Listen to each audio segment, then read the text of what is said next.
This dude was still young, but the unlucky thing is he caught some deadly disease. Even though he didn't want to kick the bucket so early, modern medicine basically threw in the towel. On the day he finally croaked, Li Mu could clearly feel his consciousness gradually leaving his body, and then he went to another world. He figured it was the afterlife or something. But after opening his eyes, Li Mu Shak seemed to hear lively chatter near his ear. Say, why did Li Mu die? He was so young, hadn't even gotten married yet. Quit talking, come help out. Xiao Yu and Xiang are waiting for us. After laying Li Mu on the ground, the two started digging a hole to bury him, still yakking away. Li Mu could clearly sit up, so he tried his best to do just that. But as soon as he reached out to ask the two guys what was going on, they totally freaked out and ran away. Holy crap, a zombie! Li Mu didn't understand what was going on, only felt like his head was about to explode. A bunch of memories that weren't his suddenly flooded his brain. After that, he gradually regained his senses. This body was obviously under his control, but it was seriously buffed as hell. Li Mu stood up and tried running and jumping around for a bit.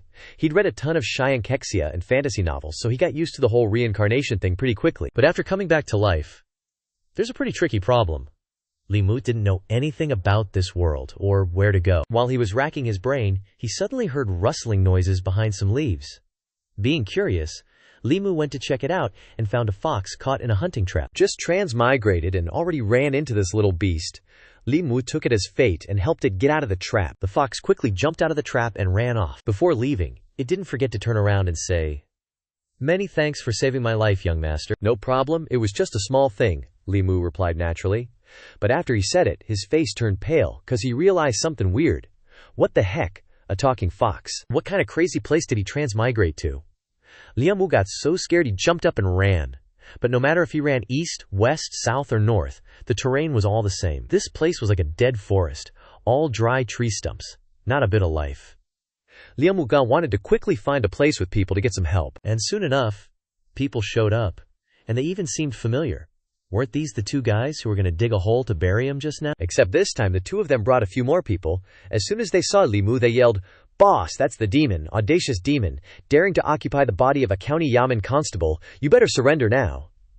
The people they brought were all carrying swords, especially the girl in the lead, who looked particularly fierce. Li Mu saw things weren't looking good, and quickly tried to explain, "Demon, I'm not a demon, I didn't do anything." But that girl had already drawn her sword. A real sword. Li Mu's face turned green. Don't tell me they're gonna execute him right here. Luckily, the girl's sword just brushed past Li Mu without hurting him. The light from the sword almost blinded him. "He's not possessed by an evil spirit," the girl said, and then she sheathed her sword and walked toward Li Mu. "But I still have to confirm. Who are you?" "Yangqiu County Constable, Li Mu Dia," he answered clearly. This guy had the same name as him but was in a different life.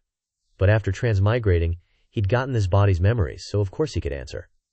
"Then who am I?" The girl pointed to herself. "Li Qing, boss." "Then what about them?" She pointed to the two guys who were digging the hole for Li Mu earlier. "Don't remember." Li Qing then took out a bagua mirror from her pocket. Li Mu looked at himself in it, and other than being dazzled, didn't feel anything. Li Qing sighed and said that his soul had been away from the body for too long and lost a part of his memory. Other than that, there weren't any serious problems, and he'd be fine after resting at home for a few days. Then the two guys who almost buried Li Mu took him back. On the way, they kept blaming him for forgetting them, but they were also happy to see Li Mu had escaped a great disaster and come back to life. "We have to party our asses off tonight." Yeah, we worked so hard to dig that hole. The burial shroud cost 50 yuan, you gotta pay us back soon."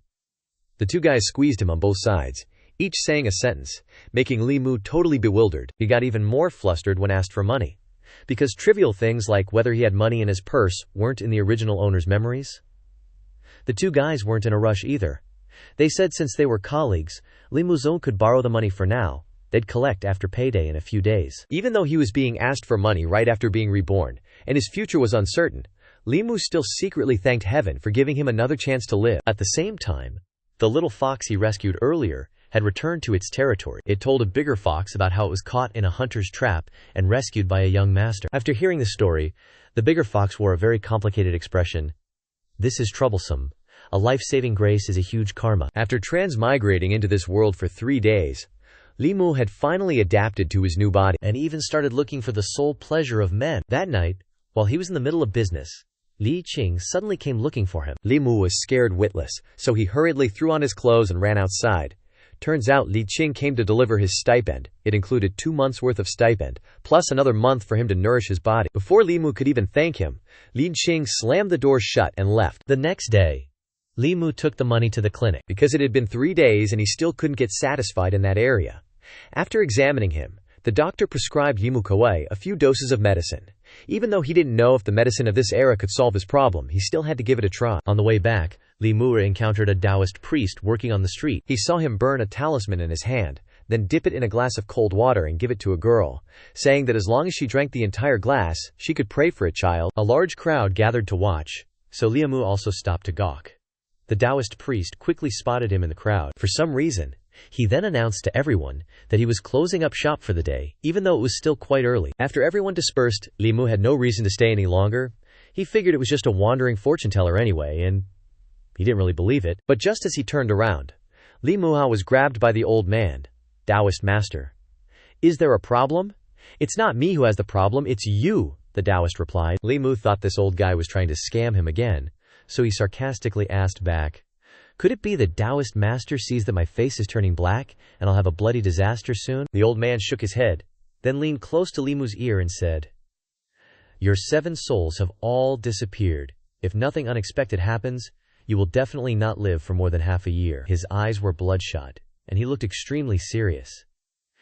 If it were a normal person, they would probably be so scared that their legs would go limp. But Li Mu was a man of the 21st century. Of course he wouldn't believe it. He thought the old Daoist was using bewitching words to deceive the masses, wanting to trick him into spending money. But after saying that, the old man just walked away. "Life and death are predetermined. Wealth is from heaven, believe it or not is up to you. But today I'll give you a piece of advice, because I want to give you a chance to live, so it wouldn't be too much for this old man to charge you 800 wen, right?" Li Mu sneered. "HMPH. As expected, it's all about the money. I think you're obsessed with money. Wanting to take 800 wen from me, with just a few nonsense words. Don't even think about it." Even though he was putting on a brave face, when Li Mu reached into his pocket, he found that his money bag was gone. Turns out that when the old Daoist said that line, the money had already gone into his hands. Li Mu rushed over, wanting to get his money back, but the old man disappeared right in front of him. This unscientific situation really shocked Li Mu. He was stunned for a few seconds, then looked up to the sky and shouted, "Daoist master, realized person, immortal master, come back, I believe you." Thinking about the fact that he only had half a year left to live, Li Mu was even scared to the point of crying. What was going on? He had only just been reborn. Li Mu kept shouting in the middle of the road, unable to get the Daoist priest to return. But he caught the attention of Lin Qing, who happened to be passing by. "Li Mu, what are you doing here?" As soon as he saw a familiar face, Li Mu's emotions immediately exploded. Qing, I have no money now, I have nothing on me." "Didn't I give you your stipend last night? How come there's nothing left now?" Li Mu then told Li Qing about his encounter with the strange Daoist priest, including what he said, and how he had 800 wen taken away. After saying that, he also expressed his biggest worry at the moment. "Boss, can you help me see if my 7 souls are still there? My cultivation is not enough. There is no way to see for others," Li Qing replied. Hearing this, Li Mu sighed heavily. But immediately after, Li Qing said, "Actually, the 7 souls are related to the spirit and body, so if ordinary people lose one of their souls, they can infer it themselves based on the performance of the body. It's not necessary to have someone else see it for you." Li Mu's mood also went up immediately because of this. According to Li Qing, people have 3 souls and 7 spirits, and these 7 spirits manage the spirit of the body. They are, in order, corpse dog, floating corpse, flying poison, devouring thief, breath yin, remove filth, and foul waste. The corpse dog governs alertness and sensation. If this pawn disappears, you'll easily fall asleep. Floating corpse governs awareness. If this pawn vanishes, you'll likely become absent-minded. Devouring thief governs exorcism, so if you lose this pawn, you'll easily fall ill. Flying poison governs sleep. Without it, you can't sleep well at night. Remove filth, as the name suggests, governs the removal of filth. Without it, unclean things are hard to expel from your body. Foul waste governs internal breath. If this po disappears, breathing becomes uncomfortable. Finally, there's yin deprivation in men, which governs kidney essences. Li Qing blushed slightly when she mentioned this. "Can you get it up in the morning? I've been feeling sleepy lately but can't sleep well, and I can't get up until noon. You know what I mean, right?" As Li Qing spoke, her eyes landed right on Li Mu's crotch. He felt like she had hit the nail right on the head. Wasn't the reason he went out for a checkup today because he hadn't been able to get any satisfaction self-pleasuring for days? Thinking about it, besides that issue, Li Mu seemed to have all the symptoms Liu Maiqing mentioned. This meant his 7 po really were gone. Seeing how terrible his complexion was, Lianqing quickly supported him. How could this be? Are you suffering from some kind of demonic disturbance instead of a normal soul separation? Otherwise, how could your 7 po dissipate so quickly? Eldest sis, is there any hope for my life? Li Muhana was so scared that his face turned as white as a sheet.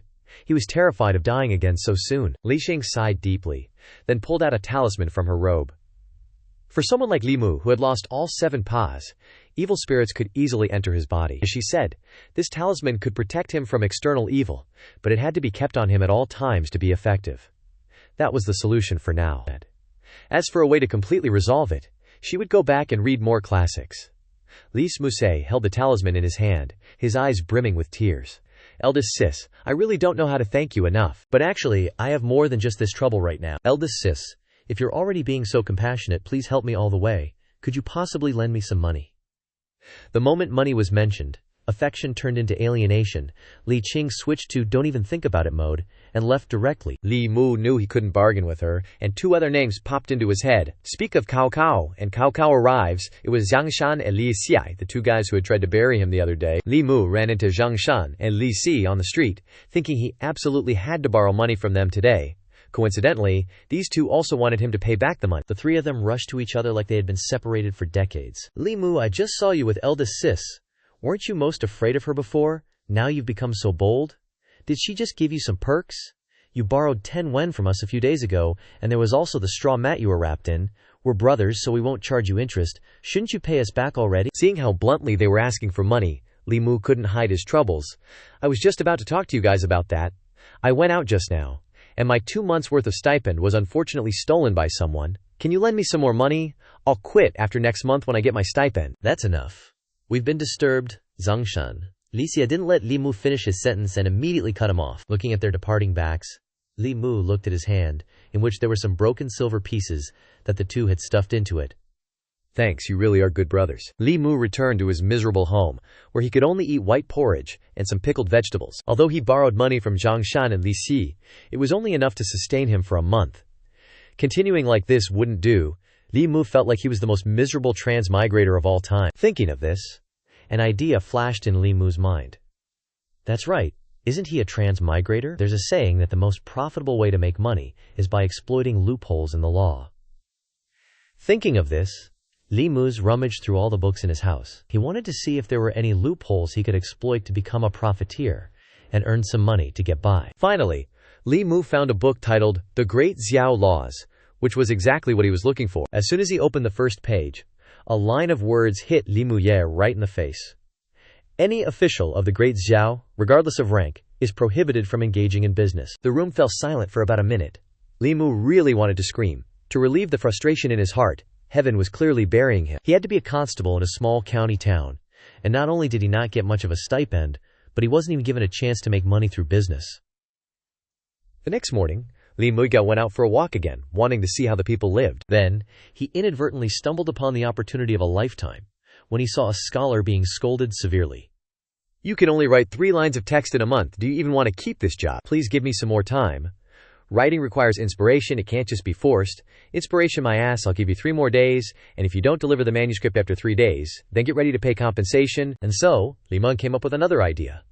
To make money by writing books. This was also a good direction, and it didn't involve becoming a profiteer in business. He just had to see what topics were popular in this era. So Li Mu walked into that bookstore. It seemed like people's tastes were the same throughout history. The best-selling books in the store right now were Cultivation novels, which both men and women liked. Meanwhile, the young ladies in the city liked Dan Mai stories. This was also a relatively easy genre to sell. After getting a general understanding of the market, Li Mu returned home, ignoring the shop owner's scolding from behind because he was just window shopping and didn't buy anything. As soon as he got home, Li Mu saw the door wide open, and a sense of unease welled up inside him. Luckily, after peeking through the door, he saw Li Mu Xing sitting inside. Turns out, when Li Mu went out earlier, he forgot to lock the door. And to be honest, his place was dirt poor anyway, absolutely nothing worth stealing. Li Qing came to share some pretty optimistic news. After going through a ton of ancient texts, she'd finally figured out a way to save Li Mu. First up, Dao cultivation.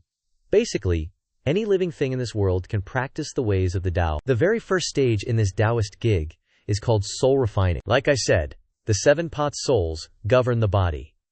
Refine these 7 pot souls, and you can master your body, making it immune to all poisons and impervious to all evils. Normal Dako cultivators need to refine their 7 pot souls. But you, poor guy, have lost all 7, so you need to condense them again from scratch. This is way harder than just refining them, but the upside is, since these 7 pot souls will be condensed by you, you'll be able to control them yourself later on without needing to refine them again. That sounded a bit too much for Li Mu, so he asked about option number 2. Yinqing's face totally dropped, because the second way was to become a ghost cultivator. Before Li Mu's 3 human souls completely leave his body, he could switch to ghost cultivation, and from then on, exist in the mortal realm as a spirit. Yeah. As soon as he heard that, Li Mu knew option 1 was his only real choice. Li Mu chose Dao cultivation, and Li Qing respected his decision. But the method to condense each Po soul is different. First, she needed to know which Po soul Li Mu wanted to condense first. Thinking it over, Li Mu hadn't been sleeping well lately, and his wind cold infection wasn't getting any better. Li Mu Qing wanted to advise him to condense Fei Du or Tunzi first. But unexpectedly, Li Mu chose Kuei Yin. After all, solving that particular problem would make his body feel a whole lot better. I knew it. Lin Qing made a disgusted face, but in the end, she still had to guide Li Mu Khata on how to condense the Po soul. Humans have 7 emotions: joy, anger, sorrow, fear, love, hate, and desire. These 7 are the foundation of the 7 Po souls, and Kuei Yin is the Po soul born from sorrow. First, Li Qing needed to teach Li Mu the basic techniques, because right now, he was a complete blank slate, with absolutely zero knowledge about Dao cultivation. The process of guiding qi starts from the nose and stops when it reaches the abdomen. Sounds no different from regular breathing, right? But Li Mu clearly looked super uncomfortable. Li Qing tapped a strand of her spiritual power onto his forehead, then told Li Mu to use his own will to guide this strand of spiritual power throughout his body. Down the line, you can use this little bit of spiritual power as a starting point, keep practicing hard, and eventually find your own spark of life. After a while, when the discomfort in his body lessened, Li Mu slowly opened his eyes. Lin Qing was about to leave to let him practice on his own, but Li Mu suddenly called her back. "Hold on, boss lady. I've completely forgotten where I stashed my savings before. Do you have any tricks to make me remember?" Li Qing sighed, then told Li Mu to find her a piece of yellow paper and some vinegar. She drew a talisman and slapped it right onto his forehead. Then she had Li Mu channel his own qi directly into the talisman, and what do you know? It actually worked. Li Mu gradually recalled countless fragmented memories he thought were lost, including tiny things like drinking and carousing or going on patrol with Xianxia and Li Siguo. And, just as Li Muko suspected, the previous owner of this body was a young constable, unmarried and childless, so he definitely would have some savings stashed away. He quickly found the hiding spot for the money under the kitchen floor. Inside the bundle wasn't regular money, but gold. Lots of gold. Li Mu felt like he'd hit the jackpot. He could finally end his streak of eating watery porridge and bitter pickled vegetables. However, besides this happy discovery, he also recalled another small memory fragment. During a night patrol, the body's previous owner had spotted something unusual in a small alley and went in alone. Although he didn't know what happened next, Li Mu bet it was related to why this guy had to go sell salt.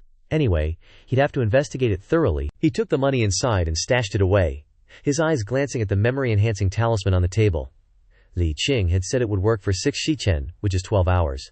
So Li Mu decided to make good use of it by forcing himself to recall the plot of Liao Chai, a super popular series from his past life, and then wrote it down as a novel manuscript. If I sell this, the manuscript fee definitely won't be shabby. After a furious bout of writing, Li Mu had met his KPI. Just then, Zhang Shan came looking for him. He'd heard from Lian Qing that Liao Mu wasn't doing well, so he rushed over to visit. When he arrived and saw Liao Mu was fine, even looking particularly cheerful, Zhang Shan finally dared to breathe a sigh of relief. Seeing his face, Li Mu remembered something. "Oh yeah, you came at the perfect time. I just came into some silver. You lent me money before, now I can pay you back all at once." "Really? That's great." Zhang Shan's voice couldn't hide his happiness. At the same time, Li Mu saw a stream of red qi flowing out from Zhang Shan's chest. Li Qing said that in the 7 emotions, red represents the joy of happiness. Seeing this, Li Mu Xia wanted to take this opportunity to get some more happiness from Zhang Shan, so he said again, "It's a pity that the silver I just earned, I accidentally lost it when I went out." Zhang Shan felt like a bolt of lightning struck his ears, and the ray of joy that had just lit up was extinguished again. "But a little kid picked up my silver and returned it to me," Li Mu added. And Xianxia was happy again, and the joy that exuded this time was even more than before. Taking advantage of this point, Li Musha began to make up stories about how he got and lost his silver, causing Xianxia's heart to go up and down like a sine wave, helping him collect a lot of joy. In the end, Xianxia was so dizzy that he couldn't take it anymore, so he signaled Li Mu to stop. "Wait, let's talk about money later. I'll go inside and rest first. I feel like my blood pressure's dropping. You're breaking my heart." In the end, of course, Li Mu still paid old Xiang. He was full of joy and left refreshed, as if there had never been a blood pressure drop. After Li Mu collected Xiangshan's joy, he thought of Liu Si.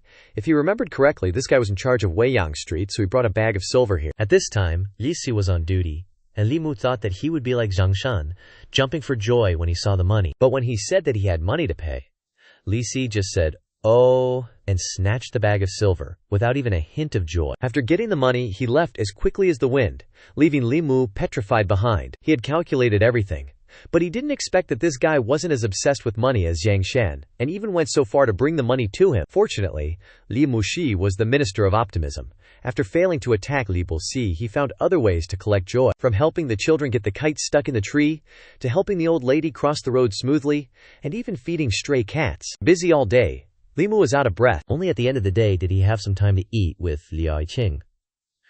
As soon as she met Liao Mu, she couldn't hide her surprise. "You've only been guiding Qi for a few hours, and you can already sense the 7 emotions.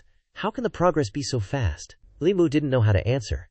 Anyway, he suddenly saw and felt that joy. Li Qing asked him about his birth date and time, which Li Mu still remembered. The owner of this body had the same birth date as him. Both were born in the hour of Wu, the day of Gengwu, the month of Bingwu, and the year of Renqian. As soon as Liu Wenqing heard this, she clicked her tongue. 4 pillars of pure yang, no wonder. "What pure yang?" Li Musi asked blankly. Li Qing explained. 4 pillars of pure yang means a person born in a yang hour, a yang day, a yang month, and a yang year. This will make the person possess a pure yang body, and they themselves have the ability to attract spiritual qi. Entering the path of cultivation, their realm can far exceed that of ordinary people. Li Mu couldn't hide his joy after hearing this. It seemed that the heavens were not treating him badly, even if all 7 souls were lost. With this pure yang physique, Li Mu could quickly recover. "Don't be too happy," Lin Qing continued. "A special cultivation physique like yours is a great tonic for demons and heretics. Once exposed, it will definitely be life-threatening." Li Mu's joy didn't last more than 3 seconds before he was doused with a bucket of cold water, his face changing faster than a spinning top. "Then what should I do now?" Don't worry. As long as you don't reveal this matter, no one can see your physique. Moreover, this is a county town, and demons and heretics don't dare to run wild." After comforting Li Mu, it was time for Lin Qing to go on patrol. She promised that after Li Mu refined the 7 emotions, she would show him how to condense the 7 souls.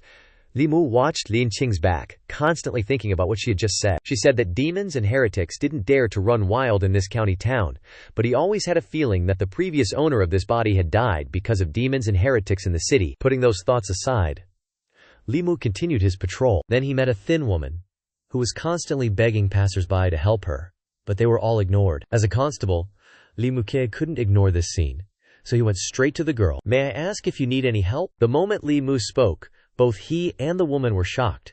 She was shocked that he could see her, and he was shocked because at that moment a man walked through the woman's thin figure. Realizing that this was not a good deal, Li Muha immediately turned on the silly mode. "Ha ha, the sun is really bright today. I seem to have seen it wrong." After saying that, he ran away, screaming for Li Qing to save his life. "Boss, there's a ghost." Li Qing, who hadn't gone far, was pulled back by Li Mu's miserable scream. Because of her occupational disease, as soon as she heard the word ghost, she automatically drew her sword. Li Mu initially wanted to point out the grieving woman, but the moment he turned his head, she was nowhere to be found. "She's still here, you just need to calm down to see her." Li Mu strained his eyes like crazy, but still couldn't spot the female ghost. After Lin Qing showed him how to condense his spiritual power into his eyes, the image of the woman gradually became clear. Lin Qing told him not to be afraid, because the woman was just a low-level yin spirit. Not everyone has the chance to become a yin spirit after death, unless they had a huge obsession while alive, unresolved issues or unfulfilled wishes. Only then they have a tiny chance of becoming one. Li Mu overheard her constantly begging for help, probably because she had an unfulfilled wish in her heart. With Li Xing by his side this time, he dared to turn back and ask the woman a few questions. The moment she saw them approaching, she knelt down hurriedly, kowtowing repeatedly, and earnestly pleaded for their help. "I'd gladly become your ox or horse in the next life." Li Qing couldn't bear it, quickly helped her up, and asked for the full story. The woman recounted that her parents and husband unfortunately succumbed to illness, and she herself contracted the disease not long after. Although she had passed away, her infant child was still in her arms, and without anyone to care for it, she feared it wouldn't last long. Li Mu's heart softened at the sight. He wanted to save both mother and child, but Li Qing said that the woman was beyond saving. Even her yin spirit was only clinging on thanks to her obsession with the baby. Once that obsession dissipated, she would vanish as well. "Madam, what can we do to help you, please? Just tell us. Who can we entrust this child to?" Li Mu stepped forward and asked. "This humble woman has an elder brother named Wang Dong, who lives in Wangjia village in the west of the city. Please, kind sirs, entrust this child to him, lest it be left with nowhere to turn. I am eternally grateful." "Thank you so much." The woman finally stopped crying and gave a satisfied smile. From her yin spirit, a huge wave of goodwill emanated. This was the gratitude stemming from a mother's protection of her child. This goodwill was considered her repaying Li Mu. The woman looked at her child for the last time, and then her yin spirit gradually faded into nothingness. Li Mu and Li Qing took the child to Wang Dong as promised. They both felt that this man wasn't bad, and would probably raise the child well. On the way back, Li Mu, out of curiosity, started pestering Li Qing again. "Senior brother, you said Wang Shi was a low-level Ying spirit. Does that mean ghosts are also ranked?" Of course, above low-level Ying spirits are vengeful spirits, and above vengeful spirits are evil spirits. Li Mu's goosebumps automatically rose when he heard the words vengeful spirit and evil spirit. Even though he had never encountered them before, he still found them very dangerous. Li Qing then reassured him. "You have the distinction between good and evil, and ghosts also have good and evil, so it's not like every ghost is overly dangerous, but you still need to be careful when encountering them." Putting aside the ghost stories, Li Qing still had to reiterate how surprised he was at Li Mu's speed in collecting the 7 emotions. Today also happened to be the 15th, and the 1st, 15th, and end of the month are the best times to refine the 7 spirits. Li Qing then led Li Mu back home to teach him the incantation, starting tonight to try condensing the 7 spirits. And so that night, from Li Mu's house came the constant sound of Li Qing reciting the incantation. Pure Qi returns 9 times, suppressing evil spirits. Heavenly protection, beautiful maiden holds the official hat. 7 spirits harmonize. Be at peace with me. Do not act rashly. Look at the original form. The sound of the incantation reached the neighbors, to the point where the child in that house thought Liu Qing was crazy, not going to sleep at midnight, muttering some strange words. No one understood what he was saying. That night, Li Mu practiced the incantation for a very long time, so the next morning when the sun was already high in the sky, he was still asleep. But Li Mu's plans for sleeping in were totally foiled by his pain-in-the-butt neighbor. Her singing wafted over, and there was no way he could stay in bed. He grudgingly got dressed and went outside. Next door, a pretty young thing was belting out a tune. Too bad her voice was, not as pretty as her face. "What the heck are you screeching about so early?" Li Mu yelled. "Can't a guy get some sleep? You sing so badly, it's like you want to die." A plume of black hue, anger energy, shot up from next door. Yep, someone was pissed. "Sleeping at this hour? Are you a pig or something?" the girl yelled back. With her voice, the black key got even thicker. Li Mu got an idea. He'd collected a ton of happy ki yesterday, so why not use this lady to stock up on some anger ki? After all, she did ruin his sleep first. So Li Mu cleared his throat and yelled back, twice as loud. "I'll sleep whenever I damn well please, what's it to ya? And I'll sing in my yard if I want to, try and stop me."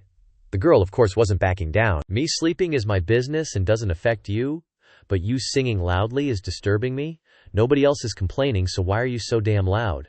The rest of the neighbors have been annoyed with you for a while now, they just don't say anything. Idiot, shut up, do you think everyone wakes up as late as you do?" The girl kept ranting, and Li Mu was racking in the anger qui like crazy. He wasn't in the mood to keep arguing, so he brushed off his butt and went back inside to finish his nap. The girl was fuming even more after getting blown off by Li Mu. After a nice, long nap, Li Mu took his manuscript to the local bookstore. The owner read it, nodding along, and said the story wasn't bad.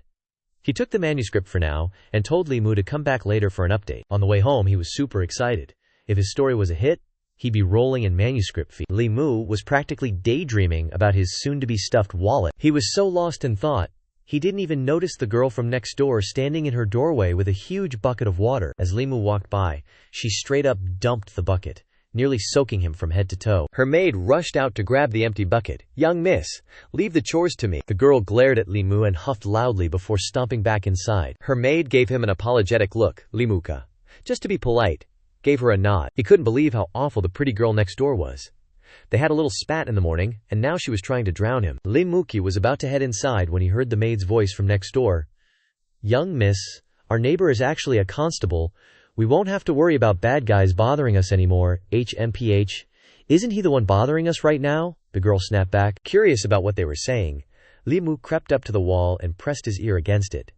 He could only hear the maid, Wan, whispering that he was handsome and didn't seem like a bad guy. Li Mu was about to pat himself on the back for the maid's good taste when he heard the girl's voice again. She was convinced that anyone who slept past noon was a good-for-nothing, and even if he was handsome, it was just to fool people. Li Mu was getting seriously annoyed. Just as he was thinking of ways to get back at her, he heard Wan say, "Young miss, aren't you going to eat? You should eat by yourself. It is easy to get fat eating late in the afternoon, and I have to take care of my body shape. You can eat outside and come back in when you finish. Just do not let me see you, and do not let me smell you." Li Mu heard those words loud and clear. "Do not let me see you, and do not let me smell you." So he grinned evilly. He'd just come up with the perfect revenge for the spoiled brat next door. Li Mu's revenge was to throw a massive outdoor barbecue, and he made sure to fan the smoke and delicious smells right into her yard. He was from the 21st century, so his barbecue marinade was definitely next level compared to whatever they had in this era. The amazing aroma drifted right into the neighbor's courtyard, drawing the girl out of her room. "Wan, do you smell something?" "Yes, young miss. What's that amazing smell? It's nothing like what we usually eat." Wan was hanging laundry, and after a few sniffs, they realized the smell was coming from next door. So the two of them dragged a chair over and peeked over the low wall separating their yards. Li Mu was happily grilling away, looking super satisfied to see them spying on him. "What do you think you're doing?" the girl demanded, trying to sound annoyed. "Cooking. What does it look like? You can't see for yourself. Go eat somewhere else." Her reaction was totally what Li Musi expected. But still, he couldn't help but think she had a seriously rotten personality. How could she so brazenly make such an outrageous demand? Li Musi shot back immediately. "On what grounds? This is my house. What's the problem with me cooking in my own home?" "But, you're bothering me," she yelled, puffing out her chest. But Li Mu wasn't about to back down either. "Why is it that no one else is complaining, but you keep saying I'm bothering you?" Backed into a corner by his words. She was losing the argument, but refused to give in. She dredged up every curse word she'd learned in her nearly 20 years of life to chew him out, calling Li Mu shameless, accusing him of taking revenge, being an aggressive bully, and not acting like a man, while the young miss was relentlessly tearing into Li Mu Sheng. Her maid, Wan, was practically drooling from the smell. He noticed this little detail and decided to take a step back. "Alright, let's just forget it. Arguing with you this morning, let's just say I was in the wrong. To show how sorry I am, may I invite you two ladies for a meal?" "Yes, please," Wan nodded enthusiastically. The moment the words left her mouth, she got a death glare from her young miss. The other girl, however, turned to Li Mu and, with the dramatic flair of a martyr on a battlefield, yelled, "I, Liu Hanyan, would rather bite my tongue off right here, or jump from this very spot, than eat a single bite of your food." And that's how Li Mu learned his neighbor's name was Liu Hanyan. "Nice name, and you're pretty too, but man, your personality's the worst." After her declaration, Liu Hanyan jumped down and had Wan help her back to her room to rest. Perhaps from all the rage, her whole body felt weak and her head was a little dizzy. While looking in the mirror, Liu Hanyan heard a knock on the door and told Wan to go open it. Unsurprisingly, it was Li Mu. He brought a tray of freshly roasted meat, saying it was a special apology gift for Miss Liu. Wan was not the type to turn down delicious food. So, the moment she saw that platter of roasted meat, she started drooling. All thoughts of playing hard to get, flying out the window. Wan brought the roasted meat into the room, but Liu Hanyan's attitude remained firm, saying she didn't want to see anything related to Li Mu. Seeing her miss's stubborn refusal, Wan decided to try a piece herself first. As a result, that piece of roasted meat was so good it brought tears to her eyes. "So delicious," she mumbled. "Oh, come on," Liu Hanyan retorted. "You say everything's delicious as long as it's edible." Wan then held the plate of roasted meat up to Liu Hanyan, urging her to try a bite, because she'd never tasted anything so good in her entire life. At first, Liu Hanyan was still stubbornly refusing, but in the end, she couldn't resist the alluring aroma. She picked up her chopsticks, tried a piece, then another, becoming completely lost in the dish. By the time Liu Hanyan snapped out of it, she realized she had eaten the entire plate. while Wanwan was crying her eyes out because she'd only gotten to eat one piece. Liu Hanyan had actually broken her own no-dinner rule. And on top of that, it was with food from Li Mu. She was both embarrassed and furious, and her wrath chi flared up intensely. That damn Li. You and I can't live under the same sky. You'd better not show your face in front of me ever again. Meanwhile, Li Mu casually collected Liu Hanyan's wrath chi, even though he'd gone out of his way to piss her off. Her wrath chi was truly a great blessing to him. When he had time later, he'd definitely grill some more meat as a thank you gift. After that, Li Mu went to the yamen, just in time to see Head Constable Chu closing the doors, about to go somewhere. Li Mu, you brat, what are you doing here? Shouldn't you be at home resting? Your body hasn't fully recovered yet. I'm much better now. Being idle all the time isn't good, so I wanted to find something to do. You never used to be like this. You were timid and hated trouble, avoiding anything you possibly could. And now you're voluntarily coming to the yamen to work? If Miss Ching hadn't already checked you out, I'd have thought you were possessed by some demon. Head Constable Chu hit a sore spot, making Li Mu look a bit awkward. If he hadn't suddenly realized that the yamen was a convenient place to harvest the 7 emotions chi, you couldn't have dragged him here even if you broke his legs. Alright, if you want to find work, go see old Wang. He should be handling quite a few cases right now. Hearing Head Constable Chu, Li Mu thought that this Magistrate Wang guy was swamped with cases. He didn't expect to walk in and find him shaking dice with Xianxia. Li Mu told him to go back to his study first, saying he'd come find him in a bit to ask about some things. Xianxia was on a winning streak and wanted to take the money and run, so he immediately agreed. And Li Mu, who had just come into some money after finding his old hidden stash, happily sat down to bet a few rounds with Xianxia. Li Mu had never been a fan of gambling, so they played several rounds, and Xianxia won every single one. Every time the money came his way, he was overjoyed, and his joy chi radiated out in waves. Li Mu lost a little money, but gained joy chi to cultivate, so it wasn't really a loss for him. After a few rounds, even though Xianxia kept winning, he was slumped over the table. You want to keep playing? Nope, no more, no more. Even though winning so much money today felt great, I don't know why, but I feel so tired. Of course he's tired. Li Mu had sucked all his joy chi dry. He just didn't dare reveal this secret, so he sent Xianxia home first, then went to find old Wang. Just like with Head Constable Chu, Li Mu complained about being too idle lately and wanting something to do, asking old Wang to share a few cases from the yamen that he could help with. Suddenly having someone show up to be a free runner for him, old Wang couldn't be happier. He immediately started rummaging through a pile of case files.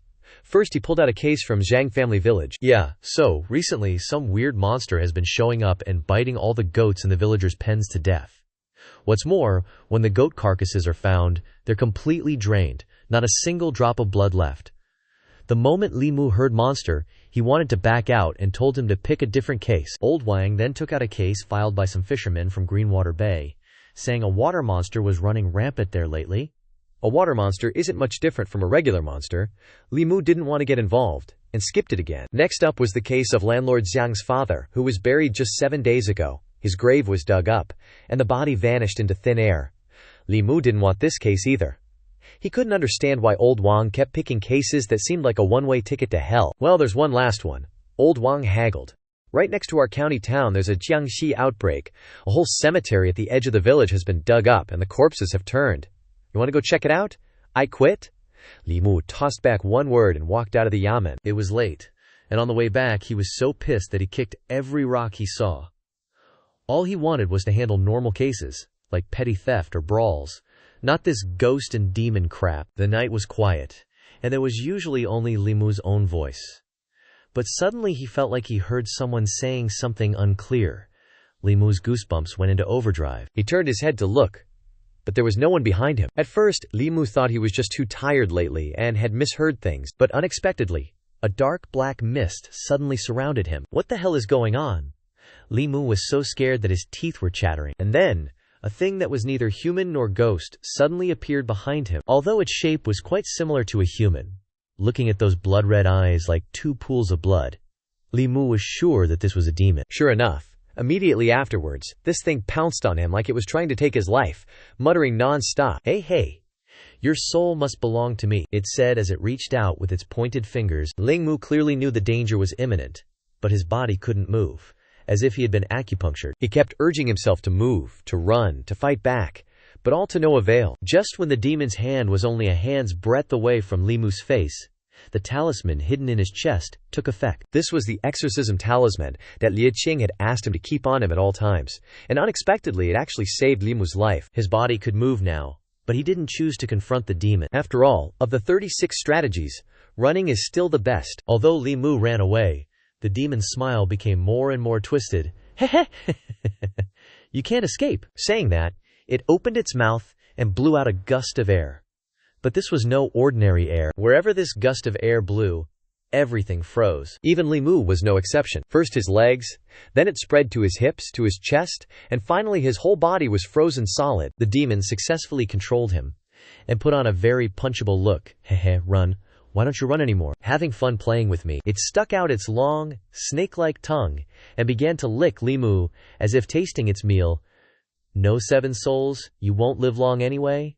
Today, you might as well offer me your 3 souls to help my cultivation advance a step. Li Mu was about to cry. He was extremely disgusted by the feeling of the other party's tongue touching his chin, but he couldn't resist no matter how hard he tried. Just when Li Mu was about to give up, another voice echoed in the space, Amitabha. Along with the even chanting of the Buddha, the demon was immediately knocked away, looking very painful. Li Mu saw a dazzling golden light from the end of the road, and then from the middle of the light, a monk wearing a golden kasaya and carrying a Buddhist staff slowly approached. Li Mu's body was released once again.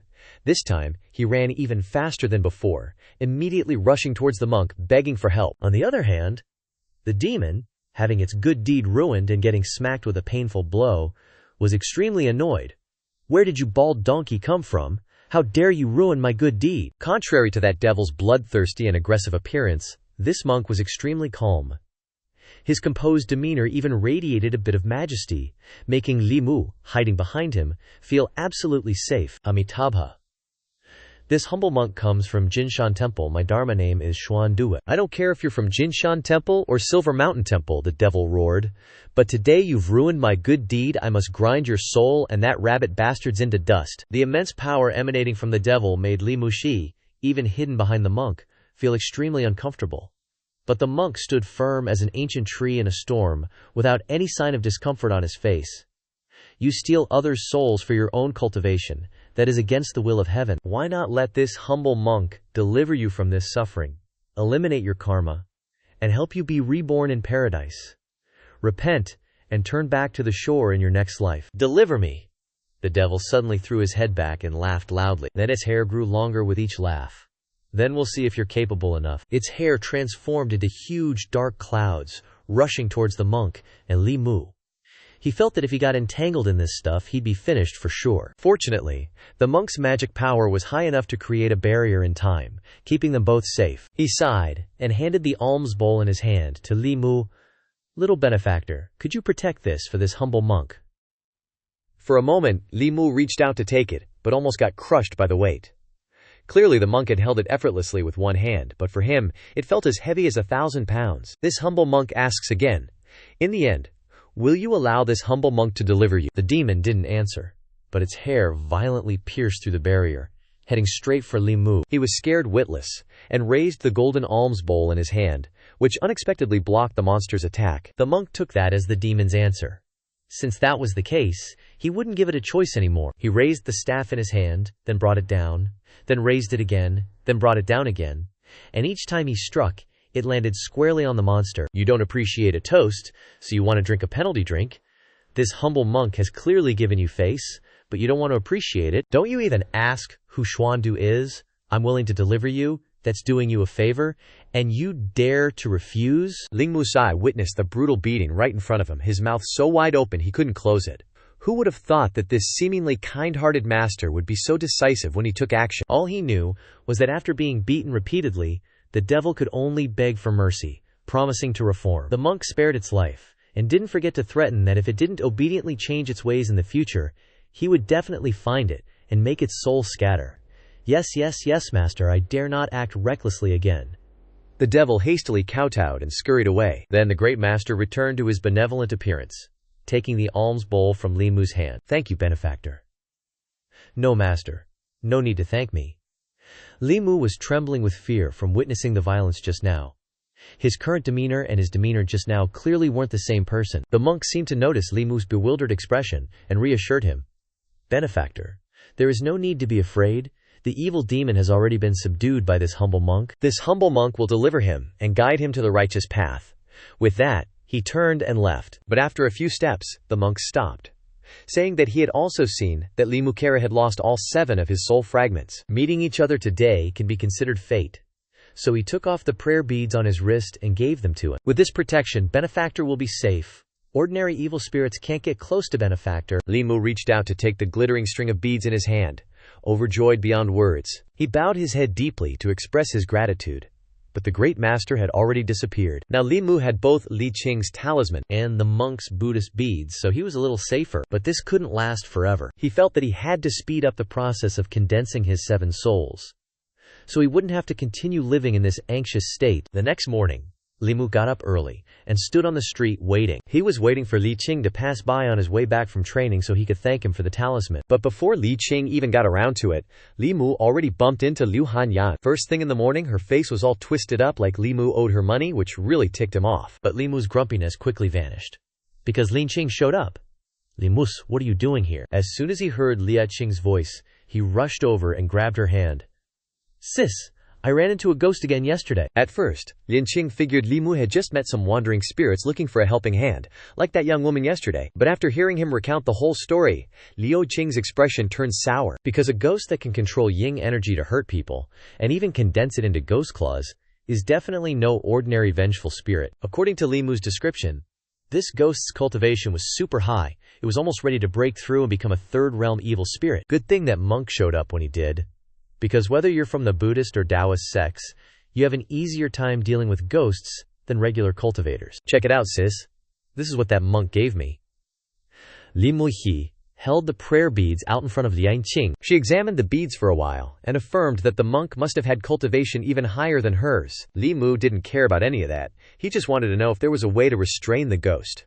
He didn't want to live in constant fear like this. "There is a way," Lian Qing said, "but your cultivation is too low to learn any divine abilities. Otherwise, there's always Daoist arts." Casting Daoist arts doesn't require profound cultivation, but Daoist arts belonging to a sect are secret, not to be spread around. Anyone who joins a sect has to swear this oath. If they break it, they'll be struck by lightning. After listening to Lian Qing's explanation, Lian Mua realized there was still no solution for him, so he could only sigh, "Ugh, I just want to quickly boost my cultivation." He only said it casually.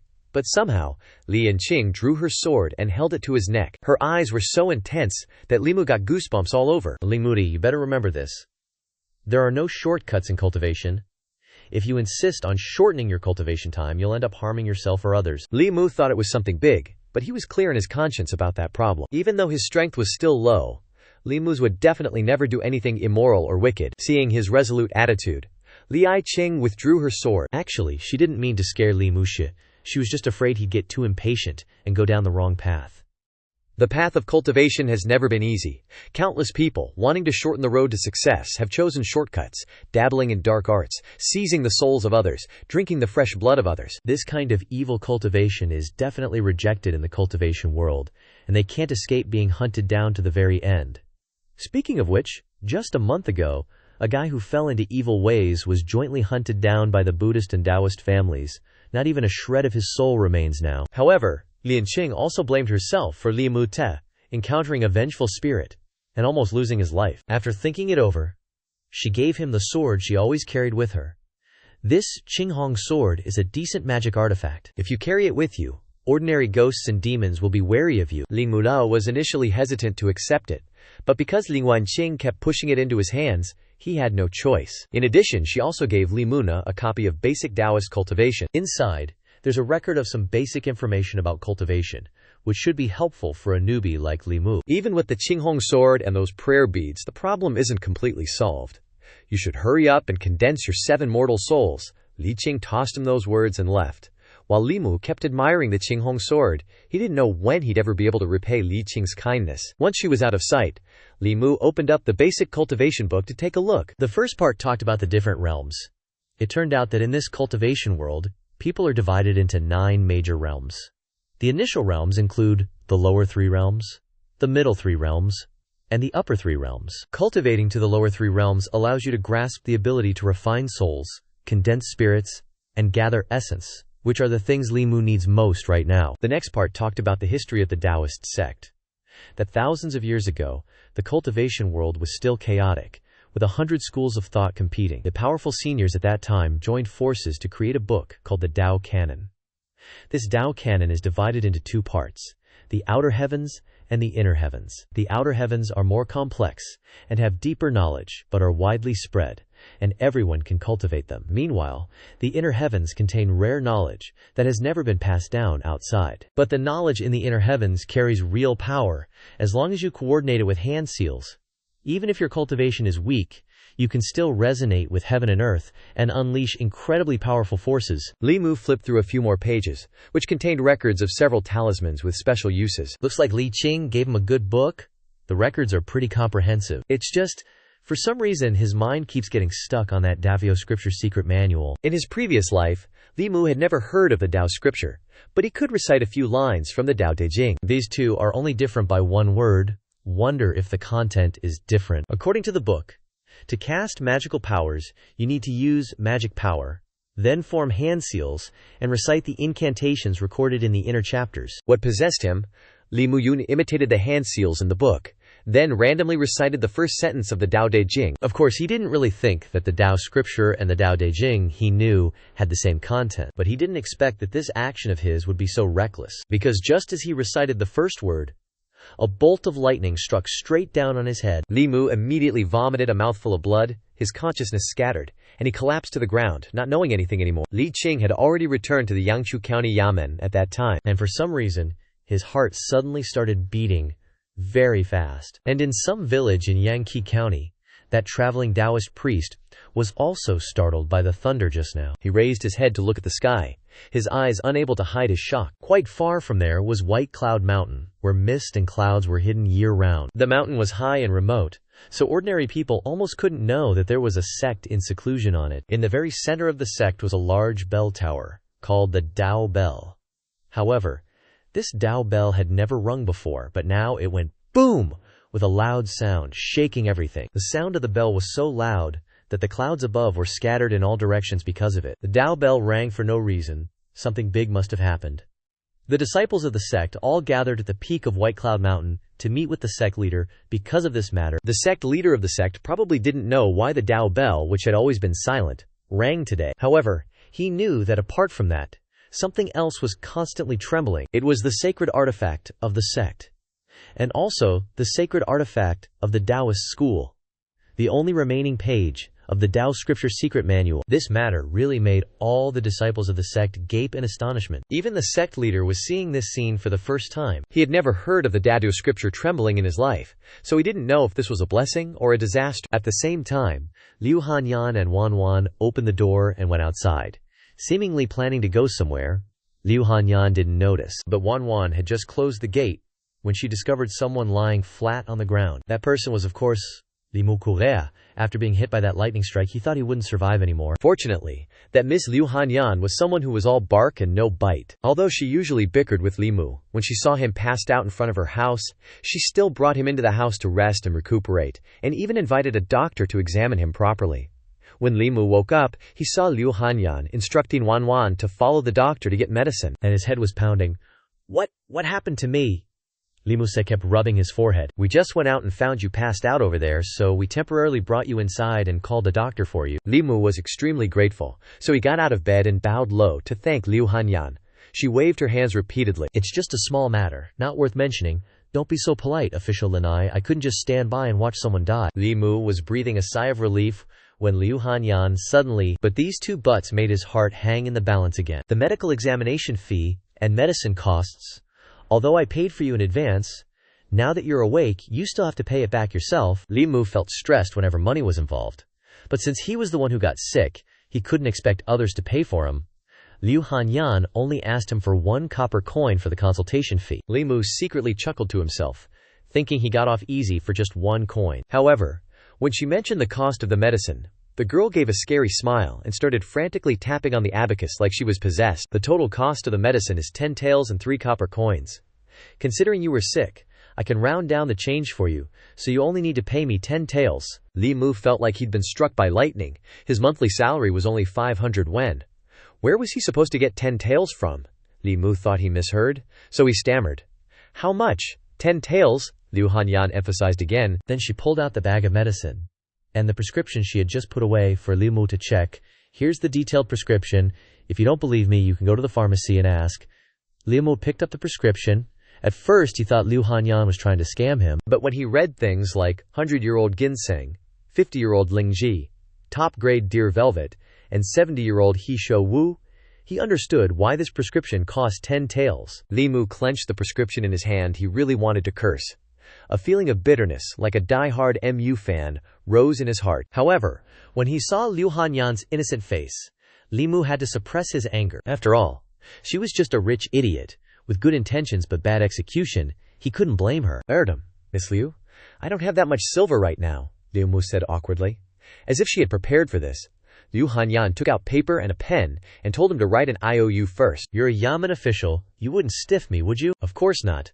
Li Mukai kept repeating the words of course with a very calm expression, but in reality he was crying tears of blood in his heart. After leaving the Liu family's house, Li Mu took the prescription to the pharmacy, demanding a refund. Even if this 10 tael prescription could actually be brewed, he couldn't swallow it. However, after examining it, the shopkeeper regretfully informed him that he was out of luck. All the medicinal herbs in this prescription had already been mixed together, so there was no way to return them. My lord. On a quiet morning in Li Mu's cottage, he carefully placed the talisman on his forehead, a soft light emanating from it. His nimble hands quickly wrote ancient characters on paper. With intense concentration, Li Musha began to cast the spell. The small house lit up with a bright light, filled with a mysterious aura. He looked at the talisman in his hand, his eyes calm. The Supreme Three Caverns divine incantation was not yet fully transcribed, but with these few incantations it should be enough. Li Mu carefully looked at the talisman in his hand, his eyes thoughtful. He carefully put the talisman into his pocket. Although this talisman transfer was ineffective, it was still very useful. Next time he must ask Tuko Air for a few more talismans. Li Mu sighed softly, stretching wearily, his eyes full of thought. He reminded himself to record the details of how to use it, in case he fell into a sudden coma again. He also needed to prepare some reserves for the future. Suddenly, a sudden idea flashed in his mind, causing Li Mu's eyes to light up with hope. He remembered the little girl Wan Wan next door. A distant relative is not as good as a close neighbor, wasn't there? That gluttonous little girl next door? Li Mu smiled mischievously, as if he had planned something interesting. A skillful hand sprinkled salt, tiny white grains falling evenly, creating a delicate thin layer on the surface. The aroma of perfectly grilled meat spread everywhere, mixed with a hint of smoke, stimulating every sense. Li Mu, in the guise of a butcher, kept soliciting customers in an appealing tone. The rich aroma was so tempting that even he could hardly resist. Not far away, the tiny Wan Wan unconsciously stopped. Her round eyes turned towards the fragrant smoke, and she swallowed curiously. Wan Wan took a deep sniff, her face showing excitement. She immediately recognized the delicious smell of grilled meat that she loved so much. Her eyes lit up when she realized the source of the mouthwatering smell was food. Wan Wan immediately ran towards the barbecue stall, her round eyes full of excitement. Li Mu quickly noticed the little girl hiding behind a corner nearby, her eyes secretly observing the barbecue stall. Wan Wan's eyes were still full of longing, constantly staring at the hot skewers. A happy smile spread across Li Mu's face as he saw her adorable, greedy expression. Have you eaten yet? The little girl sadly shook her head, her eyes still glued to the meat. Li Mu chuckled and quickly said, Then come over here and have a little bit. Wan Wan's face immediately lit up, and she happily agreed, her expression radiant, as if she had been brought back to life. Li Mu watched Wan Wan munch on the skewers with relish. Then he suddenly asked, How old are you this year? Wan Wan answered while eating that she was 16 years old. He nodded slightly, and continued to ask about where she lived. Wan Wan didn't remember clearly. She only said that she had started following and serving her young mistress since she was 5 or 6 years old. It seemed that Li Muni couldn't find the information he was hoping for. He smiled lightly, and quickly stood up, looking at Wan Wan with kind eyes. You eat first. Li Mu didn't forget to instruct her. If something happens to me later, go to the Yamen and find Lianqing, that girl. Wan Wan stopped chewing, her face full of questions. Li Mu explained the situation vaguely, but it seemed that Wan Wan didn't pay much attention. The sky above was vast, and the clouds drifted gently, creating a peaceful and expansive scene. Li Mu sat down and quickly focused on what he had to do. Divine power hand seals are cumbersome, requiring 2 or more hand seals to be combined for execution. Daoist techniques are a type of hand seal consisting of 36 seals. He flipped through the bright book in front of him. 36 chances, he's got this. Li Mu began to cast the spell. Heaven and earth without limit. Qian Kun borrow the law follows the heart, constantly evolving. But it seemed that this spell was ineffective and couldn't be activated as expected. Li Mu tirelessly tried to cast the spell, but each attempt ended in failure. Sweat beaded on his forehead, and he gasped for breath due to the exhaustion of his strength. His eyes turned to the book in his hand, and he thought to himself, could I have made a mistake somewhere? Li Mu's eyes stopped at a strange name. Begin seal. This time, he won't have any problems. Li Mu quickly formed the seal according to the image in the book, his hands moving nimbly, each movement smooth. Every line of this seal incantation was precise, and Li Mu's concentration grew higher and higher, as if he was connecting to an invisible source of power. As soon as the hand seal was completed, the clear sky suddenly fluctuated. Dark clouds gathered from nowhere, blocking the sunlight, and thunder rumbled. Bright lightning bolts tore through the atmosphere, making the surrounding space feel heavier and more tense than ever. A fierce lightning bolt suddenly struck Li Mu directly, shocking him. Li Mu didn't have time to react, and his entire body was hit head-on. Li Mu's body couldn't withstand it, and he quickly collapsed unconscious to the ground. Wanwan was about to put the delicious grilled meat into her mouth. Suddenly realizing something was wrong, she turned her eyes towards Li Mu. Wanwan threw the meat away in a panic and hurried to his side. Seeing Li Mu Yu lying motionless on the ground, she frantically called out to him, but he still didn't wake up. Young mistress, this is bad. Li Mu Yu Gongzi has fainted again. Liu Hanyan suddenly ran out, her face full of bewildered worry. She quickly went to Wanwan and Li Mu, anxiously asking about the situation. Without waiting for Wanwan to answer, Liu Hanyan immediately ordered Wanwan to quickly find a doctor. Right then and there, Li Mu suddenly jolted awake, his face as pale as a ghost, scaring both of them half to death. He trembled as he looked at Liu Hanyan, trying to reassure her with a weak voice. He tried to stand up to prove his words, but his body kept shaking uncontrollably. In his heart, Li Mu sighed. Another doctor's visit? I'll have to sell myself to pay for it. Liu Hanyan looked at him worriedly, her dark eyes filled with a million questions. Li Mu's gaze involuntarily landed on her, and he noticed a faint white glow around Liu Hanyan. He was slightly startled. A strange thought popping up.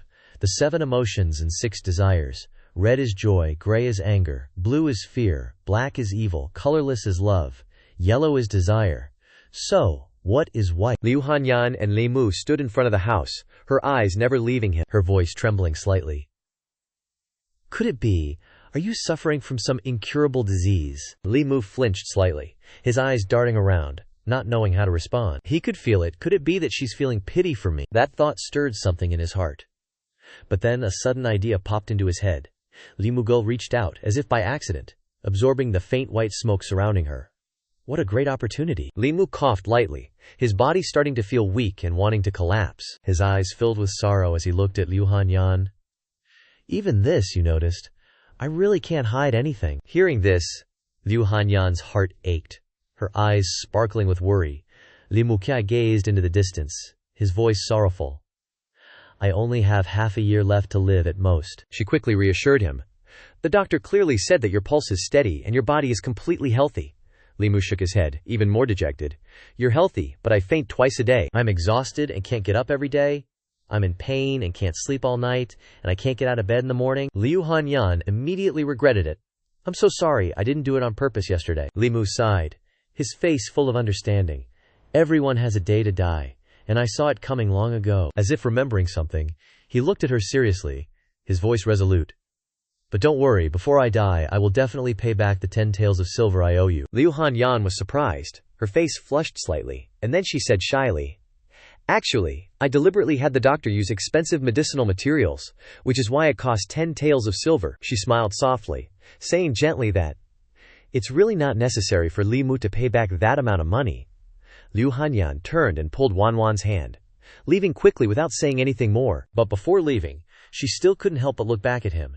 If you have any difficulties in the future, just come to me. I will try my best to help you. Li Mu watched her retreating figure, unable to believe that he had just tricked Liu Hanyan so easily. In his heart he thought, I wonder if I'll face any retribution in the future. Li Mu quickly packed his things, hoping in his heart that he wouldn't encounter any retribution. A smile slowly appeared on Li Mu's lips. It seems that this Daoist classic can indeed be used. He secretly calculated. Now let's try to create some 9-character mantras. 3 days gradually passed, and white clouds drifted lightly across the blue sky.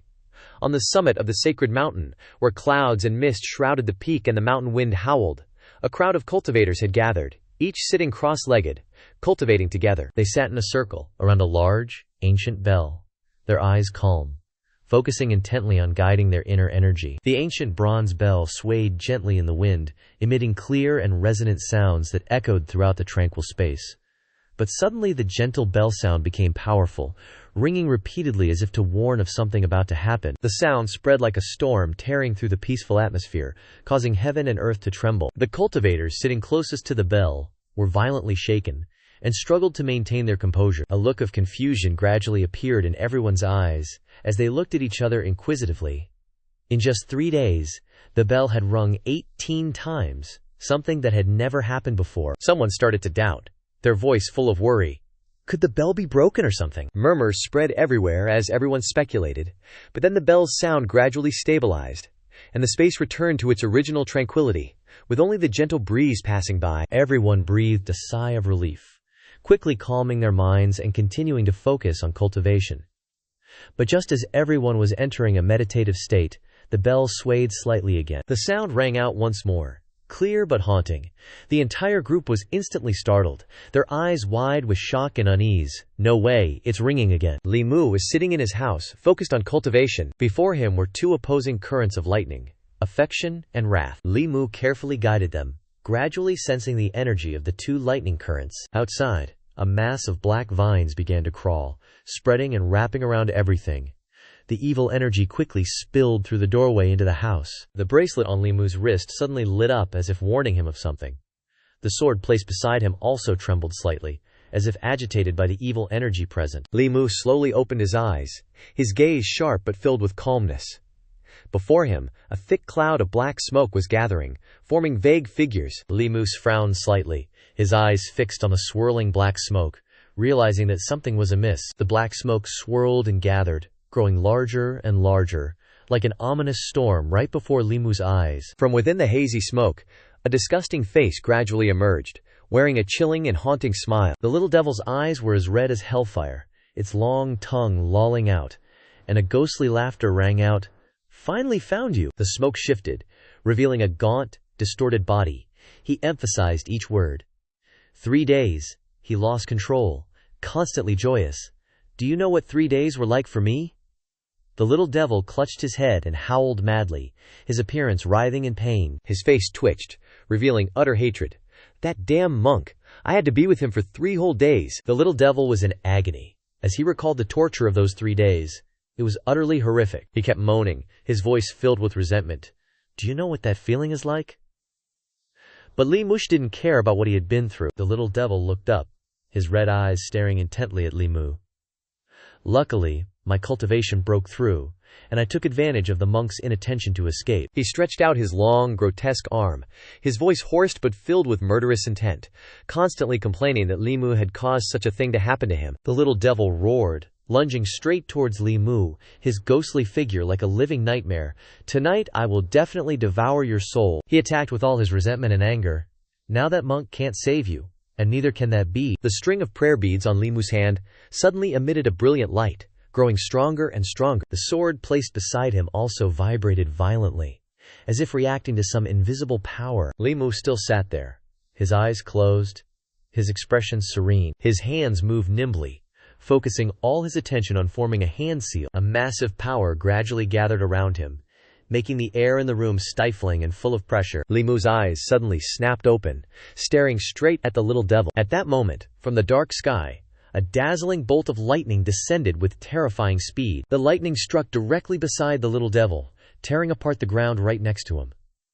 The little devil, who was rampaging with ferocity, immediately turned his head, his face shifting from surprise to utter terror as he saw the immense power. Li Mu burst out laughing, his echoing laughter making the little devil's hair stand on end. He feigned regret at having missed the target again. The little devil panicked, sweat pouring down his face, his legs trembling uncontrollably. Knowing full well that Li Mu's strength was way beyond his league, he quickly changed his tune. In a heartbeat he was groveling on the ground, a look of utter obsequiousness plastered on his face, begging Li Mu to spare his life. Xiaogi gave a forced laugh.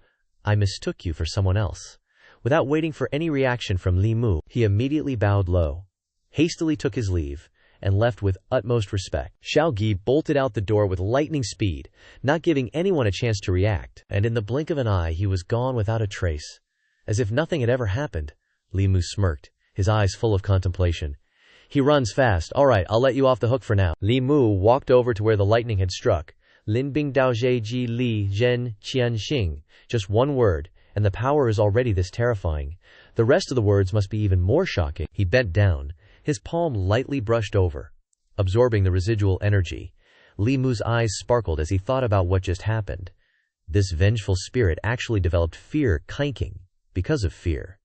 What an unexpected harvest. He stood up straight, a look of satisfaction on his face. Right now, condensing the 7 pawn souls is the top priority. Li Mu took a deep breath and stretched, as if he had just gotten rid of a huge burden. He seemed to remember that Xianxia's body must have recovered by now. A faint smile appeared on his face. Looks like I should pay him a visit tomorrow. But in Li Mu's heart, a new plan was already clearly outlined. At the Yangqiu County office, in a sturdy and solemn room, Li Mu didn't stand on ceremony and gently pushed the door open. His eyes quickly spotted Xianxia sitting quietly by the door, his face gloomy, and his expression full of fatigue. Li Mu walked over and gently patted Xianxia on the shoulder. Xianxia, what are you doing sitting here in a daze? Xianxia was startled, recognized that it was Li Mu, and his eyes lit up immediately. He quickly grabbed Li Mu's shoulders, a bright smile on his lips. It's still early, let's gamble around, double the bet. Li Mu gave a forced laugh, feeling a little embarrassed inside because he was still trying to figure out how to bring up what he wanted to say. But seeing Xianxia's enthusiasm, he decided to go along with it and straightened his clothes. Li Mu quickly sat down, accepting Xianxia's invitation, since he had some free time anyway.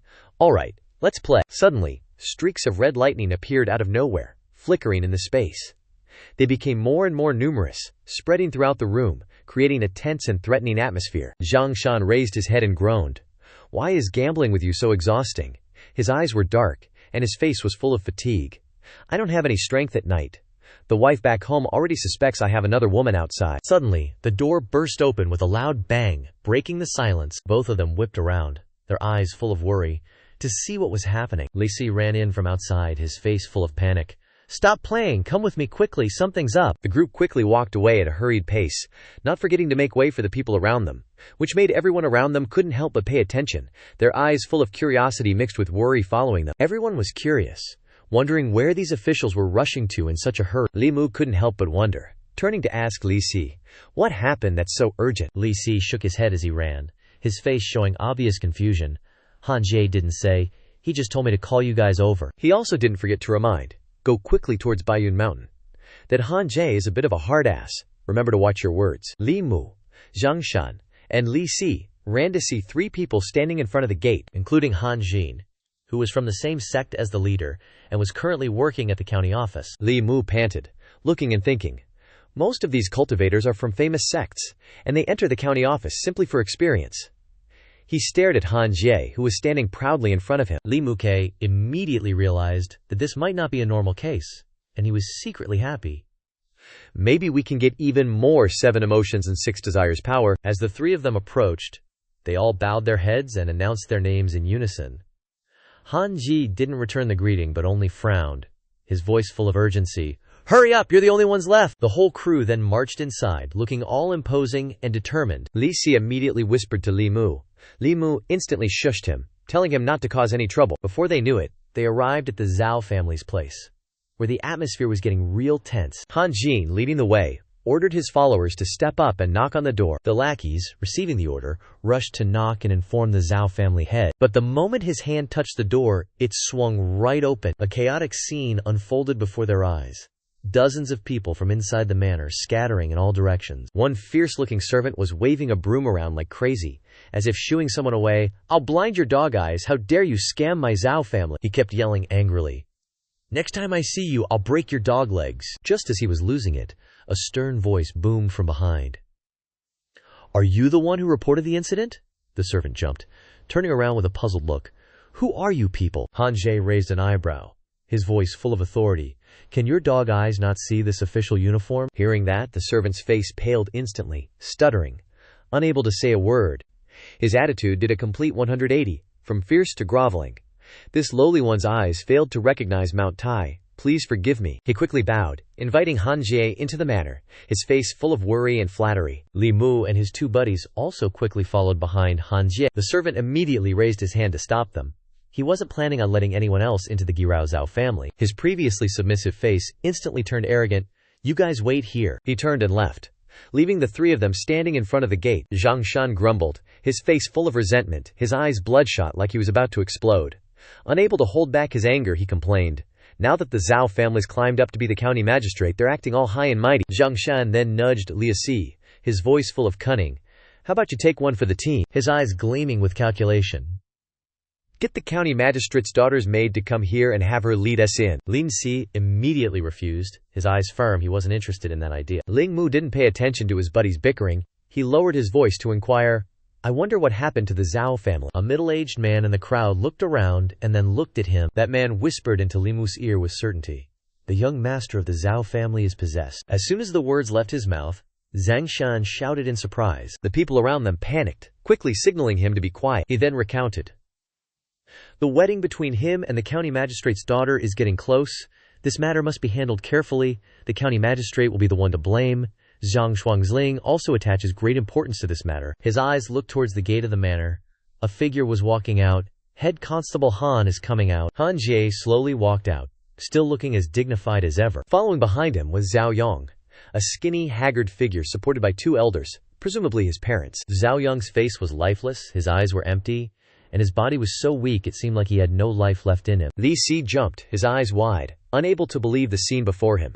He recalled the past. "I met him on the road before, he wasn't like this back then." Li Mu was silent, his gaze fixed on Zhao Yong's gaunt figure. Images flashed through his mind. Passages from the old geezer's book. A yellowed page appeared in Li Mu's memory, which mentioned that people have three souls: the Tai Guang, the Shuangling, and the Yu Ling. He looked at Zhao Yong's body. The Tai Guang leaving the body causes a loss of consciousness, the Shuangling leaving makes a person foolish, and losing the third soul, the Yu Ling, makes them lose interest in everything. Li Mu quietly concluded, "He's lost his second soul, the Shuangling." The three of them silently watched the scene unfolding in the courtyard. Han Jie silently observed Zhao Yong, who was smiling stupidly and inching closer. After thinking for a moment, he frowned, raised his hand, and told someone to bring him cinnabar and a calligraphy brush. A moment later, someone respectfully brought over a tray with the items. Han Ji picked up the calligraphy brush. He gently pressed the tip of the brush into the cinnabar tray to evenly coat the bristles. Zhang Shan turned to whisper to Li Mu, who was watching intently with his arms crossed, "Han Jie's starting to draw talismans." Over there, he was moving the brush tip closer to Zhao Yong's forehead, who was still happily squinting, and began to write characters in the air. After he finished writing on his forehead, a few characters suddenly appeared, emitting a dazzling light. At this moment, Han Jie concentrated intensely, his face serious, and clasped his hands together shouting, "Open." Then, he raised his hand high and shouted 3 times. "Wandering soul, return." Zhao Yong, seeing this, also excitedly copied him, laughing loudly and making nonsensical noises. Under the clear sky, Han Jie's loud shouts echoed repeatedly. "Soul return! Zhao Yong's soul return!" On the other side, Zhang Shan praised with admiration, as expected of a cultivator, chanting spells without even needing to breathe. Hearing this, Li Si and Li Mu just gave him a speechless look. Moments later, he had shouted until he was exhausted, shakily managing to stammer out another sentence. "Return today." With that, Han Jie wearily patted his forehead and sighed. Zhao Yong's father, seeing this, anxiously asked, "Immortal Master, are you all right?" Suddenly, he stepped back, loudly stammering between breaths. "It's nothing, I'm just a little dizzy, I'll be fine in a moment." His second soul hasn't dissipated yet. When summoning it, I could sense its existence, but I couldn't pinpoint its exact location. Han Jie sweated and gritted his teeth as he explained. Zhao Yong's parents immediately panicked, not knowing what to do. Facing their anxiety, he immediately raised his hand to reassure them. "Don't panic." Han Jie held his head and pointed, ordering the two of them, "Bring a piece of yellow paper and some of Zhao Yong's hair now." A moment later, the items he requested, including the cinnabar and calligraphy brush from before, were neatly arranged on the stone table. Seeing that there was still not enough hair, Han Jie sternly put his hands behind his back and told them to bring the hair over. The mother hurriedly held up a tray. He nodded lightly and reached out.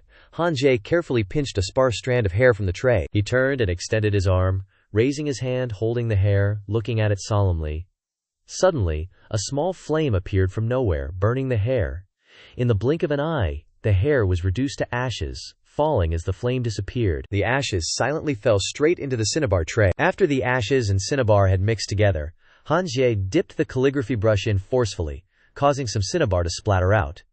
With a serious face, he focused on his Xianxia skills, quickly writing characters on the yellow paper. In an instant, a talisman with incomprehensible symbols was completed before everyone's eyes. Li Mu, watching Han Ji's actions the whole time, muttered blankly, "This is the introductory cultivation recorded inside." "Immortal finger guidance technique," he exclaimed in astonishment, as if enlightened. Over there, he was silently and quickly folding the talisman in his hand into some unrecognizable shape. Then Han Jie held up the folded talisman, raised 2 fingers of one hand, and chanted. From his 2 fingers, a stream of light like a thin string appeared, connecting to the hand holding the talisman and wrapping around it. Seeing that, the 3 guys stared blankly, not blinking an eye. Li Mu muttered, puzzled. "What's going on here?" At this moment, Han Jie opened his fist, and the talisman folded into the shape of a crane floated in the air right above his hand. It was surrounded by strange streams of blue light. A moment later, the light disappeared, and the paper crane slowly flew into the air, flapping its wings continuously, making soft whistling sounds. He kept his arm outstretched, his eyes following the crane as it hovered. While the people around him looked up in astonishment and awe, it flew towards the open gate and continued flapping its wings straight outside. At this point, Han Jie smirked and clenched his fist, as if certain. "Looks like Zhao Yong's second soul has been found." After saying that, he ran quickly while turning his head to call out to Li Mu's group to follow the paper crane. Han Xian led the group, rushing forward like the wind, closely following the paper crane overhead. Very quickly, it led them out of the mansion gate and into the forest outside. The group ran further and further away from the mansion gate while the sky was still clear. After some time, the sky turned towards evening. The sunset covered the space, but the paper crane was still flapping its wings non-stop. Zhang Shan couldn't take it anymore, bent over and rested his hands on his knees, constantly saying he didn't want to chase anymore. In a series of heavy breaths, "I'm so tired I don't even know how long it wants to fly for." Seeing this, both Li Mu and Li Si followed him to rest by the ancient tree. He raised his water skin and drank it down like he was dying of thirst. Before a few seconds passed, Han Jie walked over with his hands clasped behind his back, telling them to hurry and follow closely. It wasn't far anymore. Li Mu, dripping with sweat, was holding the water skin, preparing to drink, and explaining, "We're all mortals, our stamina can't compare to you cultivators." While he was talking, suddenly someone on the other side pointed and loudly announced that the paper crane had stopped, causing them to immediately look up. Hearing this, Han Ji rubbed his chin thoughtfully, as if he'd thought of something very likely to happen. Thinking of that, Han Jie's expression immediately changed. He frowned tensely, and said in a deep voice, "Not good." In the next second he whipped his head around, raised his hand, and loudly warned, "Everyone, be careful." At this moment, Li Mu suddenly woke up with a start, as if he'd just woken up from a dream. He glanced around. The sudden silence made Li Mu feel confused. At this moment, he suddenly realized that the space around him was covered in a thick fog. Everyone who had been with Li Mu, including Zhang Shan and Li Si, had disappeared. He turned around, trying to call their names loudly, but to no avail. The space Li Mu was standing in was still inside the forest, but it was already pitch black, and there was a lingering fog. It seemed like he realized something. Immediately after, Li Mu, in a state of extreme tension, muttered 3 words with a dark face. "Illusion formation." Li Mu glanced around for a long time, then finally confirmed that this was indeed an illusion formation. He closed his eyes, raised 2 fingers, bowed his head, and concentrated on doing what he had read in the books, condensing his magical power at his eyes. A moment later, when Li Mu opened his eyes, his sharp eyes seemed to be covered with a layer of light. Before Li Mu at this time were images of Zhang Shan and Li Si, unconsciously groping in the fog and calling his name. In the distance, Han Ji stood with his back turned, looking calmer than the 2 of them. He lowered his head, closed his eyes, and smirked as if he had expected it. "I knew it. Zhao Yong's soul separated for some reason. It must be a demon causing trouble." After saying that, Han Jie clasped his hands together, creating a resounding crack in the dark and quiet space. He concentrated so hard that his whole body seemed to light up. Then Han Jie opened his bright eyes wide, shouting in the midst of countless surrounding lightning bolts, "Which demon are you? Quickly reveal your true form." Countless lightning bolts immediately burst out, creating several cracks in the thick fog, so they were trapped in an invisible cage. His lightning bolts were focusing on one corner to break the barrier. The barrier broke, revealing the sunset. At first, while Zhongshan was happy to be freed, Li Si worriedly pointed in one direction. "What's that?" The barrier, after dissolving, suddenly reformed in mid-air, revealing the silhouette of a woman. A moment later, when the condensation was complete, the beautiful but bewitching face of a woman appeared right before their eyes. The folks below instantly recognized her, and collectively yelled out two words in their minds: "Vengeful spirit." Just then, Han Jie angrily pointed at her and roared, "Wretch! Hand over Xiaoyong's soul now." Hearing that, Lin Wan scowled, her face darkening with annoyance. She slightly parted her lips, revealing sharp fangs, and let out an unpleasant, hissing sound. Suddenly, Lin Wan's eyes were covered in a crimson glow. At the same time, countless snakes slithered out of her wide-open mouth, hissing non-stop. Those snakes seemed endlessly long, lunging directly at Han Jie and opening their venomous, fanged mouths wide. Seeing those snakes charging straight for him, he just scoffed disdainfully. Petty tricks. With that, Han Jie shut his eyes tight, focused, and a few flickering flames began to rise around his body. A moment later, Han Jie's eyes snapped open. He glared, raised his hand, and let out a mighty roar. He spun around, and a wave of demonic energy erupted from his body, spreading out in all directions. Those snakes were instantly ensnared by dazzling, thorny vines that wrapped tightly around their bodies, and in the blink of an eye, their bodies were sliced into segments by the looping vines.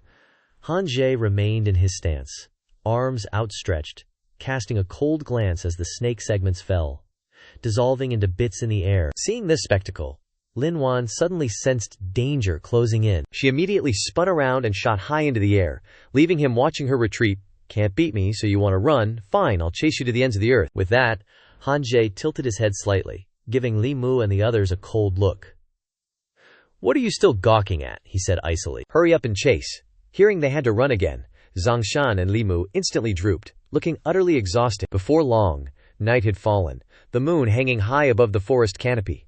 Han Jie led the three of them, zipping so fast that all they could hear was the wind whistling past their ears. The three of them dashed along, anxiously glancing at each other and muttering about how much longer it would take to finally get back home. When Li Xia said they were almost at Bishui Bay, Li Mu suddenly got a weird sense of familiarity. A moment later, he finally remembered, with a jolt of surprise. They had followed the vengeful spirit to a shimmering lake.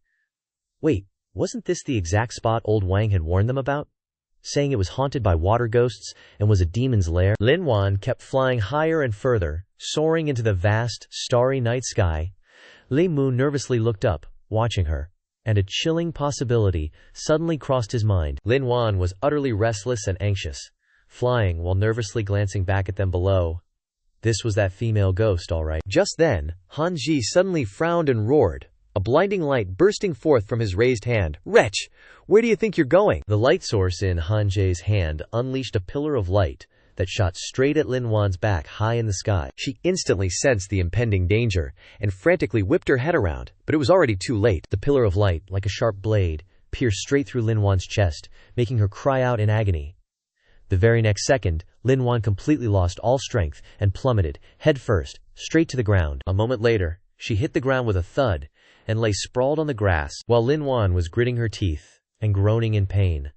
Han Jie strode forward. He pulled out a dazzling bronze mirror, thrusting it straight towards her. "Evil fiend!" he roared, still not handing over Zhao Yong's soul. The light made Lin Wan so uncomfortable she broke out in a cold sweat. A moment later, she threw her head back and let out a piteous wail. Sweat dripping down her chin, Lin Wan continuously screamed in agony, raising her trembling hands.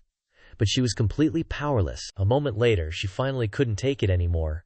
Zhao Yong's soul ripped itself from Lin Wan's body and flew out. At that moment, Han Jie slowly reached into his robes and pulled out a gloomy talisman, and said, "It wasn't easy for you to become a demonic cultivator, and it's even rarer to cultivate to the second realm." He frowned, raised the talisman, and glanced at her with a side-eye. "But you use your cultivation to snatch people's souls, and heaven won't tolerate that." As soon as he finished speaking, the talisman in Han Jie's hand suddenly burst into fierce flames. He nonchalantly put his hands on his hips and declared loudly, "Today, I shall act on behalf of heaven." Suddenly, a gust of wind swept through, causing the plants on the ground to sway. Along with that gust of wind, the fierce flames that were burning the talisman were instantly extinguished. Hanji was shocked and scared, sweating profusely, not knowing what was happening. Suddenly, Xianxia pointed behind him, babbling something unintelligible that startled Hanji. A slender, beautiful foot gently touched the smooth surface of the lake, creating delicate ripples. Everyone focused their gaze in that direction. A beautiful woman slightly parted her lovely cherry lips, raising her hand to tuck her hair behind her ear. Suhi floated in the middle of the lake with a stunning appearance, surrounded by constantly shifting lights, like a celestial maiden. Am I beautiful? A group of charming and enchanting beauties giggled and laughed merrily, lying among the dreamy flowers and grass, giving flirtatious glances, inviting the people in front of them to come closer. Li Mu's face flushed red with excitement at the sight, as if his nose was about to explode with a nosebleed. How can there be so many beauties here? On the other side, Zhongshan was also infatuated, embracing two young and playful girls in his arms. His two subordinates were happily acting like simps for a cold and aloof goddess. Even Hanji couldn't resist the charm of a sensual, mature woman pressing close to him. Li Mu was now glancing downwards, with a face as red as a ripe tomato. Two animal-eared girls were pressing their soft, large breasts against him, with knowing smiles. In an instant, Li Mu's nosebleed burst forth, and his whole body felt weak. This illusion realm is truly powerful. But then Li Mu suddenly regained his senses, frowned, closed his eyes tightly, and tried to calm his mind. I must quickly chant the Clarity Sutra. As soon as he finished speaking, he nervously opened his eyes to see the result. Fortunately, the two beautiful girls who were trying to seduce Li Mengyu had disappeared without a trace. Seeing this, he breathed a sigh of relief, feeling fortunate that he had also inadvertently learned the Clarity Sutra while learning the 9-syllable mantra. Just as he thought this, suddenly the scene of Han Jihe embracing the seductive woman passed by, causing Li Mu to freeze in a daze. After regaining his senses, he frantically clutched his head in a panic. Even Han Zihe has been bewitched. While he was immersed in his thoughts, suddenly Lianxi stepped forward and asked, "Are they dreaming?" startling him and causing him to glance over. Immediately afterwards, Li Mu circled around him several times, scrutinizing him, and even reached out to pinch his cheeks a few times to check, making Li Mu extremely confused. "What are you doing?" he carefully whispered in his ear, asking if anything had happened to Li Mu, which made him a little bewildered. What could happen to me? Seeing that Li Si was surrounded by sensual beauties but his face remained expressionless, Li Mu was shocked and stammered, "You're not even a little bit moved." Hearing the words moved, he seemed a little confused, and raised his eyebrows. "You mean her?" As he spoke, Li Si casually pushed the woman away, causing her to cry out coquettishly. The woman was gloomy and unwilling to give up, grinding her teeth. "Little brat, don't be too proud of yourself." As soon as she finished speaking, she raised her sleeves to cover her face, and strange rays of light peeked out from the gaps. A moment later, the sleeves were lowered, revealing a pure and lovely face, gently calling out Li Xian's name. He was immediately as if he was bewitched, and muttered the two words, "Ching Ching," then groped towards the adorable young woman. Li Si raised his hand forward, muttering as if he couldn't believe his eyes.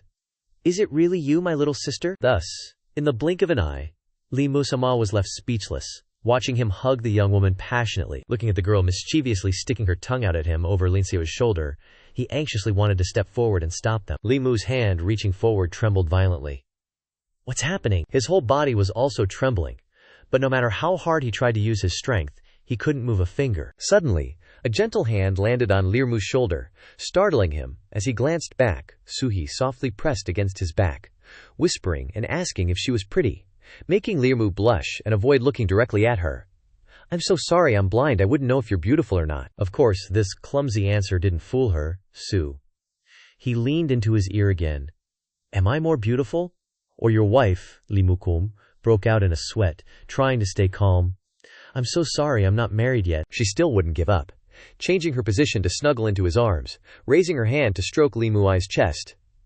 "The scenery here is so enchanting, young master. Would you like to do something fun with us sisters?" Li Mu looked up, sternly telling Suhi to have some self-respect, but inside he was screaming in regret, "I want to, but my body won't let me." As soon as he said that, her attitude suddenly changed. Suhi's eyes widened in disbelief. She reached out and shoved him hard, making Li Mu grit his teeth and his Su. He angrily pointed at his face and scolded him like a splash of water. "You're a liar! All men are the same horn dogs. How can a woman be so forward and your heart not wavered?" At this moment, Li Mu suddenly realized his body could move again as normal. He immediately raised his hand to form a triangle seal, gritting his teeth in his heart. "Dare to disrespect this young master? Watch how I deal with you." Thinking this, Li Mu took a deep breath, opened his mouth, preparing to chant a spell, but before he could even utter a single true word, the barrier suddenly shattered, leaving Li Mu stunned, tilting his head, not understanding what was happening. He frantically turned his head, looking left and right, unsure if he had returned to Bishuiwan or not. Suddenly, a sweet female voice echoed behind Li Muhe. "I am here, Suhe," respectfully placed her hands in front of her stomach, offering her apologies to the young master.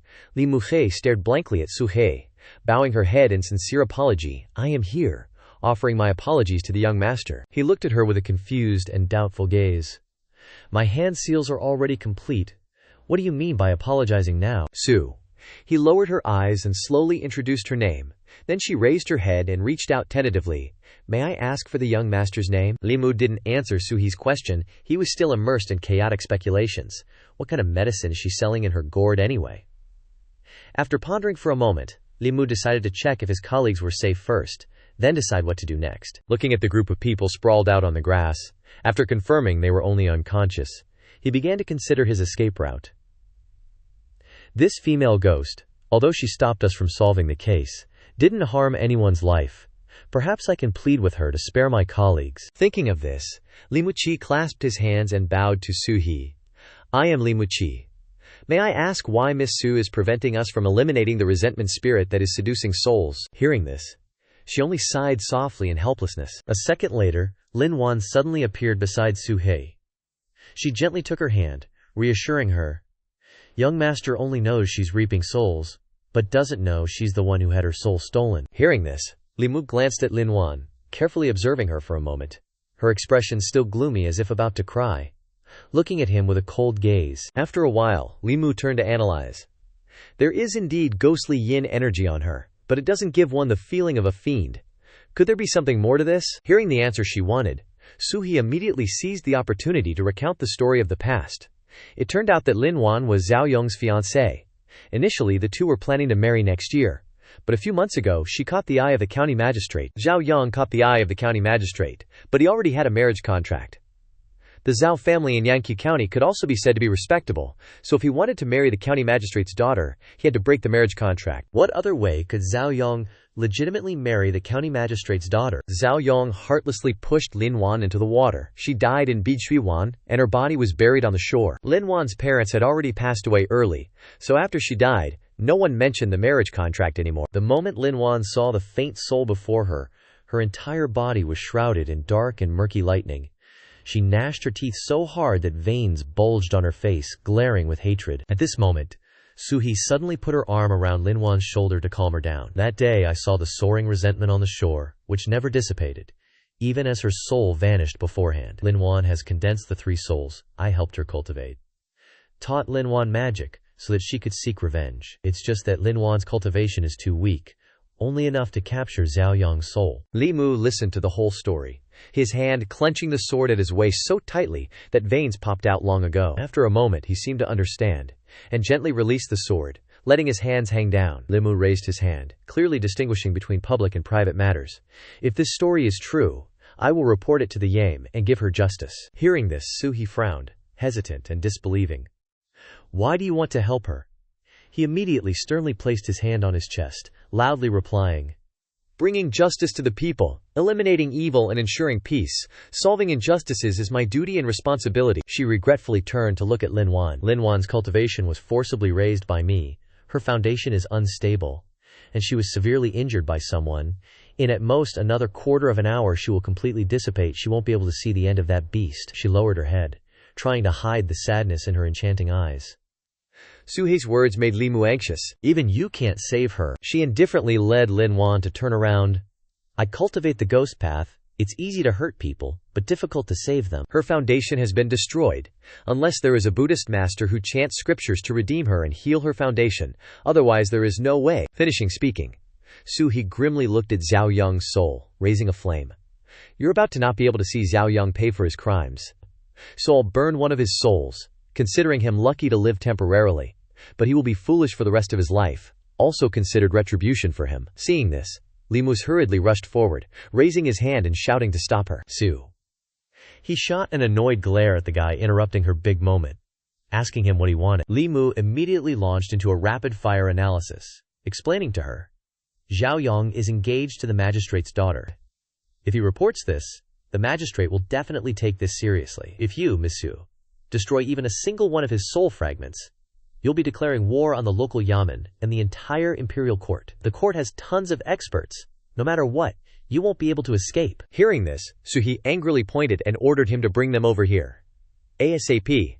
Li Mu awkwardly covered his face, suggesting that they should probably figure out a way to save Lin Wan first. She suddenly lowered her voice, her face grim, and said, "Unless you have the Dharma power of Buddhism, understand the Buddha, and can perform its grace through a special technique to emanate a saving light, there's no way to save her." He frowned in thought. That monk gave Li Mu a Buddhist rosary imbued with Dharma power. If he just borrows it once, he can use Buddhist divine abilities. After a moment, he finally made up his mind and offered to give it a try. He immediately spun around in astonishment. "You understand Buddhist Dharma?" Li Mu hesitated, glancing at the rosary on his wrist, muttering, "I don't really understand it that well." But he completely steeled his resolve, clenching his fist and looking into the distance with unwavering determination. "But I can try." A little later, Li Mu was sitting cross-legged on the ground, closing his eyes to quiet his mind.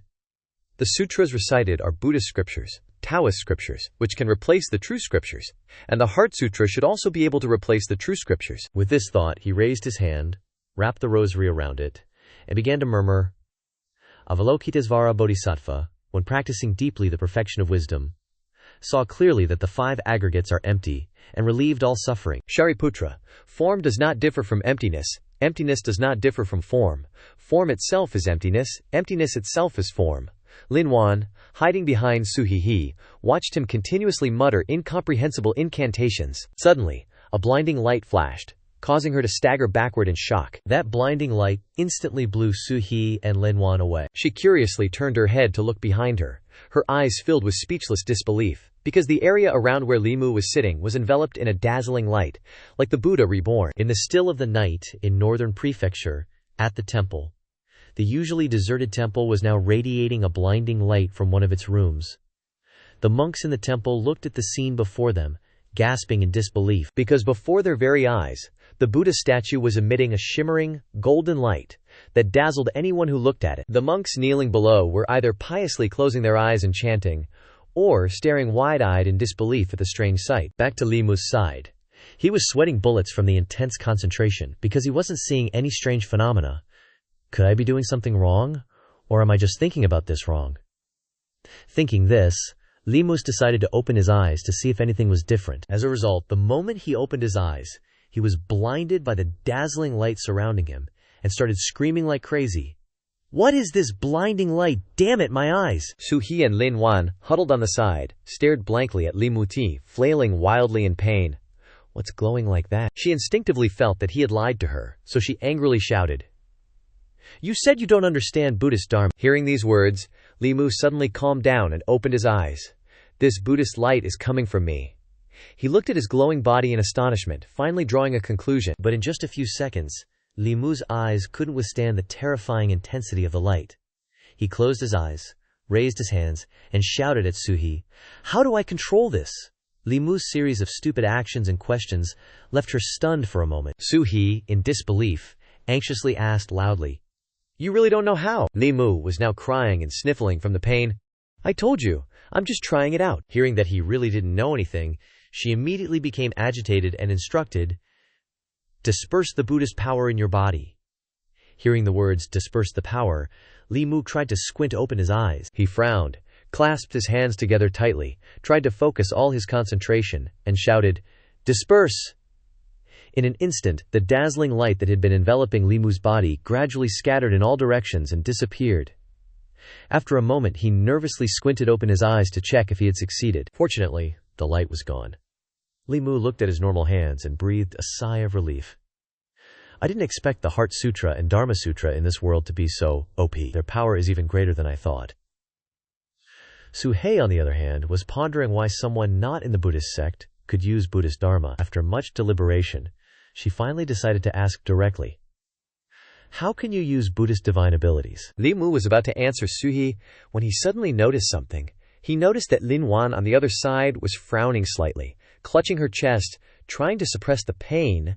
Ms. Lin seems to be at her limit. Thinking this, Li Mu immediately shifted the topic back to the main issue. "That's not important. What do I have to do to save Miss Lin, Su? He muttered in a deep voice.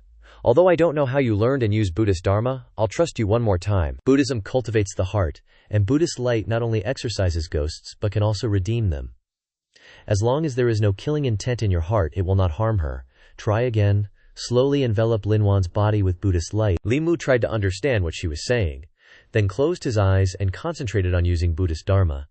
Streams of light suddenly appeared like squirming tentacles. A second later, those streams of light rushed forward and enveloped Lin Wan's body. She was surrounded by a faint glow and constantly shifting dazzling rays of light. A long time passed, and the light gradually dimmed and then disappeared completely. When Li Mu opened his eyes, what greeted him was something round, full, and beautifully white.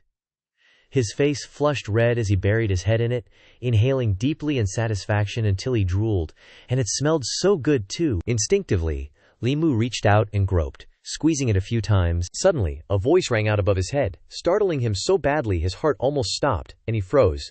Are you all right? At this point, Li Mu trembled, raising his face, now covered in a nosebleed, and nervously said he was fine. After calming down, he shyly shifted his body away, stammering, I'm alright, just a little tired, I'll be fine after resting a bit. Seeing this, Suhi casually pressed Li Mu's head back into her ample bosom.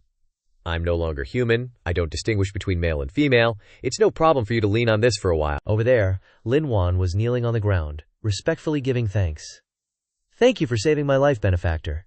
Lin Wan will definitely repay you. Hearing the voice, Li Mu finally came to his senses, turning his flushed face towards her. Lin Gunyang had to suffer such injustice. It's the Yaman's fault, it's our fault. Saying this, the scene before him surprised him into silence. Lin Wan's body was now enveloped in an intense glow. This is gratitude and joy. It's more than 10 times that of Zhang Wang. Then he glanced at Su He, pondering. If I could get the power of the 7 emotions from someone with extremely deep cultivation, Su He could condense into a real body, probably reaching the 3rd realm of cultivation. This kind of deep cultivation, the 7 emotions aren't easily expressed. Li Musho secretly observed her carefully, studying every detail. Based on my current abilities, it's basically impossible to obtain. Lin Wan is probably my limit. Thinking this, he reached out his hand to receive the red aura surrounding her. Lin Mu approached, warmly asking Lin Wan, "What are your plans next? Or do you still want to continue seeking revenge?" She timidly replied that the Zhao family and the prefect had connections, and no one in the northern prefecture could touch them. He had saved Lin Wan's life, so she couldn't harm Li Mu like that. Saying this, Lin Wan's expression turned gloomy. She darkly hesitated, saying she wanted to go to the underworld, but he angrily clenched his fist, shouting, "Pay your debts with money, repay murder with your life. Even if you don't seek revenge, I will definitely make Zhao Yang pay for his crimes." Hearing this, Lin Wan looked up in surprise, grabbing Li Mu's shoulder, asking what he meant. Li Mu placed his hand on his chest, righteously declaring, "As long as I wear this uniform, I will be fair and just. You don't need to ask any further. I will definitely make Zhao Yang pay the price. Even the prefect can't protect him." These words immediately moved her to tears, and she emotionally called him benefactor twice. At this moment, he was secretly calculating the gratitude he would gain from this. But the next second, Li Mu gaped in shock, unable to utter a word, because before him, it seemed the entire space was enveloped in Lin Wan's intense feeling of joy. Lin Wan respectfully clasped her hands and bowed before Li Mu. "Thank you, benefactor." Sitting and witnessing this scene, Su He praised, "If all the officials in the world were like Gongzi, then there would be far fewer wronged souls in this world." Li Mu blushed slightly, looking at her. Gunyang doesn't need to praise me like that. He frowned, thinking, it's for Lin Wan, and also for my own life. If I can't condense the 7 souls, I'll only have one path, death. Helping Lin Wan rectify her wrongful case, I might be able to take some of her 7 emotions to condense my first soul. Then Li Mu pointed to the wronged soul in front. It's just that Lin Gunyang needs to forgive Zhao Yang's wronged soul. He thoughtfully rubbed his chin. Lin Gunyang must temporarily follow someone by Su Gunyang's side. When the court interrogates, perhaps we'll need you to appear in person. Lin Wan expressed her gratitude. I'll listen to benefactor and everything. But Su He looked at him with some displeasure. Gongzi doesn't seem to have the prohibition of speech. Just as Li Mushi was about to say something, Su He gestured for him to be quiet. She gently lifted Li Mu's chin, implying reproach. Why not let this servant teach Gongzi? Under the lake surface, 2 fish were frolicking, causing ripples on the water. Su He gripped his shoulders, instructing, "After Zhao Yang repays his crimes, if Gongzi comes to this place again, I have something I want to give to Gongzi. Li Mu showed a surprised and curious expression, wanting to know what that object was, but she acted secretive. Her cheeks flushed as she looked at him. Gongzi will know when the time comes. In a certain forest, sunlight shone strongly through the thick layers of leaves, blinding people. Han Jie sat blankly on the ground. My head hurts so much, what's going on? Right then, he noticed something was up beside him. Han Jie saw Zhao Yong's soul and Li Mu's group sleeping awkwardly around a tree nearby. Han Jin then took out a talisman. Turns out they just had a nightmare. After performing the spell, he successfully captured Zhao Yong's vengeful spirit into the talisman. Han Jie looked at the talisman in his hand and sighed. This female ghost seems to know her stuff. Killing court officials is a serious crime. If they sent 3 realm experts, she wouldn't stand a chance. Then he walked over to them, kicked the one lying closest, and shouted, "Stop sleeping! Wake up, all of you!" Hearing the wake-up call, everyone wearily opened their eyes, yawning non-stop. Zhang Shan turned to look at him with a meaningful look, which Li Mu found confusing. "Why are you staring at me like that?" He then put on a face of pure bliss, drooling. "Li Mu ma, last night's dream was so exhilarating." The guys behind him had the same expression, rushing to remind Xianxia, "Don't talk about it." Li Si, leaning against the tree nearby, looked a bit pensive. He sat silently, his mind full of jumbled thoughts. Zhang Shan saw Li Mu walking ahead and reached out. "Old Li, give me a hand, my legs are a bit wobbly." Then he wondered, "Li Mu, why do you think that demoness didn't kill us, and instead gave us dreams like that?" Li Mugur explained. "Probably afraid of being investigated by the Yamen. Besides, not everyone is like you." Then he glanced at the tree in front of him and continued. "Look at Li Si, just sitting there motionless." Han Jie seemed to have lost his patience, crossing his arms and loudly reminding them, "What are you standing there for? Let's get back to the county office." As soon as he finished speaking, everyone quickly followed each other back. At the same time, some people hurried towards the opposite direction. One of them loudly announced to the others, "The Buddha has manifested at Gongquan Temple." Immediately afterwards, a crowd of people, both men and women, carrying their children, hurriedly followed. "I want to go pray to the Buddha. I want to have a son next year." Han Jie stood by the road, shaking his head in amazement at the scene. "They're a bunch of fools." He frowned in annoyance. "Those eunuch monks can't even have kids themselves. How can they bless others?" Li Mu turned to look at Li Xia and asked, tentatively, "Yesterday, in the illusion, there were so many beautiful women seducing you.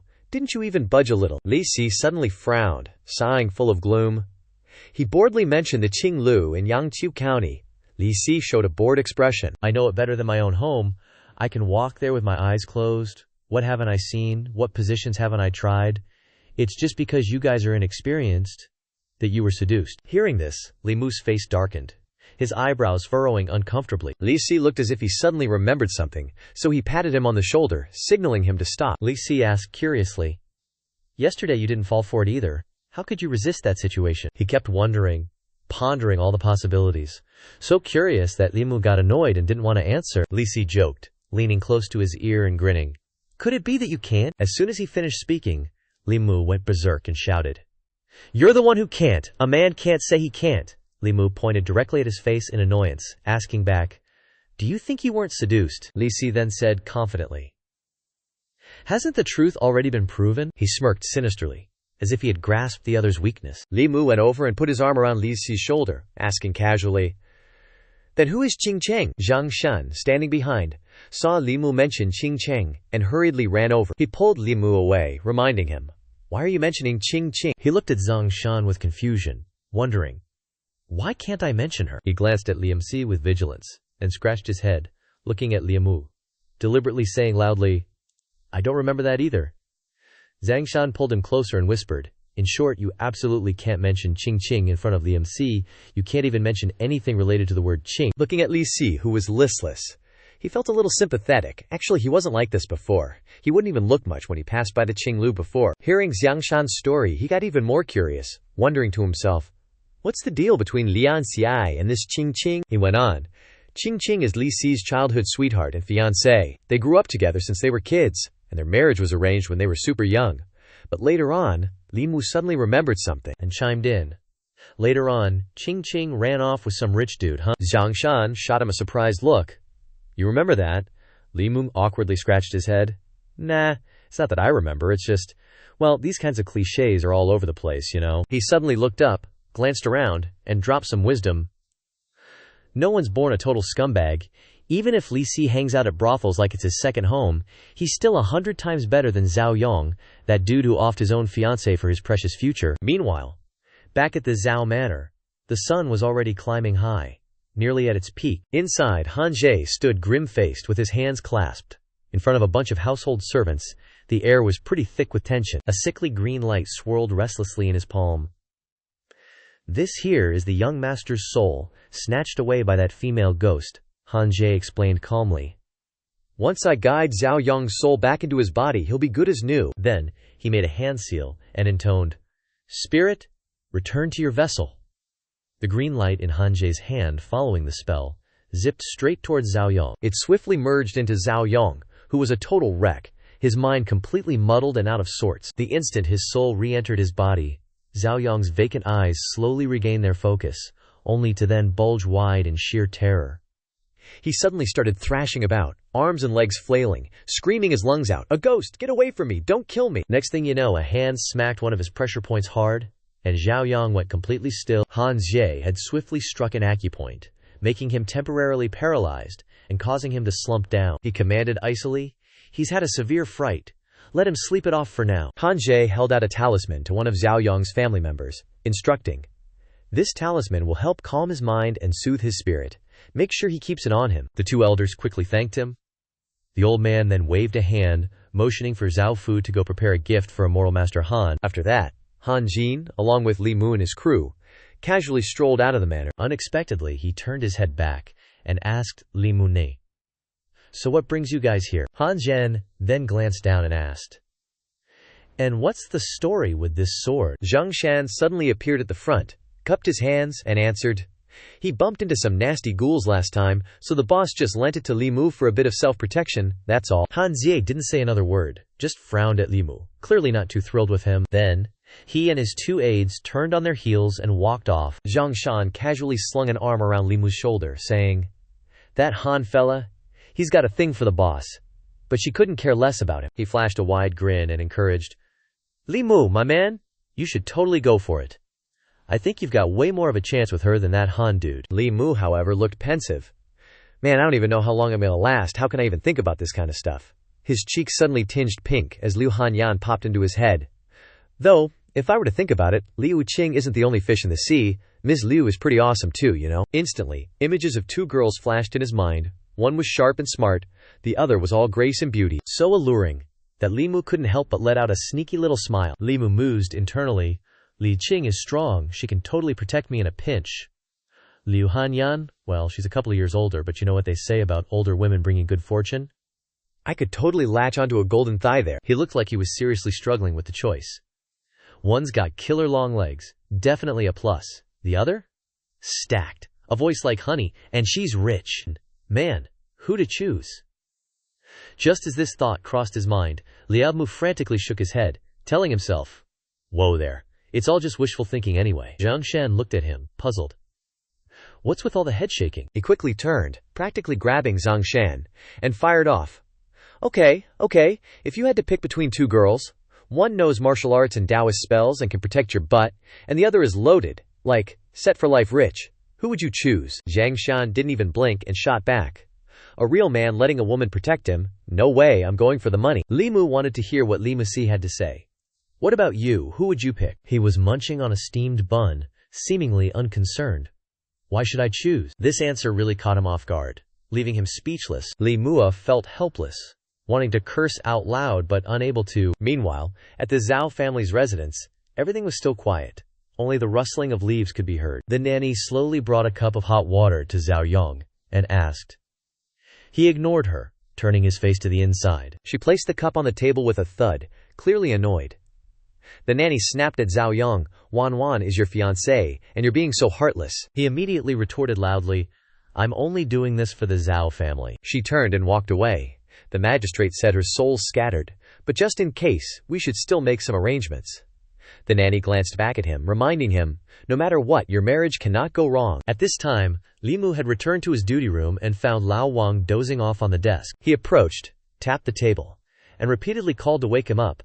Lao Wang sleepily rubbed his eyes and yawned. Ah, Li Mu, you're back. As soon as he got back, Lao Wang quickly invited him. Want to gamble? Li Mu was a little embarrassed and declined, maybe later when I have time. Then he turned to leave, stretching as he went, and didn't forget to tell him. The Zhao family case is closed, hurry up and file the records. Once it's done, I want to go home and catch up on some sleep. Lao Wang was just as listless, yawning as he said, "You can help me go get Zhao Yong's file over here." Then Lao Wang sat down to write attentively.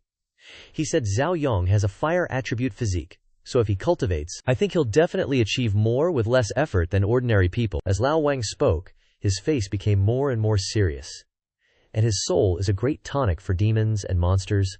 No wonder he was soul-snatched by a demon. Hearing this, Li Mu was a little surprised, wondering about the fire attribute physique and great tonic. Outside, the sun was still shining brightly, and the old gate stood basking in the dazzling sunlight. Li Mu walked and thought, were Su He and Lin Wanwan lying, or is Zhao Yong having a fire attribute physique just a coincidence? As he walked past the gate, he saw Wanwan sitting there alone playing. He smiled and waved.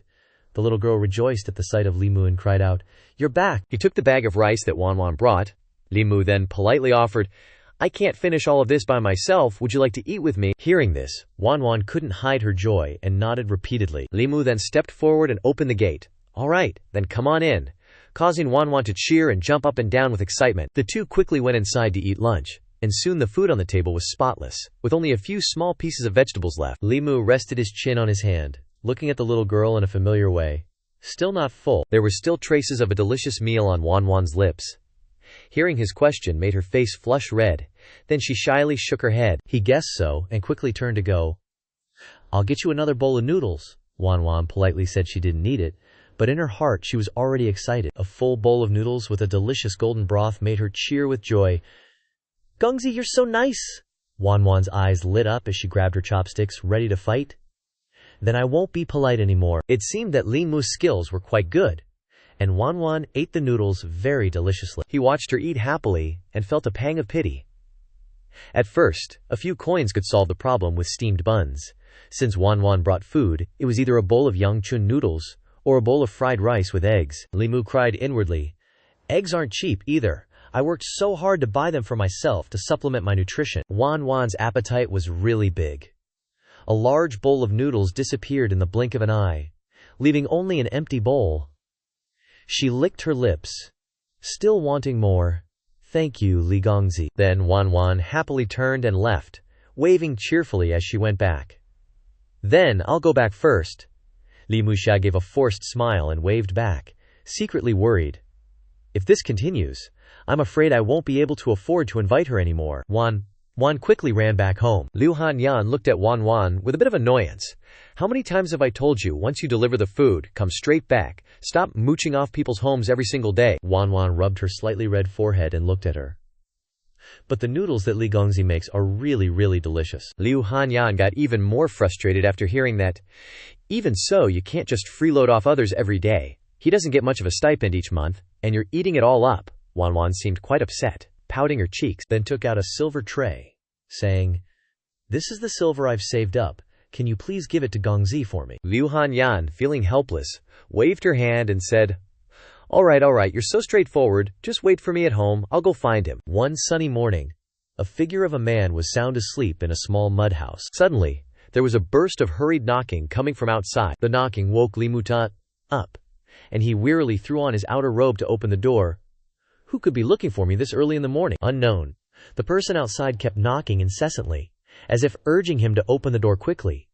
As soon as Li Muha opened the door and saw it was Liu Hanyan, he asked, "Liu Gunyang, what brings you here?" She avoided eye contact, hesitatingly saying, "It's just that I wanted to ask Li Gongzi for a favor. Because I'm busy at the shop during the day, Wanwan is home alone and doesn't cook." Liu Hanyan suddenly grabbed his hand, startling. "Li Mu, would it be alright if I paid you, and you let Wanwan eat here?" Li Mu hastily waved his hand to refuse her offer. "There's no need for silver. After all, I should repay Liu Gunyang for saving my life. I'll just cook more next time." The more he spoke, the softer his voice became, mumbling the last few words, "A little more for a few extra people." Hearing what Li Mu said, she shouted, "Absolutely not." Liu Hanyan insisted on giving him money. "Wanwan can eat a lot. I'll give you 10 taels of silver each month. Consider it her food expenses. Take it." Seeing her like this, Li Mu was embarrassed to refuse. "Liu Gunyang, Although you mean well, how can one person eat 10 taels of silver in a month? He turned his head away, sheepishly muttering something that made her blush. People who don't know would think I'm being kept by Liu Gunyang. Li Mu continued. But it's true that my monthly stipend of 500 wen is a little tight to feed Wan. He scratched his head, offering a more reasonable condition.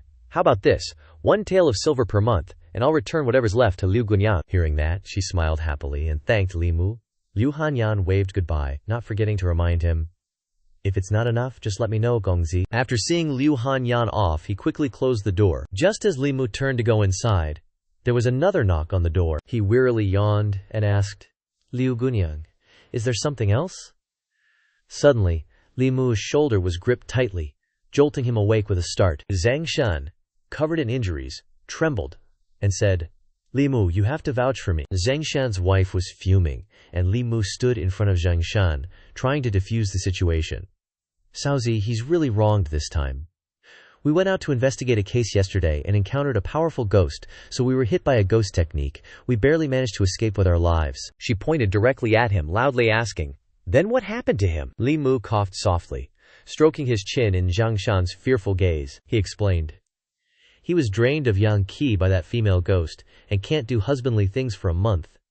Hearing this, she was silent, her face a bit disbelieving. Xianxia pointed at her, saying, "I've told you so many times, I didn't fool around with Li Si, and you still don't believe me." Her eyes shot daggers at him, as if wanting to tear him apart. He fearfully hid behind Li Mugan, not daring to say anything more. She spoke in a reproachful tone. "Li Si isn't anything good. Look at Li Mu He. They're both named Li. How come this strength can be so much bigger? Stay away from Li Si from now on." Li Mu forced a smile, saying, "If there's nothing else, I'll be going now." She softly thanked him. "Remember to visit us more often." Xianxia patted his shoulder, asking, "Where are you going?" Li Mu didn't hide anything, answering, "I'm going to investigate the case." Xianxia said loudly that he also wanted to investigate together with him. He leaned close to Li Mu's ear, whispering, "If you go, she'll want me to prove it again." Xianxia carefully expressed his suffering. "You don't know, this isn't over yet. I really can't prove it, so I want to go with you." Li Mu seriously warned, "This case is very dangerous. If you follow me, you might lose your life." Xianxia still insisted on following him, regardless of the danger. Li Mu got real close, like face to face with Xianxia, and laid out his options. "Alright Xianxia, I'm giving you 2 choices here. First, you go home and explain things nicely to your wife, you hear?" He held up a finger for choice number 2, but he barely got 2 words out before Xianxia cut him off and immediately picked option number 2, haha, smooth move. A simple wooden gate hung with a sign that read, Lin Family Village. Li Mu and Xianxia stopped right in front of the gate, and Xianxia, looking confused, was like, "Isn't this outside our jurisdiction? What kind of case are you investigating here?" Li Mu just stared into the distance, all silent and mysterious. This was Lin Wan's home when she was alive, after all. The 2 of them stepped inside. Xianxia put his hands behind his head, looking all puzzled. "So weird. You said you're investigating a case, but you wouldn't let me wear my uniform, and said it was dangerous." Xianxia took a step back, looking around suspiciously. "What's so dangerous about this place anyway?" Li Mu stopped walking and finally said, "Just shut up, don't ask any questions, and stick close to me." "Got it." Xianxia, hearing this, quickly agreed. After a little while, an old man with a cane came walking towards them. The old man approached, calling out, "Who are you? What are you doing here?" Li Mu greeted him politely, using formal language. "Old sir, I'm a distant relative of Lin Wan. May I ask if my cousin Lin Wan lives here?" When he heard Li Mu's question, the old man's face darkened, looking a bit gloomy. "So you're a relative of Wan? She's been missing for 2 months now." The old village elder looked away, staring into nothing. Zhao Yang is still looking for her, but they haven't found anything yet. Nobody knows where she went. Xianxia, pretending to be surprised after hearing the old man's story, shouted, "Cousin is missing!" The old man's eyes dropped. If Wan hadn't gone missing, she definitely would have married into the Zhao family. After all, she and Zhao Yang were engaged. She would have been set for life. The old man felt sorry for Lin Wan. "It's such a pity. I don't know where she is now, or if she's even alive." Hearing this news about Lin Wan, the 2 of them turned around and started to head out. Xianxia, walking beside him, asked, "Li Mu Kai, when did you get a cousin? I've never heard you mention her before." Li Mu avoided Xianxia's gaze, replying, "Just met her." Xianxia's eyes lit up when he heard that. "Is she pretty?" Li Mu hummed and hawed, answering vaguely, "She's pretty, but not as pretty as our boss." Xianxia kept rambling on behind him. "The boss is beautiful, but she's all about cultivation. You guys aren't on the same path." Li Mu just gave a casual reply to shut him up. The old man who had been talking to Li Mu earlier was strolling around the village when he came to a house. Suddenly he was startled by a voice. "Old sir, is Lin Wan home?" The old man turned around, looking in the direction of the voice, muttering, "Why are so many people looking for Wan Wan today?" The old man wondered, "Who is that? Why can't I see anyone?" A ponytail-wearing head popped out, asking, "Were there other people looking for her? Why can't I see them?" The old man pointed. "A moment ago there were 2 people saying they were relatives of Wan Wan. They just left heading east." He bowed, cupping his hands to thank the old man before leaving. Li Mu and Zhangshan had walked quite a ways. Then, Zhangshan spoke up. "What case are you actually trying to investigate?" Li Mu didn't beat around the bush. Lin Wan's disappearance. Zhangshan scratched his head, puzzled. "How come you suddenly want to investigate this case? This is outside our jurisdiction. Even if a crime occurred, it wouldn't be under your jurisdiction," he went on explaining to him. "Besides, there are tons of missing person cases every year, most of which are related to demonic creatures and ghosts. The boss isn't here right now. How can we deal with those?" Li Mu then countered. "Don't you remember what that old guy said? He said Lin Wan and Zhao Yong were engaged." Zhangshan, hearing that, asked him, "So what if they were engaged?" He seemed to realize something, loudly stating, "Could it be that Zhao Yong wants to marry the magistrate's daughter? So Zhao Yong?" Zhangshan voiced his guess. "Are you suspecting that Lin Wan's disappearance was caused by the Zhao family?" Li Mu stood facing Zhangshan, earnestly advising, "I don't want to get you involved. Go home and don't get mixed up in this." Zhangshan lowered his head, looking a little sad, and asked, "Li Mu, you want to get involved in this?" He voiced his thoughts. "Sometimes I really wonder if you're still the Li Mu I know. You've changed a lot. You used to be so timid you'd never actively investigate anything." Li Mu listened to everything and calmly replied, "It's because I've died once that I understand how unfair the world is." Suddenly, a voice from behind interrupted their conversation, drawing their attention. "Finally found you guys." It was the same guy from before. He grinned wickedly, asking them, "Why don't you cherish your lives? You just had to meddle in things you shouldn't have." Li Mu and Zhangshan turned around, cautiously looking at the person standing in front of them. Li Mu glanced at him, carefully thinking, "Based on my spirit sense, I didn't even notice him approaching. What the heck?" He crossed his arms, warning, "You've investigated a case you shouldn't have, so prepare yourselves to die." Li Mu stepped in front of Zhangshan. "You're sent by the Zhao family. You go first, return to the Yamen and get help." Hearing that, he immediately turned and ran, shouting, "Then I'll go first, be careful." He scoffed with a sly laugh, asking, "You think you can escape?"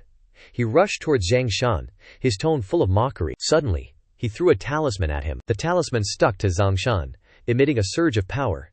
His whole body was enveloped in that magic. Trembling non-stop, Zhangshan was horrified at the scene before him.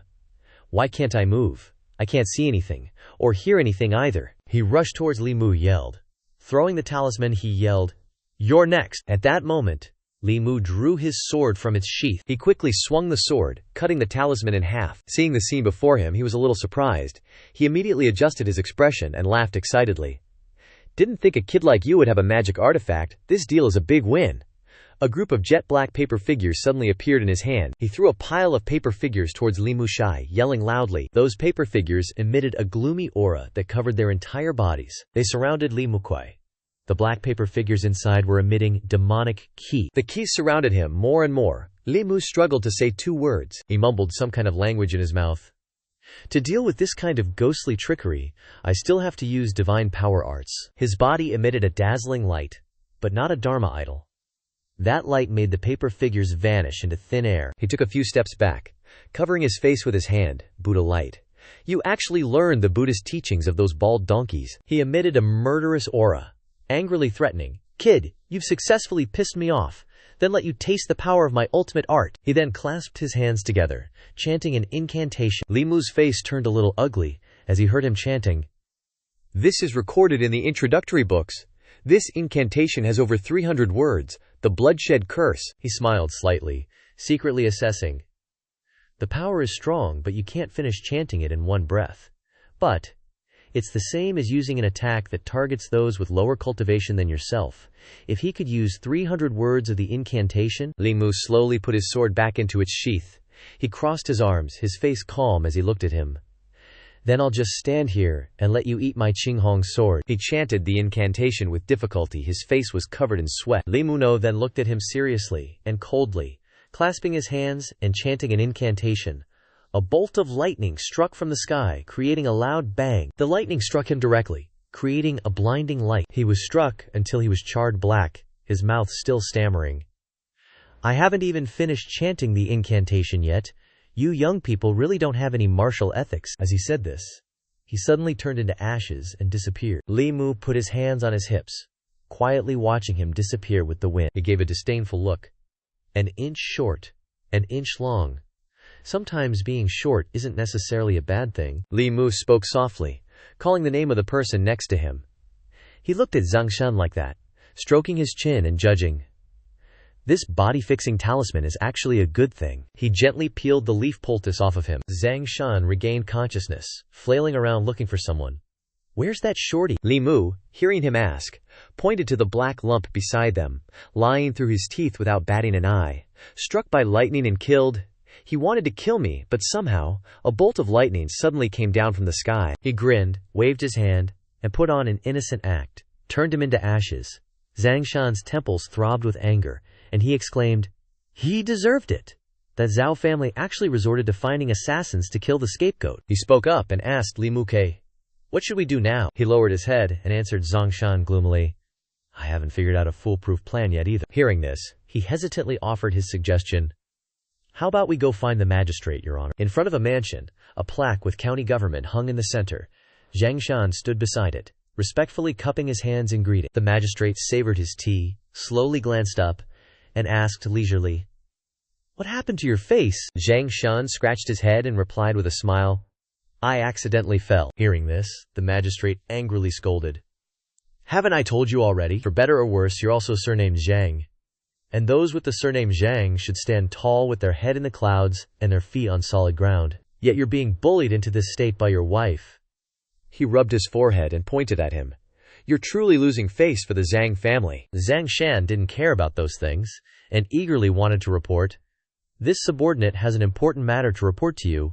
A girl from Xianxia village has gone missing, and through investigation, this subordinate suspects that she has been murdered. Hearing this, the magistrate glanced at Xianxia. A murder case. What happened? Explain the details. He quickly replied. 2 months ago, a girl from Xianxia village went missing, and she had a marriage engagement. Currently, her whereabouts are unknown, and the man has become intimate with someone else. This matter is a bit strange. He hesitated slightly at this point. The magistrate frowned, repeating the 2 words Xianxia had just said. He suddenly slammed the table, scattering the objects placed on the table. He pointed his finger, loudly issuing an order. Unless he already knew that the girl wasn't coming back, immediately bring that man to the county government. This official wants to interrogate him personally. Xianxia spoke up, his tone a little hesitant. But that man is the eldest son of the Zhou family. Hearing him say this, the magistrate paused slightly, sweating profusely, and turned to look at Xianxia. What? The Zhou family's eldest son in Zhizhou City in Zhongzhou? He picked up his teacup, taking a sip to buy some time. Arresting people, this matter isn't urgent. This case still needs careful investigation. Xianxia flusteredly waved his hands to explain. It's not that Zhao family. The magistrate abruptly turned back, asking him again to make sure he hadn't misheard. Hearing that it wasn't that person, the magistrate immediately changed his tune. Human life is of utmost importance. How can we delay? Bring the person to me now. Yan Yi sat back down in his chair. I really want to see what this Zhao family is all about. A life for a life. Do you think I'll submit? He immediately spoke up to explain. This subordinate doesn't mean that. Xianxia lowered his head, not daring to look directly at him. But his father-in-law is very powerful. This subordinate is afraid that I won't be able to bring him back. The magistrate calmly savored his tea, asking Xianxia. Xianxia's answer caused him to spit out the mouthful of tea he had just drunk. His father-in-law is the county vice magistrate, Your Honor. The magistrate gently placed the half-finished teacup on the table. He chuckled, waving Xianxia over to him. Inside, Xianxia's miserable screams and the sound of someone being beaten rang out. The magistrate glared angrily at the person kneeling on the ground.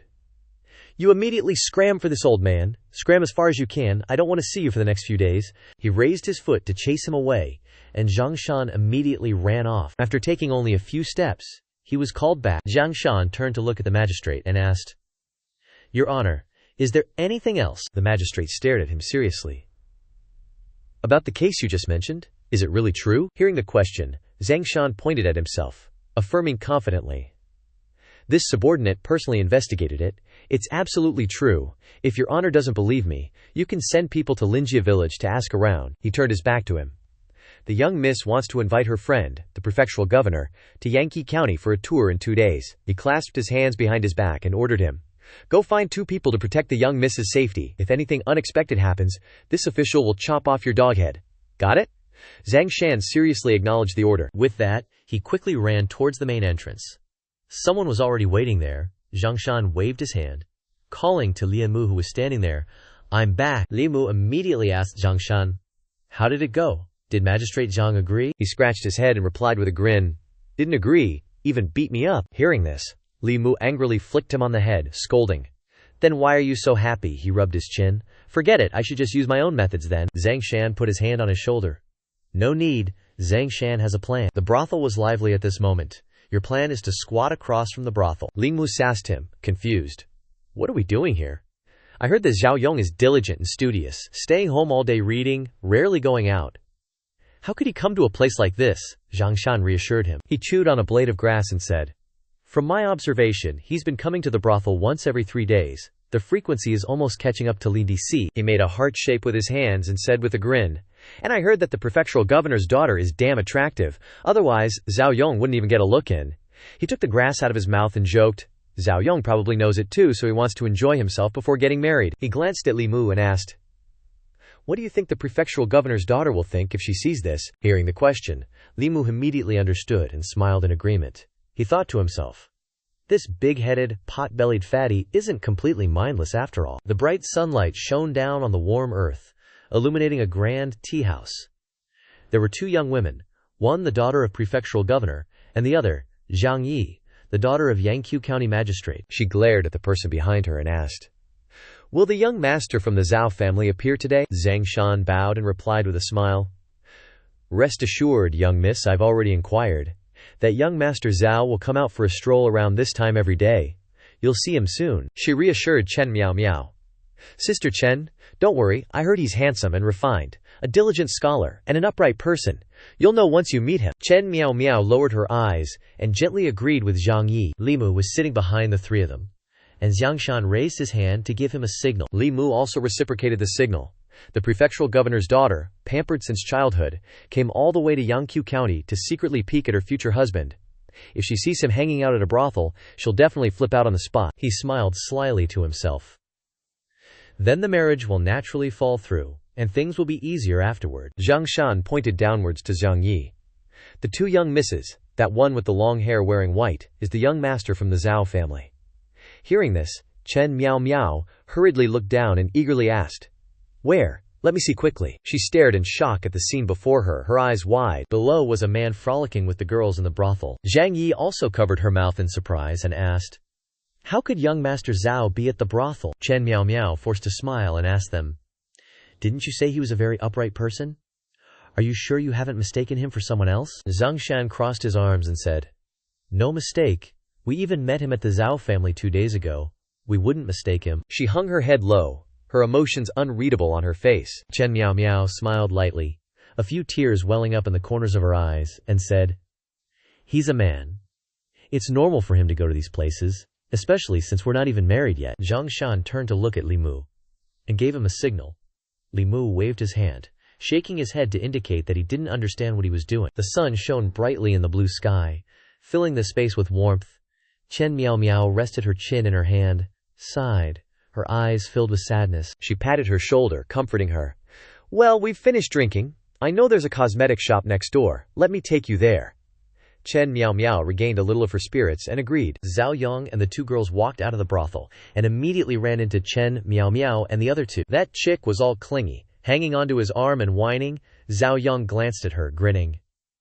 "It's just a jade pendant, all right. If you make me feel good tonight, I'll buy you one tomorrow." And with that, he smacked her butt real hard. He threw his arm around the girl next to her and quickly answered Zhao Yong, "Don't worry, she'll do a great job." As the 2 walked past Chen Miao Miao, the girl piped up, "Heard you're getting hitched. Does that mean you won't be hanging out anymore?" She was stunned by the words coming out of Zhao Yong's mouth. "My fiancée is as fat as a pig. If it weren't for her father being the prefect, why the hell would I marry her?" She ditched Zhang Shan and Zhang Yi, heading off on her own, her face dark. "I think I'm better off alone, don't wait for me." Liang Chen Miao Miao's figure receded, head hung low. Li Mu, seeing this, felt a pang of sympathy. Doesn't seem like the rumors. Is she really the powerful prefect's daughter? Just seems insecure and easily hurt. Xianxia spoke up, drawing his attention. She didn't confront Zhao Yang. Our foolproof plan A failed.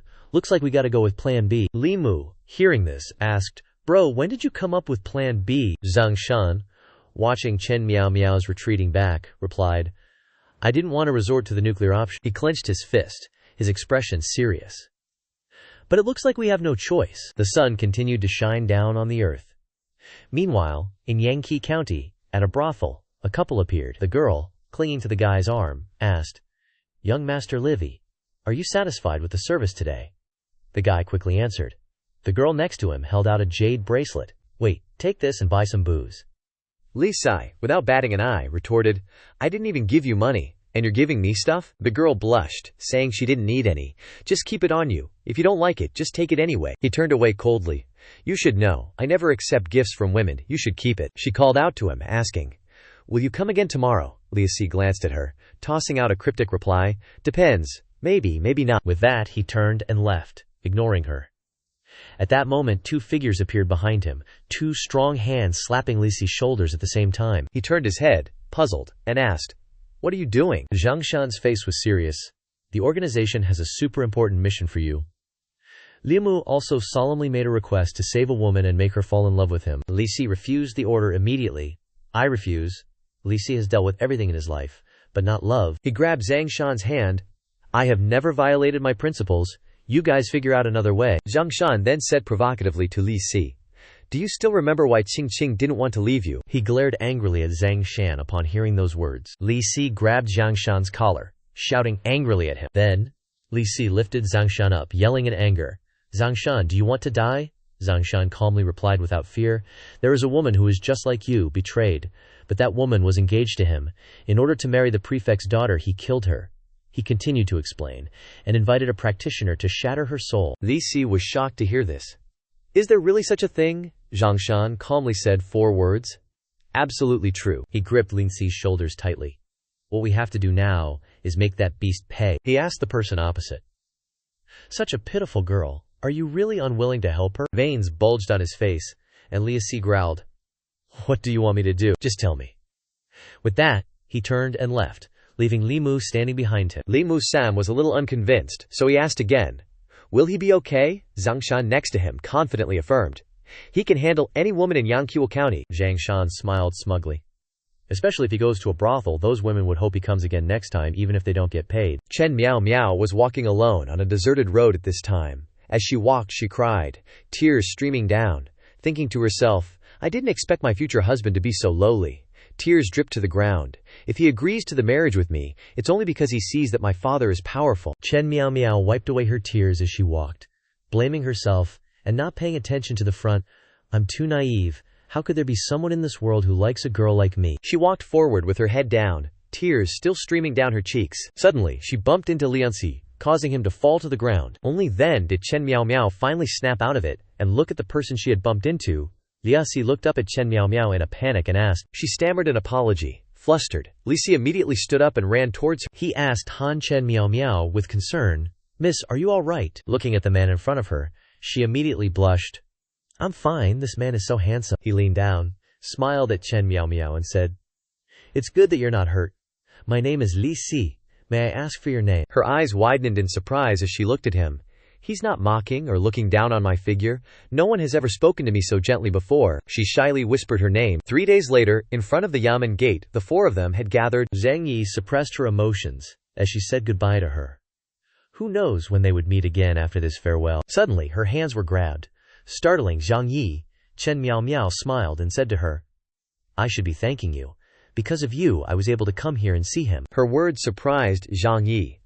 Mixed with a bit of confusion, she asked, Is it Zhao Yang? Chen Miao Miao blushed and awkwardly denied it. She smiled happily. He is a very special person, only he doesn't dislike my appearance. He said that only in this way can his heart be filled. He sincerely likes me. Zhang Yi, upon hearing this, warned loudly, Sister Chen, don't be deceived. Chen Miao Miao didn't believe her words. You and I are not the same. I don't have the good looks and figure like you. What do I have for him to deceive? She clasped her hands together, remembering Li Si's words. This time when I return, I want to tell my father that I will not marry Zhao Yong anymore. I will wait for him. He said that in 3 years he will come to my house to propose marriage. The carriage set off, accompanied by 2 guards closely following to protect her. Zhang Yi felt a bit of self-reproach, and asked, I don't know if we did the right thing or not. Li Mudong, who was standing beside her, comforted her. Don't worry, if she really married that beast Zhao Yong, that would be the biggest tragedy. What we did was a good thing. Zhang Yi gave him a sharp glance, and exclaimed, You've changed. You wouldn't have said that before. Now you're much more responsible. He smiled in response. I've just figured things out a bit. She turned around and went inside, not forgetting to thank Li Muka. This time, it was thanks to you guys that this case was closed. I'm gonna find my father to request rewards for you. Zhang Shan stood with his hands on his hips. All right, let's go back and gamble. The 2 of them then noticed the person sitting outside the door. Zhang Shan asked, Isn't that Li Si? Li Mu told him to go back first, and he would return later. He walked over to Li Xian and sat down beside him. Hey, Li Si, I'm asking you, how do you make a girl like you so much in 3 days? He calmly answered the question just now. To make a woman give you her heart, the best way is to treat her sincerely.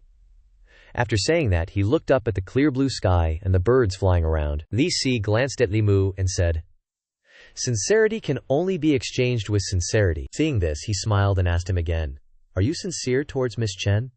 He closed his eyes and calmly replied, I am like that to every lady. Hearing these words, Li Muche immediately ridiculed him. Li Si then retorted, Sincerity is not worth anything. Li Mu was a little surprised to hear this and glared at him with wide eyes.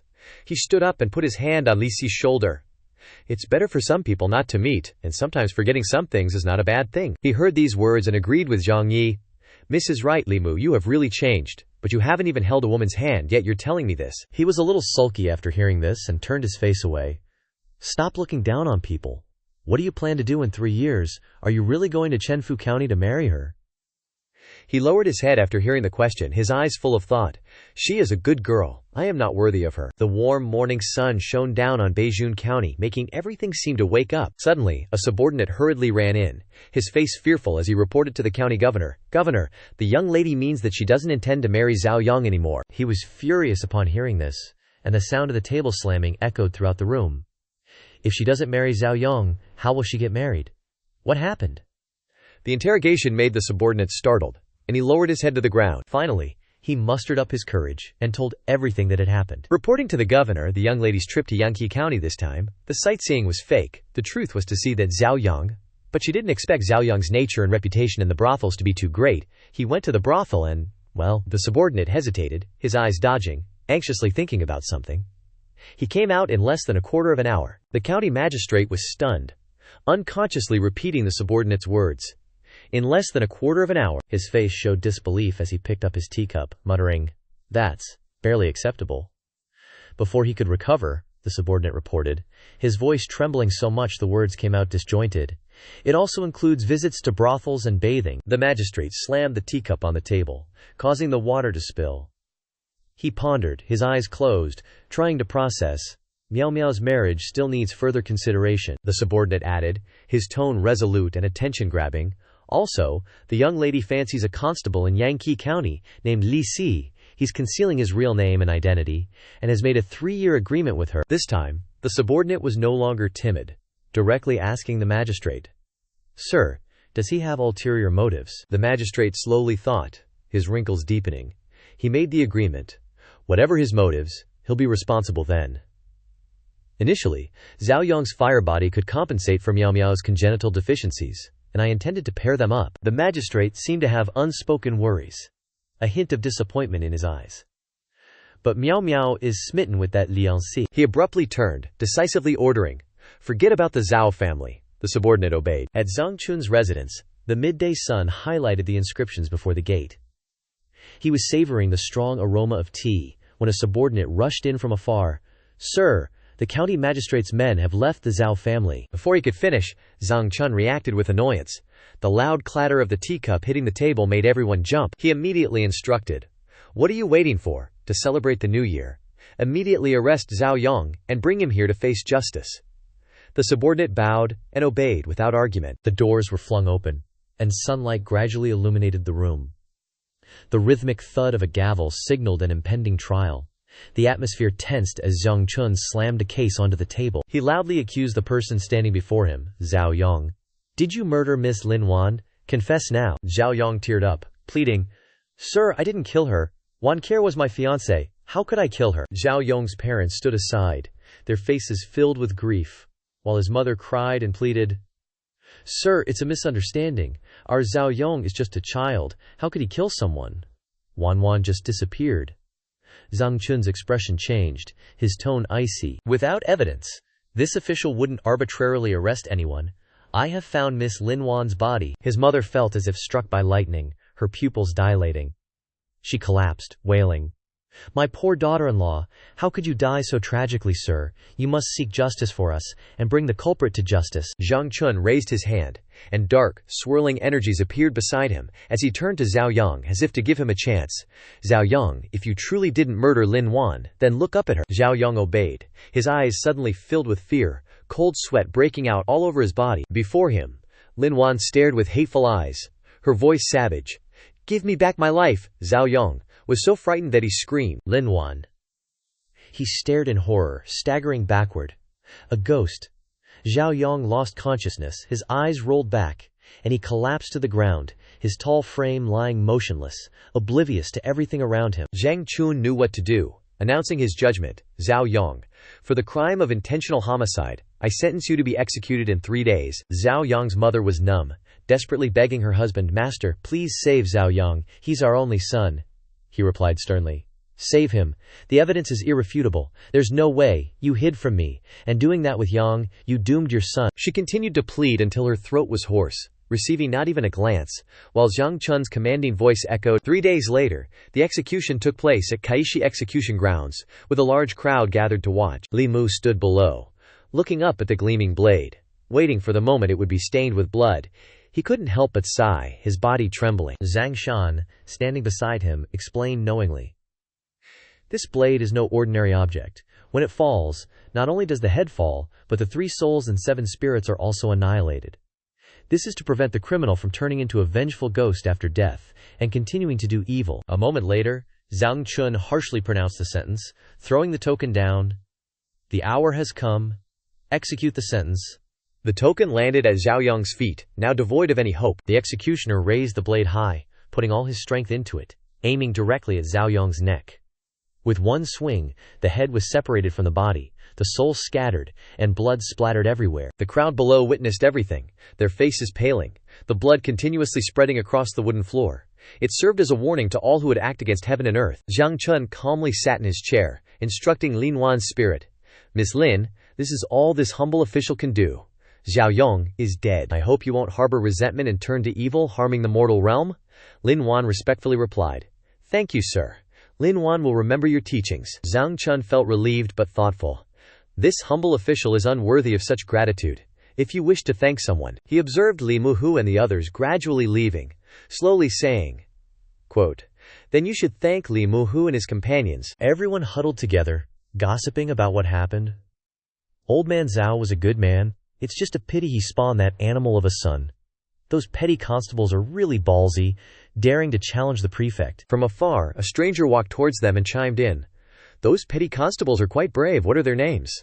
They didn't hide anything and honestly told him, "Li Mu, Zhang Shan, Li Si, seems like those are the ones." He mumbled those names, looking incredibly strange. Li Mu, Zhang Shan, Li Si. Then he quickly strode forward, not forgetting to turn around and thank those two. They watched his back getting further and further away, and couldn't help but wonder what was up. At Li Mu's house, the atmosphere was incredibly peaceful, the sky even clearer than usual. Liu Hanyan and Wan Wan stood together outside the door, peeking inside to observe. "Li Mu Zimu, are you drooling already?" A cheerful voice echoed from inside. "It smells so good, miss. Young Master Li is eating." He picked up a big piece and grinned from ear to ear because the food was so delicious. This upgraded pressure cooker food is too good.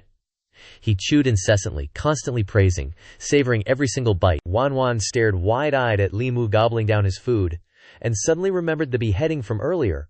Her face instantly turned green. Finally, she couldn't hold it in, and covered her mouth tightly, seemingly about to throw up. Wan Wan quickly ran forward. "Miss, I don't want to eat anymore." Liu Hanyan didn't have time to react, and Li Mu looked out. They were puzzled. He politely invited her to eat together. You came at the right time, sit down and have a bite, Liu Hanyan bluntly refused. You really have a big heart. Her voice suddenly became serious. Li Mu, I have something I want to ask you. I heard those constables say that you took that case so that Zhao Yong could pay for his crimes, and to give Miss Lin justice. Li Mu's eyes flashed with confidence and determination. Not denying what she said, Liu Hanyan saw that he was very optimistic, and worriedly asked again, Aren't you afraid of the Zhao family? Aren't you afraid of the prefect? From beginning to end he didn't have a single trace of worry. Anyway, I won't live for much longer, so before I die, I can kill a few more animalistic bastards, and do some good for the common people, then this life won't be wasted. Hearing him say that, she seemed to understand everything, looking at him with respect. Xianxia looked very flustered, and when he saw the two of them he announced, Li Mu Ka, good news, he whispered in his ear. The county magistrate rewarded us with 2 months' salary. Let's go drinking another day. Lin Wan's spirit suddenly appeared at Li Mu's house, but she immediately knelt down before him. Her attitude was extremely respectful. Zhao Yong has paid for his crimes, thank you, benefactor, for giving Lin Wan justice. He didn't suspect anything and secretly thought, Miss Lin has had her revenge, so this must be joy and gratitude. Li Mu saw something, his eyes full of panic, Miss Lin's joy and gratitude. Then he immediately turned to look at her, seeing Lin Wan still sitting there quietly, but the yin energy seemed to be getting stronger and stronger. Impossible. In the sky, the red color of gratitude was also increasing, making Lin Mu unable to help but worry. So much. Those fiery red streams of yin energy approached him, and one by one burrowed into his body. Li Mu stood before a huge source of energy, making his figure covered in a bright red color and look very small. Every stream of yin energy clung tightly to Li Mu's skin, piercing through every layer of cells, and he kept trying to stop them. Yang energy surged through Li Mu's body, and his outer robe couldn't withstand it and burst open. Blood gushed from his mouth, his face as white as a sheet, draining his strength. Everything was a black void to him now, unconsciously hearing the calls around him. After a long time, Li Mu finally began to wake up, vaguely feeling something very painful. He slowly opened his eyes, seeming to have forgotten what happened after fainting, and immediately asked Lady Liu. Liu Hanyan was overjoyed, and immediately asked about Li Mu's health with concern. She helped him sit up, looking puzzled. How did you suddenly faint? And you vomited so much blood. Li Mu waved his hand, indicating that he was fine. I'm okay, I'm already used to it. Xianxia hesitated on the side, but finally mustered the courage to ask him about his condition. Li Mu confirmed.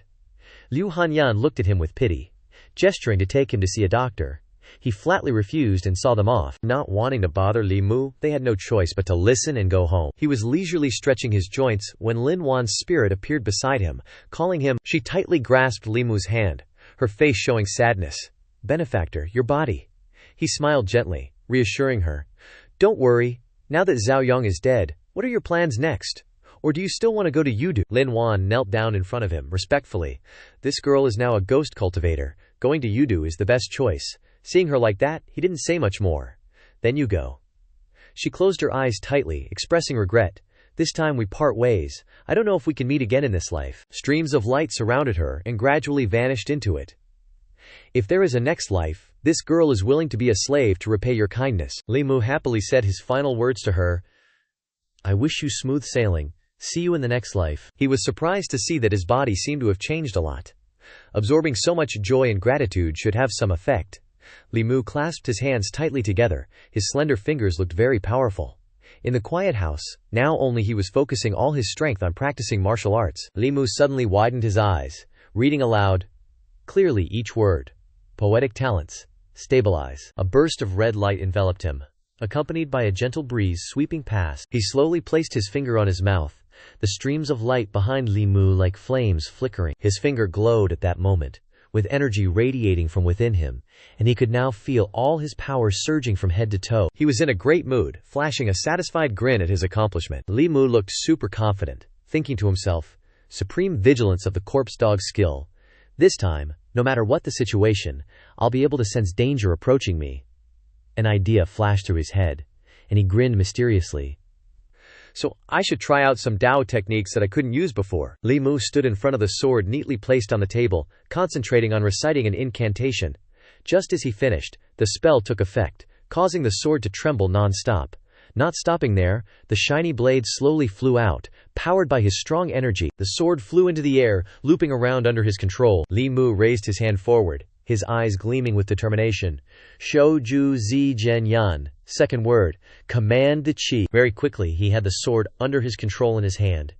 He stared at it for a long while, enthusiastically tossing the sword into the air, pondering. Controlling the flying sword is only possible for cultivators at the third realm or higher. The second word of the incantation directly shortened the gap between realms for me. Suddenly, Li Mu felt a sharp pain in his chest, and his face contorted in pain as he cried out.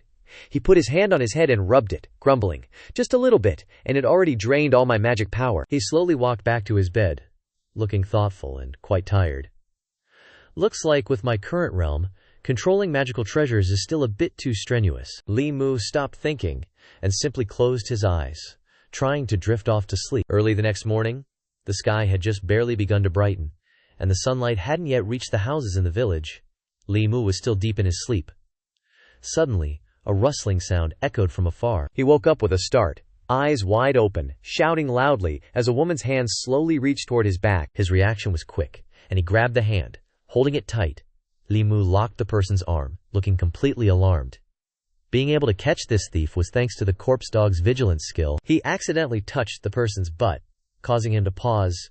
Wait a minute, this soft feeling is a bit off? Thinking he was mistaken, he nonchalantly patted it hard a few more times. Liu Hanyan, in pain under the bed, couldn't help but complain.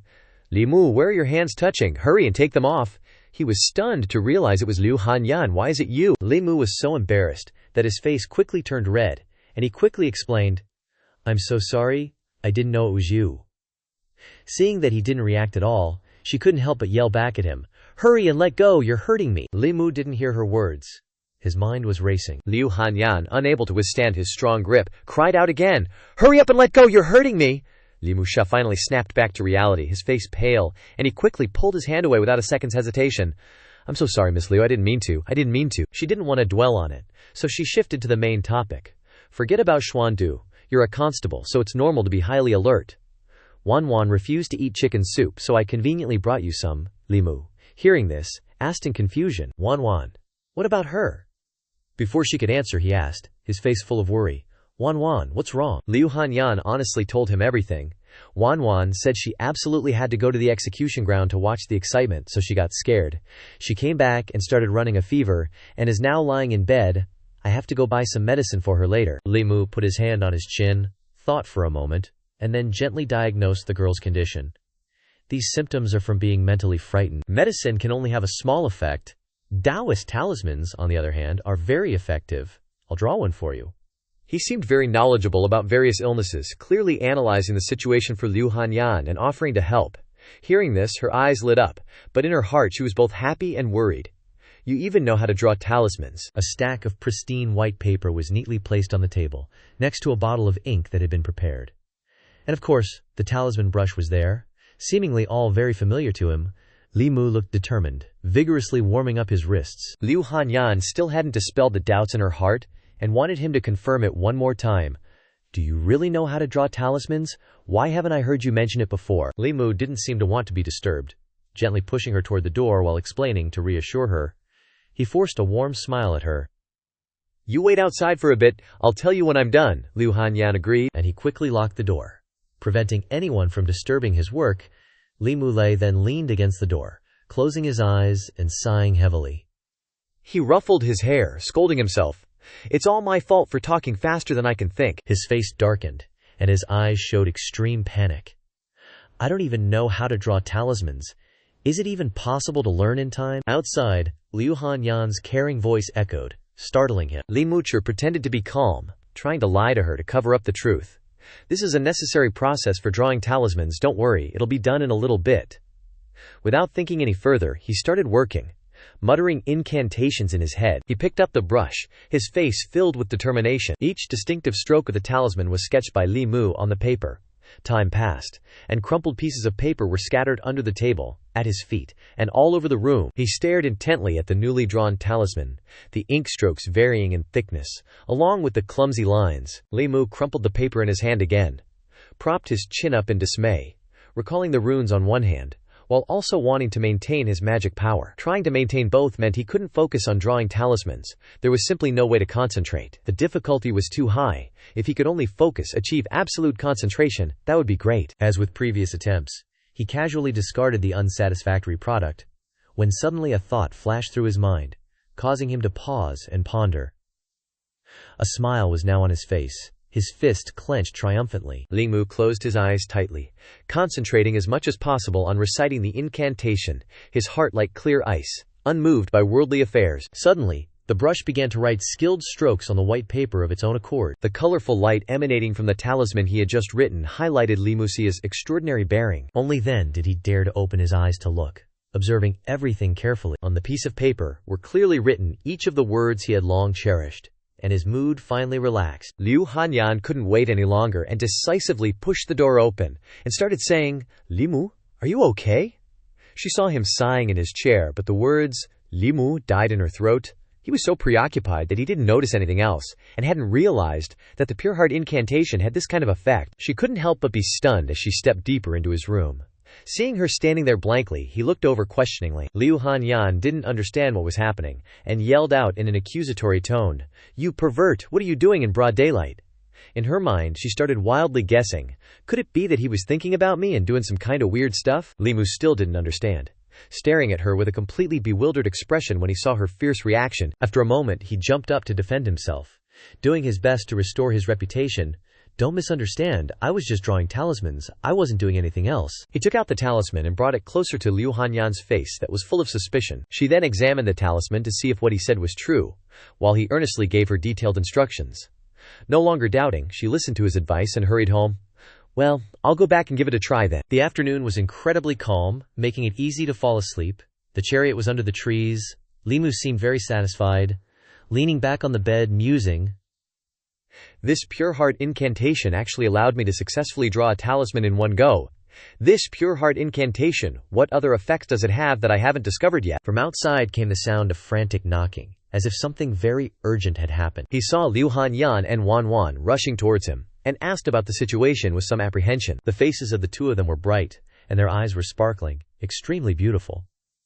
She sweetly replied to him, "Do you have any kind of talisman that prevents weight gain no matter how much you eat?" Li Mu didn't hide anything, frankly telling them that there was a type called the Youth Preservation Talisman, which could keep people eternally young and maintain their youth, which should also have the effect of maintaining their figure. Liu Hanyan's smooth hand suddenly grabbed his, her hands very sincere, her eyes unable to restrain the desire in her heart. "Eternal youth, everlasting beauty, just name your price. I want as many as you can give me." Her hand was tightly gripping his, almost touching her pink breasts. Just that moment alone made him blush red. But his eyes still wouldn't leave that place. Li Mu tried to avoid her gaze, scratching his head politely. "Money is not necessary. I will try to draw one for you when I am free at night." On the way, he couldn't help but think, Miss Liu's constitution seems to be the type that easily gains weight, even from drinking water. No wonder she was so excited when she heard about the Youth Preservation Talisman. He touched his wrist and hissed in pain. "Again, I drew too many talismans just now, so my hands are all swollen now." Lin Xing, who was walking, suddenly stopped when she saw Li Mu sadly passing by, her expression surprised, and she thought for a moment. Without hesitation, she decisively said two clear words, her voice extremely clear, "Li Mu Lai." He was startled, and turned his head back as a natural reaction, his eyes quickly discovering a familiar face. His face was full of joy, looking at Liu Qing without blinking, and not forgetting to greet her. "Boss, you're back." Li Qing ignored Li Mu's words, and asked, straight to the point, "Could it be that you have successfully condensed a wisp of soul?" He rubbed his wrist, and softly replied to her, "Fortunately, Miss Linwan helped me." She looked at him with a surprised expression when he suddenly brought a sword close in front of her. "I now have the power to protect myself." I returned the azure rainbow sword to the boss. Seeing that she was still hesitant, Li Mu reassured her with a few words. "Big sis, you should really take it back. You often face dangerous situations in your line of work. You need it more than I do." Since he put it that way, Lian Qing quickly accepted her sword back, a hint of shyness flickering in her eyes. She neatly fastened the sword to her person, her movements practiced and graceful, as if she'd done it 1,000,000 times. After that, she took out another sword and offered it to Lian Mushan. "I'll give you this sword, take it." With a very solemn tone, she introduced a few features of the sword, which was adorned with intricate patterns. "This is the sword I used when I was at the qi refining stage, a sword for practice. It's called Bai Yi." Yi Qing added detailed instructions. "With it, if you encounter ordinary vengeful spirits, you can take them down with a single strike. Also, there's a sword manual I left in my room. On the table, remember to practice diligently. Li Mu politely accepted the sword. Thank you, big sis. The bustling street was bathed in the midday sun, but it couldn't diminish the lively atmosphere of the surrounding stalls. He cherished the sword in his hand, walking quickly forward, while thinking, this Bai Yi sword, although it's big sis's old item, is even more suitable for me.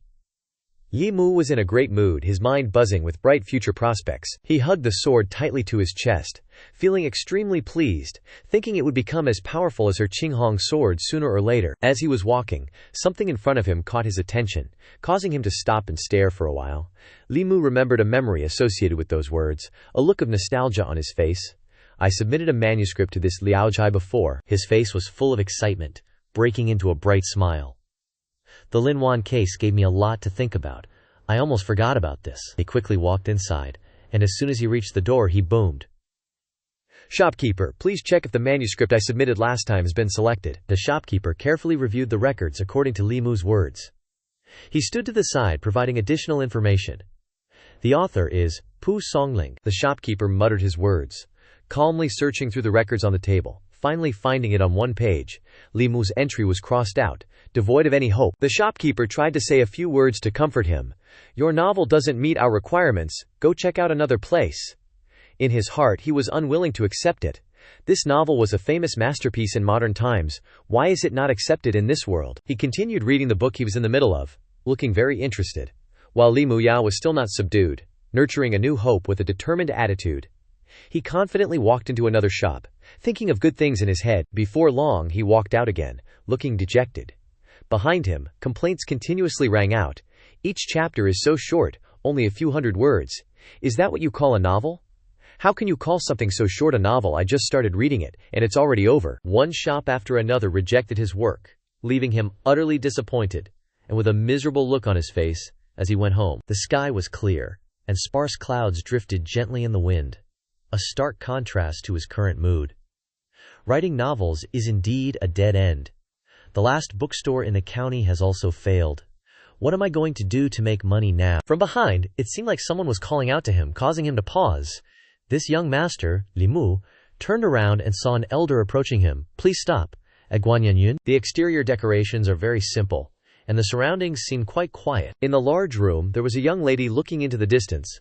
Her face could not be seen clearly. Li Mu was like a dog that stumbled upon a treasure, cunningly quickening his pace as he headed home, a smile of utter satisfaction on his face. That was none other than Liu Hanyan, who was calmly pouring tea into a cup when someone came to report, Miss, everything is arranged. I have offered a high price. The fragrance of fine tea filled the room, and she gently ordered, in the future, if he has any requests, just take care of him as much as possible.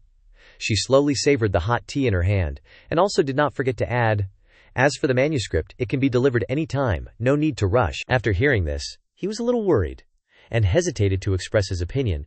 But in that case, our bookstore will suffer a lot of losses. Liu Hanyan gently put the teacup on the table, not wanting to say more, and said, just do as I say. The second day outside the city, sunlight shone through the trees, making the scenery very peaceful. Li Mu stood in the middle of the forest, without a soul in sight, concentrating on his plans. Selling the book got me 10 taels of silver. First I will pay off the money owed to Miss Liu, then carefully prepare to condense the first strand of yin energy. He stood on the top of the high mountain looking down at the entire scene, rubbing his head with pity for himself. People are disciples of famous sects, have masters to teach them, and have resources to use, but my cultivation methods are based on modern knowledge and what others gave me, and even my equipment was given to me by others. Li Mu didn't think about it anymore. Focusing on the main problem at hand, this place is not far from Bixu Lake. He continued to observe his surroundings, remembering one thing, and asked himself, Su, he promised to give me something. I wonder what it will be. His keen hearing had detected something, his eyes turning simultaneously in the direction of the sound. Li Mu was annoyed at being followed, and loudly searched for the person. Who are you? A strange man slowly poked his head out, his eyes darting towards him. He didn't hide, but crawled out from behind the tree, his expression not at all pleasant, then slowly approached him, his appearance looking very strange from beginning to end. He lowered his face, and said to him in a cold tone, I didn't expect that you are also a cultivator. No wonder you could detect my tracks. Li Mu stepped back, cautiously on guard against the person standing in front of him. Who are you? What do you want from me? After hearing this, he repeated his words, What do I want? His eyes stared straight at him, filled with hatred. "My junior brother, he died in your hands, didn't he?" He looked him up and down, then mocked him. "Li Mushi, look at your weak appearance." He suddenly closed his eyes tightly, as if he was exerting himself to accumulate power. His beastly eyes widened, his tone full of challenge. "Let me see, what kind of strength do you actually have?" He had already recognized the danger, anxiously watching his next move. Demonic transformation. He seemed to know a lot about the technique, arrogantly assessing him. Li Musa, my junior brother, although he was useless, he still had the cultivation of a soul condensation stage. The energy waves on your body are so small, at most you have only refined one fragment of soul. His tone became low and very scary. "Tell me, how did you kill my junior brother?" In that moment, he finally understood everything and immediately thought of the person he mentioned. Third stage, Li Mu. He also planned out his next moves. "I only have one killing move, the first word of the 9-syllable mantra. Lightning. If I can't kill him with one strike, then I'm the one who's gonna die." He glared at Li Mu with a ferocious expression, saying nothing for now. "Just you wait. I'll rip out your tendons, peel off your skin, and then search your soul. I'll know everything then." Li Mu fearfully chanted the spell, eyes tightly shut, not daring to open them. The guy just stood there, no reaction at all, observing the energy radiating from Li Mu. But then he looked up, and something suddenly horrified him. A deafening explosion echoed through the forest, smoke and dust billowing everywhere. Li Mu quickly opened his eyes, hardly believing what he saw. The talisman was floating in the air, now useless.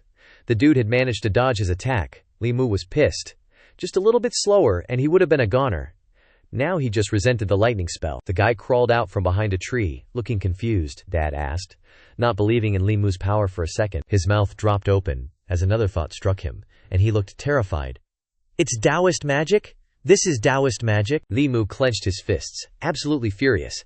"Damn it, it's a substitution talisman again," he focused, preparing his next move, but the guy panicked and screamed, "Not again."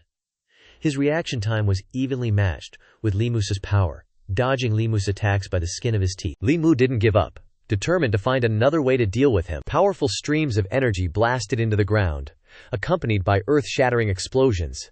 Explosion after explosion, the battle was intense and brutal. Smoke billowed everywhere, leaving huge craters in the earth. The lower half of his body suddenly started smoking, and he cursed in annoyance. "Crap, my pants are on fire." He looked over at Li Mu and sneered. "Can't even hit me, what good is your Daoist magic then?" He stuck out his long, grotesque tongue, and said arrogantly, "Just wait till I search your soul, then this lightning Daoist magic will be mine." Li Mu gasped for breath. "All my strength feels like it's draining away. The difference in cultivation level is too big. I can't even lock onto his position. It's that talisman I got from that dwarf. If only I could freeze him in place for a split second." Then, the dude attacked with his tongue, aiming to end him. "Just die!" It was getting closer, but Li Mu stood his ground, completely calm, as if he had calculated everything. He cracked a mysterious smile. "Good chance." He pulled out a talisman with special markings from his pocket, and quickly chanted, "Freeze." That disgusting tongue was only an inch away from his neck when it suddenly stopped dead. The guy was utterly horrified, cold sweat pouring down his face. "What's going on? I can't move." He realized with a jolt that he recognized the talisman stuck to his tongue. "This is my junior brother's freezing talisman." He finally realized he'd fallen into a trap. But struggling was useless. His body trembled, glaring at Li Mushem with eyes full of hatred. A deafening explosion rang out, shaking the trees and the ground. His charred body lay in the smoking crater. A plume of black smoke rose from his body, gradually coalescing into a large cloud. The eyes in the smoke looked towards Li Mu, seemingly smiling mockingly. Li Mu was shocked, thinking he had been able to end everything here. His soul left his body, transforming into a lizard, and he shouted furiously, "You insignificant, blood-sucking worm! You dare destroy my physical body!" His grotesque form approached Li Mu's tiny body. "I'm going to grind every piece of your soul into dust," Li Mu calmly thought for a few seconds, hope flickering in his eyes. "Lightning can't completely destroy him, and I've used up all my magic. Looks like I can only rely on this prayer beads." Immediately, a burst of colorful light erupted, enveloping his body and stopping the lizard from advancing. The lizard tried to touch the dazzling aura with its rough hand, but quickly retracted it, threatening Li Mu. "Don't think you can stop me with those prayer beads." He continued to provoke him, using nasty words. "So what if you know Buddhist scriptures? I want to see how long your magic can hold out." Li Mu gritted his teeth, worried, and thought to himself, Unleashing the lightning exhausted all my magic, and the magic in the prayer beads is almost dried up. Without hesitation, he followed the plan he had in mind. Right now, the only hope of surviving is going to Greenwater Bay. The lizard chased after him, getting closer and closer while taunting him. A bewitching smile revealed his malice. No one can save you today. Undisturbed by his words, Li Muha forcefully clasped his hands on the beads. Suddenly, the beads disconnected from each other and fell from his hands. Li Mu had now lost all advantages. His eyes closed, showing helplessness. He fell to the ground, as if he had given up on everything around him. Seizing the opportunity, the lizard pounced on him, saying with a horrifying tone, "Give me your life." Suddenly, a woman's hand restrained his arrogant tail. Not wanting to miss the opportunity, he turned around and angrily cursed, "Who's the blind bastard interfering with my good time?" Sui. He chuckled at him with a sinister smile. "You dare to mess with my people on my turf? You've got some nerve." Her grip tightened, pulling the tail towards her, leaving him defenseless. The power radiating from her shocked him, and he instinctively clasped his hands together. His pupils dilated as he looked at Suhi, begging for mercy. That tiny mouth didn't hesitate to suck everything in. She easily devoured his soul. Naturally, Suhi didn't leave a single scrap, sucking in the last bit with gusto. She looked radiant after finishing off that salted snake, seeming to really enjoy the flavor. Suhi approached the motionless Li Mu, staring intently as if she wanted to say something. She exclaimed to herself, "To cultivate for such a short time and be so far apart in cultivation stages, yet still manage to heavily injure a transformed demon. His face is so pale." Suhi could tell at a glance that he wasn't a simple person. She directly picked him up, and slowly, the two of them headed forward together. Sunlight filtered through the lush green trees, making the air incredibly pleasant. Li Musai was delirious, reliving the events that had just happened. First, he was trying to run as fast as he could. Then his face was filled with terror at something in front of him, accompanied by constant gasping. He realized the ravenous breath of the monstrous creature was approaching his head from behind. Finally, his head was swallowed whole, and blood splattered everywhere in excruciating pain. Li Mu suddenly woke up, his face ashen, his eyes wide as he screamed. He calmed down, panting, trying to reassure himself. It was just a dream. After regaining composure, he looked down at his body, now feeling incredibly relieved as he confirmed, "I'm not dead." Suddenly, a warm cup of water appeared near his handsome face. Suhi's gentle voice said, "If I had been a bit later, you would have been swallowed whole." He looked at her in surprise, his face bewildered. "Su Gunyang, where is that demon?" "Su." He giggled at him, and slowly explained clearly to him, "Don't worry, I've swallowed that demon." Upon hearing that, Li Mux's jaw dropped in disbelief. The river flowed smoothly past the bushes along the bank, and he had no doubts in his mind. No wonder she wasn't afraid of the imperial court. He gazed blankly, thinking, to be able to swallow a third-stage demon lizard, she must be at least a third-stage demonic cultivator. If the imperial court declared war on a demonic cultivator with both soul and body, it would definitely be very difficult, and perhaps even lead to failure. She approached him and whispered, "I sensed pure lightning law energy there, so I came directly here." She seized the opportunity to act alluring, questioning him about evil arts, and displaying a suspicious attitude about his abilities. Li Muza avoided her inquisitive gaze.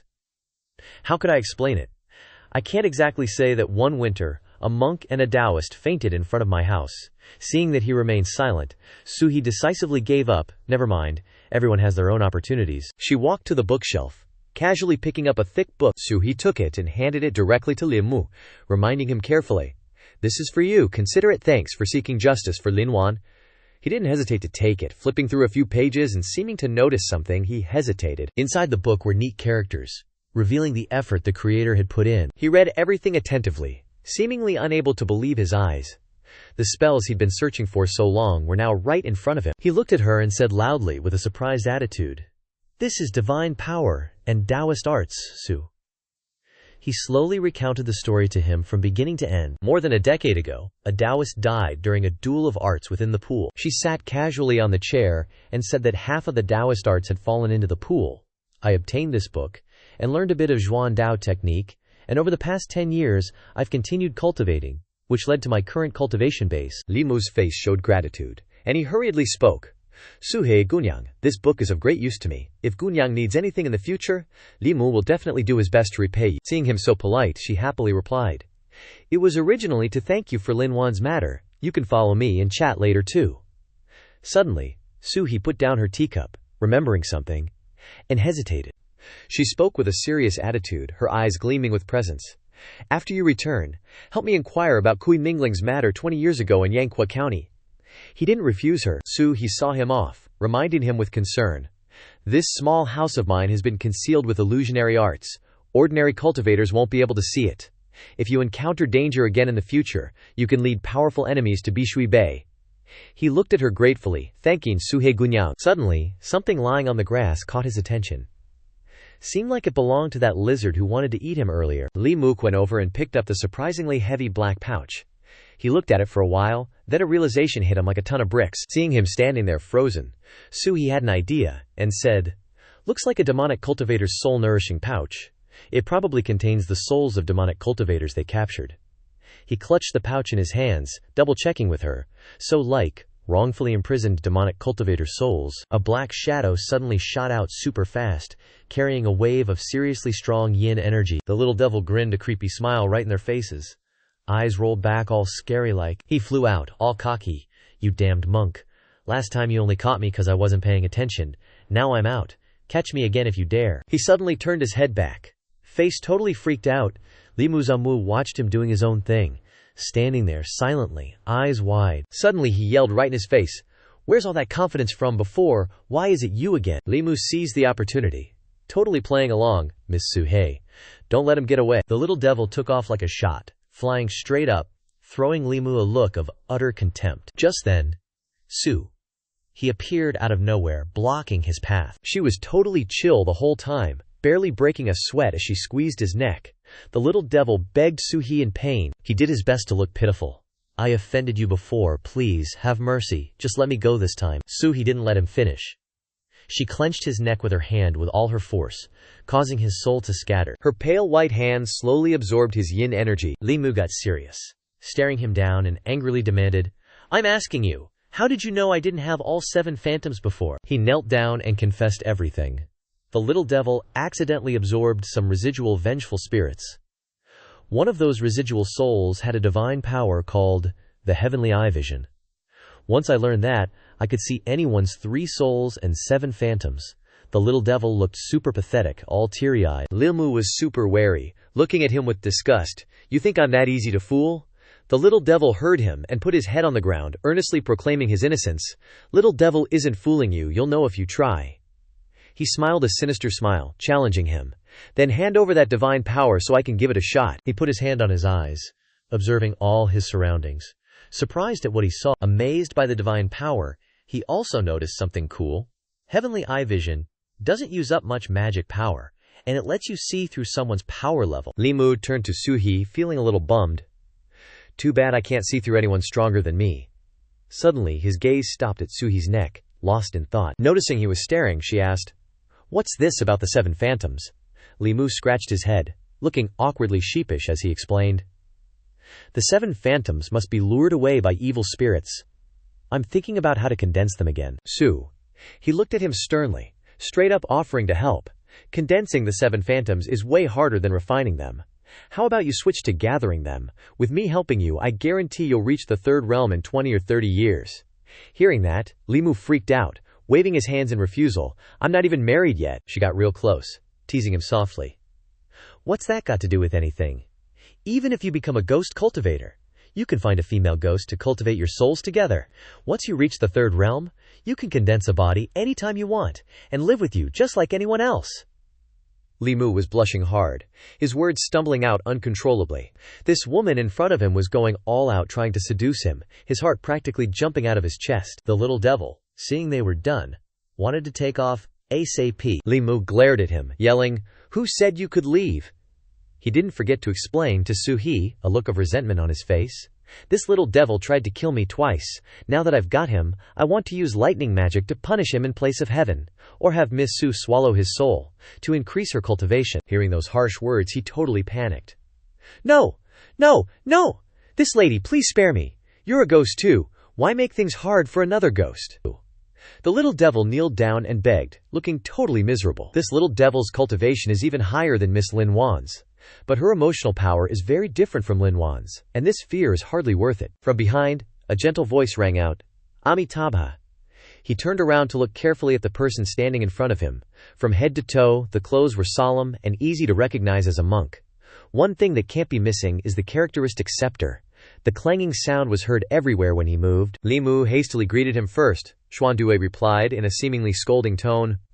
Poor monk has not yet succeeded in converting you, and you are in a hurry to leave, causing poor monk to go and find you. The little devil's face lit up, eagerly begging him, Monk, take me in, I won't run away anymore. He was acting like he found a savior, looking totally eager. Chant scriptures for me, I love hearing you chant scriptures. The little devil thought he could escape easily, but was stopped by Su Huai from behind. Little devil, did I allow you to leave? He awkwardly ran back to Xuanduke, kneeling at his feet and crying miserably. Amitabha, good, I remember now. I really like listening to you chant scriptures. He pleaded desperately. Quick, save me, you hurry up and save me. His warm voice rang out. Little Shizu, can you hand over this resentful ghost to poor monk for conversion? Li Mu looked peaceful, and agreed to Xuandu's words without hesitation. He turned angrily to look at the little devil, and growled loudly. Evil creature, why not come in? Not daring to delay, his huge black soul appeared. He soared into the air, circling around him a few times, finally flying straight into the bowl Xuandu had prepared.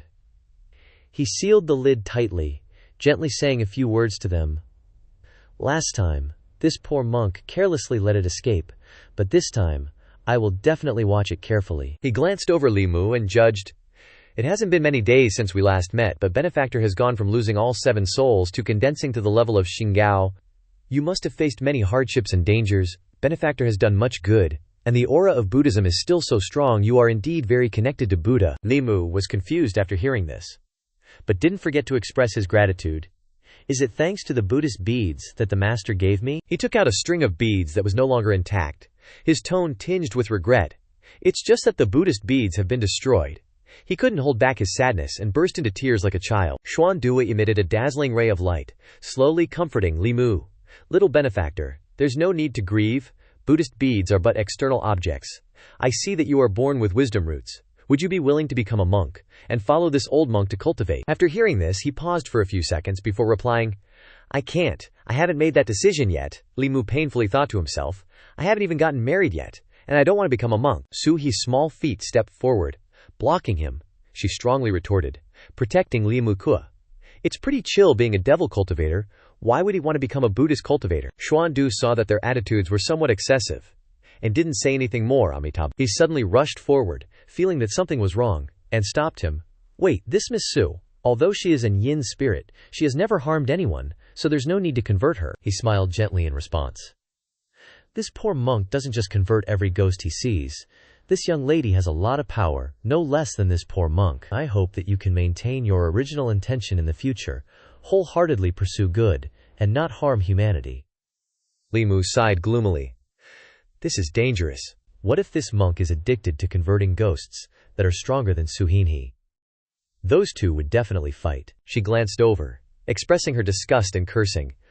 Bald donkey, mind your own business. Then he took something out from his robe, sincerely offering it to Li Mu. I will give this sutra to you, young benefactor. He took it, curious. Xuandu kindly instructed. Regularly chanting this sutra can help you, benefactor, understand wisdom, eliminate karma, and purify the 6 senses. His eyes shone brightly, looking at Li Musha affectionately.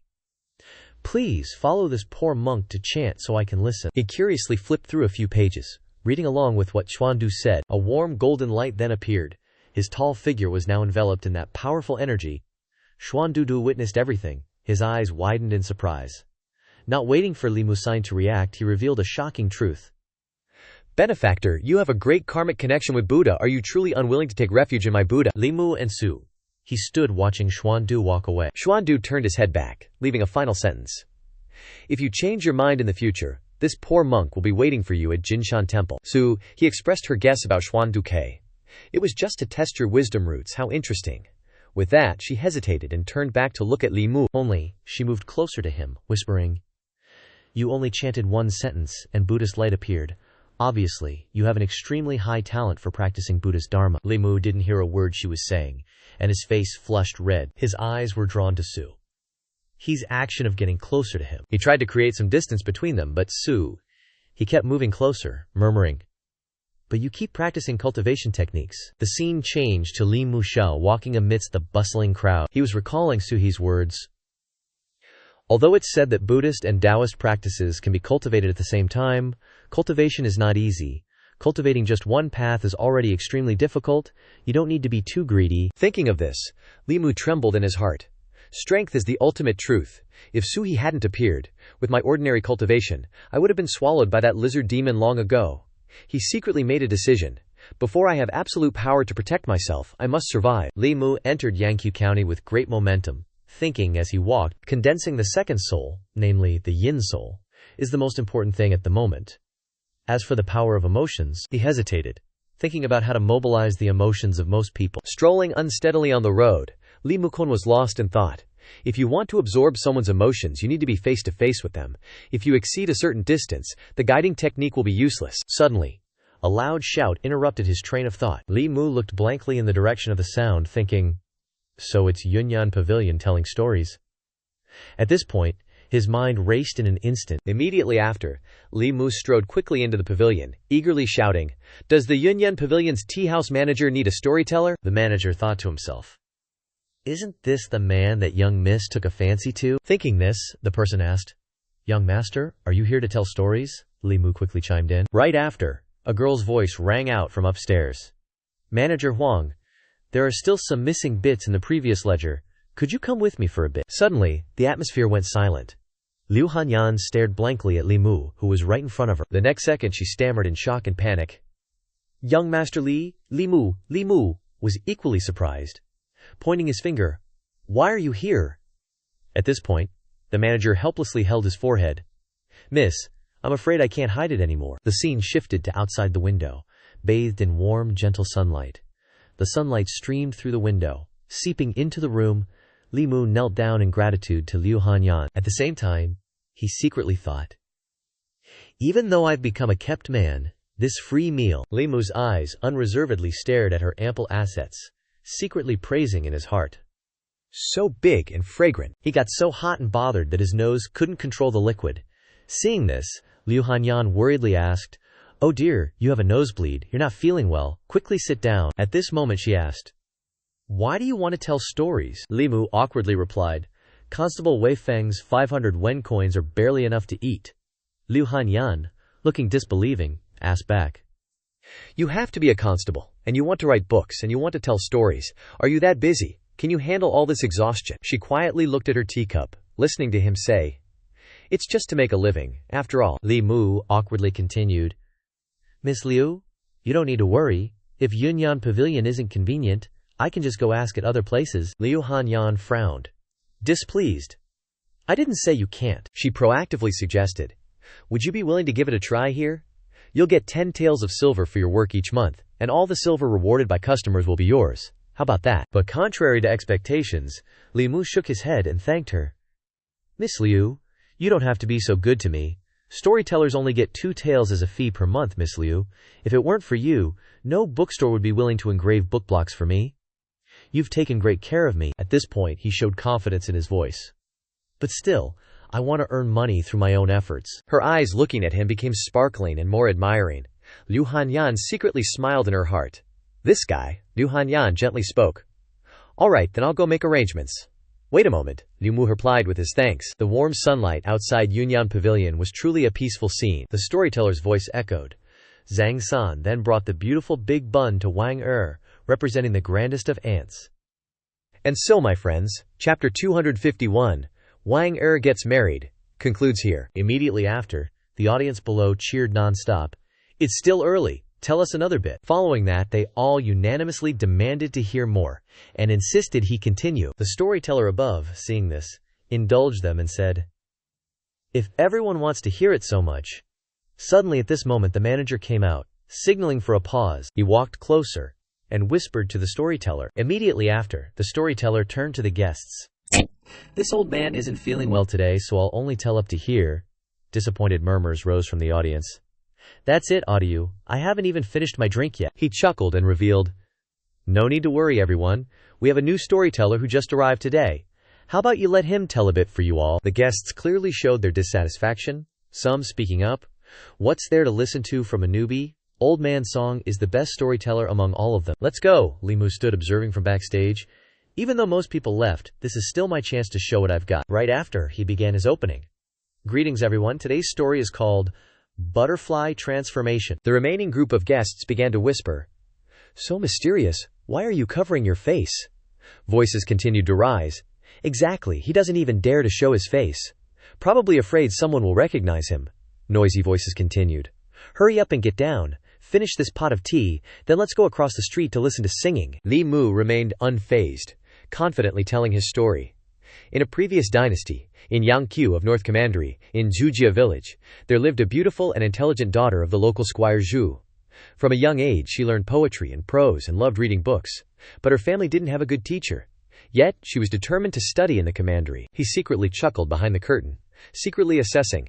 When I was 12 or 13 and heard this story, I cried my eyes out and my nose ran like a faucet. As long as there's still human emotion in their hearts, even the manliest men will be swept up in the emotional power of my tale. The audience began to pay more attention. Waiter, get me a new pot of tea. Li Mugei's storytelling voice rang out. Squire Zhu had promised to marry off Yingtai to the commandery chief's son, Ma Wentai. His storytelling voice was rhythmic. The two met by the riverbank, eyes brimming with tears as they faced each other. A sorrowful farewell, a perfect love story, reduced to a fleeting shadow. He needed to fan out two figures. An image imbued with the sadness of parting. Li Mu continued. Shanbo, saddened, became ill and soon passed away. Yingtai, upon hearing of Shanbo's death, vowed to die. At this point, a curious guest asked, Die. What will Zhu Yingtai do? Could it be that they still harbor feelings for each other? Liu Hanyan listened intently, thinking, Shanbo's ghost must still be waiting. Li Musai was also silent for a moment. That's not right. Is this the most tragic part?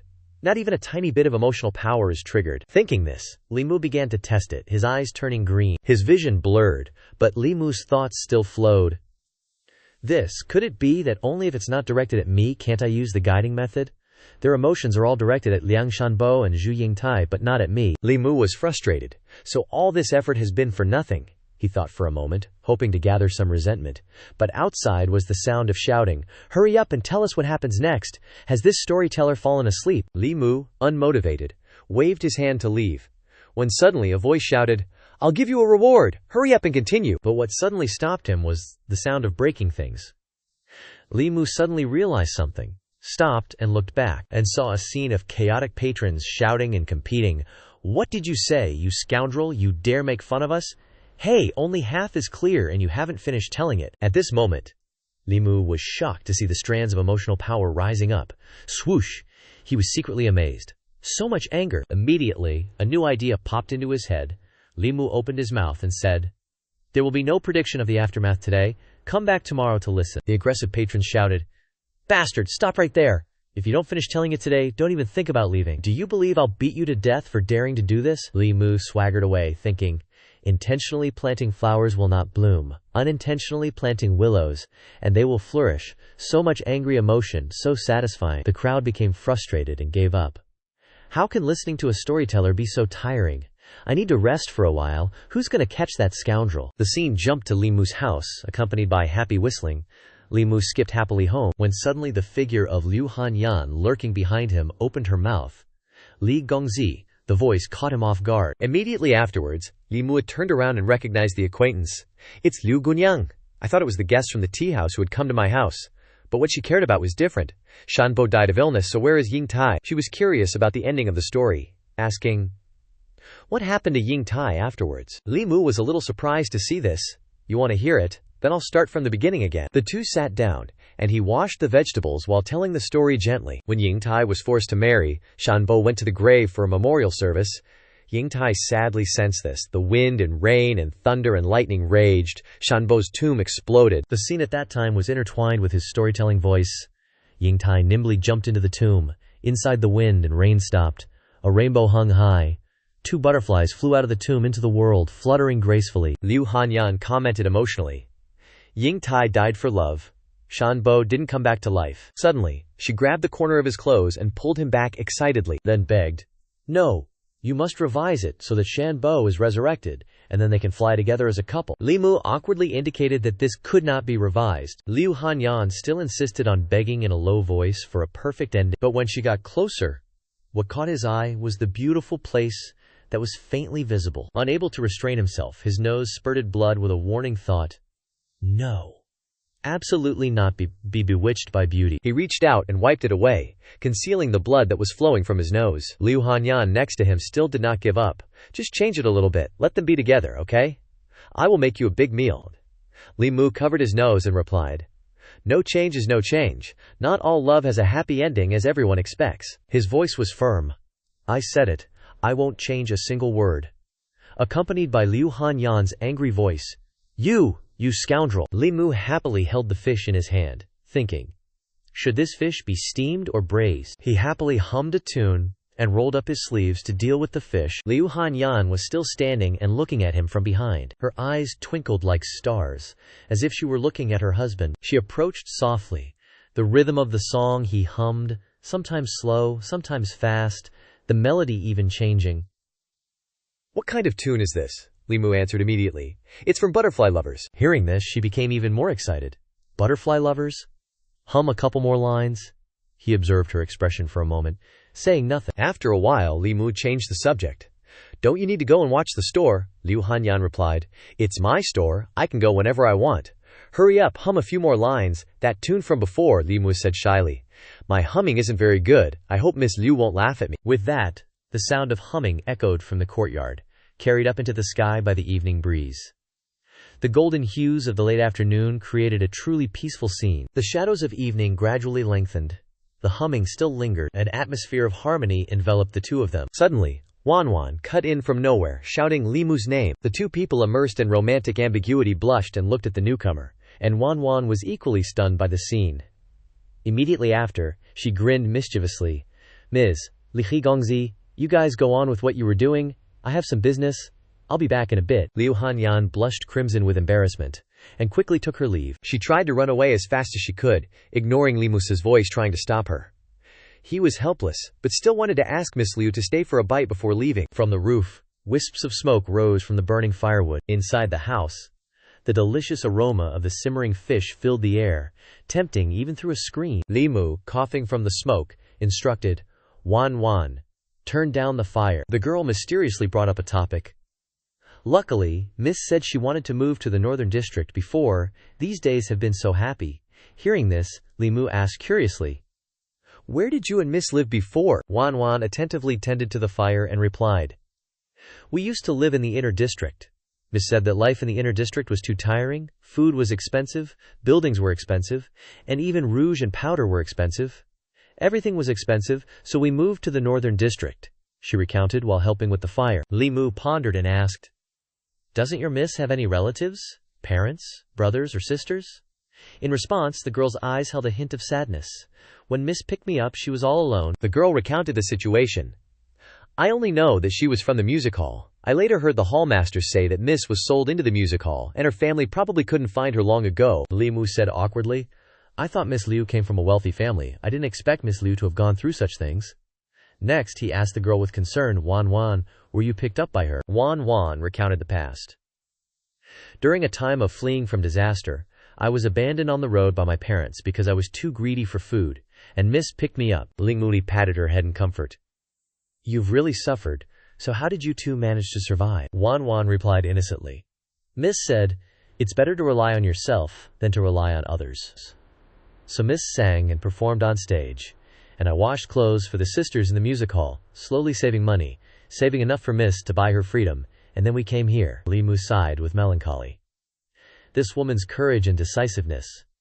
Few men possess such qualities. Suddenly, a humming sound came from the wall next door, he thought to himself. Although Butterfly Lovers is a bit different from the original, just hearing a short hum is enough to reproduce 8 or 9 parts of the melody. Suddenly, a voice called out. Li Gongzi, Li Mu, saw clearly who it was, and thought to himself, Miss Liu's humming is very artistic, truly making one unable to restrain oneself. Liu Hanyan approached gracefully, and said softly, Gongzi, do you have the complete score of this tune? I have an idea I'd like to discuss with you. Li Mu was very willing to listen. Liu Hanyan indulged herself and said, if we can talk more about the Butterfly Lovers these days, and if the Butterfly Lovers is well received, we can have it printed into books and sell them. The music hall and opera houses can also use it as a model to compose or compile dramas. Li Mu guessed. She wants to turn the Butterfly Lovers into an IP. Miss Liu is truly not simple. However, if Butterfly Lovers becomes a drama, the emotional power of the audience. He pretended to ponder. You can handle these things yourself. But I have a request. Liu Hanyan answered magnanimously. Rest assured, the reward will definitely satisfy you, Li Mu stated clearly. Money is not a problem. My request is that if a Butterfly Lovers opera is created in the future, I want to play the role of Liang Shanbo. Hearing this, Liu Hanyan was a bit doubtful. This, do you know how to act?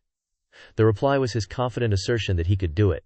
She still worriedly added, one moment on stage takes 10 years of practice off stage.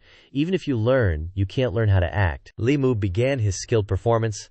Actually, I've had a dream since I was a child, and that is to act in a play. I just want my dream of being on stage to come true before I die. He looked up at the leaves fluttering in the wind. Seeing this, Liu Hanyan couldn't bear to refuse, and replied, all right, it's just acting, isn't it? I'll let you act then. Scene changed to the storytelling day. Li Mu's voice is clear. An old man, a vineyard, and a ghostly figure appearing in the hazy water at midnight. Why did the vineyard turn into wasteland overnight? And why did the old man collapse in an instant? He mysteriously emphasized. The answers lie in today's incident involving Xiao Li. Li Mu was full of confidence this time, thinking to himself, lucky I have you guys being emotional. My progress in collecting 7 emotions is looking promising. An audience member chimed in. Old man keeps his word. If he dares to stop halfway again, I'll break his legs. There were sounds of agreement and support. He began to tell the story with emphasis. By the Bishui Bay, on the shore, there was an old man who grew a very nice vineyard, but one day, the old man accidentally overheard a secret plan of 2 water ghosts, who wanted to kill a young man passing by the next day. Li Mu narrated with flair. The old man, being kind-hearted, saved the young man the next day, which led to the water ghosts chasing after him. The story became even more captivating. Luckily, a Daoist priest who was traveling across Bishui Bay took the initiative to help the old man trap the 2 water ghosts. The Daoist advised him to run westward and not look back, and to return only after the rooster crows at dawn. But after the rooster crowed, the old man still didn't dare to go back. The suspense built up. It wasn't until noon, when the sun was high, that he cautiously returned. He emphasized the words. However, upon returning, he saw an incredible sight at Bishui Bay. The atmosphere in the audience became silent, following Li Muxia's suspenseful tone. At this moment, he said, what happened? The answer will be revealed tomorrow. See you then. Or maybe not. The auditorium was dead silent after hearing Li Mu's words, immediately followed by a barrage of curses. Catch him. I'll break your legs. I'll kill you.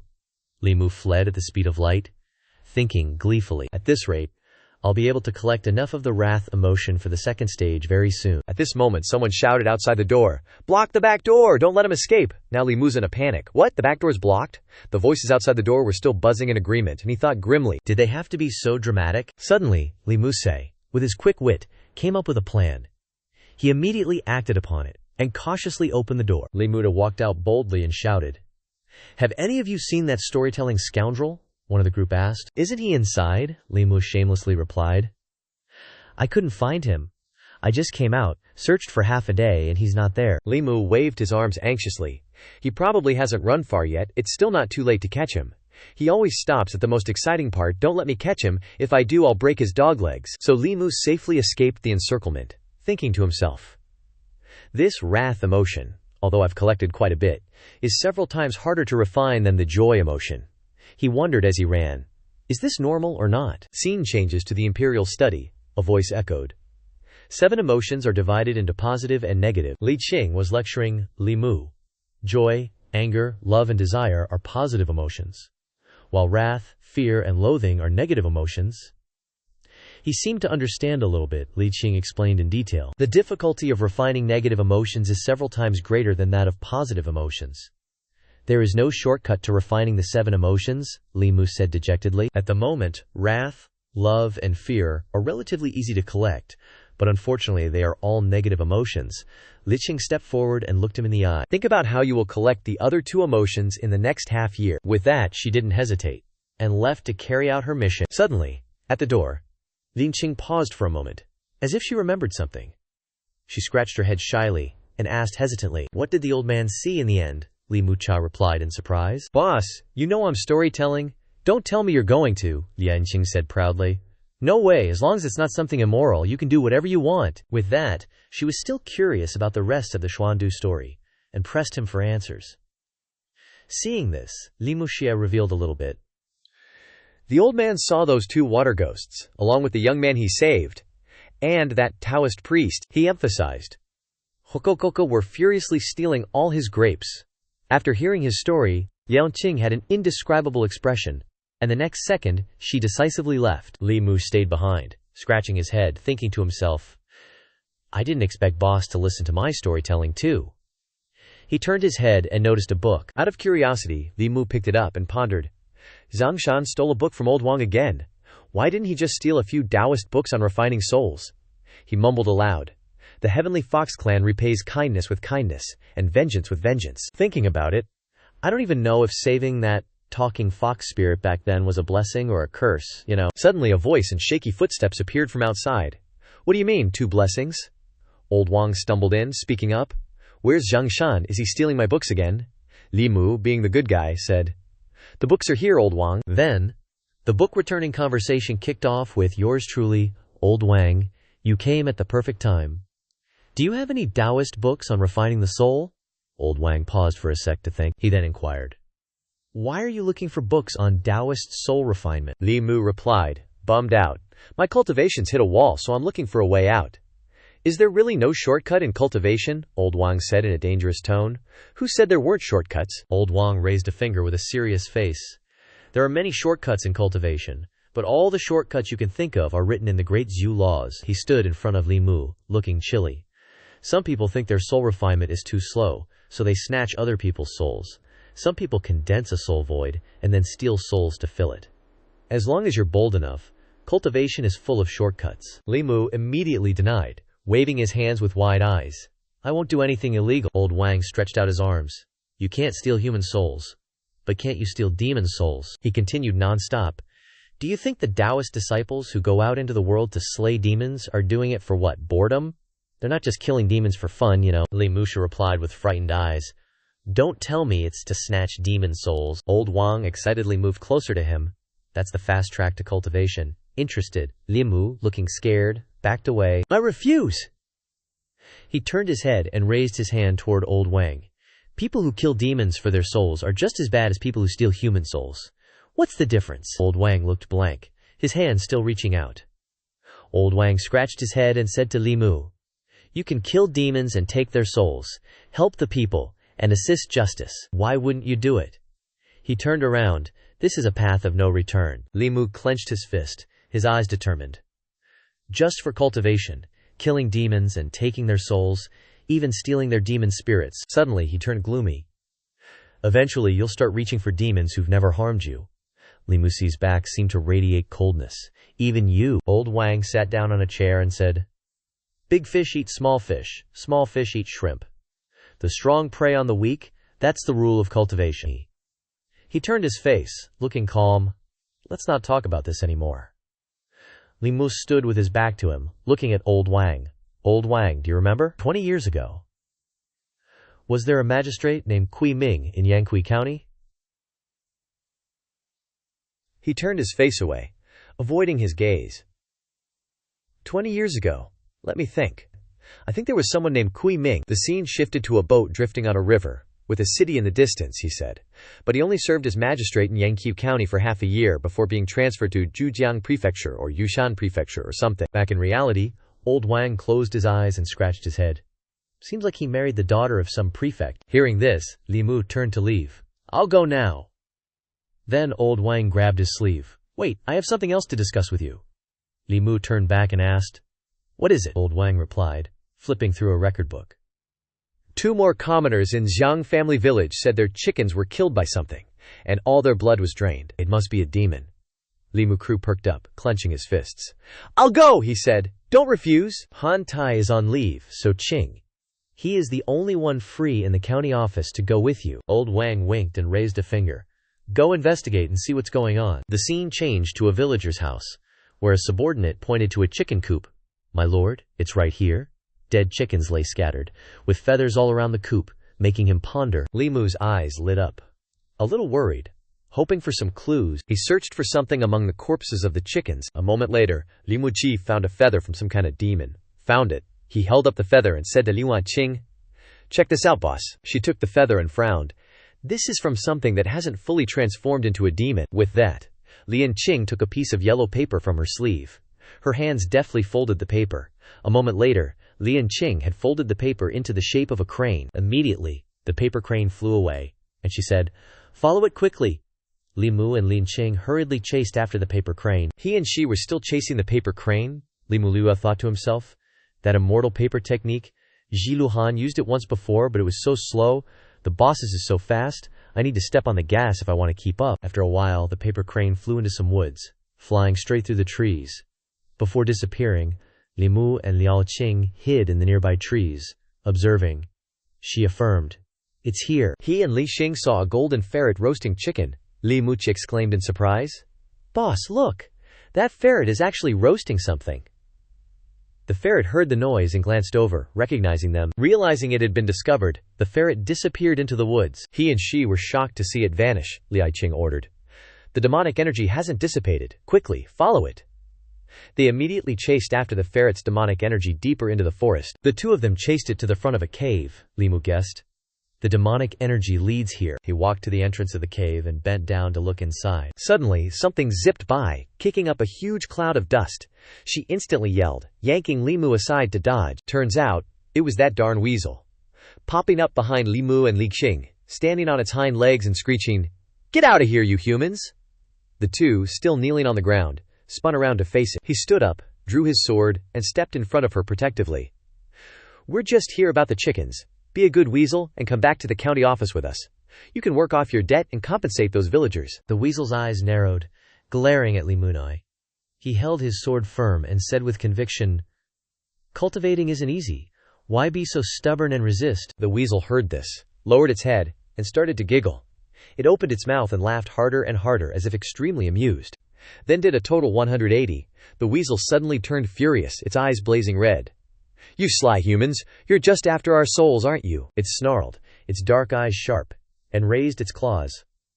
"Going with you is a death sentence." With that, it charged at Liang Qing, attacking. "You'll die." She immediately saw it coming, hand instantly drawing the sword from her waist. The weasel lunged aggressively, claws extended. Lin Qing quickly blocked its paws with her sword, a fierce look on her face. Li Qing quickly slashed her sword at the weasel. Finally, she landed a powerful blow, wounding it, and sending it spewing blood. Li Qing's strike sent it flying back, smashing against the cliff face. Li Mu thought to himself, theoretically, a demon beast at the Taishan realm shouldn't be too far off from Lao Da. It definitely shouldn't be this weak. The weasel was badly hurt, enduring the pain. With its eyes closed, Li Mu stood behind Li Qing, puzzled, and asked, "Lao Da, you've reached the Juxing realm." She stood proudly with her sword, admitting it. The weasel fell to the ground, mouth bleeding, still looking fierce. It stood guard in front of the cave entrance. Its face was angry with a hint of pain, thinking, "I definitely can't let these humans get inside." Suddenly, a trembling foot slowly emerged from the cave. The weasel remained blocking the entrance.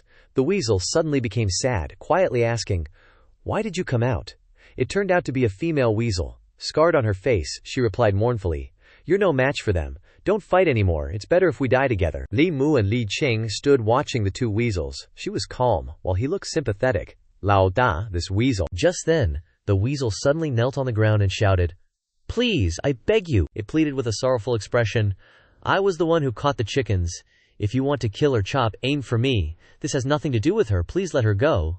Li Mu and Lian Qing stood staring at the two weasels. At this moment, she sheathed her sword. "Who said we wanted to kill you?" Then, Li Qing began to ponder the weasel's actions. Being willing to give up years of cultivation and your life for your partner, this weasel is quite righteous. Hearing what she said, it immediately responded with a look of disbelief. "You're not going to take our souls to cultivate." Li Mu frowned at this, running a hand through his hair, and sighed. "Who said we wanted to take your souls?" The weasel closed its eyes, looking helpless at the situation. "Actually, I had no choice." It began to recall and narrate the female weasel's story. She was injured by a cultivator who wanted to take her soul to cultivate. Her foundation was destroyed, so I stole some chickens to replenish her blood. Quinn, we've never harmed anyone. Hearing what it said, he wanted to help the two injured weasels. Then let me try something." The weasel was surprised by Li Mu's words. Immediately, he put on a string of prayer beads and began to chant. Li Mu stood in front of the two weasels, surrounded by dazzling golden light. He thought to himself, although demon beasts and ghosts are inherently different, Buddhist Dharma has no attributes.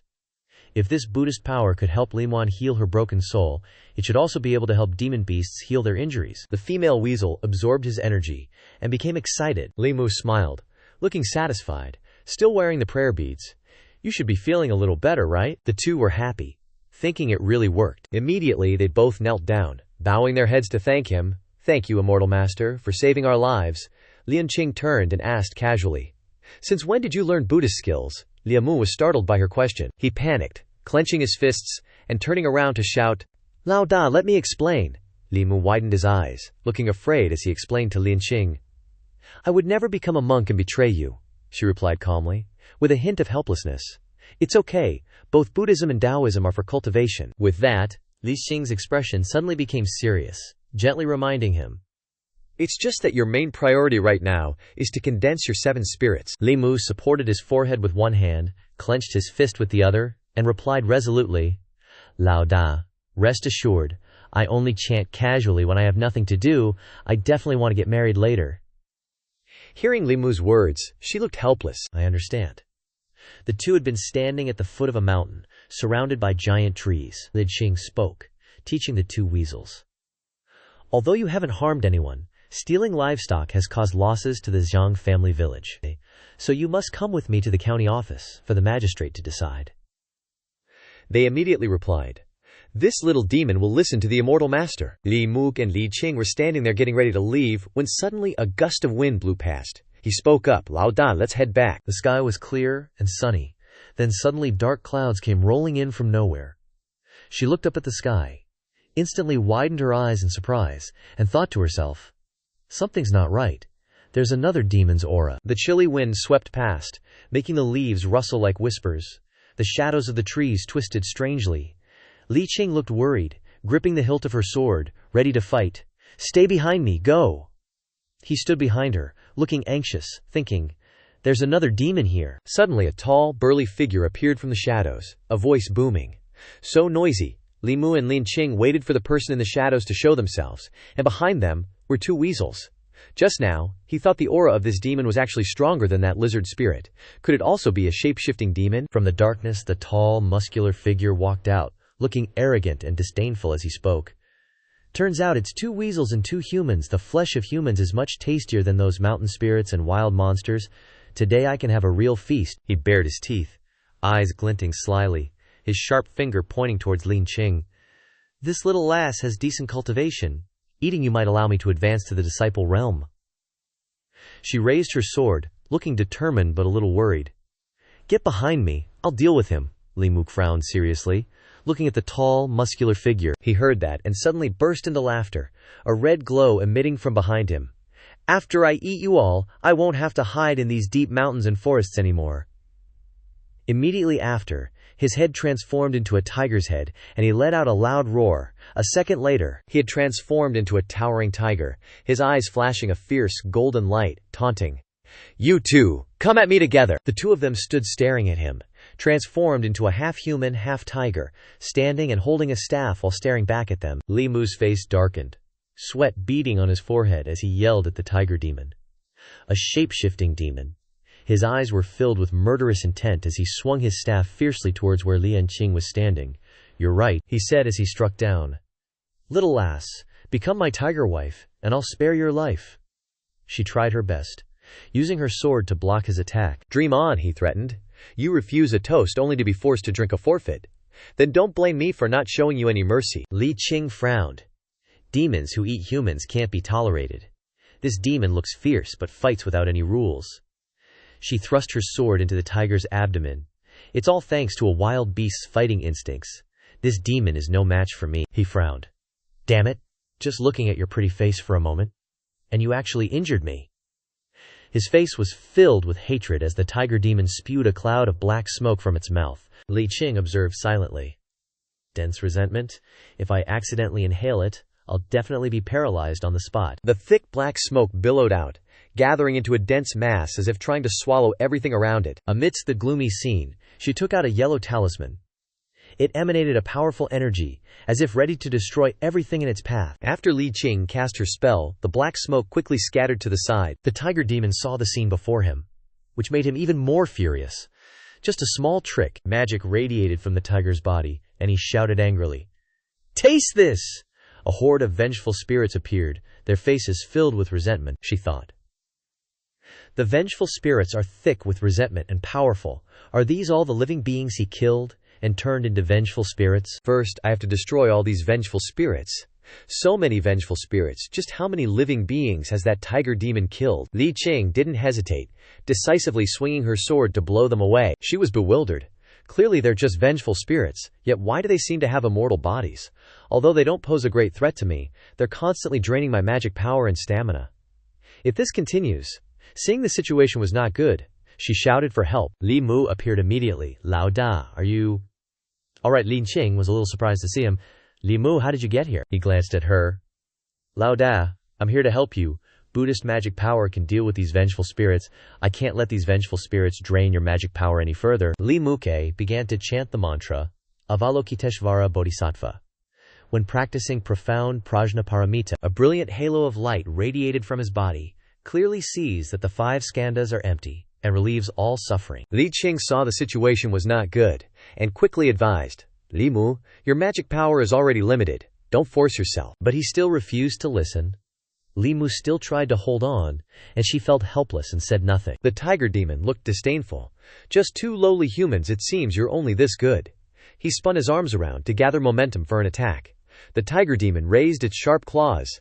"Let me give you a quick death." His face showed utter resentment. The tiger demon rushed fiercely towards the 2 of them. "Die!" Liang Qing stood in front to defend. "Li Mu, focus on dodging the attacks. Leave this fox demon to me." Suddenly, a hand appeared out of nowhere and touched its back. Xuan Dumai touched the tiger's broad back. Not only was he not afraid, but he also calmly chanted a Buddhist prayer. Xuan Du suddenly appeared behind him. He spoke calmly. Amitabha, Li Muzi and Li Qing were extremely excited when they saw this. Their tone couldn't help but be excited. "That's great, it's Master Xuan Du." He suddenly stopped swinging his claws backward and shouted angrily, "Where did you come from, you wild monk?" He quickly retreated, almost teleporting backward, avoiding the attack. Xuan Dugun retreated far away and couldn't help but assess, "Demon, your murderous aura is too heavy." His face was extremely serious as he looked straight at him and corrected. "This humble monk's dharma name is Xuan Duren, from Jinshan Temple, not some wild monk or whatever." He heard this, and immediately stared at him contemptuously. "You bald donkey, what are you doing here?" Xuan Dugal remained calm and spoke softly. "Humans have the human path, and demons have the demon path. You harm other people's lives in order to cultivate, so the heavens cannot tolerate it. You have committed karmic sins." He gave advice with a gentle face. "Instead of that, why not let this humble monk save you once, help you eliminate your karmic sins, and be reborn in the Pure Land?" He heard this and laughed contemptuously. "Save me, ha!" Immediately afterward, he took a deep breath, preparing for his next attack. He suddenly roared, and the move came with the roar, striking forward with force. "Let me see if you, monk, have the ability to do so." Xuan Du stood still calmly, but golden light appeared all over his body, forming a circle protecting him. Li Mu painfully covered his ears, shouting, "My ears!" Immediately afterward, a hand was placed on his, helping him block the sound of the attack. He looked at the person who covered his ears with great emotion and spoke softly. Li Xing stared ahead vigilantly and instructed, "Be careful, this is foxhowl art. With your strength, you can't resist it." Xuan Duker's face gradually became cold. His eyes were extremely sharp, stubbornly resisting. Immediately afterward, a large amount of golden light radiated from his whole body, forming countless rays of light, striking forward with force. The surrounding branches were all broken in half by the pressure of the move. He was hit hard by the large log, causing him to fall to his knees in pain. The impact of the blow sent him flying away from everyone. He cried out in pain and looked at Xuan Du in admiration. "So you used sonic attacks to dissolve my proudest foxhowl divine power." Immediately afterward, he roared angrily, unleashing powerful waves of black energy towards him. "Taste this!" Xuan Du was startled when he saw the attack coming, realizing something. Immediately, the black energy transformed into human faces, crying out, "Great Master, Save us. Xuandu angrily widened his eyes, his teeth clenched, and he cursed softly. Audacious fiend, you have harmed countless innocent lives. He immediately attacked fiercely, pouncing towards him and roaring. Leave your 3 heads here today. Xuandu glared at him, and resolutely took off his outer robe, speaking firmly. This humble monk will seek justice for these innocent people today. His claws attacked fiercely towards the top of his head.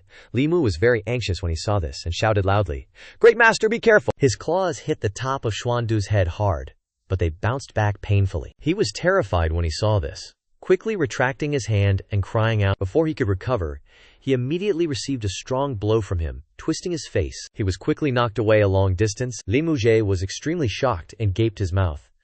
That monk's head is too hard. On the other hand, Li Muje was extremely calm from beginning to end. Buddhist monks cultivate their physical bodies to the 4th realm, golden body level. Their bodies are indestructible, and the power of their physical bodies is far beyond that of transformed demons. He heard this, and his eyes lit up, turning back to listen to her explanation. Xuandu stood silently above, staring at him, who had fallen to the ground. Immediately afterward, he felt a sense of danger, and quickly turned around to beg. He seemed to turn a deaf ear and gave him a perfect kick. He knelt down sincerely and begged, Great Master, spare me. Please save me. I am willing to be saved. Please save me. He seemed to lose his mind and broke the tree next to the field and affirmed, You want this old man to save you? This old man will save you. Who do you think you are? Immediately afterward, he attacked the monster's stomach with force. Xuandu was still fuming, yelling, Killing so many living beings, and you think you can beg for forgiveness? This old man will obliterate your transformation today. Huge chunks of tree wood slammed into him like crazy, causing him immense pain. Couldn't even tell how much they weighed. Xuandu angrily beat the crap out of him, yelling, Just a transformation and you dare defy me. Li Mu and Li Qing were absolutely stunned, eyes wide. Is this the Buddhist way of subduing demons? Must be. The dust and smoke gradually dissipated, revealing Xuandu standing tall and majestic. He stood there, looking at the figure of the demon lying flat on the ground, beaten to a pulp. A wisp of black gas escaped from his body, trying to flee. Seeing this, Xuandu quickly struck down on the black gas with a powerful palm. His massive palm shattered it instantly. Li Mu rushed over, anxiously calling out, full of worry, Master, what about those innocent yin spirits? Xuandu turned around and smiled kindly. Little benefactor, don't worry, I'll take care of it. Li Qing looked at him, perplexed. This master's emotions change way too fast. Immediately after, strands of black gas gathered around Xuandu. He stood calmly in the center and waved his sleeve. As he waved his sleeve, the spirits quickly entered inside. Xuandu calmly turned and left, not forgetting to say, After returning, this humble monk will use Buddhist teachings to help you all transcend and be reborn soon. Watching Xuandu's back as he left, so calm and relaxed, Li Qing's eyes lit up with admiration. This is what a real man looks like in a battle. Hearing this, he smiled slightly, looking towards the two. The workings of fate with Buddha are truly beyond description. We meet again. Xuandu turned to the two and encouraged them. The sky is getting late. Would the two benefactors mind staying overnight at my Jinshan temple? What do the benefactors think? Xuandu led the group forward through the forest. After the two agreed to stay, he took the lead and spoke to Li Mu and Lian Qing in confusion. Tonight, the two of you can just stay overnight at the Jinshan temple. This humble monk can answer your questions or resolve your worries. Little benefactor, are you really not considering converting to Buddhism? Hearing this, Li Mu respectfully clasped his hands and said, Thank you for your support, master, but my 6 roots are not pure. Xuandu glanced at him, observing. Immediately after, he pointed to the temple in front and explained, It's all right. Jinshan temple is right ahead. Please follow me. 2 monks standing guard seriously greeted him when they saw Xuandu return. Shishu, Xuandu. They were a little worried when they saw him approaching. Shishu, why are you so late? Did something happen on the way? Immediately after, Xuandu chuckled and introduced them. These 2 are county officials and also my guests. Xuandu looked at the 2 young monks and instructed. These 2 benefactors need to stay in the temple for the night. Arrange 2 meditation rooms for them. After they agreed, they looked at the demon he brought back, confused. And one more thing. This wild demon, Xuandu hesitated, then chuckled, looking at Li Muin. You guys take this fox demon to the woodshed, and tomorrow, go down the mountain to find a tailor to make a tiger skin cushion for Abbot Fangzeng. Li Mu was startled, his face paled. Tiger skin. Cushioned. Everyone then continuously entered the temple. The 2 fox demons behind him quietly said to him, Immortal Master, we can't enter the temple, we'll wait for you outside. Li Muki frowned slightly. After all, his wife's foundation was severely damaged and still needed to be treated once or twice, so he wasn't afraid of them running away. He looked at them and nodded. Then you guys go back first. Wait for us here early tomorrow morning. The sound of chanting echoed throughout the quiet temple in the night. Inside the meditation room, Li Mukru was seriously sitting in meditation, thinking to himself, "It seems a little disrespectful to cultivate Daoist techniques inside a temple." Immediately after, he looked at the book beside him, confused. This is a Buddhist scripture placed in this meditation room. Li Mu picked up the scripture, puzzled. This is the Heart Sutra, not too difficult to understand.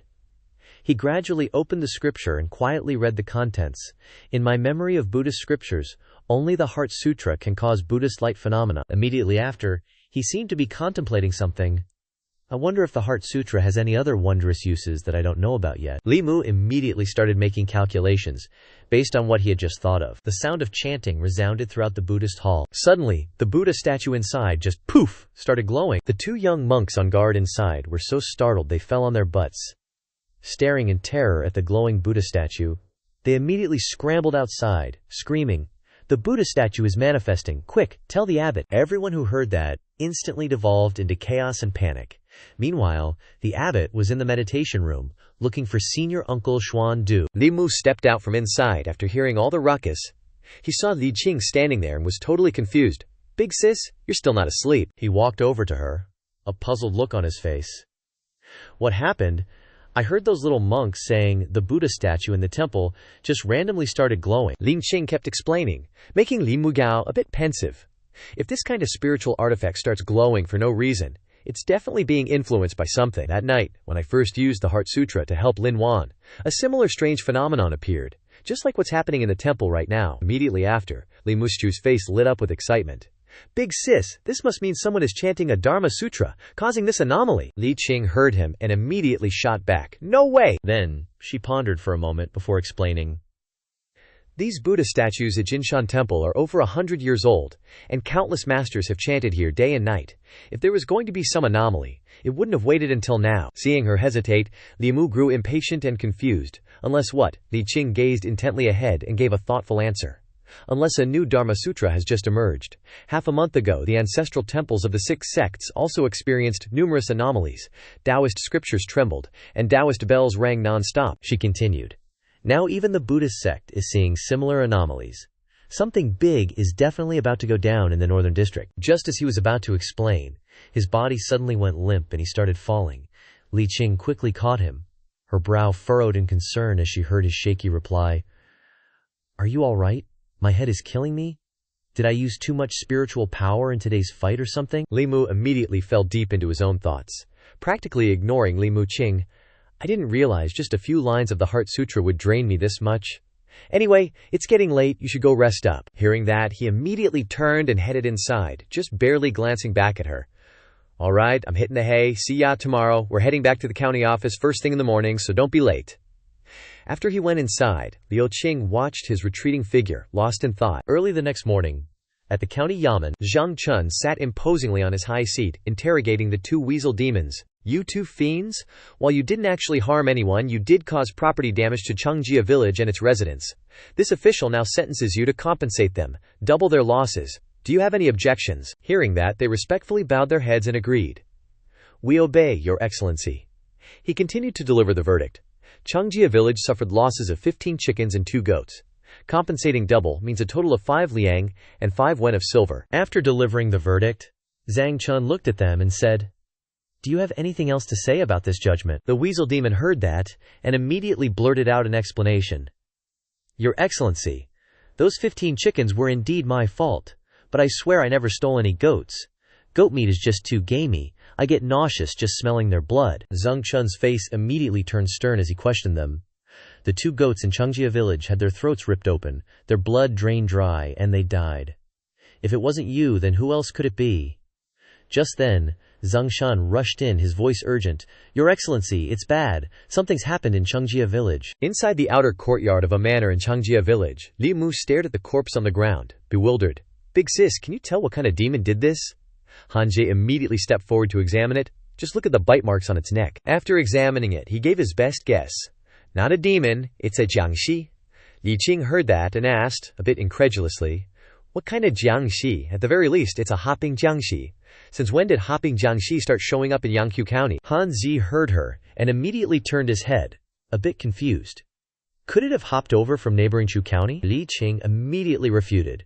Cheng County is in the east, and Changjie Village is in the west. There's no way it came from Cheng County. Right after, she offered her own deduction. Regardless, we have to find that Jiangxi quickly and get rid of it. If this kind of Jiangxi harms someone once, it's absolutely going to do it again. Li Mu was deep in thought while the two continued discussing. I'll go get someone to burn this corpse. He immediately recalled the contents of a book he'd once read. They're born from accumulated resentment and foul kwai of heaven and earth, ageless, immortal, indestructible. They draw power from the moonlight, move according to the phases, wander without a fixed abode, and love to feed on the vital essence of both humans and beasts. Li Mu-se immediately started to analyze his thoughts.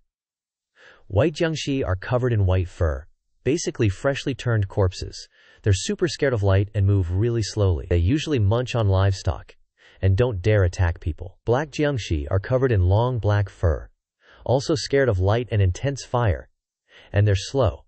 Can't even catch a normal human. But if a black Jiangxi absorbs yin energy and vital blood for decades, it sheds its black fur and becomes a hopping Jiangxi. They mostly move by hopping, which makes them fast and able to cover long distances. They're still afraid of light, but regular spiritual artifacts can't hurt them. He was deep in thought, almost piecing together the answer himself, when suddenly a voice cut through his thoughts. You! Quickly take this corpse and burn it! The old man heard that and immediately argued, looking confused, which seemed to tick off Han Jie. Sir Official, you can't do that. A dead person should always be buried in the earth for peace. He was bitten to death by a Jiangxi. Tonight he'll turn into a walking corpse. Even if you bury him, he can still crawl out of the ground. A walking corpse can sense the bloodline of nearby relatives. By then, the first people it bites will be you, he fumed, threatening them. The old man heard that and instantly panicked. I'll have someone burn it right away. Just then, the old man seemed to recall something and quickly recounted it to everyone. Half a month ago, Zhang Dafu's elder paternal brother's grave was disturbed, and the corpse was gone. Could it be that my brother was the one who bit Zhang Dafu to death? Han Jie heard that and immediately shot back with a question. Your brother, how long has he been dead? After getting the answer, his face immediately turned serious. Then there's no way it's him. To become a hopping Jiangxi, it takes at least 20 years of cultivation. Immediately after, he ordered the old man, Jiang family, if anyone in your family has been dead for 20 years or more, go check their graves and see if there's anything out of the ordinary. The group immediately moved forward. Li Mu followed behind, a puzzled look on his face, asking, Big sis, will a Jiangxi really harm its own relatives first? Li Qing then turned back to look at him and continued to explain. Jiangxi cultivation, besides absorbing the yin energy of the moonlight at night, also relies on human essence blood for cultivation. The bloodline of their relatives, sharing the same origin, is fatally attractive to them. Hearing this, Li Mu's face immediately brightened up, confusing the two of them. Boss, should we prepare some gold paper, red ink brush, and a wood chopping knife? Han Jie frowned slightly, staring at him. Gold paper, red ink brush, wood chopping knife. Didn't think you knew about this stuff. Under his doubtful questioning, Li Mui became extremely nervous. Li Mui, sometimes I really wonder where you learned all this. Just lucky I know a bit, thanks to those novels and movies. Cough. Han Jie held a steaming rooster blood cup in his hand. He looked at everyone and instructed. This is rooster blood, mixed with talisman ash. You guys smear this blood on your sword blades and take some villagers nearby to search the mountains. Immediately afterward, he loudly commanded and assigned tasks. Pay special attention to ancestral tombs and mass burial grounds. Report back immediately if you find anything in these places, but remember to return before sunset. If you encounter an accident, set off the signal flare. Han Jie casually glanced at the sword in his hand. This sword seems to belong to Qing Gunyang. He glanced at the sword on Liang Qing. Liang Qing suddenly turned around and softly called him back. Liang Mu, you stay at the Master Zhang's manor and protect the direct relatives of the Zhang family. She immediately stepped forward and gently instructed. Don't let them run around. If they turn into Jiangxi, they will be Zhang family ancestors. They will definitely come back. Hearing this, he agreed, and quickly spoke out with a suggestion. Do you want to prepare some glutinous rice? I heard glutinous rice can restrain Jiangxi. She was surprised. Glutinous rice can restrain Jiangxi? I've never heard of that. Han Jie, hearing this, angrily pointed at him and scolded. So easily believing such unfounded words. Qing Gunyang, I want to discipline this subordinate for you. If it continues like this, He'll not only kill himself but also implicate us. Li Qing frowned, glancing at him. My people don't need your management. Immediately afterward, she looked at him and asked, surprising him, Glutinous rice restrains Xianxia. There's no such record in any books. Where did you hear that, boss? You believe me? Li Musif immediately perked up and told about the previous events. There was a Daoist master named Lin, specializing in restraining Xianxia and demons. People called him the Xianxia Daoist. He said glutinous rice can restrain Xianxia. When encountering Xianxia, just hold your breath and they won't be able to detect you. At the Zhang family ancestral hall, Li Mu was scattering rice grains. Monologuing internally, Yunguo didn't deny my suggestion. Regardless of whether glutinous rice has any restraining effect on Jiangxi, first scatter some as a precaution. Han Jie and Li Jing were also discussing. He spoke up. The villagers said the ancestral tombs of the Zhang family are no different. Could the death of Zhang Dafu's father be a coincidence? Li Mu voiced a guess. Could it be Old Master Zhang? Lin Xing stated. Definitely no possibility. She voiced her thoughts. To turn into a Jiangxi, there must be special conditions. Unless he was bitten to death by a flying Jiangxi. But based on the investigations of the Yamen, Old Master Zhang died of illness, and the one who killed Zhang Dafu was a Tiao Jiangxi. The sky turned dark. The night was quiet, and the bright moon was above. Li Mu's figure stepped in with alertness in his head. Zhang Shan and Li Xiai were guarding around the ancestral hall. The boss feared that the Jiangxi would be wary of her, so she didn't stay in this ancestral hall. He walked in and sat down, observing, not knowing whether the Jiangxi would come here or not. The candle burned. As time passed by while waiting, the group was resting, while Li Mu was thinking to himself, I've cultivated for several hours, the hour has passed, the Jiangxi hasn't come, I'm getting a little sleepy too. Suddenly, just as he was about to nod off, a noise woke him up. Li Mu didn't hesitate, and rushed off, chasing after the sound. A figure outside the door knocked repeatedly. It's me, open the door quickly. Li Mu hurriedly opened the door and asked about the situation, but Zhang Shan panicked. That crap, there's no crap. Didn't discover anything, I must have eaten something bad, where's the outhouse, I can't hold it in anymore. Li Mu quickly pointed the way. Zhang Shan flew past him with rocket speed. He scratched his head thinking, Zhang Shan really doesn't have any vigilance. What if the Jiangxi really comes? It's probably because my nerves are too tense that I'm a little uneasy. While he was lost in thought, the sound of knocking on the door rang again. Li Mu questioned who was there. Who is it? Li Si. But before he could finish speaking, the door was violently kicked open, violently pushing him away. In the hazy dust, a large black figure vaguely appeared. Right before Li Mu's eyes was the tall figure reeking of corpse stench. A Jiangxi. The Jiangxi glared with red eyes and growled. Li Mu reacted quickly, took out a flare and shot it into the sky to signal his teammates. Fireworks brightly signaled in the night sky. At the same time, in 3 different locations, Li Qing, Han Zhen, and Li Si received the signal and understood the problem. On Li Mu's side, the Jiangxi screamed terribly, attacking nimbly towards him. Suddenly, its foot recognized something under its feet. The sound of sizzles rang out, followed by black smoke rising from beneath its feet increasingly. After a while, it realized it was burning. Seeing clearly below it was the glutinous rice that Li Mu had scattered in the morning. The Jiangxi painfully moved away. Li Mu breathed a sigh of relief. It's effective. At this time, Zhang Shan finished his business and leisurely walked out. Li Mu, what are you burning that smells so good? A second later he screamed in horror, Holy SHT, what is that? Zhang Shan sat down paralyzed with fear, stuttering. However, that scream attracted the Jiangxi. It pounced towards him. Li Mu shouted a reminder from behind, Quick, hold your breath! Zhang Shan quickly tried his best to do as he was told. A second later the Jiangxi actually stopped. Li Mu felt relieved in his heart. The Jiangxi didn't see Zhang Shan in front of it, so it can be confirmed that he couldn't see anything. The next second, Li Mu threw rice towards the Jiangxi, while thinking of countermeasures in his head. At most, it's just a powerful Tiao Jiangxi. The boss and Han Jie can deal with it without any pressure. The next second, a talisman was launched. The talisman hit the top of the Jiangxi's forehead. As soon as the talisman stuck, it stopped moving. Han Jie also revealed himself and said, Just a Tiao Jiangxi, not quite a demon, not quite a ghost. What kind of waves can it make? But something strange happened. The Jiangxi slowly moved its eyeballs towards Han Zhen. In a flash it attacked. He was caught off guard. Luckily Li Mu was sharp and saved his life. It was at this moment that Li Mu noticed the talisman on the Jiangxi's forehead was gradually burning into black, charred bits. Then, the Jiangxi retargeted him. Thankfully, Li Qing arrived just in time to stop the Jiangxi. In a flash, she used her strength to blow it away and then instructed Li Mu, Leave it to me, you guys go protect the Jiang family. Li Mu reminded the boss to be careful, this Jiangxi is going to play dirty and sneak attack. He earnestly warned her.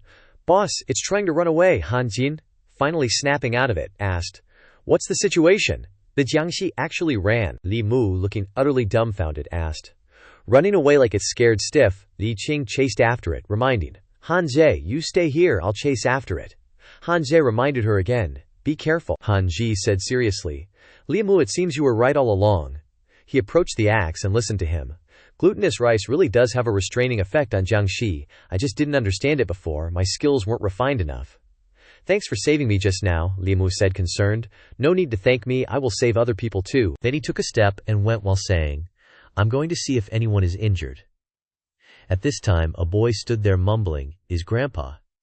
He couldn't hear clearly, and asked again and received an answer. The Jiangxi just now is Grandpa. Han Zhe heard this and shouted in disbelief. How is that possible?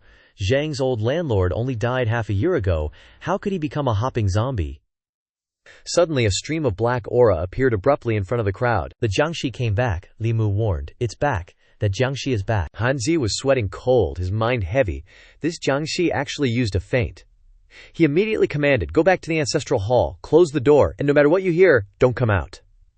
Then he urgently told Li Mu to use glutinous rice when he saw the Jiangxi rushing closer. Li Mu tried to calm down and threw a handful of glutinous rice at the Jiangxi, but this time it didn't go as expected.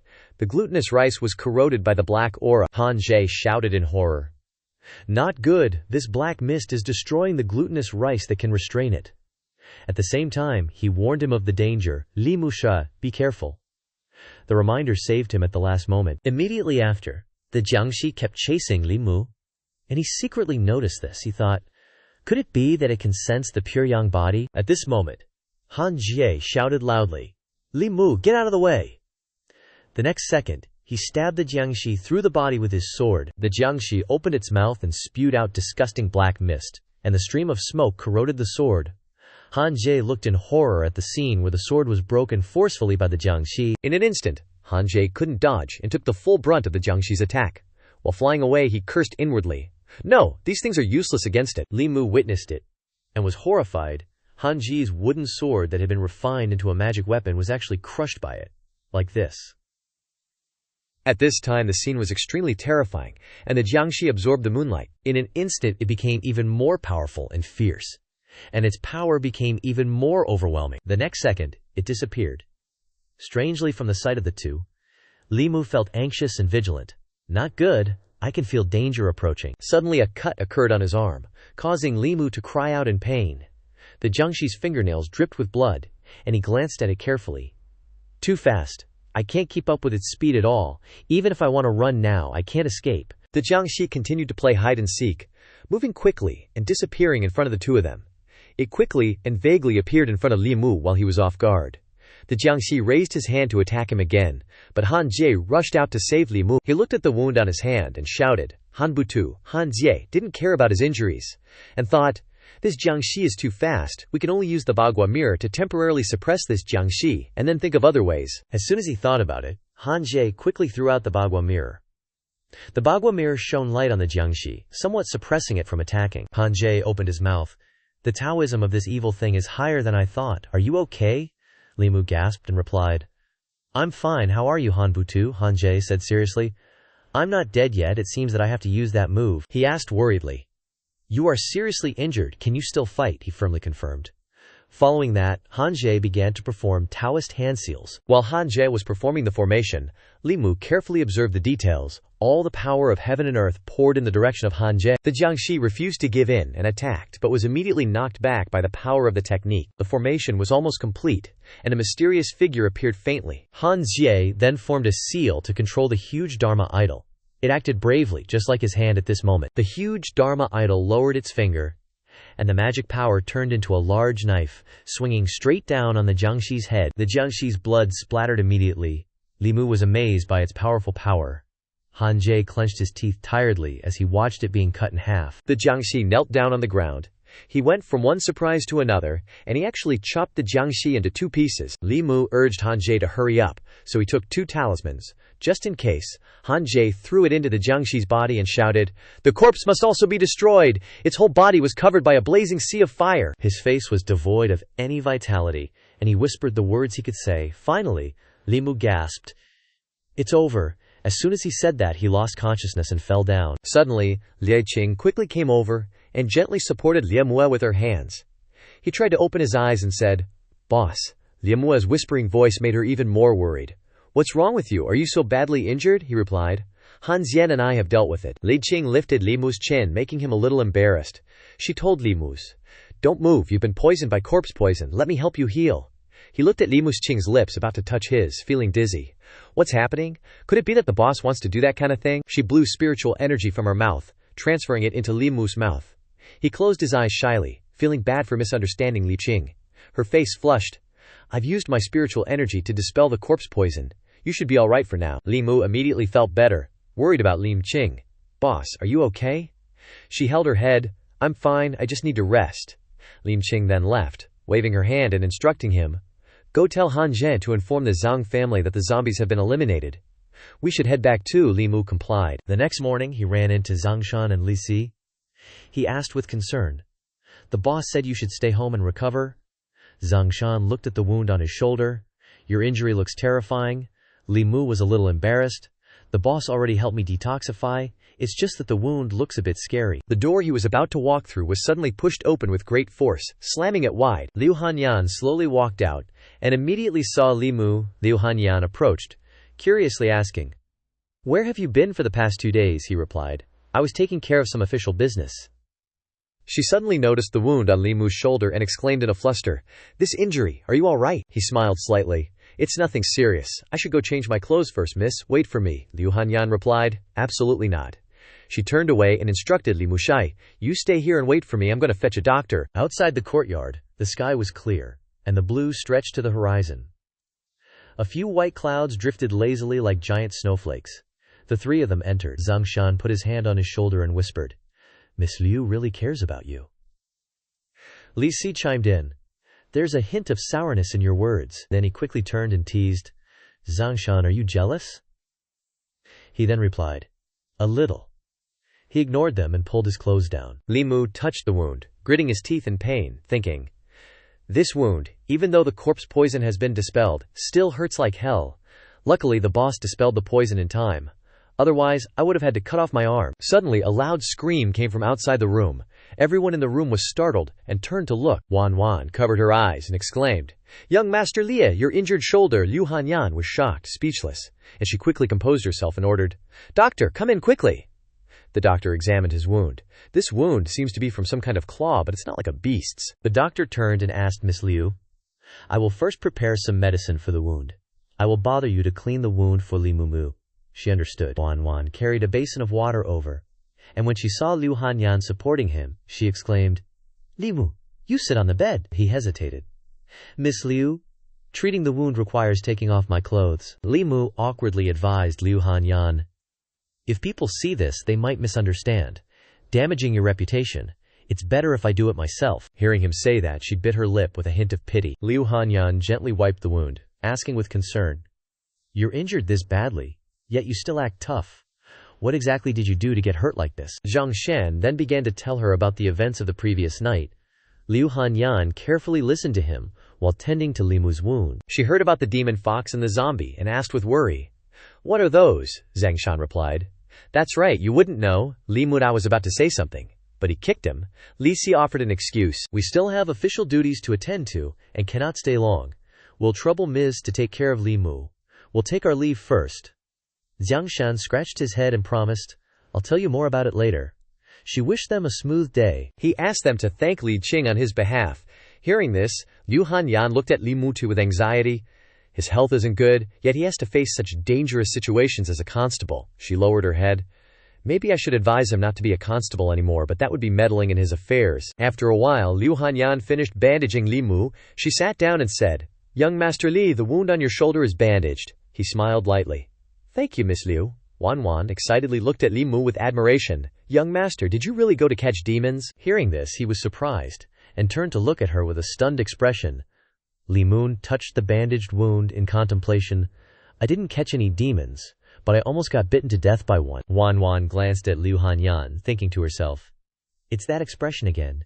Whenever the young master isn't home, the young lady always shows this expression." She turned and whispered to him, "Young master, the young lady has been very worried about you these past 2 days. So much so that she forgot to drink tea and eat. These whispers reached Liu Hanyan's ears, and her face flushed with embarrassment. Who was worried? Liu Hanyan crossed her arms. Who was climbing on the wall every day to look? Wanwan was startled and blushed. Li Mu smiled awkwardly, thinking, "It seems that both of them are very worried about me." He then ruffled the little girl's hair. Wanwan smiled slightly. Li Mu then said, "I'm really sorry." He looked at her. "Cases in the yamen come when they come, and sometimes I can't come home, causing you all to worry." Liu Hanyan lowered her head, silent. Then she looked at Li Mu and said, "Being a constable is so dangerous, and your health isn't good. It's better if you don't be a constable. Writing books every day is also good, storytelling is also good, you can be stable." She worried that if he continued like this he would lose his life sooner or later. He replied with confidence, "Life is certainly important, but if even the constables are greedy for life and afraid of death, who will stand up to protect the safety of the common people?"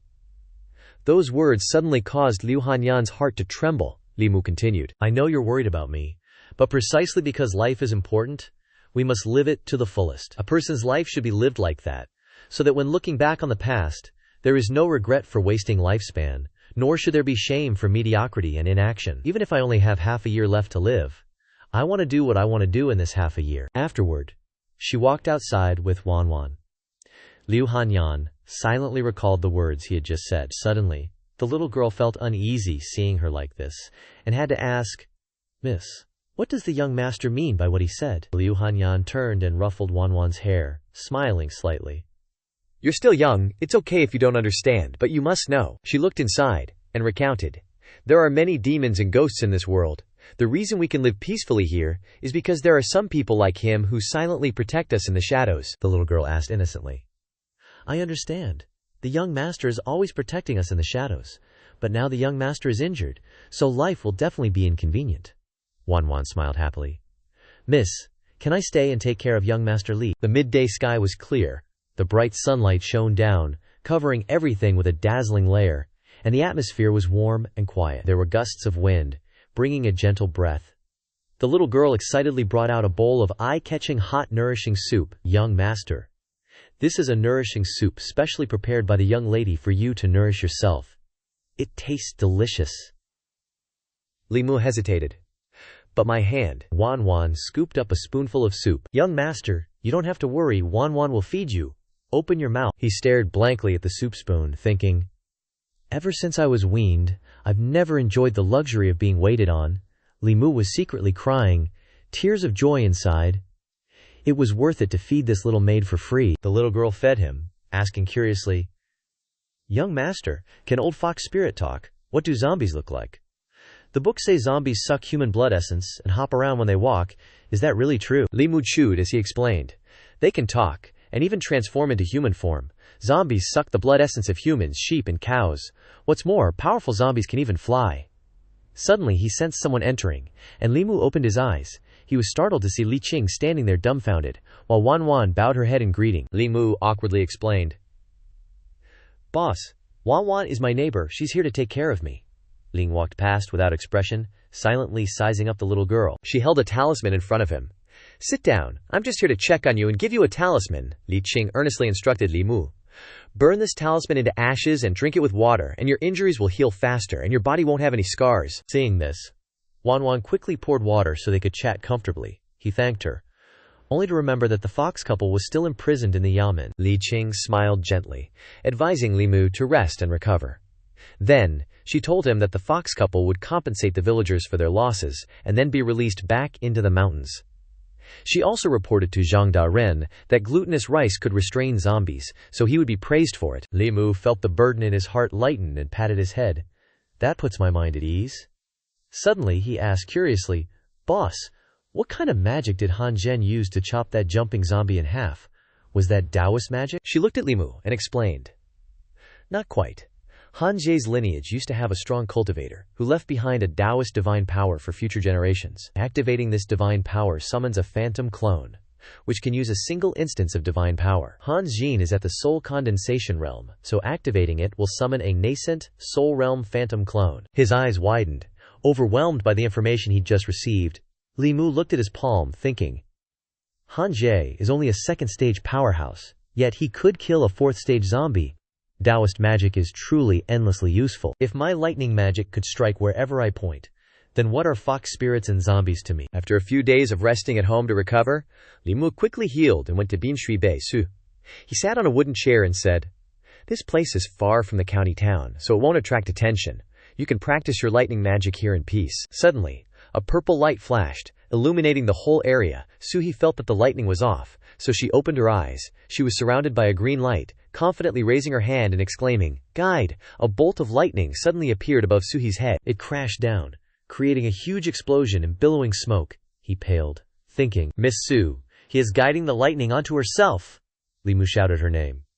Suhi's figure slowly emerged from the smoke. She said with interest, "This is indeed no ordinary lightning, and your Daoist magic is no ordinary Daoist magic either." His fear vanished when he saw Suhi. "You scared me to death," he thought to himself.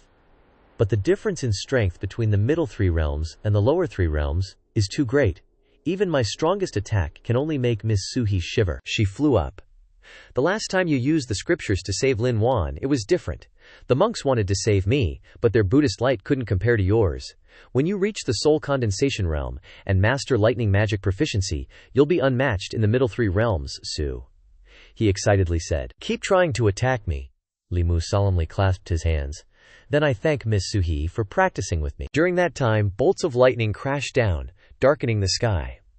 Soon, the green grassland was dotted with craters. He thought to himself, "With Miss Suhi's guidance, my application of the Lin word has indeed become much more proficient." Li Mu knelt down, although he still couldn't accurately hit Miss Suhi. "With practice, it's only a matter of time. But my magic power," he gasped and fell to the ground, exhausted. "I can't anymore, my magic power is exhausted. I need to rest for a bit." Su Shinhe pondered and said, "Then let's rest for a bit." She wondered if Li Mu had brought the book from before. He handed it to Suhi, saying, "The last time you asked me to inquire about someone, I've heard a little bit." The book passed from Li Mu's hand to her fair white hand. Suhi stared at the book, asking, "Is he still in Yangqi County?" He continued, "He only served as magistrate in Yangqi County for half a year, then he was transferred to another prefecture. I heard he got promoted and married the prefect's daughter." Her face darkened, her lips curled up. "Su." He crossed her arms and said, "Men, huh?" Li Mu looked at her in surprise, wondering, "Miss Suhi, do you have some kind of feud with this Kui Ming?" Suhi's face was terrifying, glaring and hissing. "A life and death feud," he thought to himself. "A life and death feud means she has given me the grace of saving my life. In the future, if I have the opportunity to meet Miss Suhi's enemy, I will find out the details and find a way to help Miss Suhi take revenge." She turned around and said, "You are different from those other men. In the future, you don't need to call me Miss Suhi anymore. I'm a few years older than you. You can call me sister." Li Mu replied casually, "I don't know when Miss Suhi passed away. How old are you now?" Suhi's jaw dropped. She flushed red and shouted, "This old lady is forever 18. The clear blue sky had sun shining through the leaves. The rays created dazzling effects. With an added sense of brightness, peace, and relaxation, Suhi called him to massage her shoulders quickly. Li Mu complied. He massaged Suhi's shoulders, secretly scolding himself for asking her age. Su. He immediately felt comfortable and stretched her fair white legs. He praised Liu Zai, that it was interesting, that demons also have feeling, sense of justice, unlike those old books. Normally young man saved the world, surrounded by beauties. I'm tired of seeing it. Li Mu ignored her words, and just focused on looking down with a red face. Because he was looking at Suhi from above, she asked curiously, "Is there anything else after this book?" Li Mu turned away and replied, "Only one volume has been published so far. I don't know when the second volume will be finished. Next time, I'll bring you the manuscript for the sequel." Suhi unexpectedly asked him, "Did you write this book?"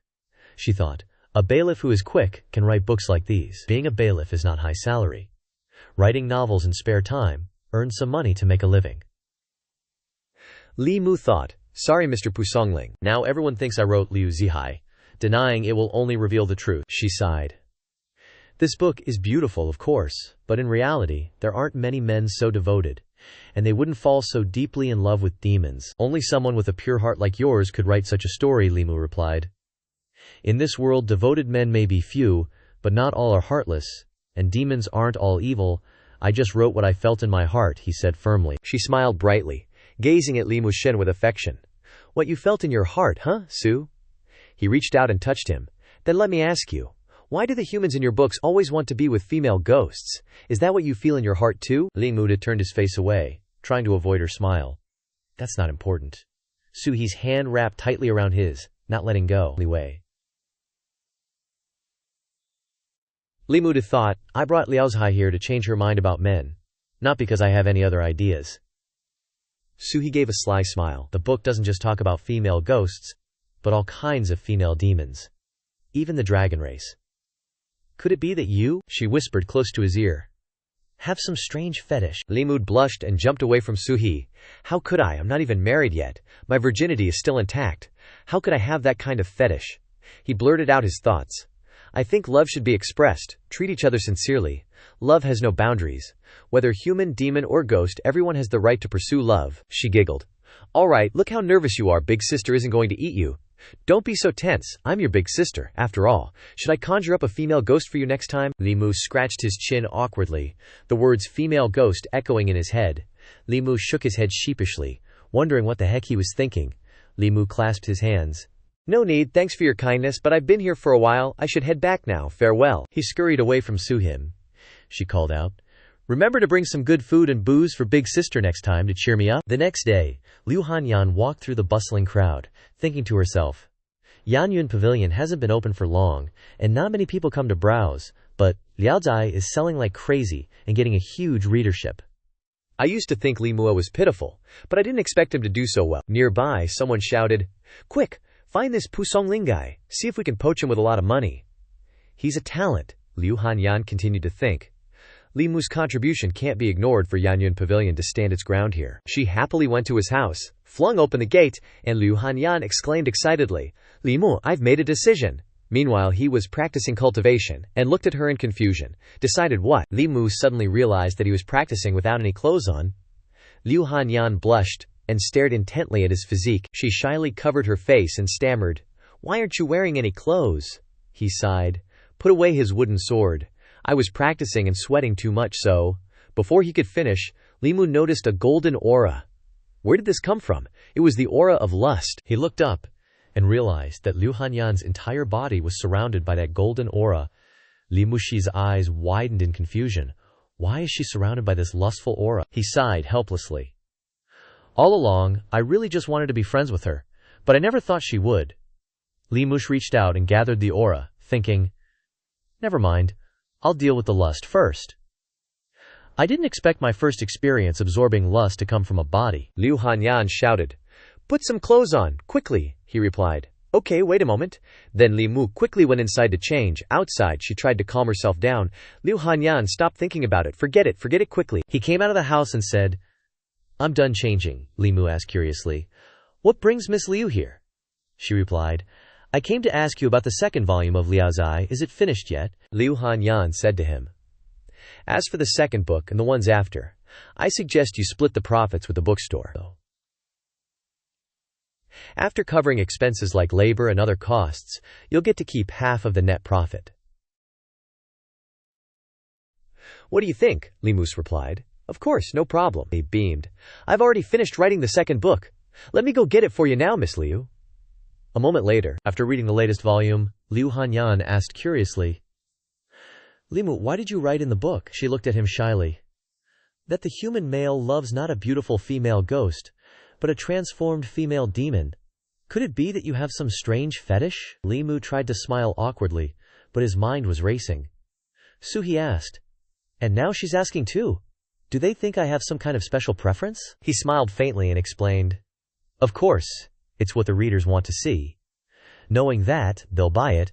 I have no choice. I'm not interested in female ghosts or female demons at all. Li Mu's eyes involuntarily drifted downwards. He stared at Liu Hanyan's chest, continuing, I still prefer beautiful human women. She blushed and covered her red face with the manuscript. Liu Hanyan saw Li Mu's clothes gradually disappear, revealing his toned body. With a body like that, it's no wonder female ghosts and fox demons are moved by him. She turned away.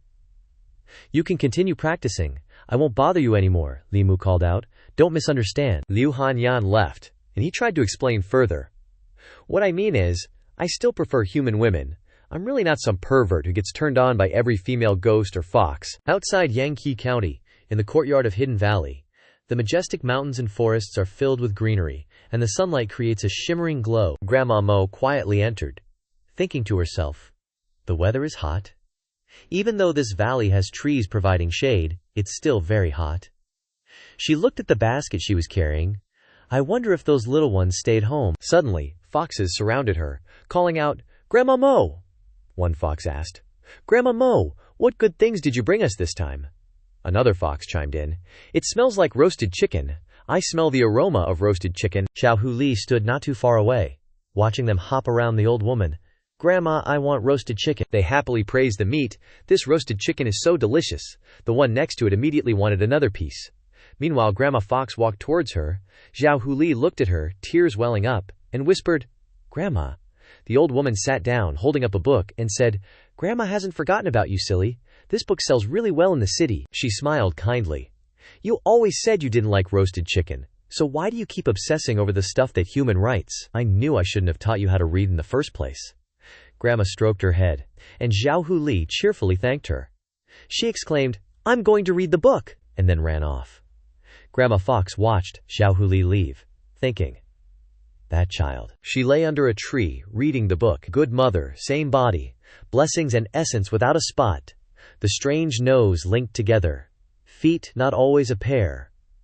What does this mean? Xiao Hu Li closed the book, fascinated by the fox spirits. Those two fox girls in there are amazing. They are also foxes. But they can write poems. Meanwhile, I can't even form complete sentences. But in Xiang, how are the fox spirits and female ghosts living with a human man? Can demons and female ghosts fall in love with humans? She looked up at the sky. Zhang Xiaokui is all about a fox repaying a kindness. So how should a fox repay a kindness to someone? The next day, Li Mu was focusing on cultivation, his body enveloped in a black flame, that damned rage aura that was so hard to refine. It's like the pure, transformative power of the fox demon in my body is ice melting in the sun. The second spirit, I can finally condense it. He began chanting.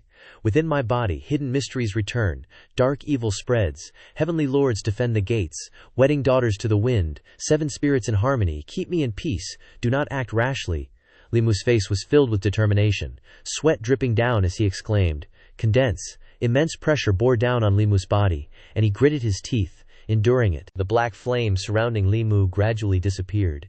He clenched his fist, thinking, "My magical power has soared after condensing the second spirit. It will only take 1 month to guide my cultivation.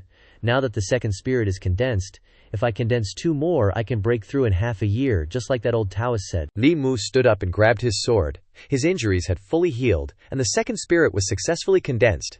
He went out, thinking, "I should patrol around here and also find Liu Jiyunyang." In a quiet place filled with thousands upon thousands of books, 3 dark figures approached Liu Hanyan from behind, and she exclaimed, "Manager Ren, I've already said it's impossible. Please go back." Hearing this, the old man replied, "Manager Liu, why must it be this way? We can all make a profit together." Ren Zhangyi walked over and sneered, "You're just a weak woman supporting such a large shop, aren't you tired?" He stroked his beard and said, "I just want to help you out of kindness." Liu Hanyan was annoyed. "No need for Manager Ren to worry about it." The old man glared at her, thinking, "This Manager Liu is truly stubborn. It seems I won't be able to get the manuscript today." Ren Zhangyi shook his head. "If Manager Liu is unwilling to agree, I won't force you." The old man said goodbye insincerely, but in his heart he complained that Liu Hanyan didn't know what was good for her. Li Muyai passed by Ren Zhangyi, and he noticed that the old man didn't look like someone who had come to buy books. Li Mu walked over, and she asked curiously, "Who was that just now? What did he come here for?"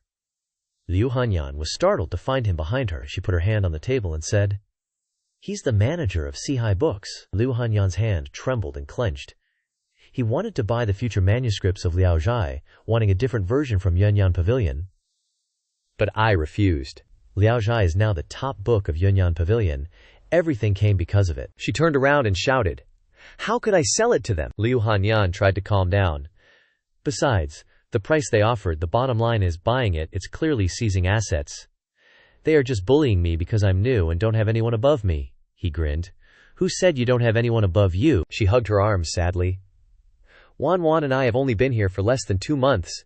We haven't had time to get connections.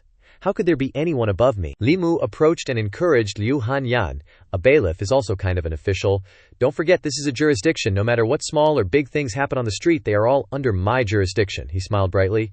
Your person above you is none other than me. She hesitated a little, then turned back and asked, Is a bailiff considered an official? Li Mu casually replied.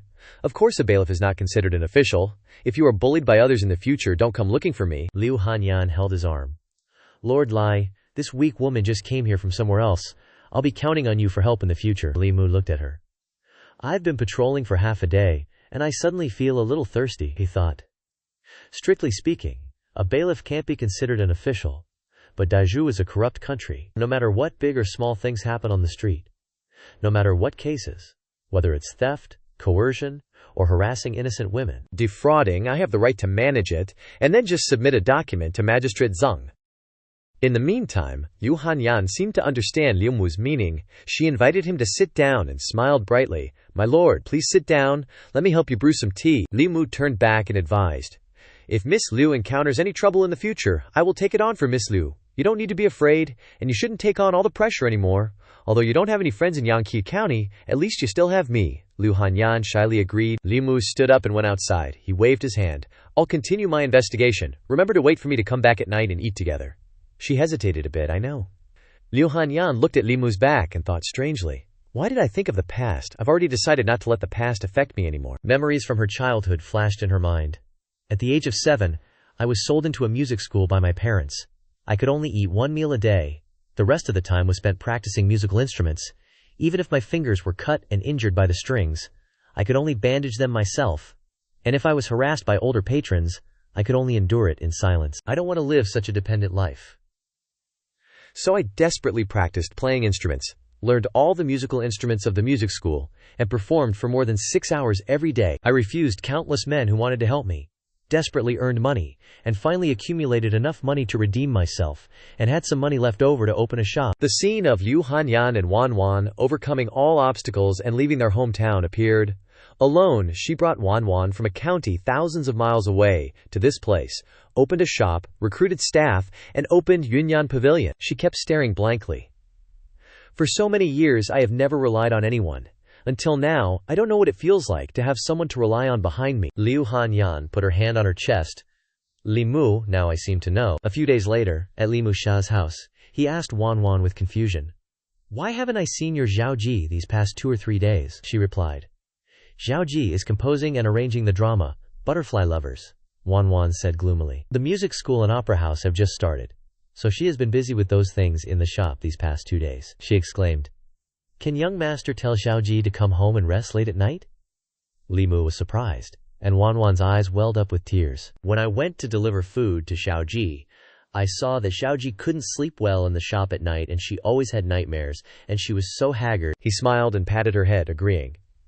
I'll go to the county office in a while, and I'll take the opportunity to persuade her. As night fell, Li Mu thought, the types of talismans I know now are Ghost Tracking Talisman, Demon Sword Talisman, Evil Exorcism Talisman, and Evil Banishing Talisman. Only after reaching the Soul Condensation Realm can I learn the Soul Searching Talisman. First, practice the types of talismans I know to perfection.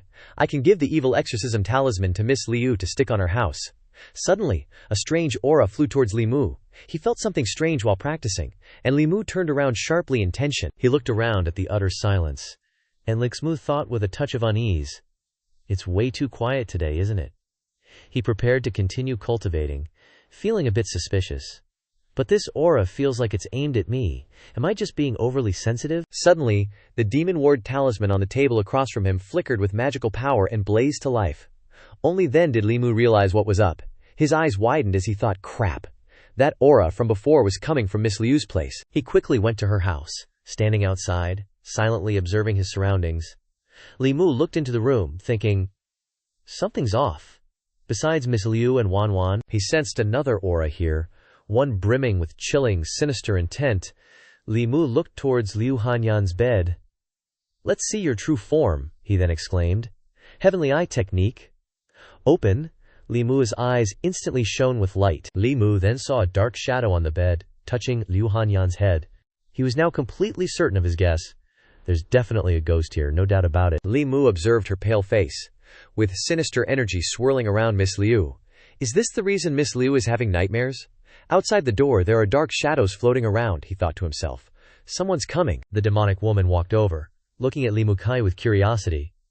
This little brother is quite handsome, but sneaking into two women's boudoir late at night, what are you up to? She looked him up and down. A flower-plucking thief, perhaps? He was bewildered, wondering, why is this female ghost so curious? Why is she staring at me like that? The demonic woman walked behind him, and Li Mukai wondered, is she trying to scare me?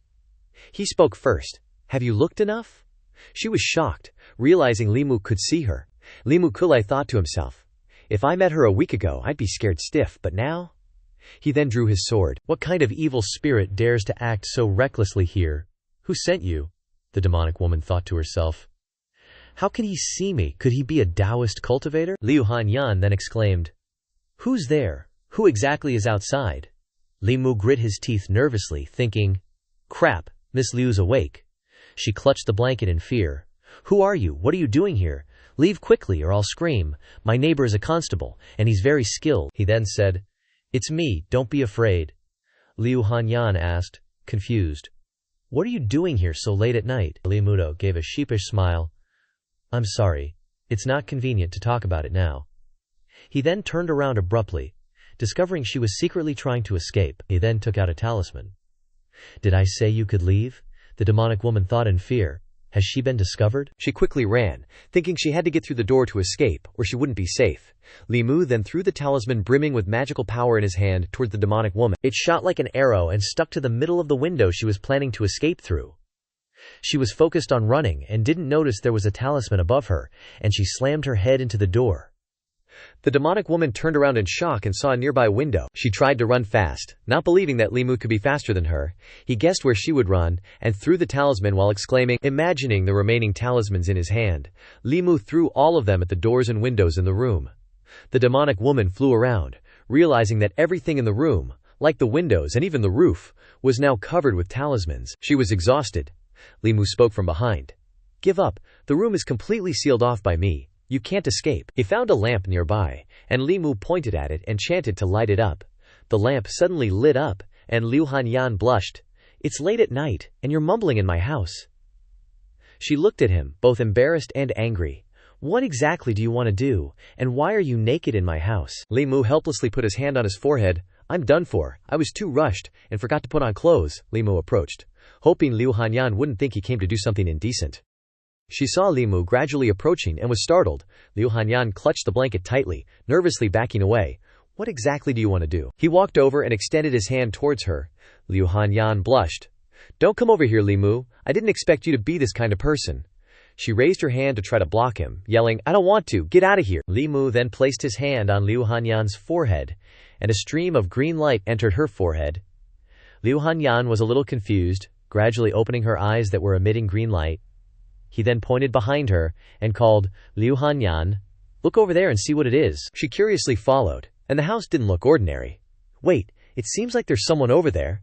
Liu Hanyan then widened her eyes, and that person was wearing a white dress. The demonic woman understood that she couldn't escape and was hesitant in the corner of the room. She saw her pale face without pupils, realizing she was a ghost, and Liu Hanyan yelled in panic, It's a ghost! At this time, her face turned pale. Li Mu, there's a ghost. There's a ghost in the room.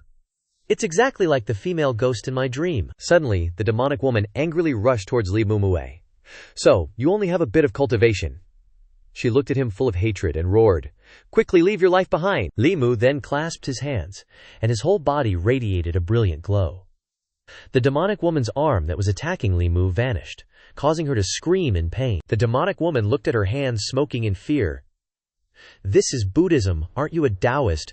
My two arms, what kind of monster are you?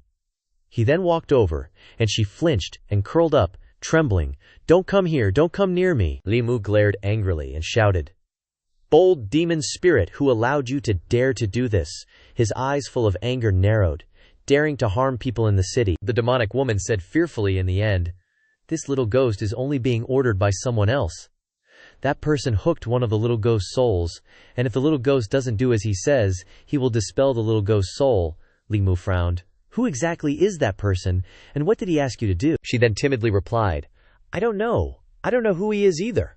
The demonic woman pointed at Liu Hanyan. "He only asked me to entangle this girl. After this matter is successful, he will come to find the little ghost." Li Mu looked at her, covering his head with his hand, thinking, perhaps Miss Liu often has nightmares because this female ghost is disturbing her, and she has repeatedly used tricks and ghost techniques on Liu Hanyan.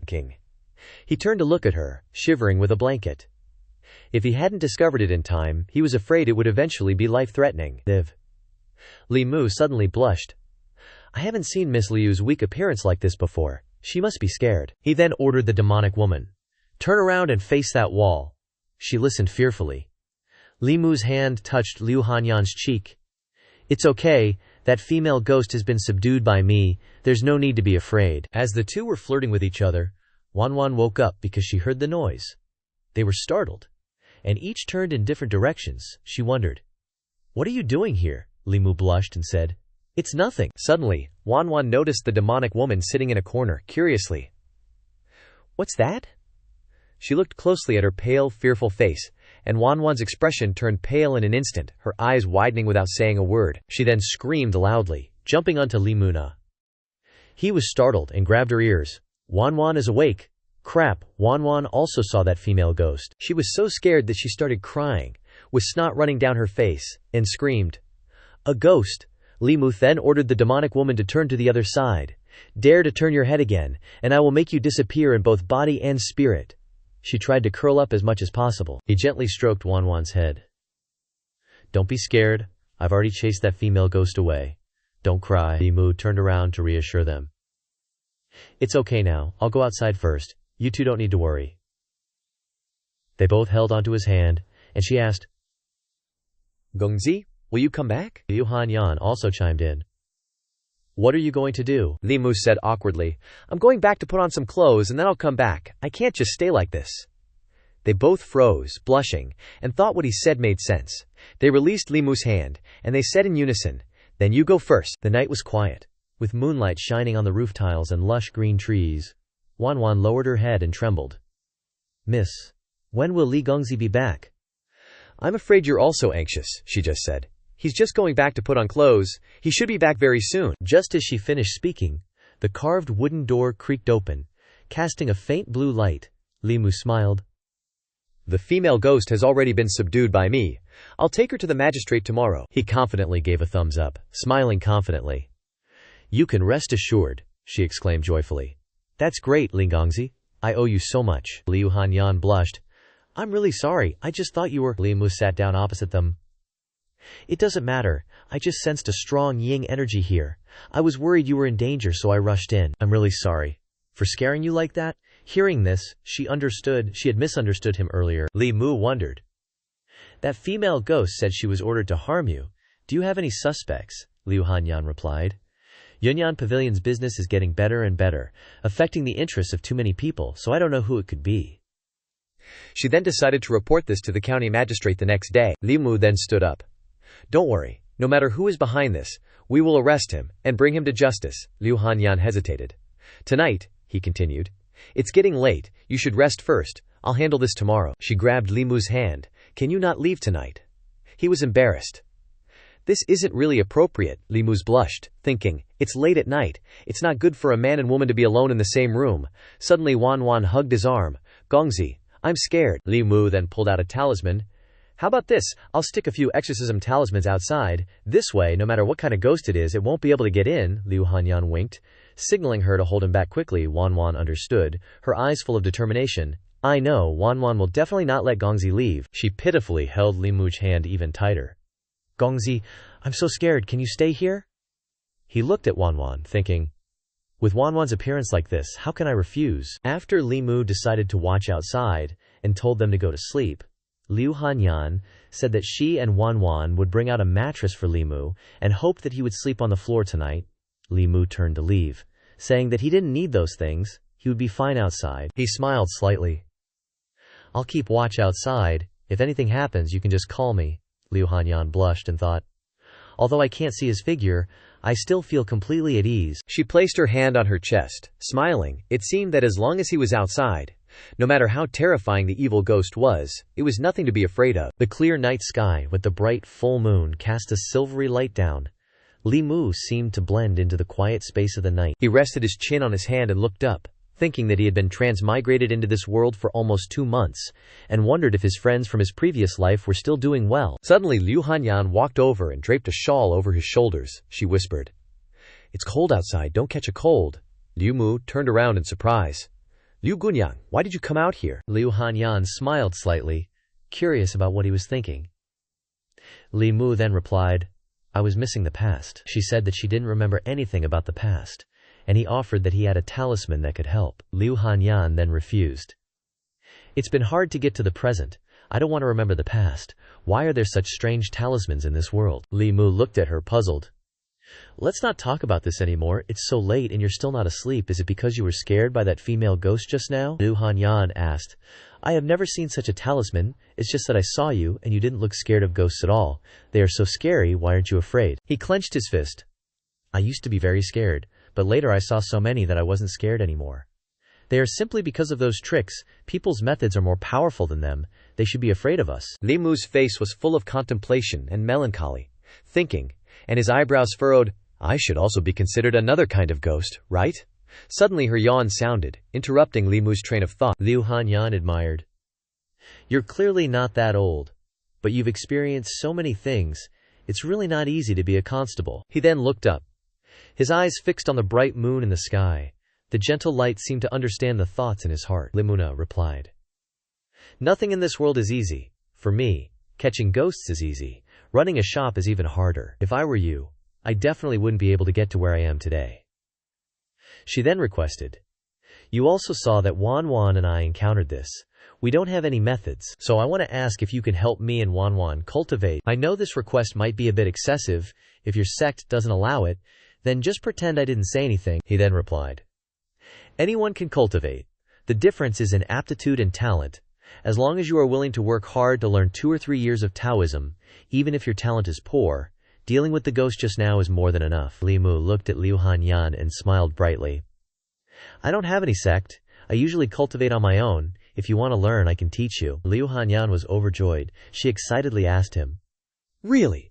That's great. If I learn, then please teach me a little," Li Mu suggested. "Then tomorrow I'll go to the yamen to deal with the female ghost's matter first, and when I come back in the evening we'll start." Liu Hanyan then agreed. "Then I'll wait for you at home." He thought to himself, Buddhism needs the consent of the monk to enter the Dharma scriptures. If it is not allowed, it cannot be taught. But Taoism is not a secret. Demons can cultivate, so there is no problem for people to teach. Then use the Taoist methods to teach Liu Gunyang. The boss gave me the authority to cultivate the basics, and can let them see where the old king is, to see if there are any other books suitable for them. Suddenly, Liu Hanyan leaned her head against Li Mu's shoulder. He was surprised, and quickly turned his head, thinking, "What's wrong?" Li Mu blushed when he saw her leaning against his shoulder.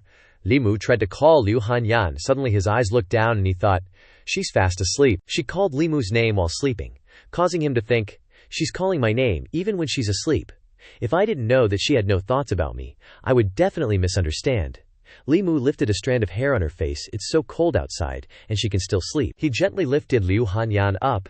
"It's no wonder she's been entangled by that vengeful ghost these past few days. She hasn't slept well at all." Li Mu looked at her lovingly while carrying her. The matter is finally resolved now. How could she not be able to sleep? His eyes seemed to be telling her to relax and rest easy. The wooden door with woven patterns opened slightly, casting a faint blue light, creating a mysterious atmosphere in the silent space. Li Mu gently placed Liu Hanyan on the bed, carefully tucking her in. "I'll be outside keeping watch. No matter what kind of demons or ghosts, none of them will get in. Just sleep peacefully." He watched her lying on the soft bed, sleeping so soundly. Not at all like someone who had been scared out of her wits. Li Mu smiled, kindly wishing Liu Hanyan sweet dreams. As the sun shone on Yankee County, Zhang Chun exclaimed, "I'm quite impressed with the business of Yunyan Pavilion. What were you saying about Yunyan Pavilion just now?" He then recounted everything that had happened last night, causing Zhang Chun to become enraged. "Yunyan Pavilion will be paying taxes to this county in the future. How dare someone command ghost minions to harm people? Someone dares to cause trouble in my Yanqiwei County." Li Mu's face looked a little troubled. "That little imp has already been caught by me. But," he closed his eyes and continued, The manager of Yunyan Pavilion got quite a fright. Hearing Li Mu's words, Zhang Chun slammed his hand on the table. His face was serious and a bit angry as he shouted Li Mu's name.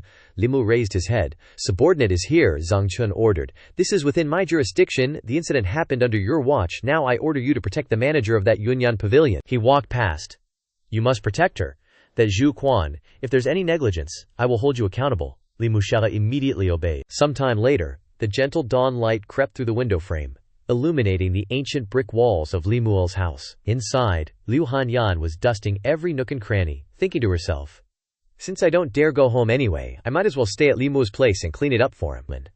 When he returns from the yamen, I'll make him some delicious dishes." Just as she was working, the door behind her suddenly swung open, and Wan entered, exclaiming, "Young miss, all the dishes have been washed." Liu Hanyan happily turned around. "Quick, come help me clean Li Mu's room."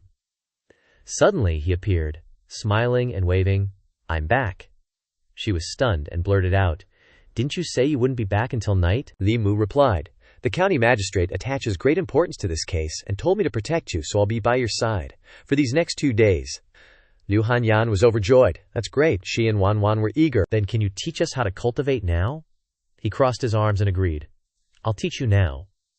First, Li Mu's face was full of mischief as he ordered Liu Hanyan to quickly get into bed. She was full of anticipation. Quickly agreeing without thinking, Liu Hanyan suddenly slowed down and thought, "Wait, get into bed," he replied seriously.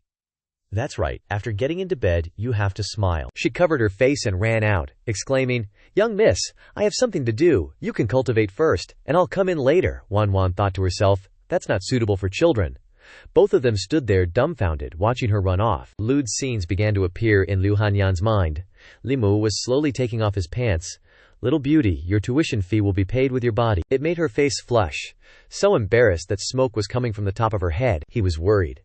Why is Miss Liu standing there in a daze? Can't she learn it? Liu Hanyan blushed and hesitated.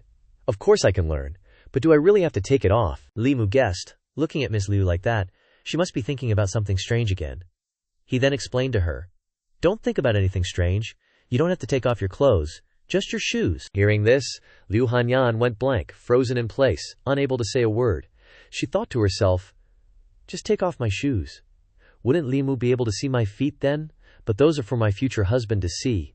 Liu Hanyan asked him somewhat hesitantly, "Can't I just not take off my shoes?" He then explained to Liu Hanyan that to guide her on the path of cultivation, she needed 5 hearts facing the sky. The 5 hearts are the soles of the feet, the palms of the hands, and the top of the head, and she needed to maintain special postures. For first-time cultivators, the posture must be accurate.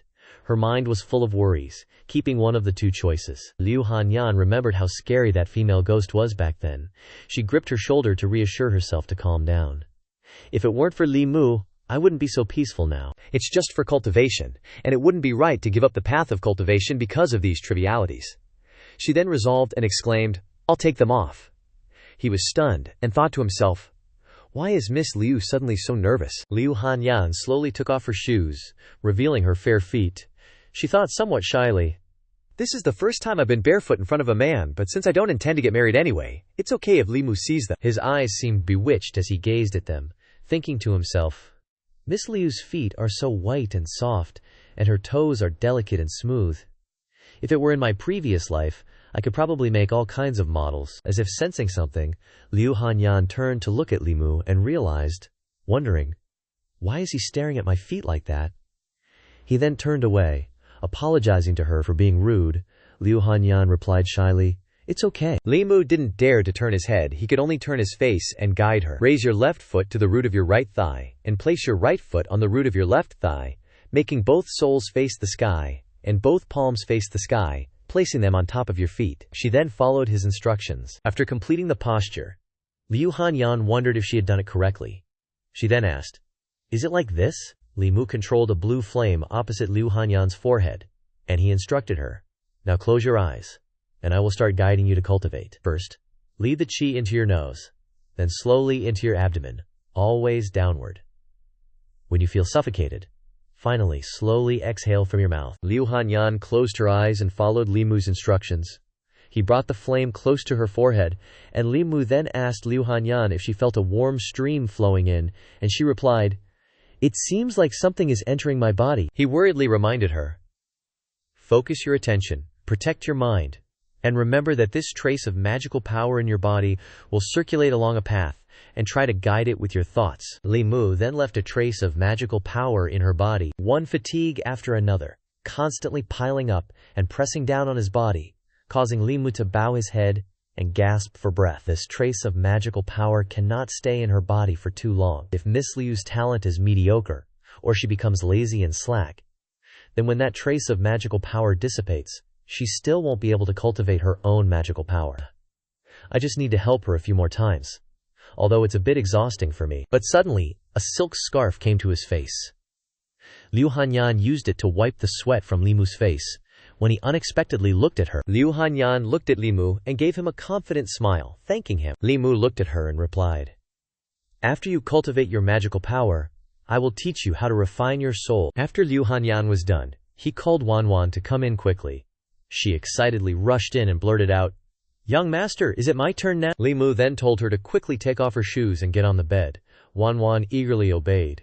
He looked at her with some curiosity and asked, "Just wondering, Wanwan, I didn't open your eyes yesterday, so how were you able to see that female ghost?" She suddenly remembered and widened her eyes, not knowing how to answer. She shook her head and replied, "I don't know either, Wanwan." With tears welling up in her eyes, asked Li Mu, "That's right, isn't it? How was I able to see her?" He helplessly patted her head, wondering. That vengeful spirit didn't actively reveal herself. If I hadn't opened Liu Gunyang's eyes, she wouldn't have been able to see the female ghost at all. Could it be that Wanwan has some special quality? Inside Li Mu's house, the cries of pain from Wanwan kept ringing out.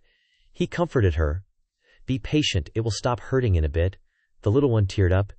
"It still hurts." Li Mu looked at Wanwan and praised her. "Good, just keep doing that, don't be so nervous, relax your body." He chuckled wryly and then brought his left foot to the crook of his right thigh. Similarly, bring your right foot to the crook of your left thigh. The little one tried hard to follow. "It hurts so much, my legs are about to break." Liu Hanyan cheered her on. Li Mu had said that this was a fixed cultivation posture, and she absolutely had to do it. He looked at Wanwan, worriedly advising, "I can't always be by your side. You two should try to cultivate a bit so you have some strength to defend yourselves. You two are weak women, it's really dangerous." She wiped away her tears and replied, "Young master, please be at ease. Wanwan will definitely try her best." He saw her wiping her eyes and awkwardly laughed. "Wanwan, your hand just touched your foot." Her mouth dropped open, unmoving. Li Mu smiled at Liu Hanyan, patting Wanwan's head.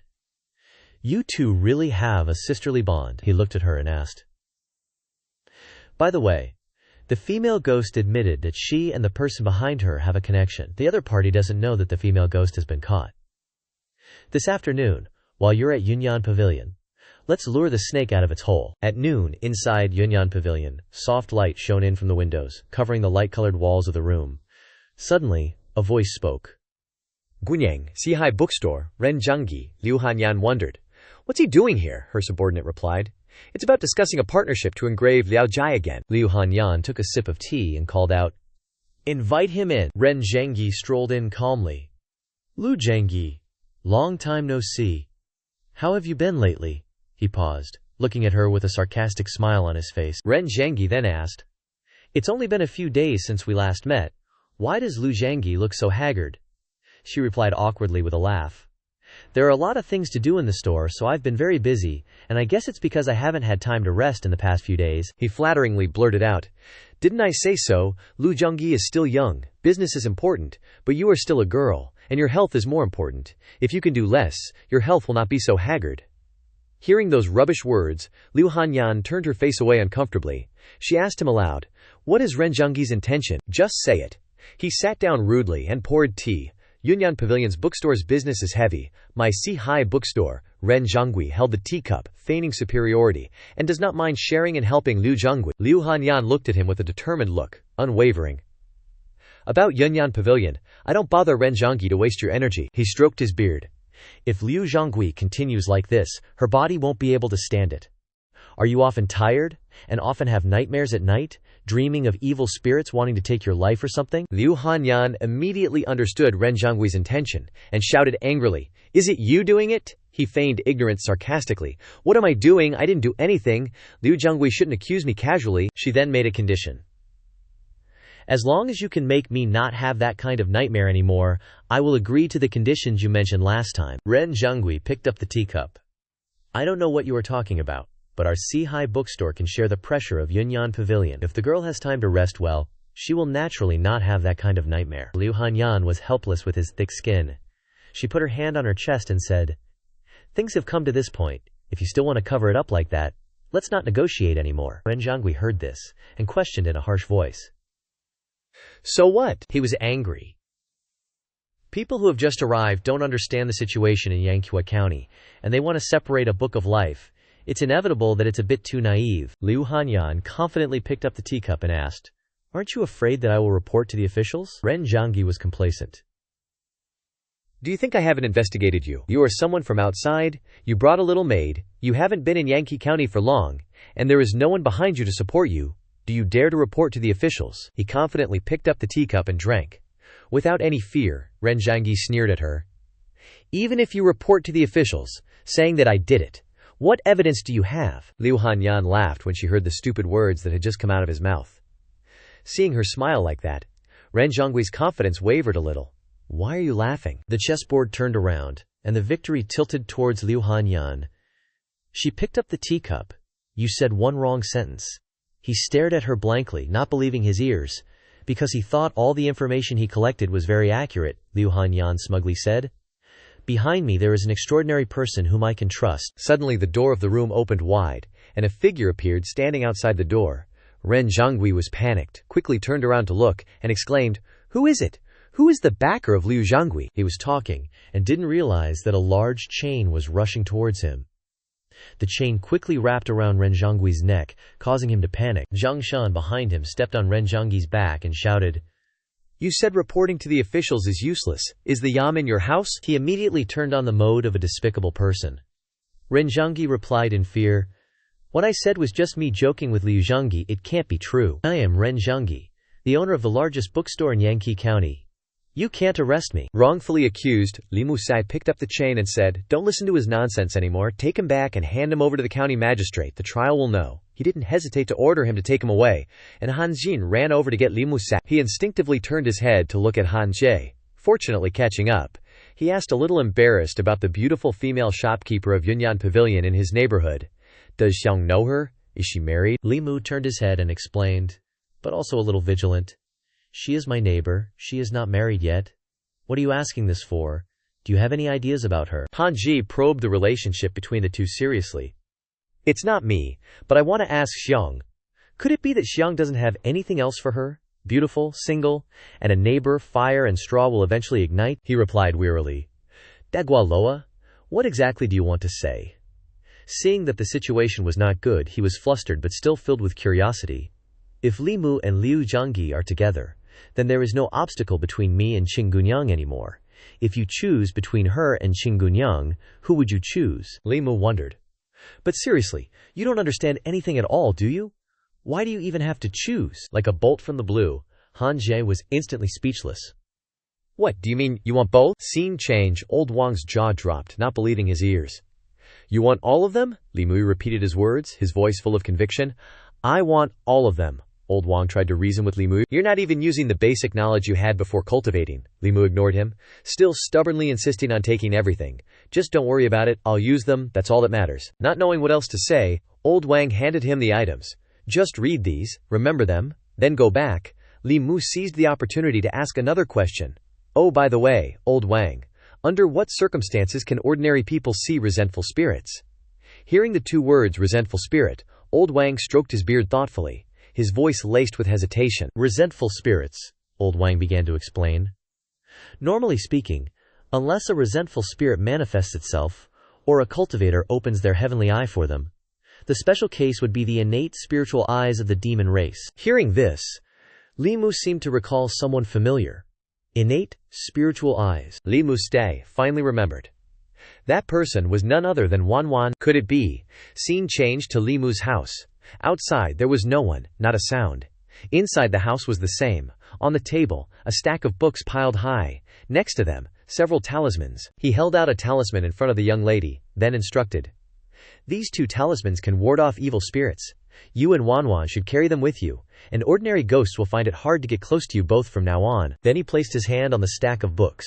Take these books home and read them. They're all about cultivation, and you should be able to understand them. Liu Hanyan was grateful for Li Mu's kindness. Thank you, senior brother. The strand of spiritual energy you gave me today seems a bit thicker, he asked, slightly excited. Really? She blushed, extending her hand. Give me your hand. Li Mu also extended his hand, complying. Okay. He gently held Liu Hanyan's fair, smooth hand. She was a little shy, her face completely red, bashfully asking, Senior brother, aren't you getting a bit too tense? Li Mu also stammered an awkward apology. As he looked at her fair, smooth hand, he gazed at it seriously, unable to hold back. Your cultivation talent is very high. What's your bamazi? She was like an 18-year-old girl, her cheeks flushed with shyness and hesitation. But in her heart, it was different. Yi Chao, Ding Mao, Gi Mao, she shyly thought to herself. Only when discussing marriage do people ask for one's bazi. Li Mu slammed the table, his face filled with astonishment. Pure yin physique. You're a pure yin physique. He silently observed her expression. Seeing she said nothing, he turned his head to look in another direction. Li Mu leaned his face close to Liu Hanyan and asked, What's wrong? A pure yin physique is an excellent inherent quality for cultivation. Seeing she couldn't hide it for much longer, she decided to tell the truth. When I was little, my parents also had a fortune teller look at me. They said that a pure yin physique is always a lone star of calamity. An image of her mother from Liu Hanyan's memory appeared. It brings disaster to your loved ones. My parents thought I was unlucky, so they sold me to the pleasure quarter. Back to reality. Her benevolent face was clouded with a deep sorrow etched into her heart. I truly am a girl who brings misfortune. At this moment, he didn't know what to say to make it right. Instead, he listened in silence. Li Mu didn't want this negative atmosphere in his home, so he unconsciously said to Liu Hanyan, That fortune teller was definitely a charlatan. A pure yin physique is a cultivation genius. She blinked hard, not wanting to hear it. You don't need to comfort me. She turned away, her figure lonely and isolated, her voice filled with sadness. So what if I'm a lone star of calamity? Haven't I still managed to get through all these years? Li Mu continued to encourage her. Miss Liu, you're fundamentally not a lone star of calamity. I'm also a pure yin physique, but no one has ever told me that. Now it's not even appropriate to say that. He offered her proof. A pure yin physique is not only a lone star of calamity, but also a cultivation genius. See for yourself. Li Mu brought the book close to her, letting her see with her own eyes. Pure yin individuals, pure yin physiques, have a different soul and spirit from ordinary people, and are easily noticed by evil entities. Liu Hanyan seemed to be enlightened, reading more and more eagerly. Regarding cultivation, their cultivation speed is faster than ordinary people. A pure yin male and a pure yin female are a heaven-sent pair, able to cultivate the grand Dao together, their yin energies combining, supporting each other. After reading, a scene gradually appeared in her mind. A pure yin male, a pure yin female, a heaven-sent pair. An intimately naked image of 2 people appeared, making Liu Hanyan blush furiously, practically steaming, able to cultivate the grand Dao together, their yin energies combining, supporting each other. She tried to control herself. Still a little suspicious, she asked, You didn't write this book yourself, did you? Sensing something fishy, he quickly and bluntly denied it. Don't misunderstand. I don't feel that way about you. You're not my type. Her flower hadn't even bloomed before it withered, her heart suddenly cracking as if it would shatter. Not his type. Liu Hanyan pouted, secretly fuming. What reason do you have not to like me? I have a good figure, good looks, I can cook, and on top of that, I'm rich. She suddenly transformed into an enraged chibi. So what kind of person do you like? Li Mu's heart was filled with no small amount of bewilderment. Why is she so agitated? He was all smooth moves, trying to butter her up. Cute, obedient, clever, knows how to take care of people. Young, preferably a little younger than me. Hearing this, jealousy flared up. Except for being 3 years older, in what way am I not suitable? And so what if it's 3 years? Oh, a woman 3 years older brings home gold, and I'm not just one coin, but a whole pot of gold. She was trying to remember the key points. Cute, obedient, clever. Just as she was pondering, the image of Wanwan outside the window caught Liu Hanyan's eye. Knows how to take care of people. She sized Wanwan up from head to toe. A little younger than you. Seeing that everything seemed to match up, she concluded decisively. Don't tell me you have feelings for Wanwan. No wonder you're always so nice to her. He was confused for the second time. What is going on here? While thinking, she suddenly realized that there were some points that matched her ideal type. Wait, Wanwan, Li Muxha? Thought about the girl and imagined her. If you hadn't said it, I wouldn't have thought of it. Wanwan in another 2 years really would be my ideal type. Li Mu started to explain seriously. Let's not talk about Wanwan. Right now, I'm in no mood for romance. With my bad luck, I might only live a few more months. She was a little surprised. Aren't you a cultivator? Isn't there a way to cure you? He didn't want to explain, so he said, why don't I have someone else explain it to you? It's hard to explain in one sentence. I'll let Lao Shi tell you. Remembering the past, Elder Shu instructed.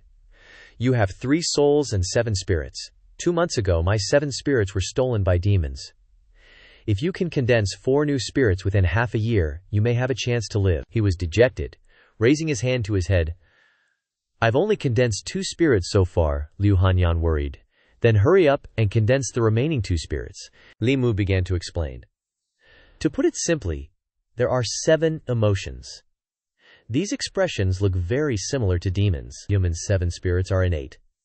And the 7 spirits correspond to 7 emotions.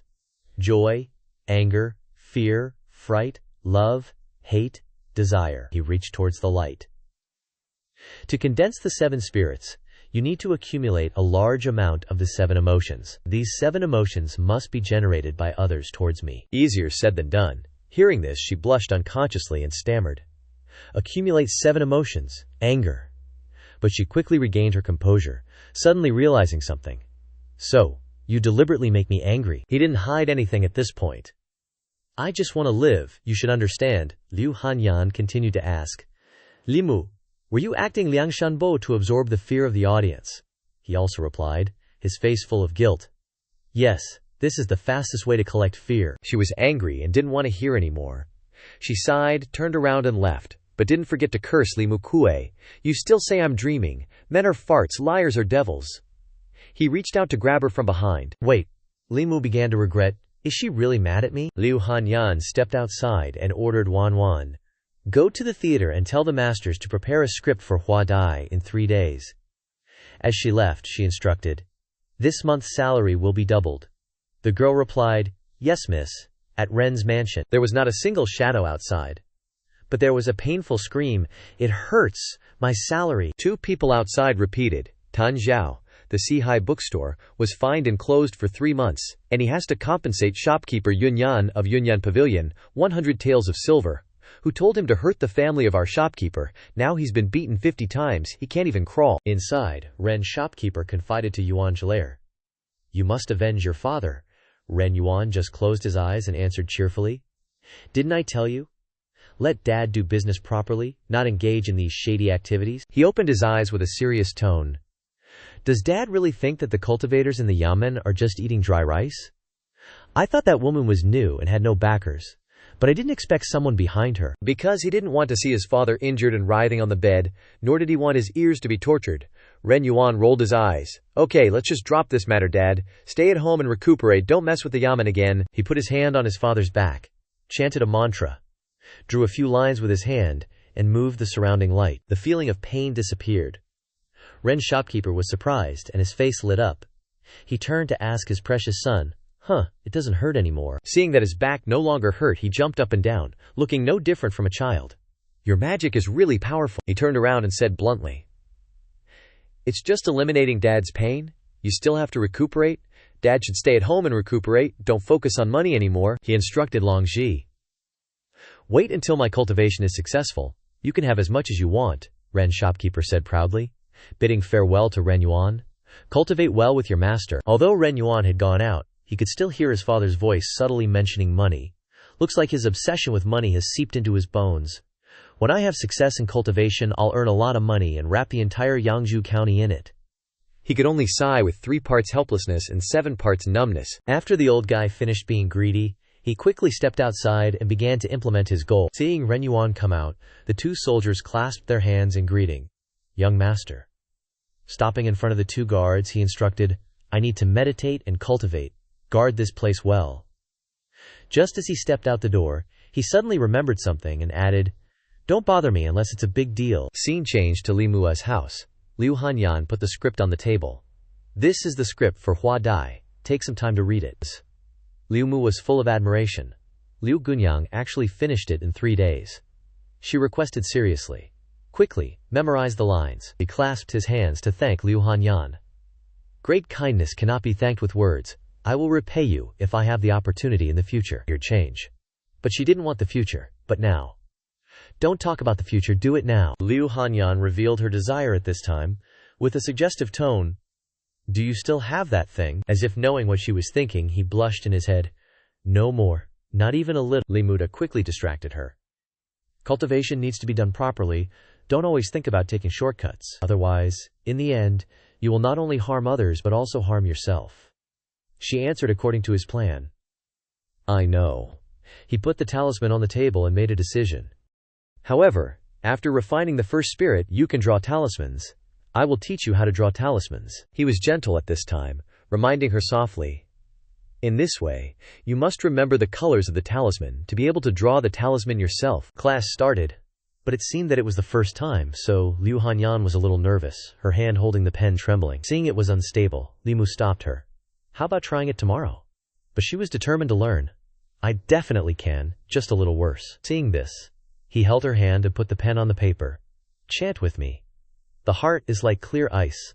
The law of heaven is not surprising. All changes are determined. The spirit is purified. She wrote and read along, and soon completed her first work. All changes are determined. The spirit is purified. It's done. Liu Hanyan turned her childish face to Li Mu excitedly, asking curiously, Bro, what did you teach me to chant? It's so magical, he replied blankly. It's the tranquil heart incantation. You can chant it when drawing talismans, but you absolutely can't tell others. After saying that, he was silent for a long time, his face grimly thinking about some things. He thought to himself about the feelings between Liu Hanyan and Li Qing. Miss Liu really has feelings for me, but with me, it's only 1 or 2 points of kindness. If I teach the Tranquil Heart incantation to Miss Liu now, there's no response from her side. The first talisman written by Liu Hanyan herself appeared, and the Tranquil Heart incantation had also been taught to her. The sky was clear blue with a ray of sunlight shining down in front of the guard's room. Li Qing was sitting in meditation, focusing on cultivation inside the room. Then Li Mu walked in, and he looked around and asked Li Qing, Are you cultivating? She looked blankly. Li Mu, what's wrong? Li Qing stared at him with a curious look. Li Mu walked up to her. Li Qing, although I have obtained a secret art that can purify the mind and reduce desires, maintaining a stable state of mind when casting spells, it can purify the mind and increase the success rate of talismans. He then offered the secret art.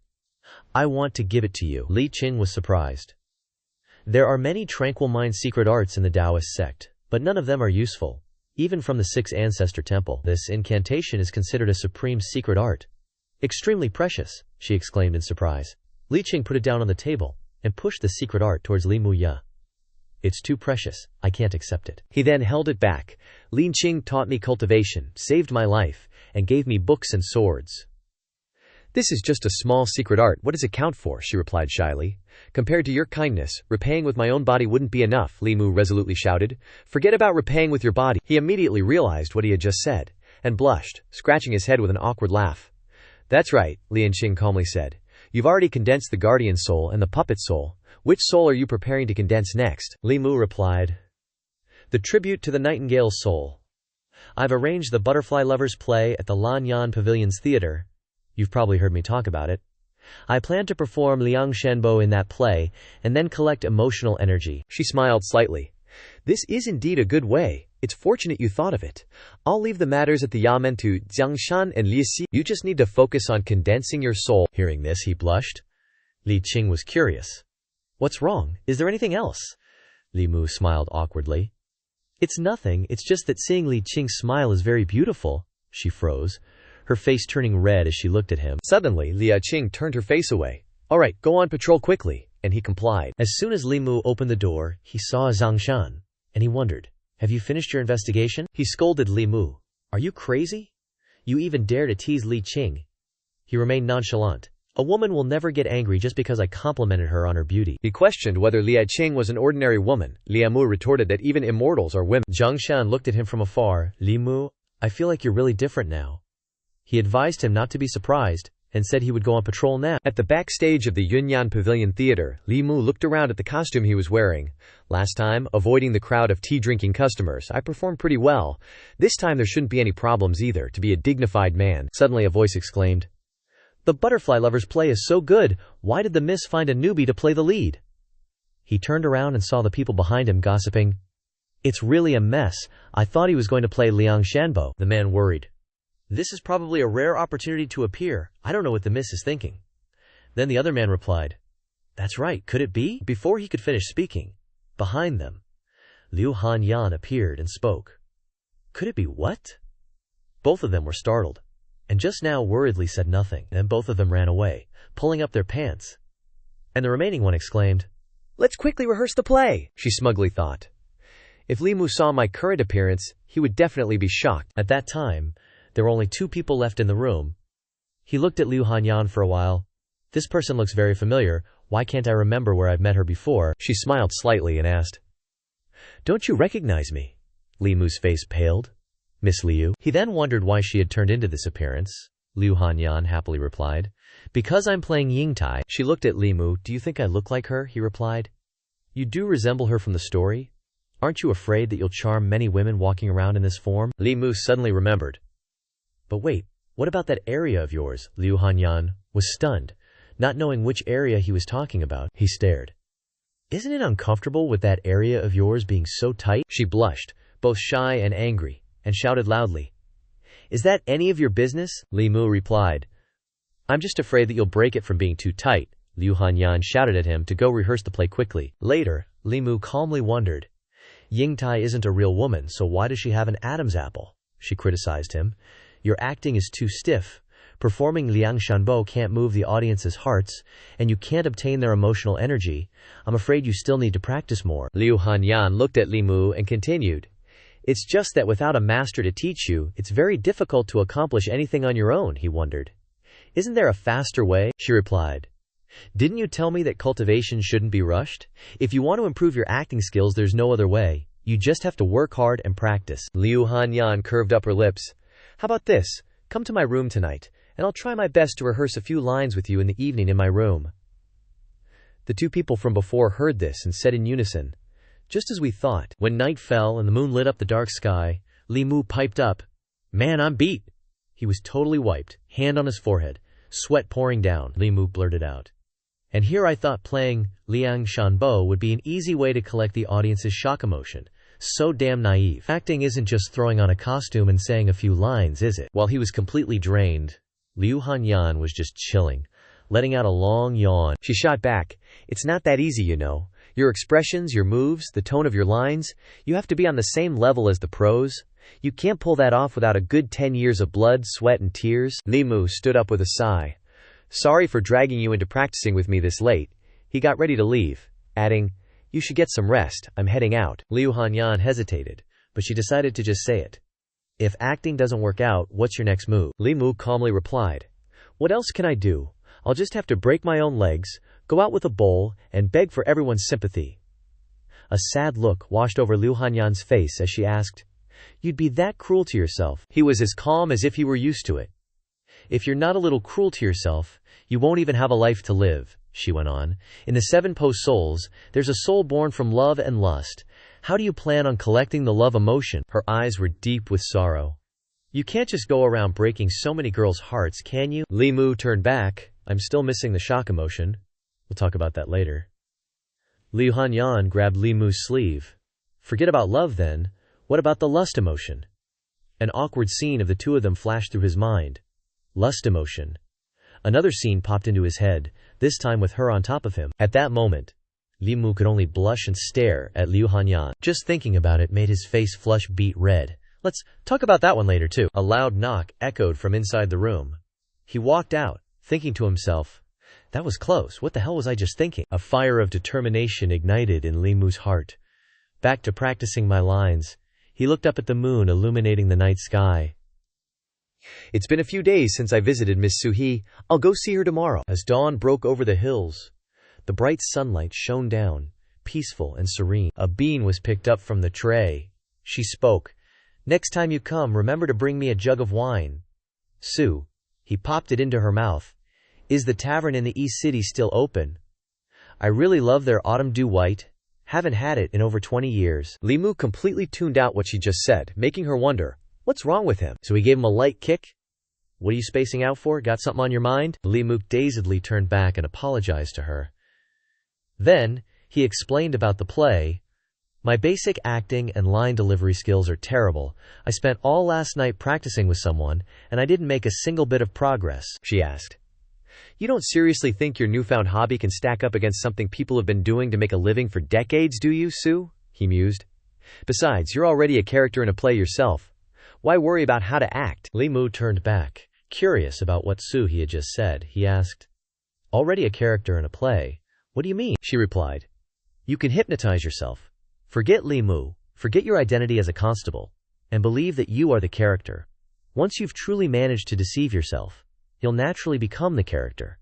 This is a type of mesmerism technique. Li Mu wondered if he could learn it, Sue. He decided to tease him. She told him that if he called her Big Sis, she would teach him. He thought to himself, as long as it helps me collect the shock emotion and condense the Kuei Yin soul, I'd call her more than just Big Sis.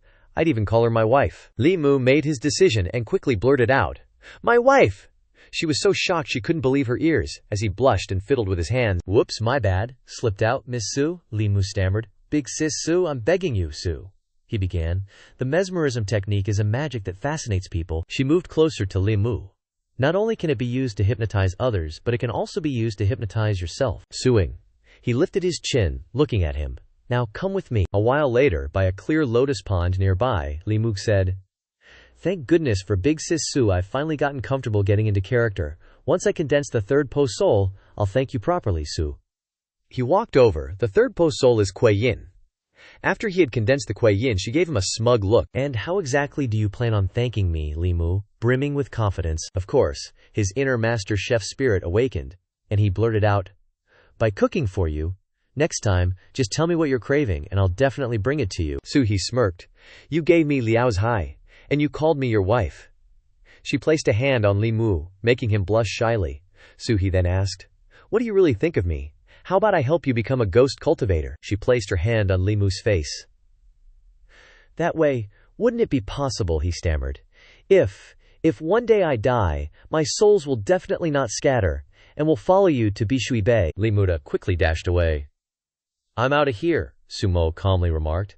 Big Sis was just messing with you, look how scared you are. As he ran, he thought to himself, man, I got teased out of nowhere again, but hey, every time I go to Suhi's place, I gain quite a bit, so I definitely gotta come often from now on. Meanwhile, Liu Hanyan was peeking out from behind the door through a tiny crack. Li Mu walked over.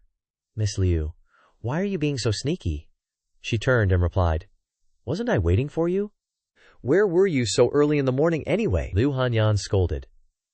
Hurry up and practice.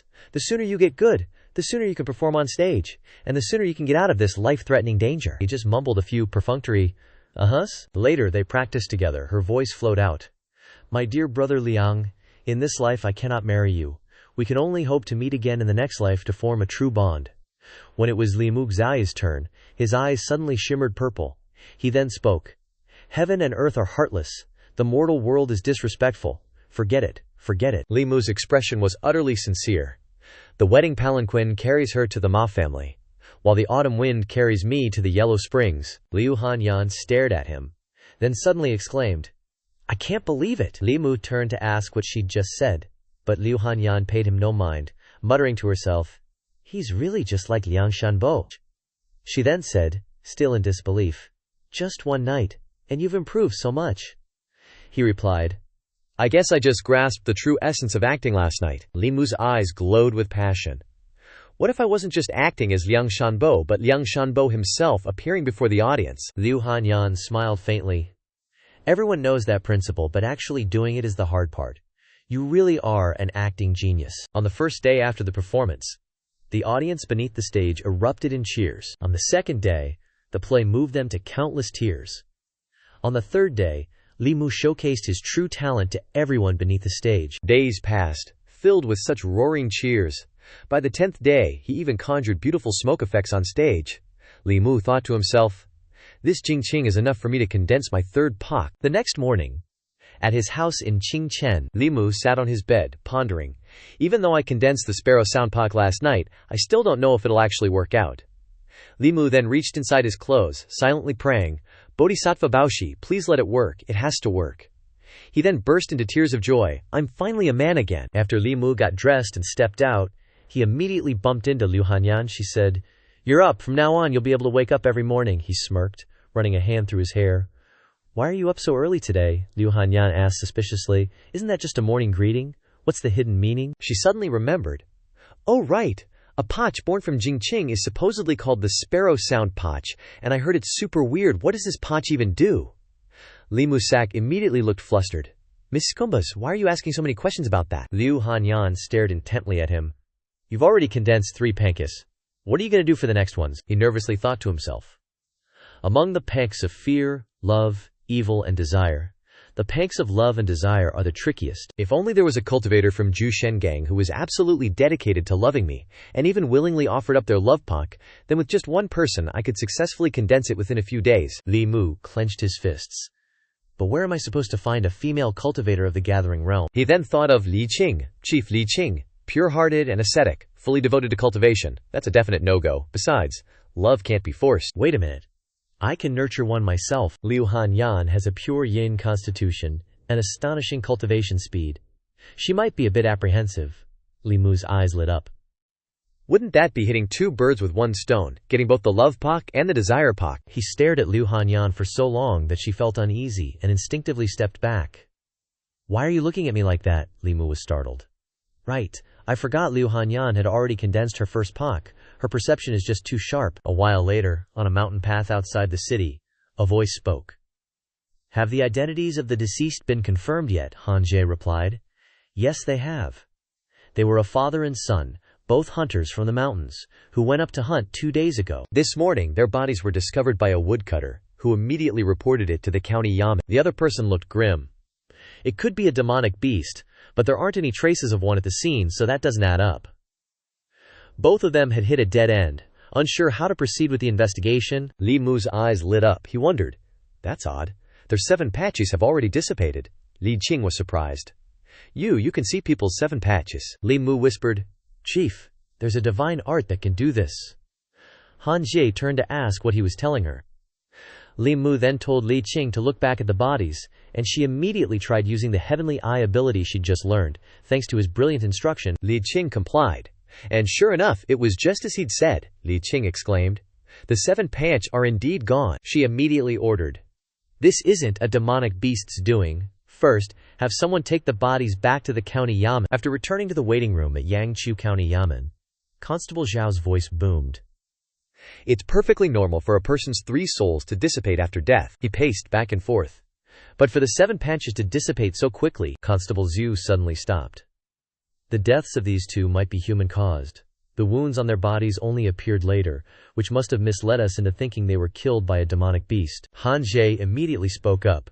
This is a common tactic used by demonic cultivators. Does Foreman suspect it was done by demonic cultivators? He sounded a bit doubtful. Linglu Prefecture immortals couldn't find their souls. Zhu Butu turned around. If it really was a demonic cultivator acting in the shadows while we're in the light, unless he makes a move again, we basically have no way of grasping his movements. This case is troublesome. Lao Wang chimed in. Even if humans are being refined, as long as the time isn't too long, it can still be sensed by talismans. He leaned against the door and continued. It's just that this kind of talisman can only be drawn by cultivators, with a cultivation base at or above the spirit convergence realm. In the Yamen, there are 3 people whose cultivation has reached the 3rd realm. Only you and Lord Zhang. Lord Zhang isn't here, so we'll have to rely on Qing Gunyang to arrange the talisman. Everyone turned to look at Lin Qing, who looked back at them with a puzzled expression. Zhao Butu went forward and cupped his hands. The text of this talisman is extremely complex, and without great skill it's impossible to learn. Han Jie worried. At this point, I'm afraid even the remaining soul power of those guys has already dissipated. Li Qing hesitated but wondered, can I really do it? Li Mu immediately cheered her on. You can definitely succeed. Li Qing, encouraged by his words, increased her self-confidence and took a few strands of their hair to prepare the materials for drawing the talisman. I'll give it a try. After a while, all the necessary tools were brought over and placed on the table. Li Qing calmly thought to herself. The more complex the text of the talisman, the more difficult it is to draw. because you also have to add the source of the magical power. The text is twice as complex. She then dotted their blood and wrote on it.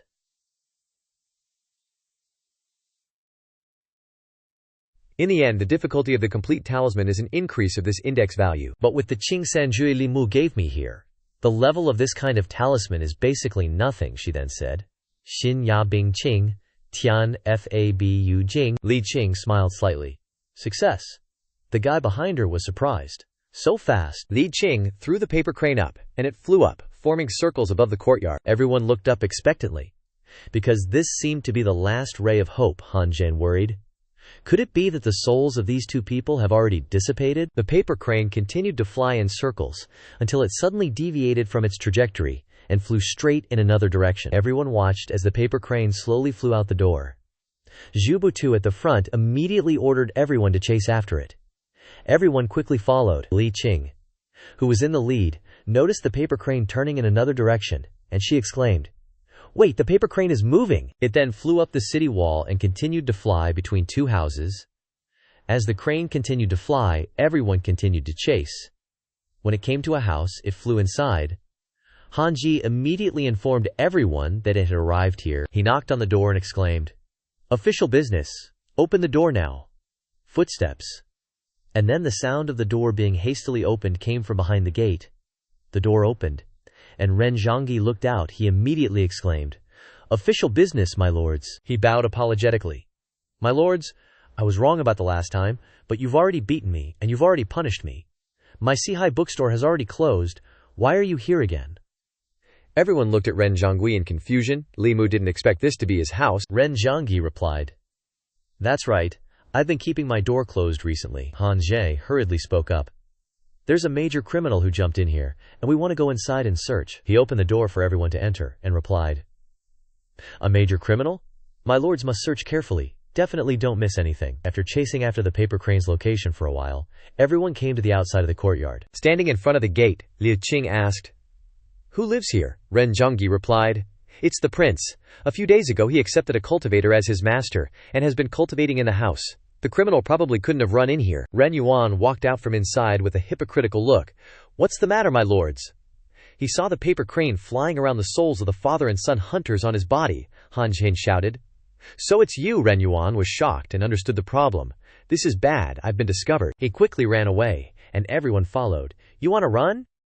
Suddenly, a cat raised its claws and flew in front of Han Zhe. Li Mu quickly ran over to help him. "Be careful!" Han Zhe pushed him away and shouted, "What do you want to do?" It raised its claws and scratched his face. Han Zhe wondered, "What is this?" It landed on the ground, and he realized it was the cat that Ren Yuan was holding just now. It then rushed towards him. Because it was too sudden, Li Mu was almost unable to dodge. A flash of a knife appeared, and Li Qing quickly cut the cat that was threatening his life in half. Li Muku was overjoyed and thanked her. Li Qing turned around and exclaimed, "Catch the criminal immediately!" He saw it being killed and was furious. "You dare kill my cat!" Ren Yuan immediately formed a hand seal. Damn! The darkness immediately rushed towards Li Mu, who couldn't do anything about it. Li Mu. He was shocked and exclaimed to everyone, "This is a formation." Just a moment ago, he was breathing in the cool air outside with the sunlight shining through his body, but now Li Mu was surrounded by the darkness of his formation. He thought to himself, "The demonic energy is so dense, I don't feel safe anymore." Li Mu flicked his hand, deciding to try Buddhism to see if it was effective here. A beam of light suddenly burst out, illuminating the dark and murky darkness. Zhu Butu immediately recognized it as Buddhist light. Han Zhe exclaimed, "Did you become a monk?" he asked with interest. "When did you become a monk? Which temple did you cultivate in? Why didn't you cut your hair and cultivate? When did you shave your head? If you're a monk, can you not get married?" He looked at Han Zhe with an expression full of contempt. "What time is it, and you're still worried about whether I'm a monk or not? I'm definitely someone who needs to get married." Then he turned around and glanced at Li Qing for a long time. Han Zhe blushed shyly and extended his hand towards her. "This is a formation. Everyone help each other. Stay where you are. Don't act rashly. A little carelessness might make it impossible to reunite." A pair of hands then held his hand in extreme romance. While Han Zhe's imagination was now floating in a world of colorful colors, and they were holding hands and looking at each other. But reality is not like a dream. He did not expect the hand he was holding to be so dry and rough. Han Zhe looked up and realized that the person holding his hand was not her, but Li Mu, shattering his dream. He looked at Han Jie with a bright smile, and told him to hold on tightly. He suppressed the pain in his heart, and said we should break this formation first. Han Jie then had an idea. He quickly took out a talisman. Han Jie threw it up. Happiness opens up, and at that place, an explosion appeared. Golden lightning bolts fell down. Li Mu saw how weak it was, and blurted out, "Nope, not enough power." Li Qing came up with a better idea and exclaimed, "Attack the formation eye directly. There's a blue crystal not far from you." The three of them drew their swords together, aiming straight at it, and shouting. 3 streaks of swordlight, like claws spinning together, converged at one point, and stabbed into the blue crystal. The darkness vanished, and the 3 rejoiced. He exclaimed, "Success!" Han Ji turned to inform everyone. The fugitives escaped. Just as he was about to chase after Ren Yuan, Lin Qing stopped him. "No fighting inside the city. Don't chase too closely," she advised Han Jie. "Let him leave the city first, to avoid him going berserk and harming the common people." He listened, thinking she was very thoughtful. Li Qing turned back and instructed, "We'll chase after him. Li Mu, you stay here and investigate. We'll come back for you later." Hearing this, he immediately obeyed her order. After the battle, the entire area outside the courtyard was in ruins. Shopkeeper Ren came over, looking around in a panic. "What happened here?" The old man looked at the ground. "How did it become like this?" Li Mu then asked. "When your son started cultivating is closely related to this case. Tell me everything from beginning to end, and don't hide anything." Shopkeeper Ren said with a mournful face. "More than 2 months ago, Ren Yuan met an immortal master. That immortal master said he had some kind of wood attribute physique. Asked Ren Yuan if he was willing to cultivate with him. Ren Yuan asked me, and seeing that cultivation wasn't a bad thing, I agreed." He angrily scolded, "Never mind that Ren Yuan is using murder and soul-snatching to cultivate. This person is very likely a demonic cultivator.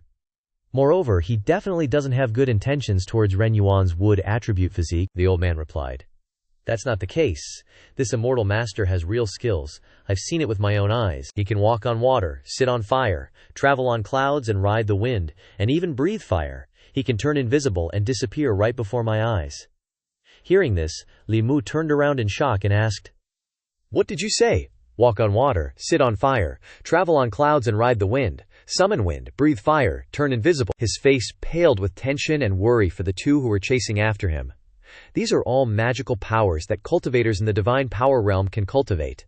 Liao Qing's spirit convergence is only at the 3rd level, and Han Jie is only at the soul condensation stage. Li Mu quickly ran off.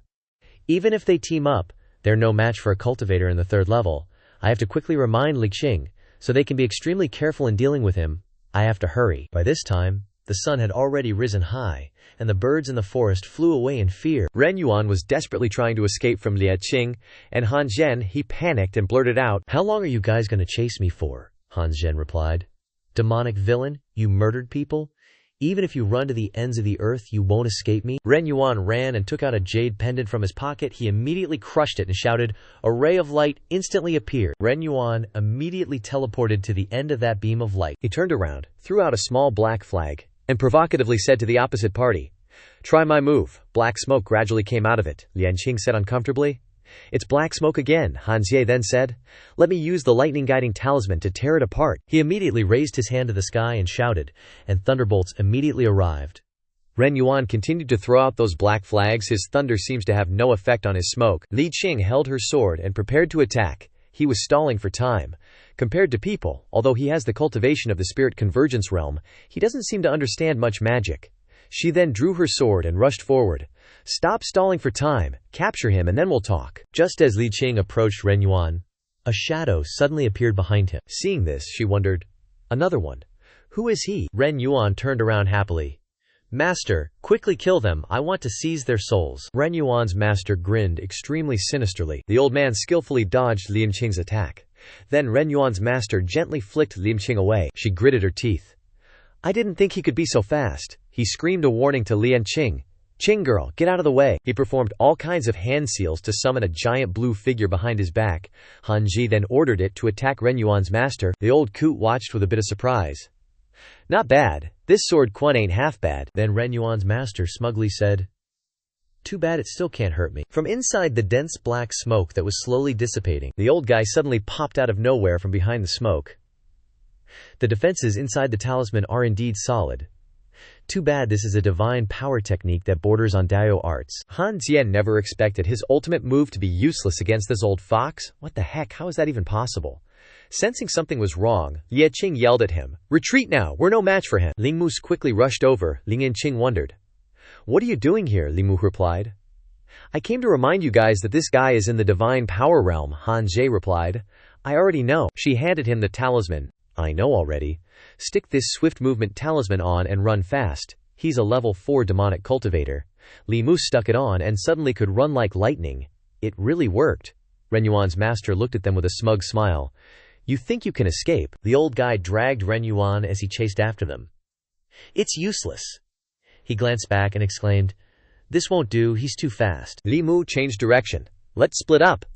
Li Qing frantically tried to stop him. Li Mu put his hands together, using his power to form a hand seal. "Try this out."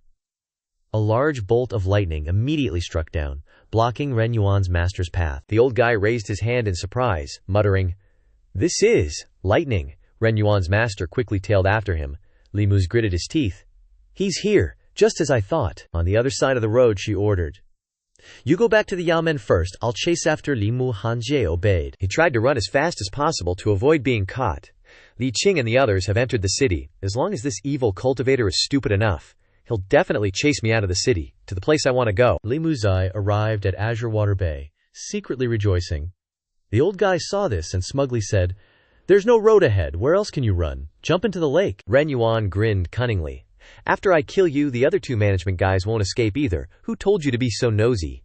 He gritted his teeth and hurriedly urged, "Sister Su, come here quickly." Suddenly, wisps of white mist quickly appeared from behind Li Mue. He looked around, trying to find it. Suddenly, her feet lightly stepped down, as if a thin leaf falling on the lake surface. Su. He wondered what was going on right now. After hearing everything, Li Mu seriously said to Suhi, "Don't worry. Leave it to me. Li Min is very strong. You must be careful." She gave a smug smile, then disappeared into the white mist. From inside the mist, Suhi raised her claws. Aiming at Ren Yuan and his master, he exclaimed, "Master, be careful." The old guy dodged Su. He's attacked with interest. So, it's a demon. She got angry. Suhi's hair turned into sharp, pointed wires. "You're the demon. Your whole family are demons." She then launched those sharp hairs. Ren Yuan's master used the cloak on his body to block it. No matter how hard Suhi tried, she couldn't pierce through it. The old guy had an idea, and used fire to burn her hair. Suhi's hair immediately started burning at the ends. Seeing this, she had no choice but to quickly pull her hair back. Suhi was angry that her hair was burned, so she had to unleash the Samadhi true fire. Ren Yuan's master provoked, "Show me all your moves." 2 swords appeared in her hand. "Su," he thought to herself, "let's try the bone swords." The old guy shouted. A sword also appeared in Ren Yuan's master's hand. Both of them charged in, attacking fiercely, with continuous flashes of sword light. Li Muxia watched from the outside, tense. This isn't good. Miss Su is at a disadvantage. The old guy suddenly flung her away, causing Suhi to scream. He worriedly quickly moved into position and caught her. Li Mulo asked, "Are you okay, Su?" He was tense. He's not a normal divine power realm cultivator. He's much stronger than normal. Moreover, my physique is being suppressed by him. He then asked, "What do we do now? It seems like the 2 of us combined are no match for him." Hearing the words combined, she seemed to have an idea. "Su," he exclaimed, and then entered Li Mu's body. "Lend me your body for a bit." In Li Mu's mind, Suhi's voice echoed, "Don't resist, just agree." After merging into Li Mu's body, she roared like thunder, and a bolt of lightning flashed above Ren Yuan's master's head. The lightning struck down with extreme speed, creating a cloud of smoke all around. The old man waved away the smoke and praised, "This move is indeed powerful, but useless against me." He quickly tightened his grip on his sword and dashed forward, closing the distance. Ren Yuan's master used his sword to block the lightning-fast attack. Within the smoke, countless slashes crisscrossed each other. The battle was heating up when suddenly, a spurt of blood splattered. Li Mu grimaced at the wound, retreated, and thought to himself, "This guy's cultivation is only at the supernatural realm, but he's definitely not an ordinary supernatural cultivator. He's probably just 1 step away from creation. Or maybe he was originally a 5th-stage creation expert whose realm was reduced." Suhi spoke in his mind. "We can't defeat this guy. I can only do my best to protect you." Li Mu thought, "Ren Yuan is surrounded by resentment and killing intent, while Ren Yuan's master is as calm as a bottomless pool. I can't fully utilize Suhi's power, but it's enough for me to approach the power of the 4th stage. Even so, I still can't break through him. Wait a sec. After being possessed by Suhi, I also have the cultivation of the 4th stage. if I use Suhi's power to cast Daoist techniques. He called out to her. Suji, release all your power, I'll take control of the body, Su. He asked doubtfully. You want to, Li Mu replied. You'll find out soon enough. If things get out of hand, you can take back control. He thought. I won't know if it works until I try. Back in reality, Li Mu tried the lightning strike again. The lightning gathered at one point and then shot down from the sky. Ren Yuan's master praised. It's a little stronger than before, but still meaningless. He thought. It still won't work, I can only use this, and then shouted loudly. Ding! Li Mu's sword flew towards him. He was a little hesitant. I've never used this move before.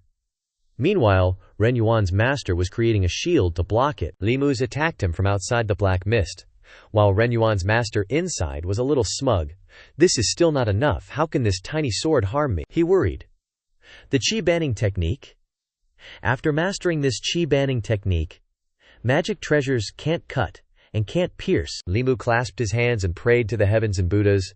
I'll have to take a gamble. In that case, the sword repeatedly tried to clone another sword in front of the incantation, but it failed at first. But this time it worked. Hundreds of thousands of swords pointed their tips at him. You said one sword wasn't enough. Ren Yuan's master was shocked. Is this the power of good fortune? Li Mu tensed up, staring at him and yelled, Is this enough? The swords flew towards Ren Yuan's master and pierced him. His primordial spirit escaped from his body, angrily. Damn it! He tried to escape. Li Mu Yu tried to stop Ren Yuan's master's conspiracy. The primordial spirit left the body. How could he escape so easily? Ren Yuan's master's primordial spirit was destroyed instantly. Su. He looked up and asked, puzzled. Is he completely dead? She was curious about how many secrets there were in a person's body, he replied. I'll tell you slowly later. Su, he reminded him. He was just one step away from the creation realm. We were practically dancing on the edge of life and death this time, Li Musho pleaded. Suji, try possessing me one more time. I want to try one more Daoist technique. I need to borrow her power, she agreed. He smiled wickedly and shouted, Daoeo, Su. He flew out of Li Muga's body. She panicked. What kind of magic is this? If you had continued cultivating just now, my soul would have probably dissipated directly. He smiled apologetically. I almost hurt you. I didn't expect that even with the power of the fourth stage, I still couldn't cast this Daoist technique. She tensed up. If this technique were successfully summoned, I don't know how powerful it would be. What are you planning to do with this guy? Forcibly summoning it will inevitably lead to backlash. You must never try it casually in the future, Li Mu said. I know, Su. He turned to Ren Yuan and asked, What are you planning to do with this guy? Take him back to the yamen and hand him over to the county magistrate. She sealed his magic power and told him to take him back quickly. On the way back, Li Mu regretted that he couldn't leave Bu Bei. He sighed. This guy is too heavy. If the two of us didn't merge, we could have unleashed power far beyond the fourth stage. Suddenly, Lianqing ran out from behind a nearby tree. Lian Mu was surprised to see her. Lianqing said tiredly, I finally found you. Are you okay? What about Ren Yuan's master? He released his hand, throwing Ren Yuan to the ground. After carrying him for so long, Li Mu squatted down and said, When Ren Yuan's master was chasing me, a righteous cultivator happened to pass by. That person killed Ren Yuan's master and saved my life. He happily smiled and replied, I'm fine at all. She looked at Li Mu with a scary face. Who gave you permission to act on your own just now? He shuddered, thinking. So scary. It's the first time I've seen Lianqing so angry. The next day, the old man was working and praising Li Mu. You lucky kid, you actually managed to escape from that Ren Yuan's divine ability stage master. But then, the old man glanced at Lianqing, and he followed his gaze. He escaped one problem, but he couldn't escape the other. Li Muni looked at her annoyed face, thinking, Lianqing is still mad. He walked over to admit his mistake and apologized to her. Lianqing crossed her arms and coolly replied, What did you do wrong? Li Mu hung his head low. Lianqing, I shouldn't have acted on my own without your permission. You and I split up and ran away. She huffed. Don't tell me you think just because you condensed 3 fants you're super amazing and can fight a divine ability stage. Demonic cultivator, huh? He immediately replied, No, not at all. Lianqing glared at Li Mu. So what exactly did you rely on to lure him away? He scratched his head. But if you were me, Li Mu Qing, what would you have done? She angrily growled. Are you the boss or am I the boss? Since when do you get to ask me questions? Li Mun immediately started massaging her shoulders. You're right, Li Mixing sighed. Good that you know. He calmly explained. It's just that at that moment, if we ran together, it would have been certain death.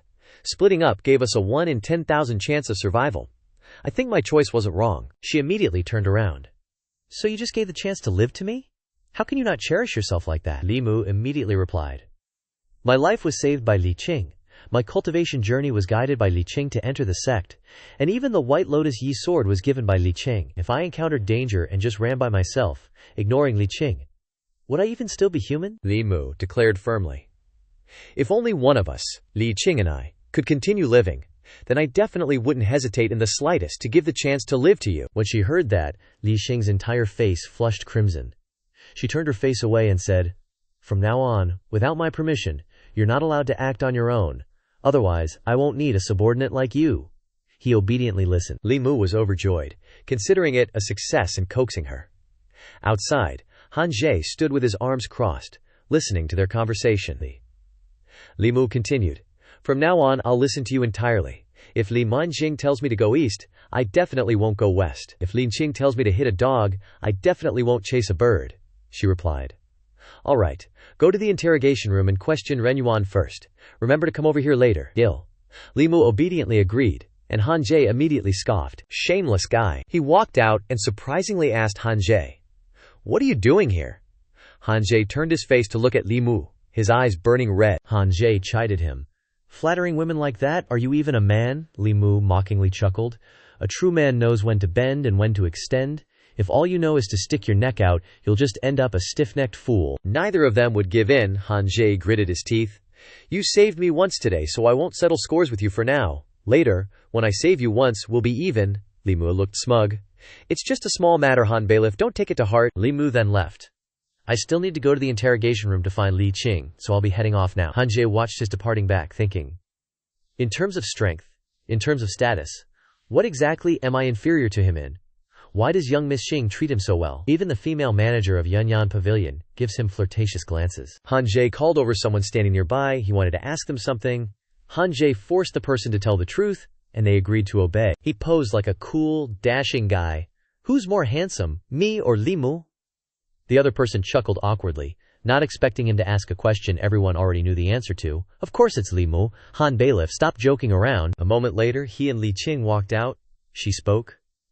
That Daoist often led Ren Yuan's wood elemental body into deep lairs, killing demons and seizing their fauch, which allowed Ren Yuan to condense 7 fauch in half a month. Meanwhile, Han Jie was still pursuing that guy behind Li Qing. She hadn't noticed him behind her at all, and continued speaking.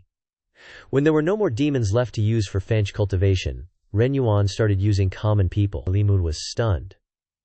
Wait, if all the people were killed by Ren Yuan, then even if that black-robed person was guilty, their crime wasn't punishable by death. He realized this upon hearing Li Qing's words, and a feeling of guilt overwhelmed him. What if that black-robed person didn't harm anyone? What if I killed the wrong person? Black Qia gradually appeared around Li Mu's body, startling Li Mu Qing. She sensed something ominous, and worriedly asked him, Li Mu, what's wrong? Han Zhen, who was still chasing the other guy, also stopped and turned to look. This spiritual power is unstable. Is it an inner demon? Han Zhen walked over and asked, Li Mu Ka, what are you thinking?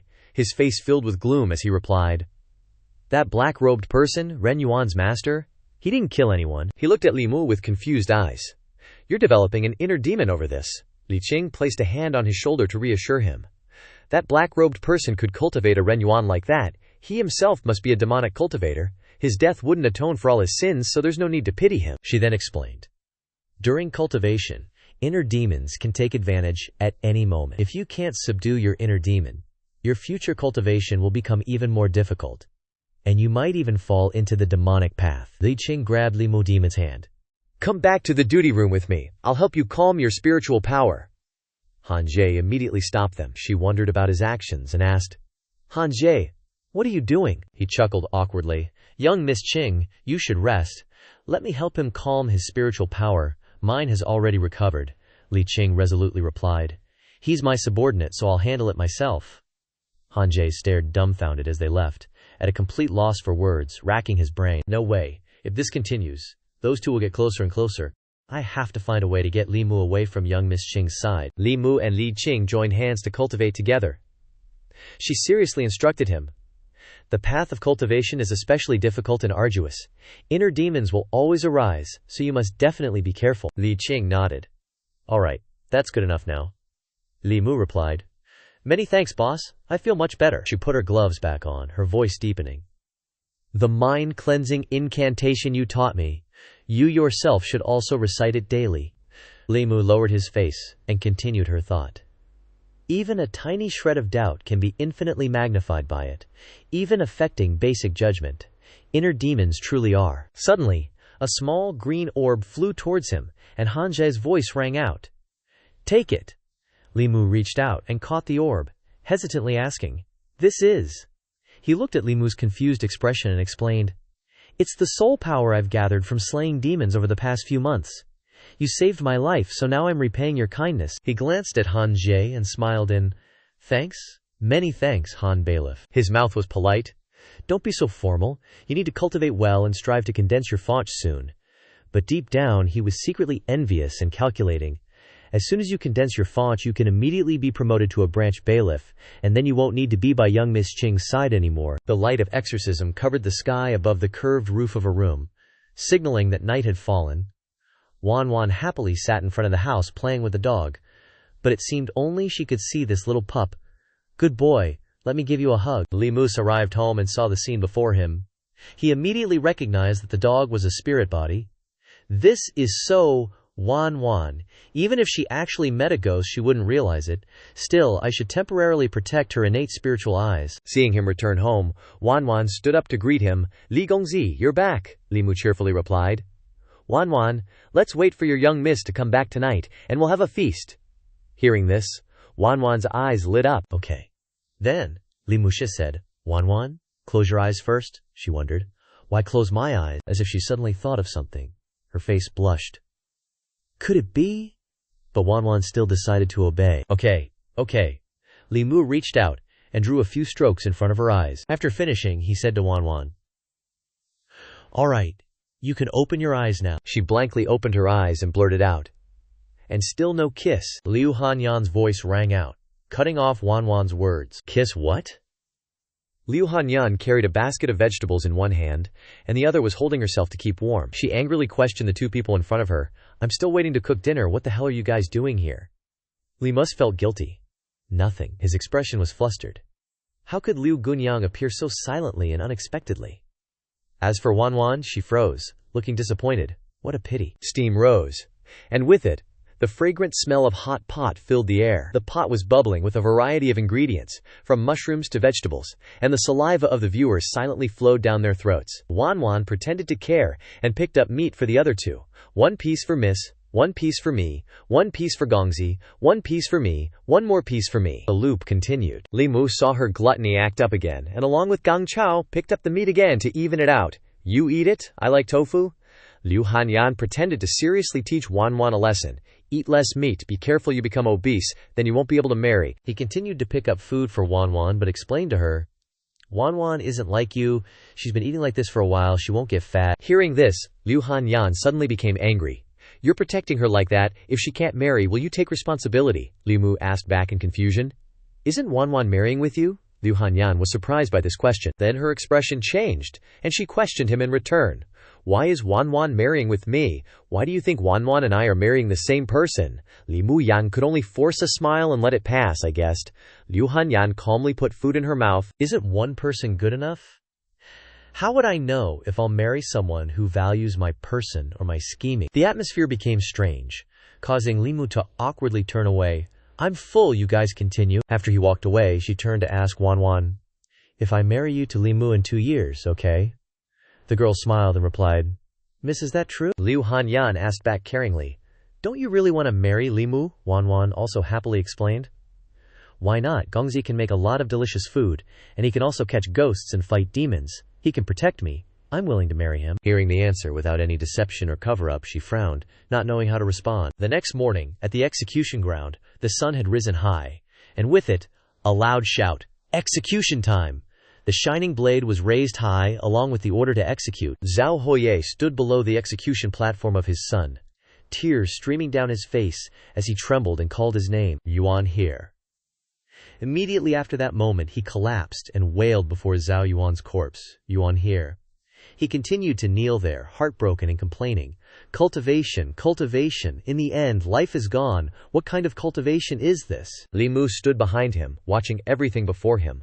On this path of cultivation, one must fight against the heavens, fight against oneself. One careless step and one is invaded by inner demons. One wrong step and there's no turning back. He turned and walked away. His figure blended into the bustling scene on the street. I can live to this day.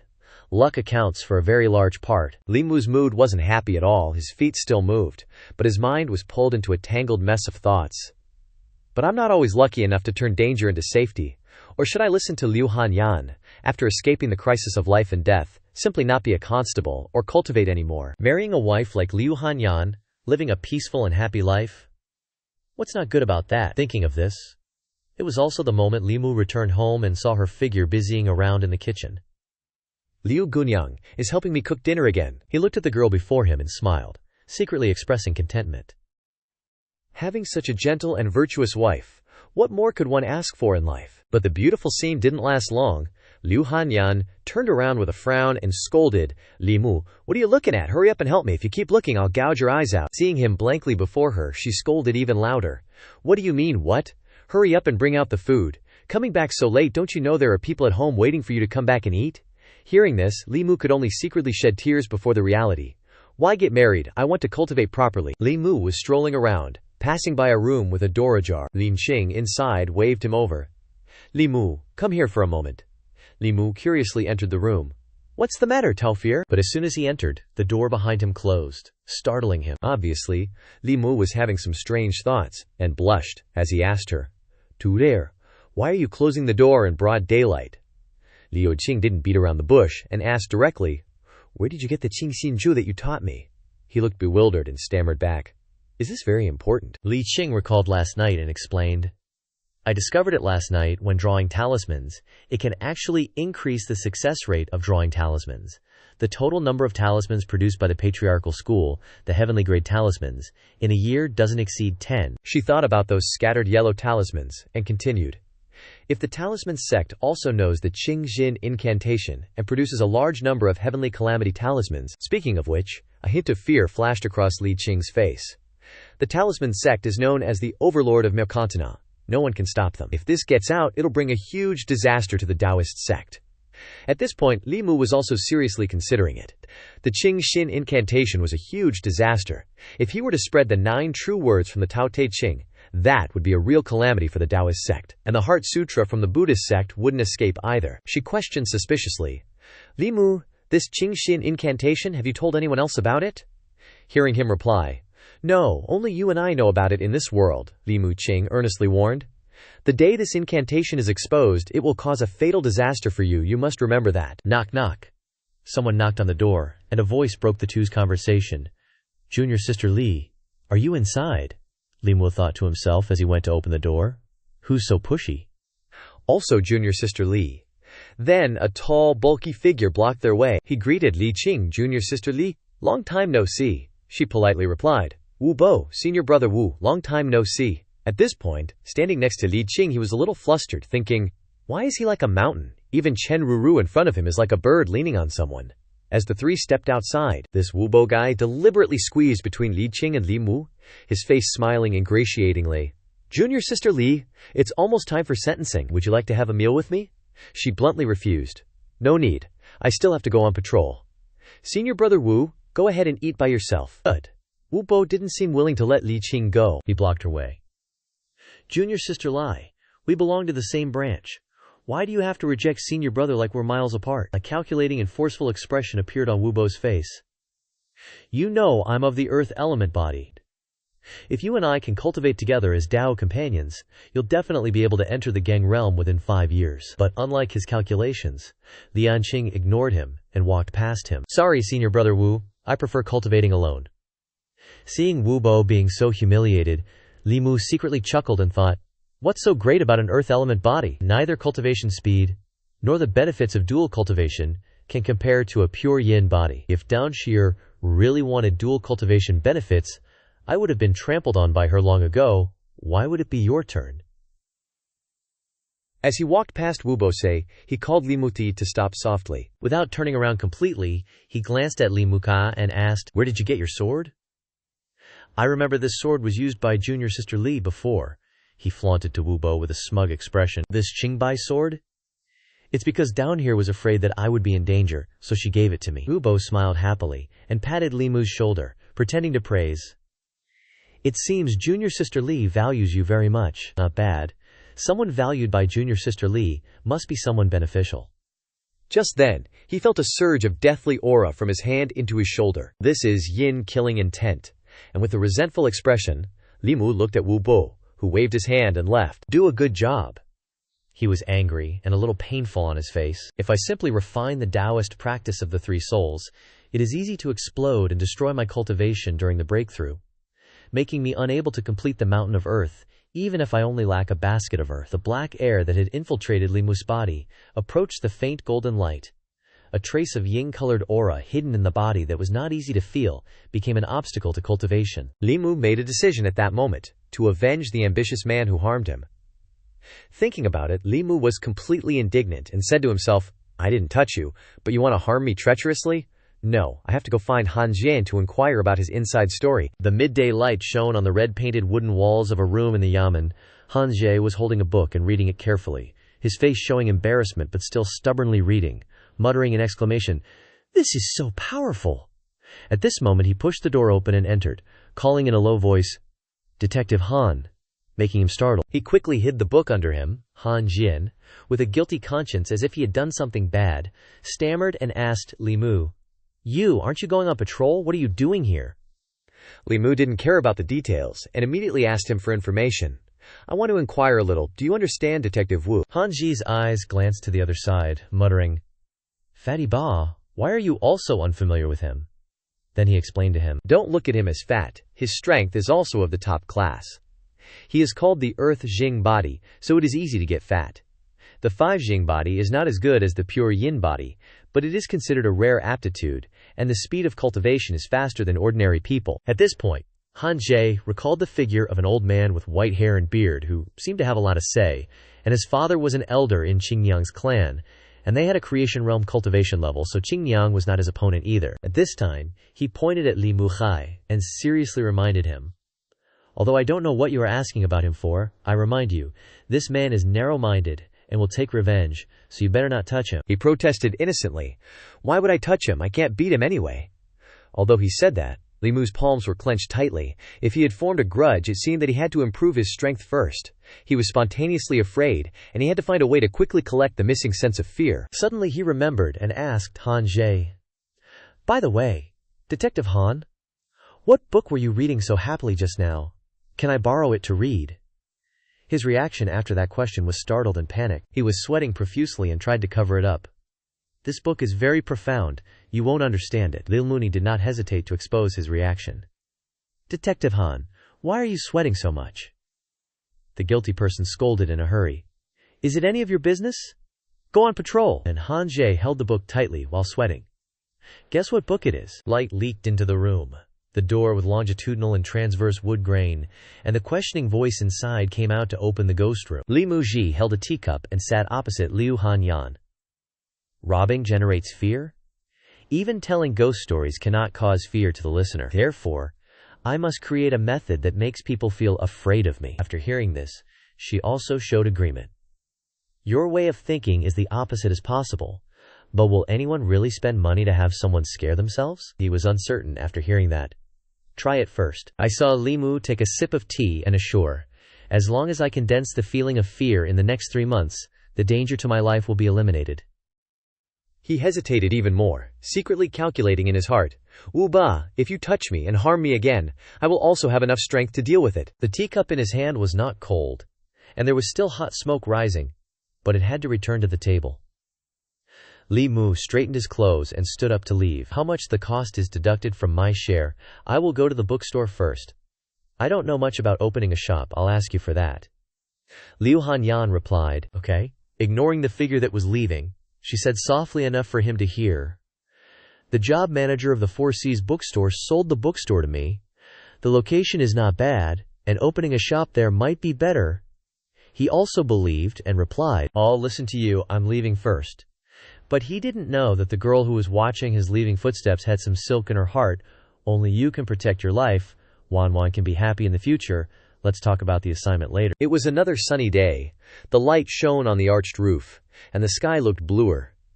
A group of people listening to the story were yelling loudly, demanding to beat the storyteller. But they ran away every time they reached the climax. No one else, that itchy person, is Li Mu.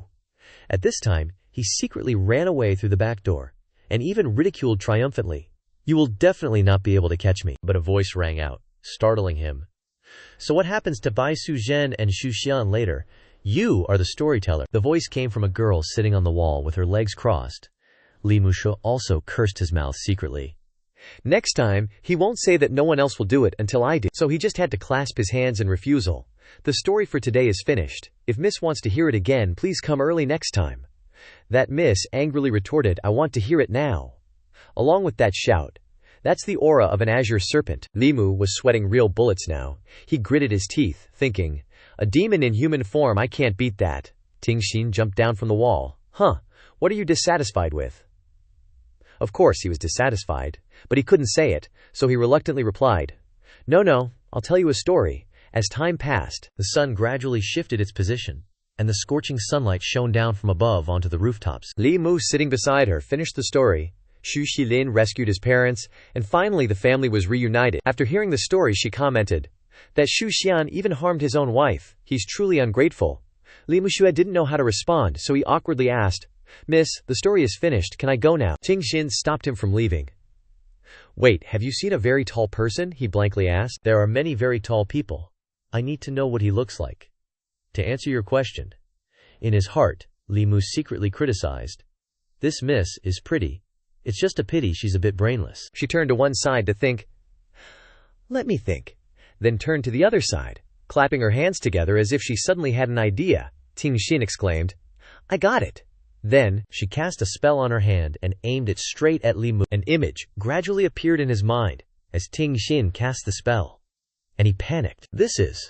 Then, a green face with a long, waggling tongue popped out, scaring Li Mu out of his wits.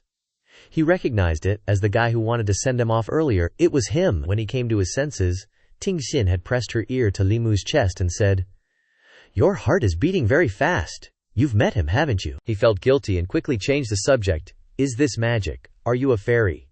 He said that, but in his heart he was terrified. Under the effect of the aura concealment technique, as long as he wasn't at the 4th level, in her eyes he was just an ordinary person, so his fear was perfectly reasonable. Hearing that, Tingxin stood up with her hands on her hips. "He's my subordinate, have you met him?"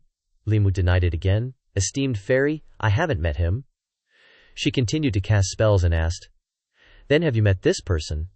Another face appeared, this one with a long scar over his eye, looking anything but good. And, of course, that was also someone Li Mu knew. He denied having met him, but in his head he complained, "Killing a short scholar, then a lizard spirit. Killing a lizard spirit, then a snake demon. This snake demon is obviously here for revenge. I absolutely can't reveal anything." Tingxin leaned down to stare at Li Mu, questioning, "Really? You haven't?" He pretended to be certain, replying, "No, I haven't." With that, she turned and left, throwing back a sentence that was loud enough for Li Mu to hear. "Looks like I can only find someone else." Watching Tingxin's back as she left, he thought to himself, "A shape-shifting snake demon in the city. Who knows what kind of chaos she'll cause? I have to report it quickly." Then, coincidentally, among the people walking on the street, Li Mu's eyes landed on a large figure. When he saw the person's face clearly, he recognized it as Wu Bo, an acquaintance, along with a grudge that needed to be settled. Who knows what he's planning to do now? Li Mu quickly called out, stopping Tingxin, "Miss, wait." And she responded with surprise, "Huh, what's the matter?" Li Mu pointed straight at Wu Bo in the crowd, pretending to be helpful and saying to Tingxin, "That big fat guy is the constable of our county, you go ask him, maybe he'll know." Li Mu secretly left the chaotic area, not wanting to get involved in any more trouble. He then heard a shout echoing, and couldn't help but judge. The short scholar and the lizard spirit weren't anything good. This snake demon is in the same group as them, so she probably isn't a benevolent demon either. Without hesitation, Li Mu immediately sped up and ran away, still not forgetting to turn his head back to check the situation. "Wu Bo, you better subdue this demon, and then stop bothering me." At Wu Bo's house he walked out of the door, frowning and cursing. It escaped again. Damn snake demon, don't let me see you again. He kept threatening to skin the snake demon and make snake soup if he ever saw it again. Chief Constable Zhu ran over to ask, "What's wrong?" Wu Bo angrily recounted the story of encountering the shape-shifting snake demon. He angrily said, "That snake demon was also seriously injured by me. After I detoxify, I must find her, extract her soul, and refine her spirit." Li Mu watched from a distance, unable to help but smirk. A gentleman's revenge is never too late, even if it takes 10 years. Wu Bo is the nephew of Zhang, the talisman master of the Zhang family sect, so he must understand some magic techniques. Even 4th stage demon cultivators would have a hard time surviving if they encountered him, but that snake demon was able to escape from his hands. Then he quickly took a talisman from his pocket. While that snake demon hasn't found me yet. Li Mu immediately tracked her down to eliminate her before the consequences became difficult to deal with. In the gloomy forest, plumes of black smoke rose high into the sky. Li Mu carefully advanced deeper, to a place where the trees had been burned to ashes, and the ground was dotted with cinders. He looked down, his eyes full of contemplation. He quickly scanned every detail around him. Li Mu discovered a small snake scale buried in the ashes. A scale from a snake demon. He secretly guessed. She's probably nearby. In mid-air, a pale green talisman floated, emitting a soft light. The talisman was searching at the behest of its master, Li Mu, looking for the snake demon. Suddenly, the talisman stopped hovering and pointed towards a spot. Li Mu didn't hesitate, and quickly followed. At the place the talisman led, Bai Yin-shin, whom he was pursuing, lay motionless on the ground. Li Mu drew the sword at his hip, the steel flashing sharply. "Don't blame me, it's just that I'm human, and you're a demon." His hand tightened on the hilt, his eyes coldly fixed on his target. Preparing to deliver the final blow, Li Mu's gaze paused, a little hesitation in his heart. Bai Yin-shin looked so fragile and weak. Even though he knew she was a snake demon, she looked like a young maiden. Li Mu stopped, sheathing his sword. He sighed wearily. "Your life is a life. A demon's life is still a life." He gently poked her, trying to wake her from her daze. Finally, the snake woman Bai Yin-shin frowned and stirred slightly. Bai Yin-shin's eyes snapped open, meeting Li Mu's staring gaze. She jumped up in a panic and backed away from him, her voice full of fear. "So, it's you tricked me." Bai Yin-shin's face was full of vigilance, retreating step by step, her eyes never leaving Li Mu. Li Mu didn't hesitate, and questioned her directly. He glanced at the injuries on Bai Yin-shin's body. She was indeed seriously wounded, but Bai Yin-shin didn't show any weakness, raising her voice and said firmly, "If you want to kill me, then kill me. Don't waste your breath." Li Mu Kei took a long step towards her, his tone turning serious, but still mixed with some mockery. "If you don't talk, I'll strip you naked." Li Mu didn't seem bothered, still smiling casually as he asked why she wanted to find the dwarf scholar and the spirit lizard. Bai Yin-shin looked at him coldly. "They're my subordinates. They broke the rules. My subordinates went out and harmed people, so I have to find them and eliminate them." Li Mu still looked at her suspiciously. Bai Yin-shin took a deep breath, her eyes full of anger. "If half of what I say is a lie, I'll turn into a dog." Not only that, but she also retorted with disdain towards Li Mu He, "Only you humans lie." Her resolute words startled Li Mu slightly. His mind was set.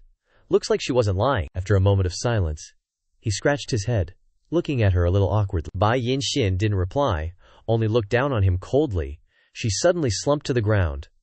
Unconscious, Li Mu was shocked, not having time to react. She was indeed struggling to hold on. He hurried forward to support her weak body, constantly blaming himself for wrongly accusing a good demon. He bent down and carried her on his back, pondering as he walked. He had to clean up this mess himself. He thought it might be inconvenient to take her home, so it would be better to go to Su Huo's place. He couldn't possibly take her to the yamen.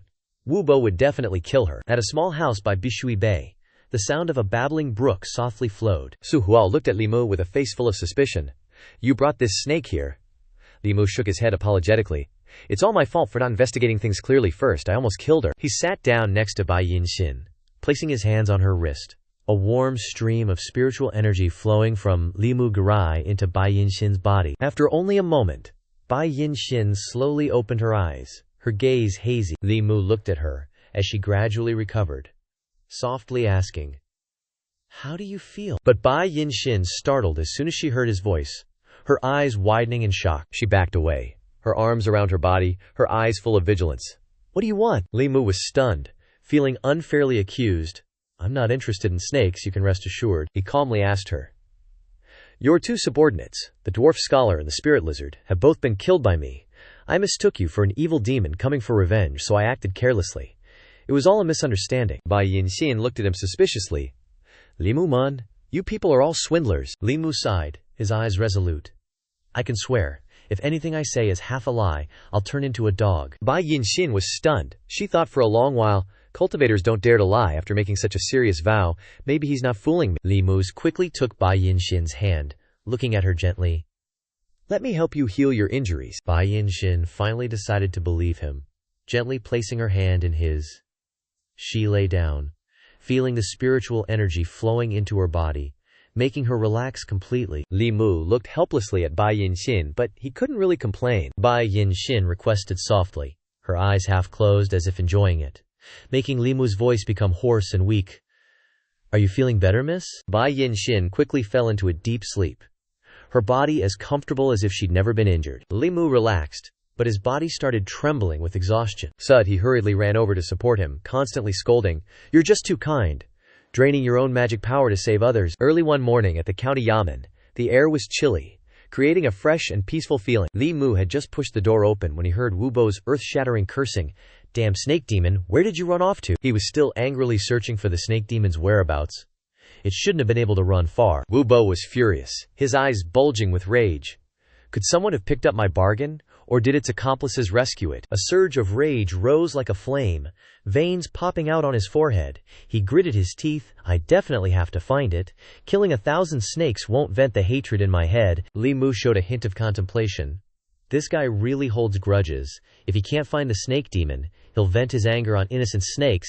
It's better for that snake demon to leave this place sooner. At the Bishui Bay estate, the sound of trickling water brought a sense of peace. Bai Yinxin was busy picking up eggs, making Li Mu curious about how they tasted, if they were to her liking. Her face became chubby and taut from eating too much at once. Li Mu, standing nearby, couldn't help but ask, "Do you want me to help you catch some frogs, toads, or mice?" Bai Yinxin immediately objected. "You're the only one who eats disgusting things like that." Bai Yinxin listened to Li Mu and used chopsticks, clumsily picking up each bean, her eyes focused on each action. Her movements were extremely stiff and slow, causing Li Mu to sigh. Bai Yinxin finally gave up, throwing the chopsticks aside. "You humans are just troublesome, nothing is easy to use." Li Mu smiled lightly, shrugging helplessly. "Then just eat with your hands. After you finish eating, I'll help you heal your injuries, and then you should leave here soon." Bai Yinxin glanced at him sideways, her expression resolute. "I'm not leaving. It was so hard for me to sneak out of my house." Li Mu frowned, looking at her. "Didn't you say you came here to clean up your sect?" Bai Yinxin awkwardly turned her face away, mumbling in rebuttal. Li Mu sighed, shaking his head. "I don't care anymore. Go wherever you want. It won't have anything to do with me then." The smell of grilled fish spread throughout the Bishui Bay estate, the atmosphere becoming warm and relaxing. "Su." He glanced at Li Mu. "You never usually bother coming here. You're definitely discarding the old for the new," Li Mu replied casually, not wanting to argue. "I owe her anyway." Afraid he would misunderstand, he quickly explained. "She's just a demonic outsider. I'll chase her away after I've healed her injuries." Bai Yinxin's dissatisfied voice rang out. "I heard everything, Su." He narrowed her eyes towards the room, her hand reaching out, gently flicking. The window where Bai Yinxin was poking her head out slammed shut without hesitation. Turning back to Li Mu, she stepped closer, her eyes shining with a sharp, teasing light. "What did you mean by what you just said? She's an outsider, so am I an insider." A bustling crowd gathered in the middle of the market, the murmur of discussion never ceasing about Yudu, a ghostly land spanning 200,000 square miles, shrouded in gloomy mist all year round. Everyone was bustling, the story about the haunted house making them even more excited, but also full of vigilance. A young man with sharp eyes suddenly spoke up. "Anyone here dare to go into the shop for a round? This silver ingot will be yours." A tall, muscular warrior with a resolute expression stepped forward, without hesitation, to volunteer. The owner invited him to enter the old, mysterious house. The crowd held their breath, their eyes glued to the brave soul's every step. Suddenly, a blood-curdling scream erupted from inside the house, shattering the silence, and making everyone's hearts pound in their chests. Time crawled by, and the crowd's curiosity reached fever pitch. After what felt like an eternity, Xianxia emerged, his burly frame trembling uncontrollably. He was drenched in sweat, and his eyes were wide with terror. He stared intently at the homeowner, his voice shaking. "Can I take the 10 taels of silver now?" The homeowner grinned in satisfaction, quickly handing over the money. The homeowner turned to the crowd, his voice booming. Who's next to take on the challenge? Just step right up, and this grand prize will be yours. The strong man regained his composure, putting on a confident front. There's nothing to be afraid of. It's just some waiters pretending to be ghosts and scaring people. They can only scare the cowards. His words caused a stir among the crowd. Some were curious, while others were skeptical. A few even laughed, thinking they could do it too. This encouragement immediately spurred many in the crowd to rush to try their luck. Inside, the space was decorated with a savage air, darkness shrouding every corner. One man looked the most eager, his eyes filled with determination. His eyes darted around, observing each statue with curiosity. The intricately carved, grotesque figures sent shivers down his spine, but he tried to reassure himself. Suddenly, from the darkness, a ghost unexpectedly appeared, its face demonic, its eyes glowing with red fire. He hurriedly rushed out of the room, screaming in panic. His face pale, he tried to escape from that place, his voice hurried. Li Muniai let out a cold smile, muttering to himself. Just a scare tactic. But this you do is more thrilling and terrifying than even Qinglu Qiyuan. Ling Musai quickly gathered his spiritual fear. Every spiritual fear became energy to help him become stronger. One cool morning, Li Mu was diligently practicing his swordsmanship in the courtyard. Suddenly, footsteps sounded from behind, and Wan Wan and Liu Hanyan entered, breaking the silence. How's your absorbing spiritual fear going? Li Mu stopped, letting out a long breath. It's coming along, he grumbled inwardly. If it weren't for Han Tai gifting me soul power, which wasn't enough to refine and collect spiritual fear, I might have successfully condensed my 4th soul fragment already. Liu Hanyan frowned. You, having a grand opening discount. Business isn't bad, but the store is actually always losing money, so can you make money? Li Mu smiled slightly and shook his head. The decision is yours. Without further hesitation, he quickly packed up his sword and waved goodbye to both of them. I have something to do. I won't be back for dinner tonight. Liu Hanyan got annoyed when she heard this, her voice reproachful. Men really have no conscience. The store isn't just mine. You've absorbed enough spiritual fear and now you're running away, without even a thank you. Wan Wan smiled lightly. Trying to smooth things over, Gongzi doesn't see you as an outsider, Xiaoji. Liu Hanyan angrily retorted. I'm nothing to him. Why wouldn't he see me as an outsider? She stormed out, dragging Wan Wan along, who tried to explain. Gongzi wouldn't sell me. But Liu Hanyan didn't seem to hear Wan Wan's earnest advice, thinking that money was more trustworthy than men. Liu Hanyan sighed, helpless in the face of Wan Wan's blind faith. I don't know what kind of bewitching soup he's been feeding you. On the way, Liu Hanyan didn't forget to nag. You have to be wary of Li Mu, don't let him sell you off, and you still happily help him count the money. Li Mu strode into the forest, each step filled with thought. In another 2 or 3 days, the snake demon's wounds will heal, and then I can finally send her away. These past few days I've been busy building the haunted house and healing the snake demon, so the matters of the yamen have all been handled by she must be exhausted. Lost in thought, he suddenly felt a strong surge of magical power, which made him freeze. He quickly focused his senses, realizing that the fluctuation was coming from ahead, accompanied by a familiar feeling, Su Jiji is there. Without hesitation, Li Mu rushed towards the source of the magical power. One smell is Su Huo, and the other 2 smells are demonic aura, 4th realm demons. Su Huo was besieged by 2 demons, and her situation was extremely unfavorable. She didn't seem to be a match for them. Li Mu couldn't just stand by and watch, he shouted loudly, trying to get all 3's attention. Su-He also looked up, and saw Li Mu's figure. Her eyes flashed with surprise and a hint of relief. The 2 demons saw Li Mu brimming with energy and sneered. Su-He. He gently floated into the air, her eyes flashing with determination. As long as we combine with Li Mu Ya, these 2 demons are definitely no match for us. Instantly she merged into Li Mu's body, causing a surge of power within him to explode violently. Li Mu's eyes lit up, like lightning tearing through the night sky. He raised his hand to form a seal, decisively using it to create bolts of lightning. The thunderous sound shook the ground, startling the 2 demons. But they didn't run. One of them quickly raised their weapon, creating a protective layer to block the lightning. The protective layer emitted a faint light, trembling as if it were about to shatter, but still trying to hold on. The 2 demons were constantly resisting. If they were hit, they would be seriously injured even if they didn't die. Ling Muri frowned, and thought to himself, I didn't expect them to be able to withstand our lightning strikes. Su-He inside him was also full of anger. Stop wasting words with them. Make a decisive move. Li Mu nodded, decisively unleashing the move. The shining sword was controlled by the power of both of them. The sword shot out with dizzying speed, giving the 2 demons no chance to react. The sharp swordlight tore through the air, striking the 2 demons in succession. They screamed in pain, their bodies were slashed into many deep wounds. A loud explosion rang out, Thick white smoke rose up, obscuring vision. When the smoke cleared, the two demons had returned to their original forms, a Qingyu spirit and a fierce fox spirit. Li Mu smirked. I thought they were some kind of gods. Turns out they are just Qingyu spirit and a fox spirit.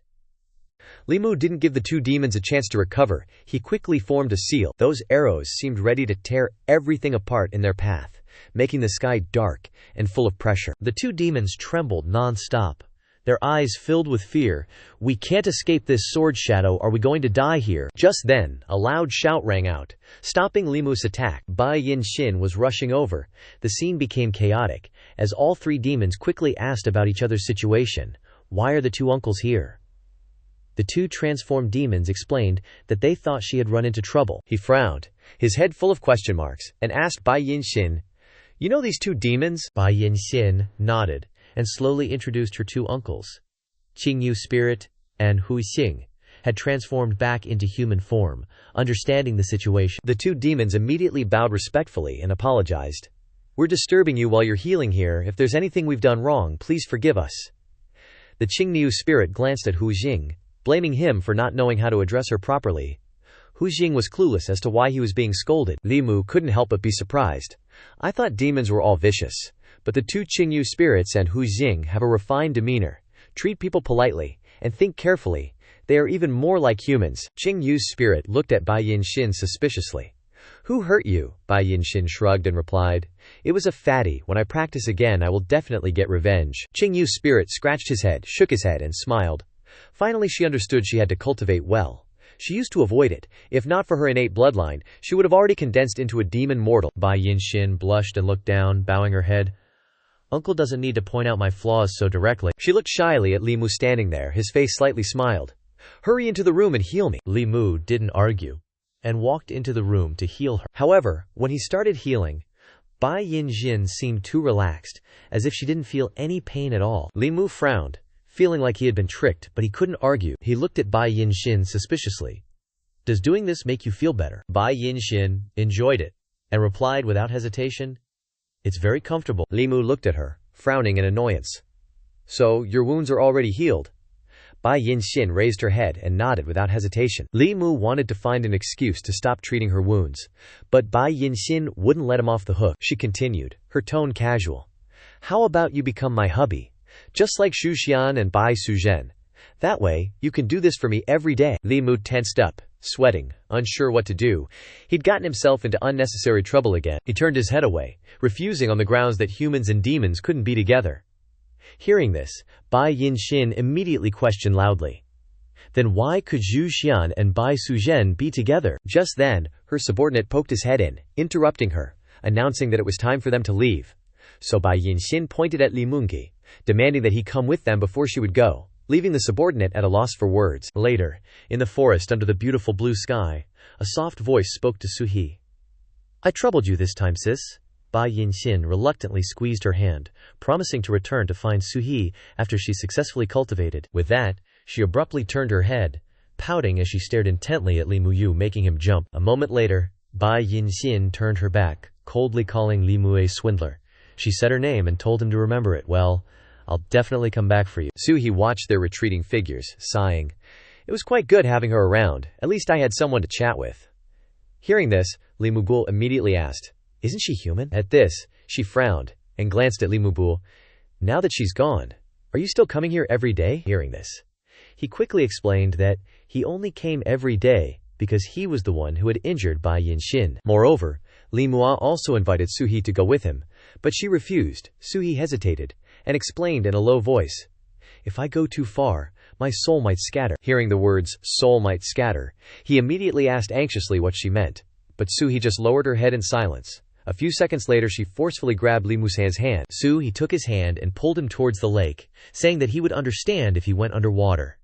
He panicked and wanted to take off his clothes when he heard that he had to go into the water. A moment later, Li Mua's hesitant voice came from the water. "The water here is much colder than other places." After a while, he held his breath and dived into the water. Fortunately, the water here was quite clear, so he could see the bottom clearly.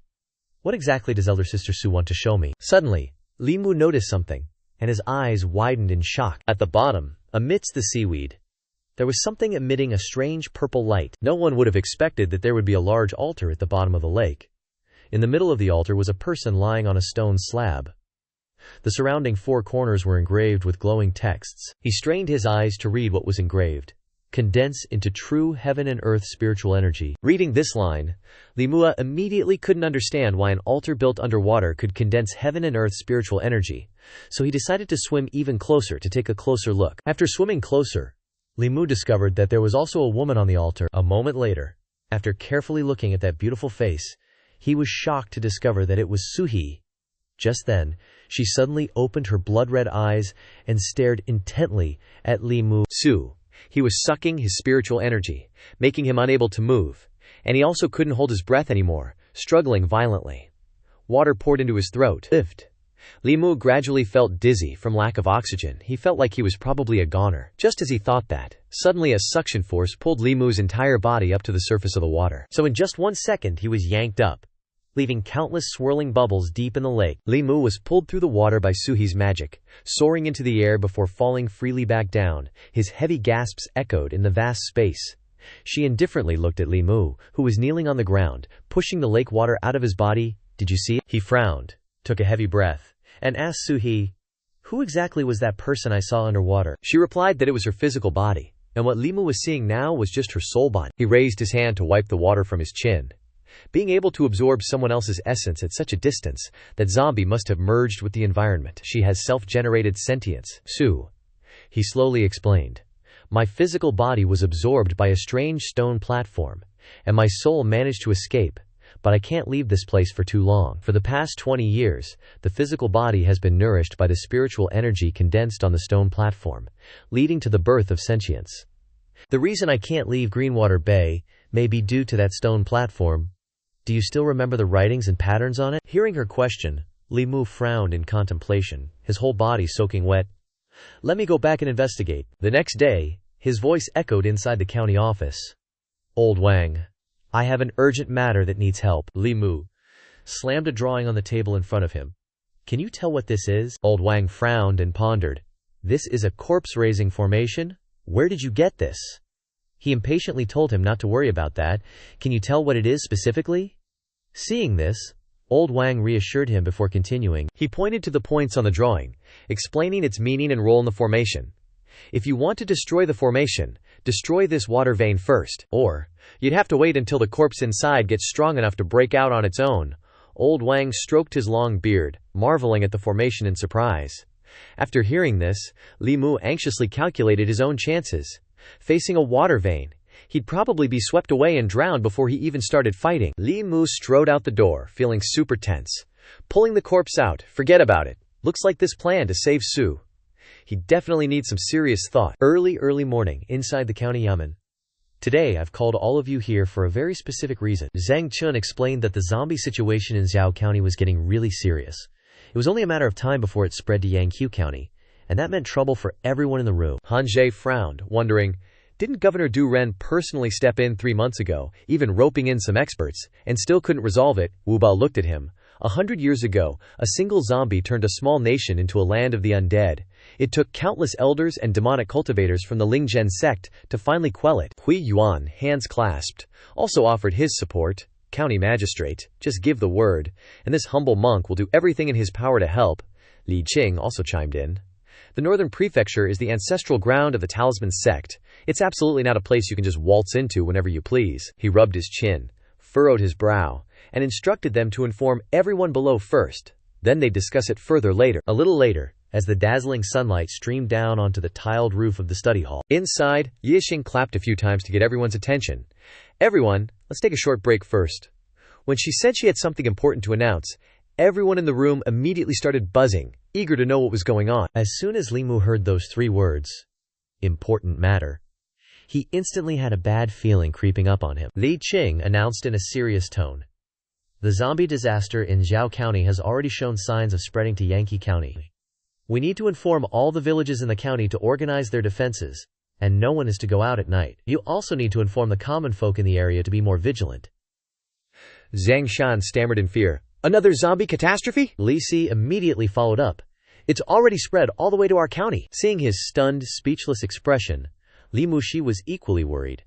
Just one jumping corpse was enough to give 2 Yamans a headache. If a full-blown zombie plague broke out, he really didn't dare to imagine it. Just then, old Wang spoke up to reassure them. The northern prefecture is the ancestral ground of the Talisman sect. If it's spread here, they definitely won't just stand by. If the Talisman sect truly gets serious, forget a few flying corpses. Even a whole horde of spirit corpses wouldn't be able to stir up any trouble. After Lin Qing chimed in to reassure everyone, Li Mu thought to himself that he should still focus on improving his own abilities first. Fear was a taboo, and the most important thing for refinement was soul power. Li Mu had originally planned a trip to Zhou County, but it seemed he wouldn't need to now. Once this disaster settled down, he'd be able to condense his soul power. But now, Li Mu faced a tricky problem. How was he supposed to get soul power from those zombies? Suddenly, Li Qing waved him over to follow her to another spot, leaving Li Mu looking confused and pointing at his own nose. A moment later, he followed her, pushing open a room door and stepping inside. Li Mu asked, "Li Qing, do you want to talk about zombies?" She gave a slight, Zombies have a lot of residual soul power inside them. In 2 days, we'll make a trip to Zhou County, and I'll help you get some. That way, you'll be able to condense your 4th soul power. Hearing this, he was instantly surprised. Boss, you already investigated for me? Right now you're only at the 4th soul power cultivation level, so you can't deal with flying zombies. Plus, trying to get soul power is really dangerous, so it's better if I help you. Why are you so good to me? Li Qing awkwardly evaded the question. You're my subordinate, of course. I'm responsible for protecting your life. He didn't really buy that answer, and pressed on. Just for that. She still glanced away into the void and replied, what else could it be? At this point, Li Musef fell into deep thought. Even a cultivator at the insightful realm wouldn't be able to fight alone if they got lost in Zhou County. Boss's cultivation was only at the gathering spirit realm, so it was pretty dangerous. A moment later, he opened the door and called out, Ling Qing, come out with me for a bit. I have something important to tell you. Unbeknownst to them, someone was quietly standing there, watching their departing figures. Wu Bo gnashed his teeth in anger, letting out a cold snort in his heart. So, Li Mu, you're not interested in the straightforward path, but you want to compete with me, huh? Suddenly, Hui Yuan's Amitabha sounded from behind him. He looked at the snakes lying sprawled at Wu Bo's feet. Chief Constable Wu, why do you intentionally take lives? He replied indifferently. They're just a few snakes. Others kill chickens and ducks. Why don't you bother them, but come bother me instead? Wu Bo sneered provocatively. Hui Yuan awkwardly closed his eyes and chanted, Amitabha, chickens and ducks are poultry. Even if people kill them for food, they'll still accumulate bad karma. But you kill snakes purely out of malicious intent, you'll definitely suffer for it later. He pointed at himself. How do you know I didn't kill snakes to eat? Snake meat tastes pretty good, you know. With that, Wu Bo picked up a snake and sneered, Today, I'm having snake soup. Want me to save you a bowl? Hui Yuan still tried to persuade him. Chief Constable Wu, suffering is boundless, but turning back is the shore. I hope you won't continue down the wrong path. Wu Bo gave a grim sneer. While the Daoist and Buddhist sects do cooperate with the imperial court, sending some disciples to the various yamens, a free-spirited person like me has never believed in your boundless suffering dogma. He could only mutter helplessly, Amitabha, good, good. Meanwhile, that guy sat down, raised the snake, and hummed, Snake gall is really good stuff. As he spoke, Wu Bo took out a small knife and cut open the snake's belly, revealing the bloody red flesh inside. He pinched the snake gall with 2 fingers and snorted coldly. Immediately after, Wu Bo threw it into his mouth and bit down decisively, causing juice to splash everywhere. If I can't find that snake, I'll kill all the snakes around here. Liu Qing was extremely curious. What on earth had happened that absolutely had to be said here? Liu Shmu just told her to stay put. Then, he clasped his hands in a mudra and took a few steps forward, telling Li Qing to watch carefully. Immediately afterward, Li Mu solemnly raised the mudra in front of him and shouted in a deep voice, Lian! Instantly, a dazzling bolt of lightning shot down from the layers of clouds above, stabbing straight into the ground. The lightning struck the ground violently, creating a deafening explosion amidst the dense smoke and dust. Li Qing stared blankly at this scene, her mouth agape. She recognized it as a Daoist art. Li Qing looked at the large hole in the ground created by the lightning, in shock.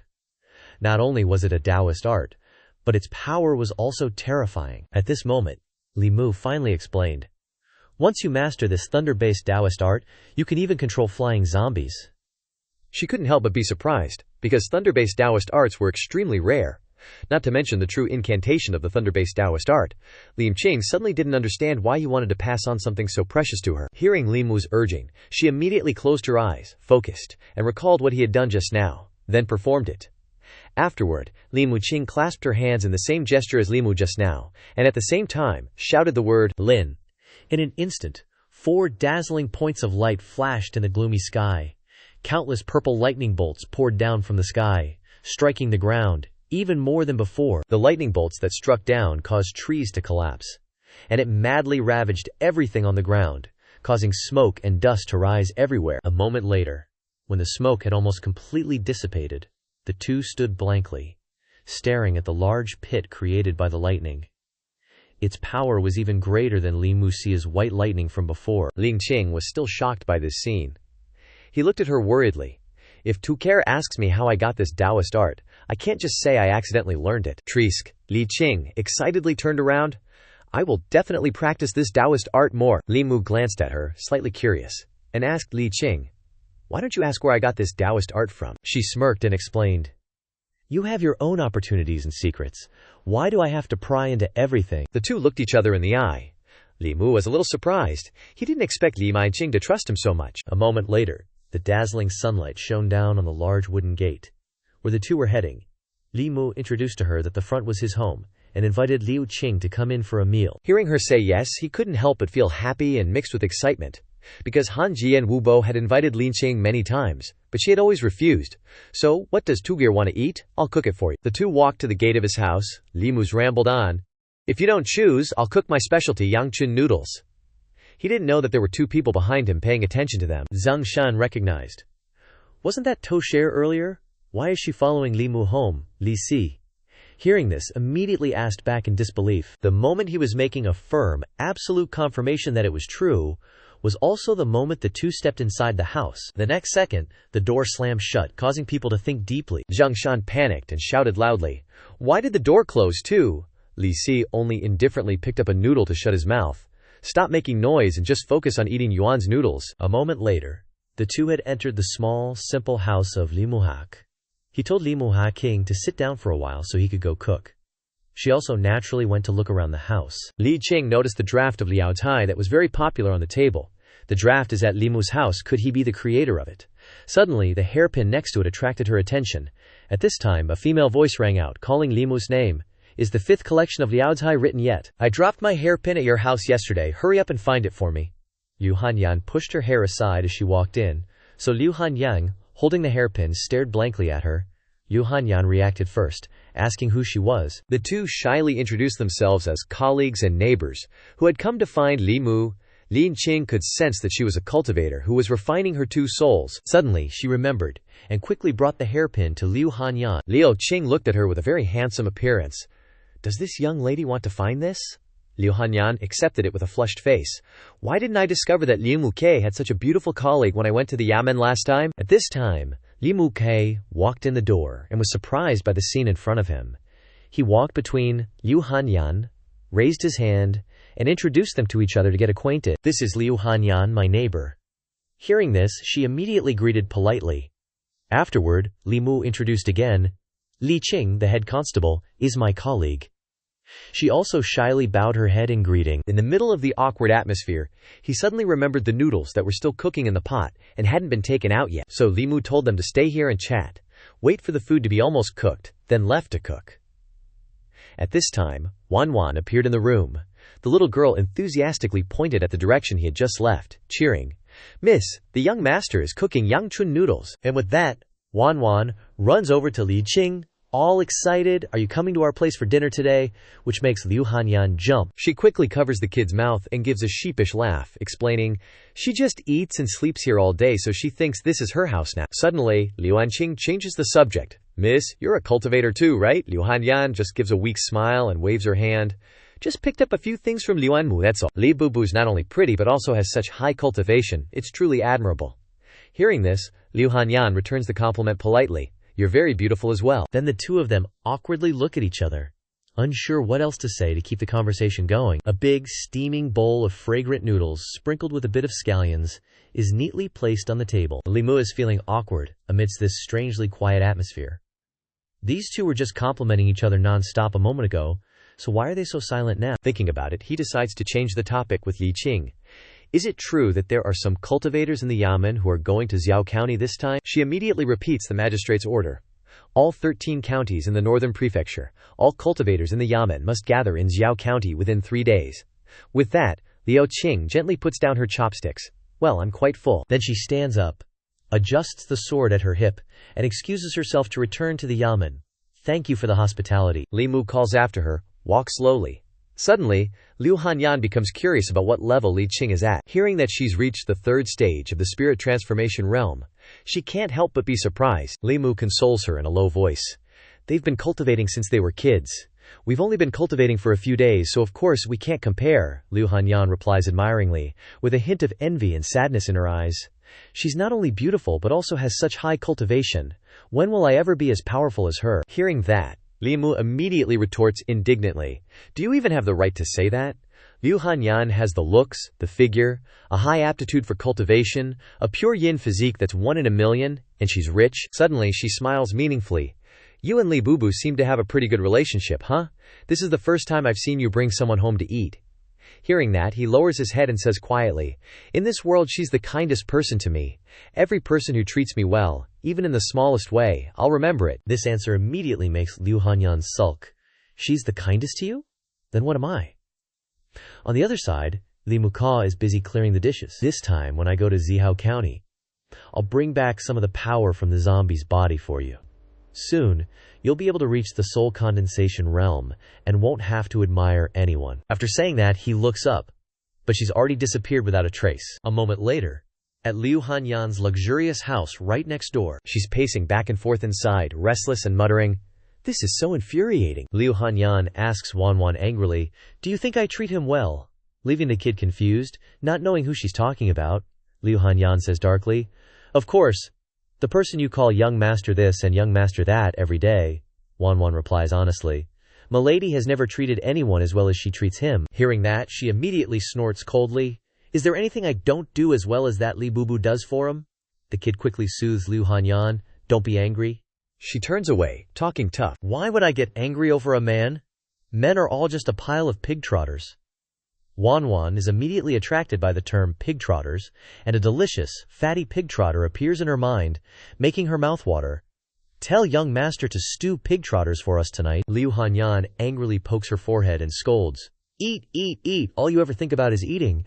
By the time your young master is stolen away, you probably wouldn't even know." While Wanwan is blankly wondering who wants to steal her young master, Liu Hanyan strokes her head. "You're so silly. Even if you get married, you'll definitely be bullied." Wanwan meekly replies, "Milady is smart, so I'll just follow Milady for life."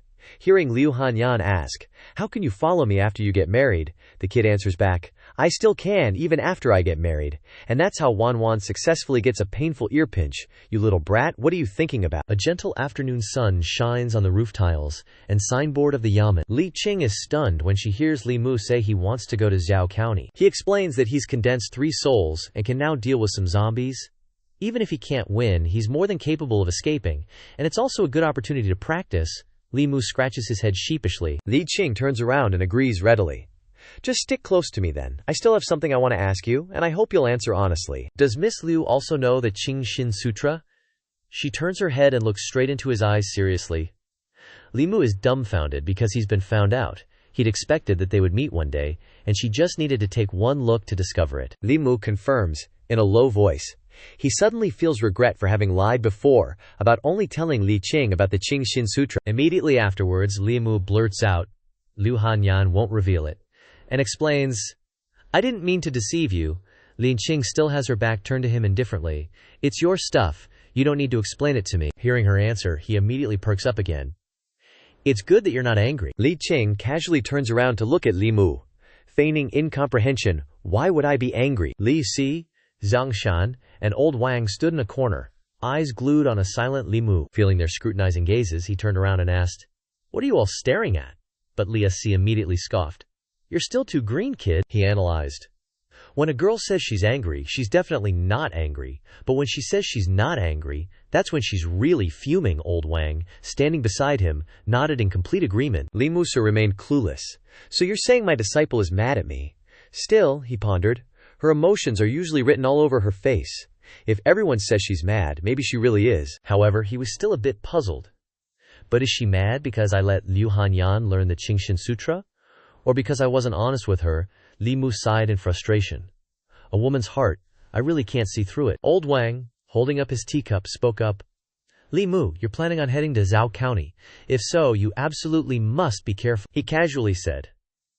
I'm still waiting for you lot to send off some other unlucky soul. Don't you dare make me, an old white-haired geezer, bury you young punks. Zhang Shan got pissed at these words. Hey old man, don't think I didn't hear that. We treat you like a friend, and you treat us like your grandkids. He grabbed old Wang by the neck, nearly choking him. Now you listen here. If you accidentally strangle me, you'll have to sell your house to buy me a coffin. Got it? Zhang Shan was even more enraged when he heard this. A coffin, you say? Do you prefer pine or catalpa wood? I'll take care of everything, Li Mu, looking at the two of them, felt weary. These heartless bastards. Li Mu decided to ignore the commotion and leave. He sighed. I can't stay here messing around with these guys. I need to prepare for my trip to Zhao County. 2 days later, in Mei Village, on the border between Zhao County and Yangqi County. Before Li Mu and his group were a series of injured villagers. Li Xing watched with worry. Li Mu beside him explained. These people were all injured by zombies. Beside them was also a young master monk. Hui Yuan, an old elder, came to greet them. Are you the reinforcements from Yangqi County? Everyone greeted the old elder to confirm. Then, the old elder led the way. Thank you so much, fellow cultivators, for coming to help. Please, follow me. As they walked, they inquired about the situation in Zhou County. The old elder recounted. All the counties have sent people here. The prefecture has also sent many immortal masters. They've even slain a few flying zombies. Luckily, the towns ahead are now relatively stable. Everyone listened while observing their surroundings. The old elder looked at the people by the road and said, As you can see, these people here are all injured from those towns. Zhao County has too many caves.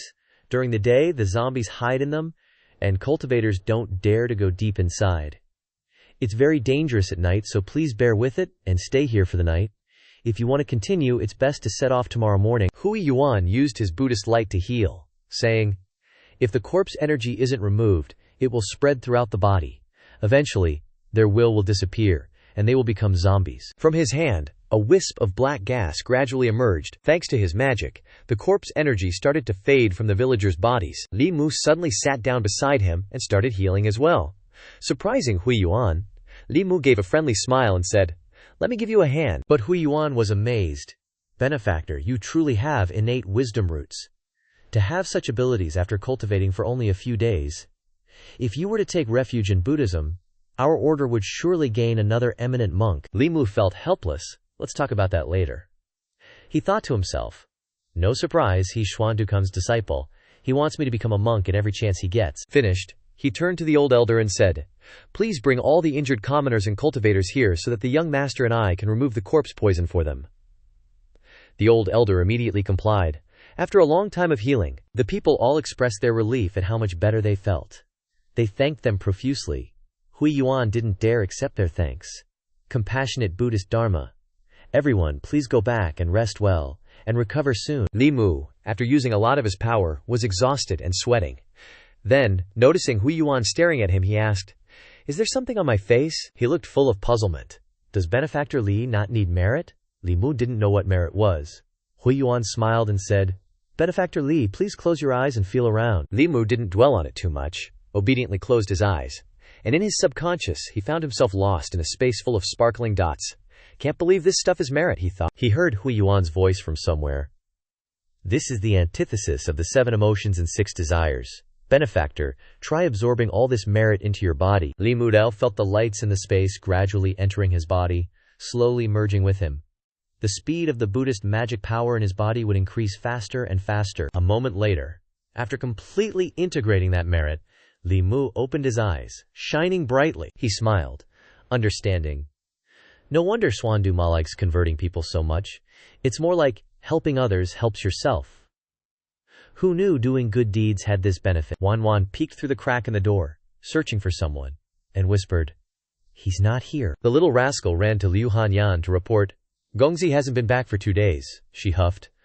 I've been busy in the shop for 2 days, and he hasn't been home either. She couldn't be bothered to care anymore. If he doesn't come back, so be it. as if I'm dying to see him. Just as Liu Hanyan opened the door, ready to go back, a piece of paper appeared out of nowhere. The paper fell in front of Liu Hanyan's shoe, making her confused. She picked it up and read it. I've gone to Zhou County. You and Wan stay home and be safe. Remember to close the windows at night, and always carry your talismans with you. Liu Hanyan remembered. Isn't Zhou County overrun with Xianxia? What's he doing there? Wan guessed wildly. Gongzi said before that there's something in the Xianxia that can help us with our cultivation. Hearing this, she didn't feel happy at all, and crumpled the paper in her hand. Who needs his help? That idiot. Back with Li Mu and the others, they were following a mountain path, searching for something. Li Mu suddenly pointed ahead. Everyone, look! There's a village over there. When they arrived, the place was a complete disaster, Han Zhen noticed. These small villages with only a dozen households often end up with everyone turning into Jiangxi, Lianqing said sadly. The number of innocent people killed has reached thousands. They went closer to investigate. He sighed inwardly. Has the Jiangxi epidemic become this severe? Han Zish reported. The magistrate of Zhou County has been dismissed and is under investigation. Zhou County is currently being managed by higher-ups. There's no way for us to save the common people whose time is up. We should hurry into the deeper regions to find a way to resolve this disaster as soon as possible. As they were discussing, a black dog suddenly appeared. Its eyes were glowing red, and it charged fiercely towards Li Mu and the others. Wu Bo, having been warned, turned around vigilantly and unleashed a blow, causing blood to splatter everywhere. It was unclear if it was from the dog or him. Li Mu and Li Qing only heard the sound now, and turned around to check the situation. He was now standing in front of the black dog's corpse, which had been split in two, and said, Damn mutt, you picked the wrong people. Li Mu was wary. This fatty's cultivation has reached the late stage of spirit severing. Although he's a bit bulky, his movements aren't slow at all. I didn't even see him attack. If that snake demon could escape from him. It seems like he has some skill. Master V Yuan went to the side of the dog.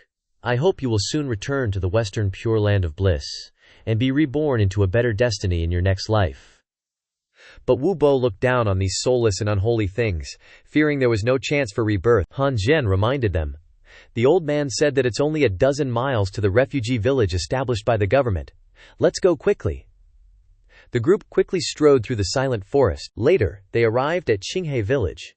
Han Zhe assessed.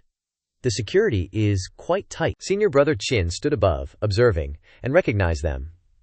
Isn't that junior brother Han down there? Han Zhe shouted back. It's me. Long time no see. Senior brother Qin quickly opened the village gates, inviting everyone in. Senior brother Qin led the way, while recounting. Those Jiangxi hide underground during the day, but once night falls, they roamed everywhere, attacking the common people. He suggested. Why don't you all stay here? With you here, there's nothing to fear. Apart from a few Jiangxi that fly out, the others aren't much to worry about. Han Jie readily agreed.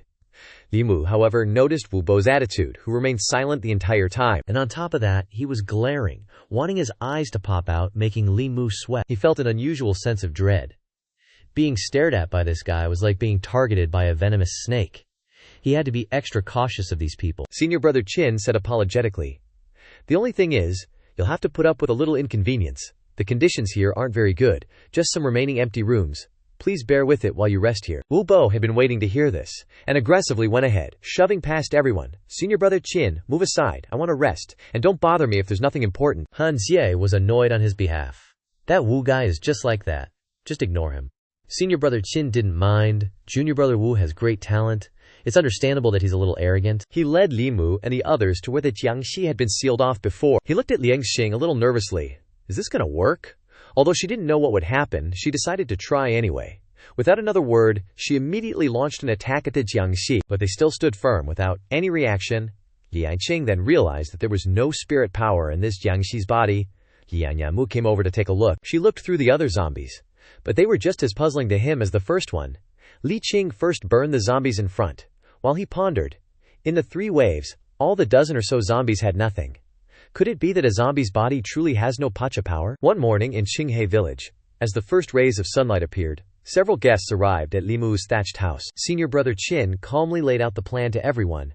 During the day, the zombies will fall asleep and be clumsy, so we'll actively find their hiding place and wipe them out in one fell swoop. That'll be a perfect success. Hearing this, Han Jie immediately agreed. Senior brother Qin said, Right, we have 3 or 4 Tuhun realm experts. He seemed thoughtful. Little Master Hui Yuan and I only have Ningpo cultivation. But even if we encounter a flying zombie, we'll still have a chance to deal with it, Senior Brother Qin added. Although we'll be back before dark, it's still best to have someone stay in the village to guard. Junior Brother Han should stay and watch over the town. Han Jie thought Senior Brother Qin's words made sense, so he agreed to do as he said. Li Qing looked at Li Mu worriedly and suggested, "The cave underground is too dangerous. Why don't you two stay in the village and protect the people?" But he didn't agree. "I have to go. Don't worry, I know my limits." Since Li Mu had said that, she didn't try to persuade him any further and remained silent. Senior Brother Qin then stepped forward and asked, "Li Mu, the constable, wants to go too?" He looked at him and confidently affirmed, "Don't worry, I definitely won't be a burden to everyone. I also have some secret techniques for dealing with zombies." Hearing this, Senior Brother Qin urged everyone, "Now that we've chosen the people, we should do this sooner rather than later. Taking advantage of the strong Yang Qi now is a good opportunity. Let's set off quickly." Soon after, they moved to the hillside of Moshi Mountain in Dongshan of Zhao County. The graves and everything that could serve as a place for zombies were checked and destroyed by the cultivators.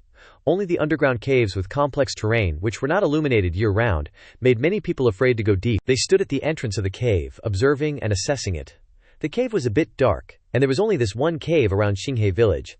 Senior Brother Qin speculated, "Those zombies might be in here. We need to prepare before going inside." He pointed to the map and said, "This is the terrain map that the villagers drew earlier. Everyone, remember, Mudu, if anything happens, retreat immediately." Li Qing immediately turned to remind him, "You must follow me closely, and absolutely not go too far away from me." Senior Brother Qin carefully gave each person a talisman and instructed, "These talismans can seal our breath, preventing us from being easily discovered." He held a lot of talismans in his hand for precaution, and he reminded everyone to pay attention to many things. "Everyone, take them and hold them tight." Wu Bo snatched a talisman and grumbled, "They're just irrational beasts. Why do we need to be so fussy?" Senior Brother Qin replied calmly, "It's always better to be careful." Then he divided the talismans equally to Li Quan and Li Mu were walking behind. In the cold cave, even a drop of water was enough to echo far and wide, sending chills down your spine. Wu Bo suddenly paused a bit. Perhaps he had just discovered something. Wu Bo looked around and then realized that there was a smell of death emanating here. Senior Brother Qin walked and reassured everyone. "The zombies are probably ahead. Now is when the Yang Qi is at its peak, so they're probably sound asleep. Everyone be careful, make sure to seal your breath, and absolutely don't disturb them."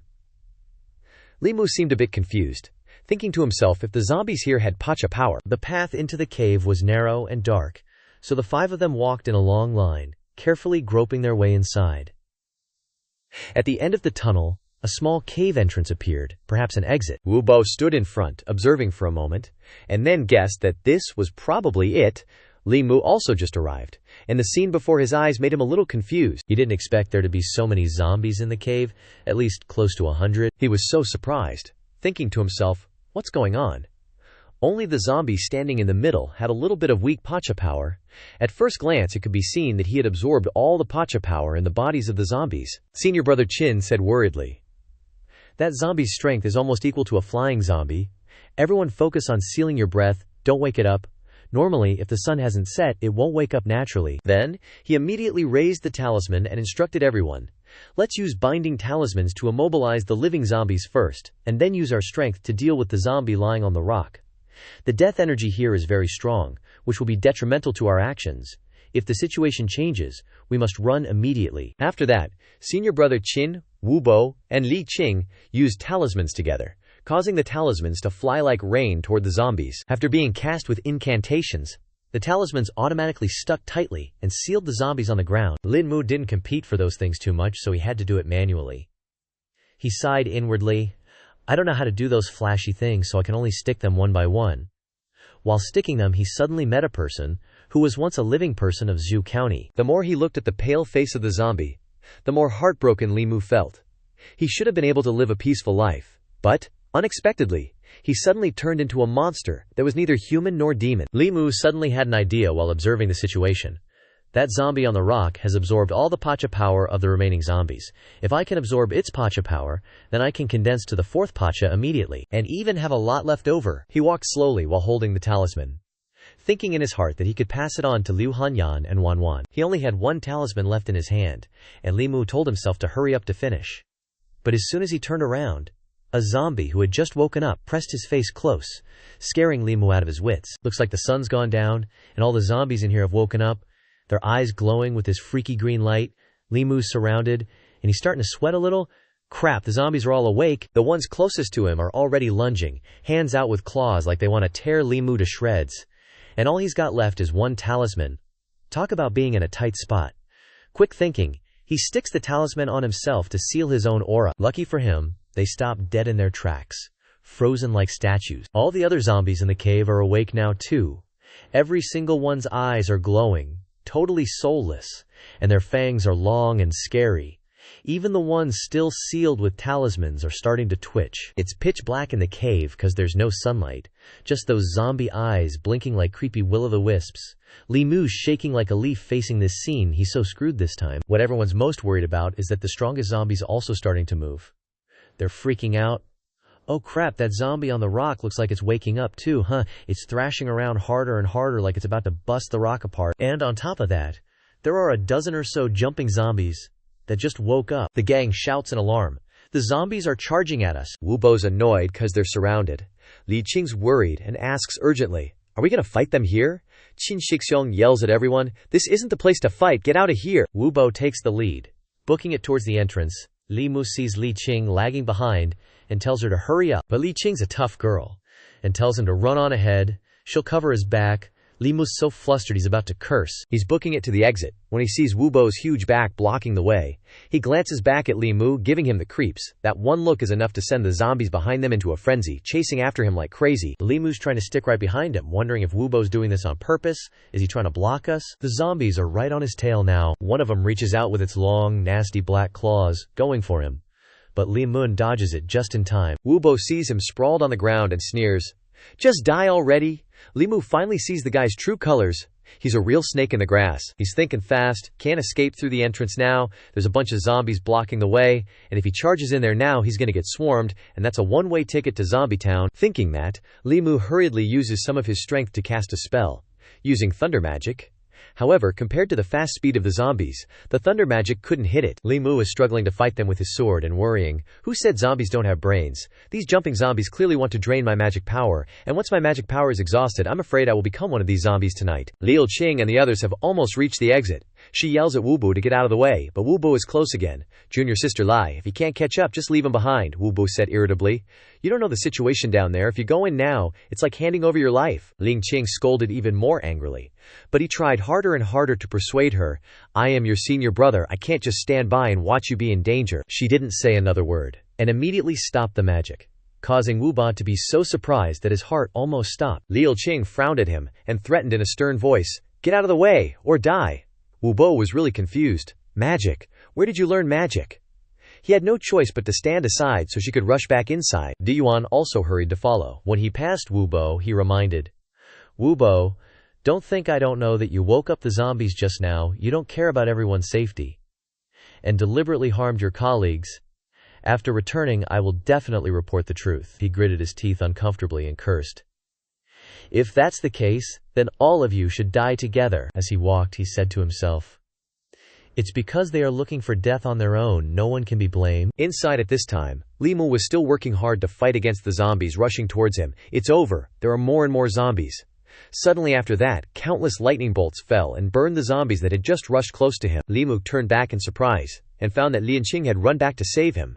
She grabbed Li Mu's hand and wanted to pull him away. Hui Yuan had just run in, chanting a mantra and radiating a glow that prevented any zombies from getting close. He hurriedly announced that the exit was surrounded by zombies. The space there was too narrow, and it was not easy to escape from there. At the same time, they discovered that the zombie in the middle had sat up. It woke up and stood up like a monster. They are ready to fight, even in the worst case. However, it flew towards the entrance they used to get here just now. Inside the tunnel, the exit echoed with curses. "Damn zombie," Li Muma looked at it in surprise, not expecting it to have sentience. Hui Yuan was also surprised to see that it seemed willing to spare them. Wu Bo and senior brother Qin, who were running frantically, saw the strongest zombie standing tall behind them. The two were surprised to see that they had been forced here by that zombie. Looks like it wants to catch everyone there in one fell swoop. The zombie tore off the blindfold, revealing a pair of eerie green eyes etched with death. It exhaled a cloud of black smoke. Senior brother Qin shouted in fear. He was about to become a flying zombie, the king of these zombies. The zombies that hadn't been hit by the talisman also rushed forward one by one under the command of the strongest one. Li Qing continuously used Daoist arts, but it really wasn't effective against so many zombies. After that, she realized that this cave was covered in corpse energy, completely isolated from the outside world, and spiritual qi couldn't penetrate here. Li Qing hurriedly drew her sword and continued to fight. She shouldn't continue to use thunder techniques, otherwise the spiritual qi here would soon be exhausted, and other divine abilities could not be used. Hui Yuan also tried his best to push them back as much as possible. She ordered loudly, "Use talismans to deal with them." Li Mu immediately threw talismans like rain at the zombies. Any zombie that was hit by a talisman immediately burst into flames like a living torch. While everyone was struggling to resist, Wu Bo took the opportunity when no zombie was paying attention to him and ran away alone. But that intelligent zombie quickly ran out to block his way. It roared madly like a monster. Immediately, the yin energy emanating from it was as strong as successive gusts of wind. The cold wind carrying corpse energy seemed to come from the underworld. The wind was strong enough to blow away all the talismans on the zombies. Li Muke explained. This zombie has already formed basic intelligence. It's been using other zombies to exhaust our spiritual power and magic power all this time. Immediately, Hui Yuan chanted Amitabha to protect everyone, he reminded. Everyone, stay close to me. They will definitely not dare to approach. Sure enough, the zombies were blocked by the protective Buddha light and could not get close. The leader was even more angry. When he saw this, his green face was etched with terrifying anger. Then it continuously released dark energy to suppress them, Limuk worried. The zombie's black chi was constantly grinding away the Buddha light, and Little Master Hui Yuan would have a hard time maintaining this Buddha light. At this time, Hui Yuan was also quite tired. His eyebrows were furrowed, and sweat was pouring down. He was worried. Buddha light could deal with them, but my magic power was not enough. Thinking so, Li Mukia immediately turned to suggest, "Little Master Hui Yuan, please lend me some of your magic power." He did not hesitate, and grabbed his wrist. After that, Li Mu immediately closed his eyes and concentrated on reciting the Avalokitesvara Sutra. When the Bodhisattva Avalokitesvara practices the profound Prajna Paramita, he continuously chants, illuminating the five aggregates as empty, and liberating all suffering. Hui Yuan thought to himself, although Li Shiju's cultivation is not high, the kind of scriptures he cultivates are not ordinary, even stronger than my divine powers. Although the Buddha light is shrinking, it is much more stable. He thought about transferring all his magic power into Li Shiju's body. Wu Bo, who was standing there, suddenly noticed that the Buddha light was shrinking, leaving him outside the protective circle. Li Mu, standing inside, grimaced. "I'm so sorry. The magic power is limited. It would be better if Wu Bo was a little thinner." Seeing this scene, Hui Yuan and Li Qing probably knew the reason, so no one was willing to speak up. The zombies saw that someone could attack, and rushed up to grab Wu Bo's arm, making him annoyed. "Want to fight me?" The zombie glared at him dangerously, as if wanting to devour him alive.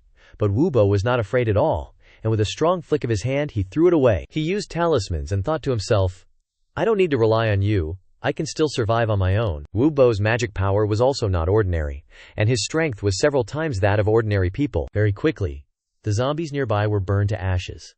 He searched in his bag but seemed unable to find it. Li Mu heard Wu Bo shout that he was out of talismans, but he calculated in his heart. There was no hatred in the past, no hatred recently, but you intended to awaken the zombies, forcing us to the point of death. What is the point of continuing my cultivation if I don't avenge this? He shouted in panic. "What are you guys hiding there for? Come out and help!" Hui Yuan looked at him like that, truly deserving of it. Only senior brother Qin rushed to help. He just ran over when Wu Bo asked him to be his protector, looking at the talisman burning on his skin. Senior brother Qin was surprised. Junior brother Wu has earth-level talismans. He hurried over, not expecting that junior brother Wu had earth-level talismans in his hand.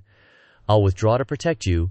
You focus your mind to use it. Kill all these evil creatures with one shot." Wu Bo instantly formed hand seals and chanted incantations on a talisman to fight off the zombies. But it was like he hit a snag. He just stopped mid-chant, eyes wide with shock. A hand from behind pierced right through his chest, clutching his still-beating heart. Wu Bo looked back in surprise, a trickle of blood already at the corner of his mouth. Senior brother Qin, standing behind him, said with a sinister smirk, "To think you even had an earth-grade talisman, worthy of being a core disciple, a future elder. Your background truly is extraordinary. It really makes others envious." He crushed the heart in his hand like he was squeezing an orange. Wu Bo gritted his teeth in pain, his pupils dilating more and more. Hui Yuan exclaimed in shock. To think benefactor Qin has fallen to the demonic path. Li Qing was even more surprised, thinking to herself, Did Senior Brother Qin and Wu Bo have beef? Why didn't they ever show it before? Senior Brother Qin clicked his tongue mockingly. Core disciples, future elders like you guys. When refining the soul, the sect provides soul power. When condensing the soul, the sect provides spiritual power. And you even get rare talismans from your elders. Senior Brother Qin pulled his hand out, sending blood splattering everywhere. He continued to sneer. While ordinary disciples like me, no matter how hard we cultivate, it's all for nothing, will still be easily surpassed by you guys. If we want to achieve great things, we can only rely on our own hands. Wu Bo clutched his chest, gasping, "You deliberately led us here." He didn't bother denying it, adding, "You intentionally harmed your teammates, just like me, not exactly a good guy. Even if you die, no one will feel pity. Why not just help me to be successful instead?" Then Senior Brother Qin eagerly said, "Zombie King, according to our agreement, this soul is yours, and the nascent soul is mine." The Zombie King chuckled, seemingly very satisfied. It greedily took a long breath, a powerful surge of energy being sucked towards it in a terrifying manner. Everyone in front of it was affected quite a bit, Li Musa thought to himself. He only took one breath, and my soul almost got sucked right out of my body. Wu Bo gritted his teeth, desperately resisting. How could I die here? He then used a talisman to restore his lost heart, shocking everyone. He got a new heart somehow. The wound on Wu Bo's body gradually healed and recovered as if nothing had happened. Senior Brother Qin shouted in panic, "Only a heaven-grade talisman can restore lost body parts. I didn't expect you to have a heaven-grade talisman." He glared at Senior Brother Qin, growling, "I only had one heaven-grade talisman, and I had to use it." Wu Bo then used another talisman, quickly taking one out. Wu Bo was indeed extraordinarily strong. His body had just healed, and he swung the talisman, cursing Senior Brother Qin to death. Looking at the sword flying towards him, he thought worriedly, "Even the weakest Earth-grade talisman can kill a divine power realm cultivator. If this sword is flying straight towards me, then I'm done for." Senior Brother Qin yelled in a panic, "Zombie King, save me!" In less than a second, the Zombie King appeared right in front of him like a shield. He hurriedly clasped his hands, expressing his sincere gratitude to the Zombie King. Facing it, he was sweating profusely, his eyes wide with fear. Then the Zombie King hurriedly grabbed Senior Brother Qin's neck, catching him off guard. It used its sharp claws to suck all the blood from his carotid artery. Senior Brother Qin, getting his essence drained, screamed in agony, and in a blink of an eye, his face turned gray, his skin was swollen, and his eyes were wide open, unable to close. On the Zombie King's side, its flesh seemed to be becoming fuller. It must have possessed Senior Brother Qin's body and was causing chaos. The Zombie King ripped off his outer coat. Now the Zombie King had Senior Brother Qin's form, and the zombie aura on its body had disappeared. Wu Bo hurriedly ran to the back, Lia Qing reminded.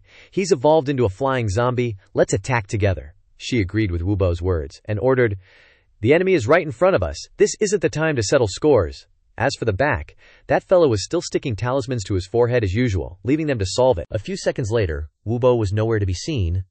Hu Yuan noticed this and shouted, "It's Earth escape technique." Wu Bo ran ahead alone. Looking at the long trail he created on the ground, Hu Yuan became even more annoyed. That fat guy is really quick on his feet. Li Xing and Li Mu were ready to fight, determined to risk their lives against him. But the Zombie King didn't even glance at them. It raised its head and looked around as if searching for something. They guessed that it wouldn't attack them.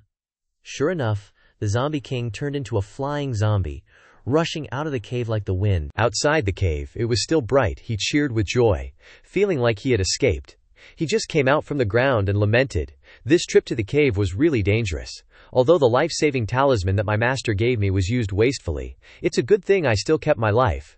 Doing something like escaping and leaving behind fellow disciples. I'm afraid I can't go back to Zhou County and Yanqua County.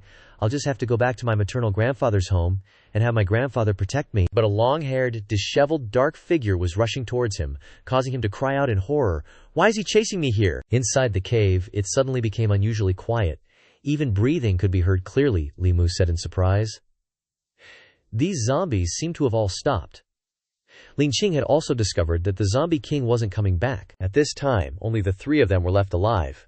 Hui Yuan looked at Senior Brother Qin's body on the ground and clasped his hands, chanting, "Amitabha, on this path of cultivation, in the end, Benefactor Qin was unable to resist temptation." Li Mu looked at him with a bit of sympathy. Nobody expected that Senior Brother Qin would collude with the Zombie King.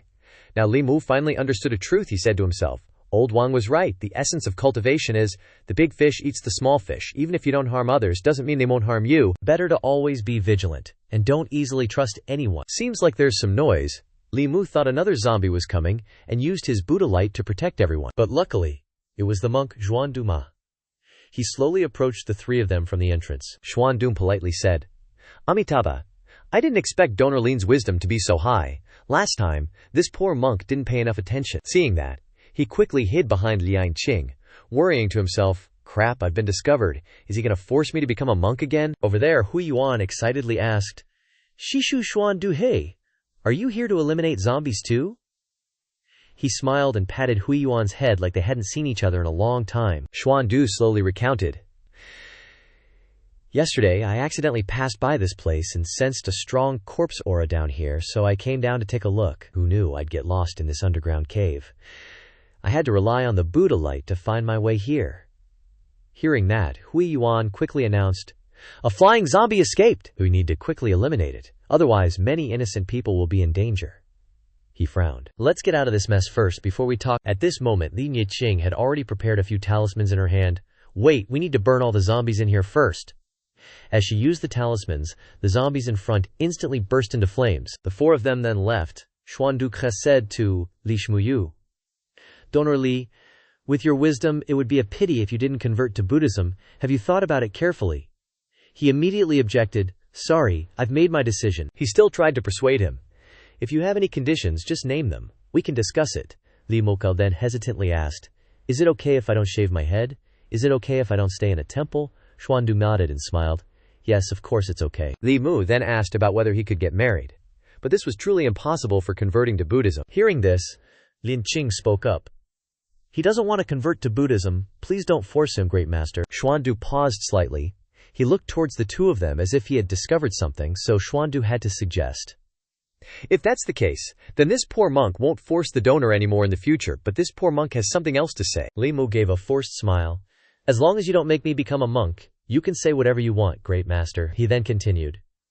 The Dharma scripture that Donor Li is cultivating doesn't seem to be the basic one. This poor monk sees the power of warm jade sand. In the Buddha light of that Dharma scripture, it contains a mysterious power that cannot be pierced through. Xuan Du speculated.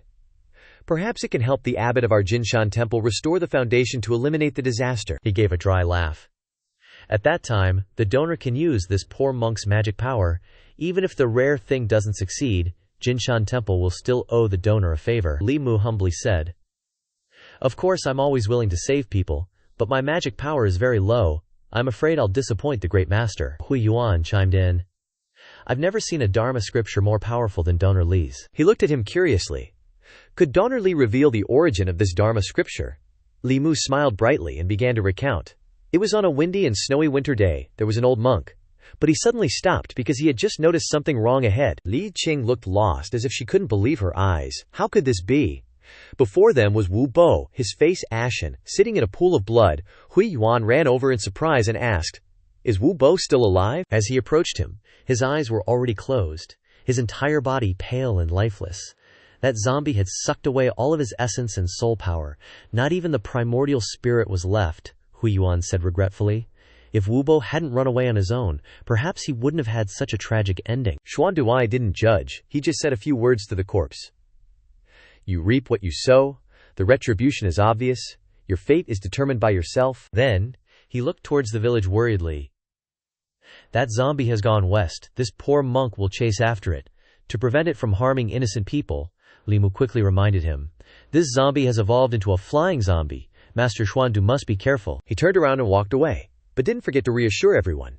Instead of worrying about this poor monk, I want to meet it sooner. Hui Yuan stood next to him and said with a smile, Donor Li, don't worry. Shishu Xuan Du has reached the golden body stage for many years. He can definitely deal with the flying zombie. At this moment, Li Muxi felt relieved and turned to ask Li Qing. Tufir, what should we do next? She looked around and suggested, Let's go back to Qinghe village first. The morning in Qinghe village was still very quiet and deserted. Han Jie came out to greet them when he saw the three of them return. Why are you all back so early? How was it? Did you eliminate all the zombies? Li Mu told him the situation. We eliminated them, but a flying zombie escaped. Master Xuan Du of Jinshan Temple is chasing after it. He then asked, Where are Wu Bo and senior brother Qin?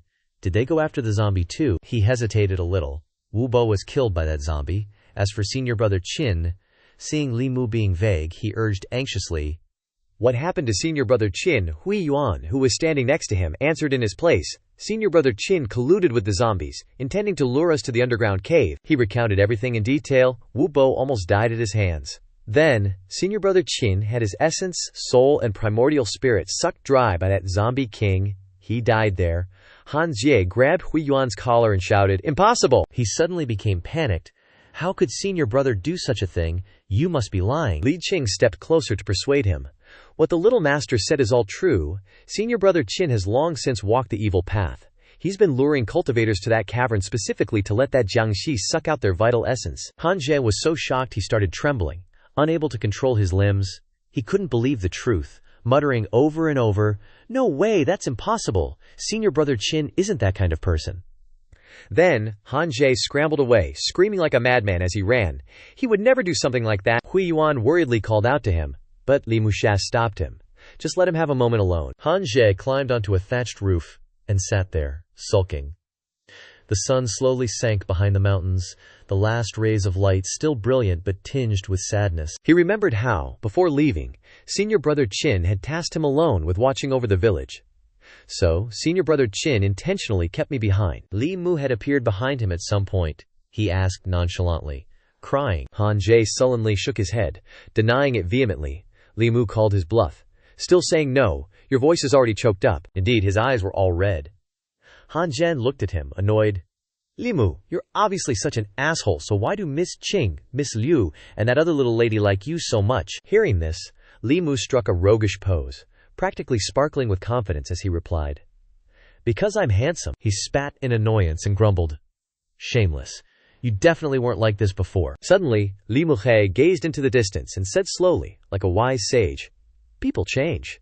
The other guy pensively agreed, Yeah, you changed, I changed, and senior brother Qin has changed too. Han Zhen recalled the past. He was the most hard-working, diligent, and dedicated cultivator among all of us. Tell me, why would he turn to the evil path? Li Mu guessed. Maybe he was jealous of Wu Bo. He said that no matter how hard he worked, he'd still be easily surpassed by others. So he didn't want to try anymore and ended up making a move on Wu Bo. Hearing this, Han Jie grew even sadder. Senior brother Qin was the one who guided me in my cultivation. The first time I tried to gather qi, I only succeeded because of his help. In this entire world, besides my parents and master, he was the best person to me. He suddenly turned to criticize him. You don't have a guide for your cultivation, so you could never understand how I feel. Li Mu shot back immediately. Who says I don't? Han Jie froze. He probably never expected this loafer to have a guide too. He had already guessed who it was that guided Li Mu and made him change into the person he is today. Li Mu smirked. Why don't you ask who my guide is? The other guy screamed in frustration. I don't know, and I don't want to know. Han Jie covered his ears, still yelling, Get lost! I don't want to see you anymore. But the more he acted like this, the more Li Mu wanted to talk. You don't know? Then let me tell you. The one who guided me onto the path of cultivation was your boss. He screeched irritably in his face. Get the hell out, right now, immediately. Li Mu didn't intend to provoke him any further and just let out a weary sigh. He thought to himself, the path of cultivation has never been fair. You have to get used to loneliness and endure the grind. Jiangxi are scary, sure, but what's even scarier is the human heart. Han Ji sighed. I need to make a trip back to the sect to report what happened with senior brother Qin. I'll leave things here to you guys. Li Mu, exhausted, stretched out on the roof with his hands behind his head, thinking, I want to go home and eat food that Miss Liu cooked here. He said to Han Jie, the Jiangxi in Qinghe village are pretty much wiped out. There shouldn't be anything you can't handle, don't worry about it. It was late now, the moon high, bright, and perfectly round. Hanging in the pitch-black sky, Xuandu had also just returned to Qinghe village. Li Qing said with some concern, Li Mu, if we go any deeper, it'll be too dangerous for you. Xuandu also sighed. The flying Jiangxi was too fast. This humble monk couldn't catch up to it. She quickly told Li Mu, I'll help you collect soul power. For now, let's head back to the Yamen first and report all this to the county magistrate. Seeing this, Xuandungu took out a ball of soul power. Little benefactor, are you trying to collect soul power for your cultivation? This humble monk has slain many Jiangxi these past few days and gathered quite a bit. I originally wanted to use it to replenish my own strength, but it seems you need it more, so I'll give it to you. He generously handed it to Li Mu. I don't know if this is enough. He looked at the glowing ball of soul power in his hand, thinking, This is so much. After refining the anger emotion, there will still be quite a lot left over. Li Mu quickly thanked Xuan Dugue. The monk was also very pleased. No need for formalities. This humble monk also has a favor to ask of you. Xuan Du made an arrangement with him. After this humble monk returns from a trip to Yangqi County, I will come find you at the yamen. The next morning at the yamen, the early sun was already cranky and hot, making everyone uncomfortable. Inside, Xiang Chun was so surprised he shot to his feet to ask again. You're saying Wu Bo was killed by the flying Jiangxi? Li Mu cupped his fist respectfully and replied, That's right, soul scattered, body obliterated. He started sweating bullets with worry. This is a disaster. Of all the times to die he had to pick now, how is this magistrate supposed to answer to the Talisman Seal sect? He asked in surprise. Is your excellency afraid the Talisman Seal sect will make trouble for the yamen? Perhaps afraid of losing face? Xiang Chun quickly retorted. Afraid? Who has this magistrate ever been afraid of? He immediately showed off. Behind this county magistrate is the Great Zhou dynasty. Why would I be afraid of that Fulu sect? But then, Xiang Chun gave a reason to excuse him. However, this county magistrate has been too busy with official duties lately, and I don't have time. If they come looking for you, just tell them that I'm not here. Afterwards, Li Mu bid him farewell and left, pondering as he walked. Although the Fulu sect and the imperial court cooperate, it seems there's still some friction. Otherwise, they would have sent a Creation Realm or Dongshuan Realm Cultivator instead of just some Jute Shen and Shentong disciples, leading to the county's disaster relief dragging on endlessly. Zhang Shan looked at him in surprise. Fatty Wu Bo is really dead, Li Mu wearily recounted. He was bitten to death by a Jiangxi. It was horrible. I set fire to cremate his body, he quickly added. I told Lao Wang that karma's a bitch, but he didn't believe me. Hearing about Lao Wang, Li Mu immediately turned to ask, Why isn't he in the side hall? Xiang Chun explained. Lao Wang took a leave of absence. He left this morning, saying he wanted to visit relatives far away. He repeated in surprise. Visit relatives? But doesn't Lao Wang have any relatives? Xiang Chun was just as clueless as he was. We don't know either. Do you think Lao Wang left any property for his relatives after he died? Li Mu bid farewell to Xiang Chun. It was barely noon, and people were still bustling about on the street. He walked alone, pondering, I've condensed 4 wisps of soul now, just enough for Xuandu to condense 1 for Liu Hanyan and Wanwan each. As soon as Li Mukrun returned home, he saw Wanwan sitting at the gate. He asked, Wanwan, what are you thinking about sitting here? As soon as she saw him, the little girl jumped up happily and exclaimed, Young master is back. Wanwan ran over and chirped, Miss has been very worried about you these past few days. Just then, the creaking sound of a wooden door opening came from behind. Heavy footsteps, and a grumpy voice followed. Who cares about him? Liu Hanyan stepped out, hands on her hips, scolding, I'm just afraid that if he gets bitten to death by a Jiangxi, you won't have a place to freeload anymore. As soon as Li Mu saw her like this, he knew she was still angry. He rubbed his empty stomach and said, Is there anything to eat? I've been out all day, I'm starving. Although she pretended not to care, she still instructed, Go change your clothes and wash your hands. I just finished cooking noodles. A few minutes later, on the table in Li Muen's house, 2 bowls of noodles, 1 large and 1 small, were completely empty. Then, he took out a wisp of soul power and handed it to Liu Hanyan. Oh right, this is for you. Liu Hanyan took it, still pretending to be annoyed. Don't think that just because you gave me a piece of jade, I'll forgive you. Next time you leave without saying goodbye, I'll pretend I don't have a friend like you. Li Mu awkwardly scratched his head. Wasn't it you who complained that your cultivation speed was too slow? The soul power inside can help you and Wanwan. However, on this path of cultivation, one should still be honest. The difference between magic power that is difficult to cultivate and magic power that is easily obtained is very large. There will also be quite a bit of tempering for one's character. One person had to give up his life on this trip to the county. Hearing this, Liu Hanyan firmly said, Don't worry, even if I want to take shortcuts, I won't choose this kind. Seeing her like this, he happily smiled. I'm relieved that you're like this. But then, he said mysteriously to Liu Hanyan, However, you are an exception. You can still take another shortcut. Before her blank and curious expression, Li Mu pretended to be dangerous. You have a pure yin body. Find a pure yang body to dual cultivate with. There's no faster shortcut. Liu Hanyan frowned at him. You wish. He quickly waved his hands. I didn't say that person was me, don't worry, Li Mu hurriedly explained. Didn't I say it already? You're not my type. Liu Hanyan asked curiously. So, Li Qing is your type? Li Mu pondered for a moment, then honestly replied, Not completely. Actually, Li Mu is a very greedy person. He has a small wish. If there was a girl with Liu Qing's strength and Wan Wan's personality. Not stopping there, he also wants that girl to be as rich as Liu Hanyan. She listened to him and her anger burned fiercely. Li Mu still innocently said, "Is there any tea? I'm so thirsty." Now he realized that Liu Hanyan's anger was enough to burn everything around her. She shouted angrily, "I wouldn't even give you dishwater to drink." Li Mu sat in his study, slowly practicing each stroke of calligraphy. Myriad tomb sites lie. Safety first and foremost. He said to himself, "The elders of the Fu Lu sect have cleaned up the Xianxia of this county. Perhaps there will be no more Xianxia in the county for a long time." The letter was finished. He picked it up and blew on it lightly to dry the ink quickly. Although Li Mu's strokes on the paper weren't as beautiful as flying dragons and dancing phoenixes, they were moderately smooth, easy to see, and easy to read. Tresk. He heard many people outside saying, "It's a pity that Wu Bo can't come back anymore. There is still something regrettable." Li Mute quickly got up and went to the door to listen. Framing colleagues, betraying teammates, it's not a pity that this kind of villain dies. As soon as he came out, he saw Li Qing, Hui Yuan, and Han Jian walking in. Li Mu greeted, "Li Qing is back, are you well?" She was of course fine, but Han Jian next to her reminded him, "Can't you see me and the others?" This time he scratched his head embarrassedly. "It's good that everyone is safe. Did you catch that Jiangxi?" Ling Qing talked vaguely about the difficult situation of catching it. She recounted that Wu Elder, Wu Bo's grandfather, was still searching for him, and she heard that there were still no leads. Then, Li Qing suddenly became pensive.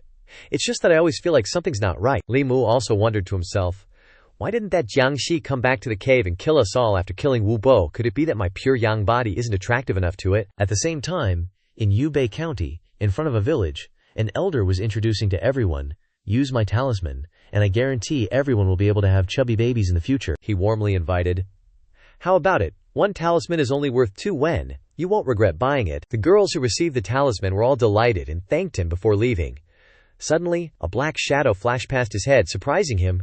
"Yubei County has never had Jiangxi before. How come there's a flying Jiangxi here?" As soon as that person flew away, he landed and asked, "Ladies, you just bought a talisman from the elder. He is Wu Elder.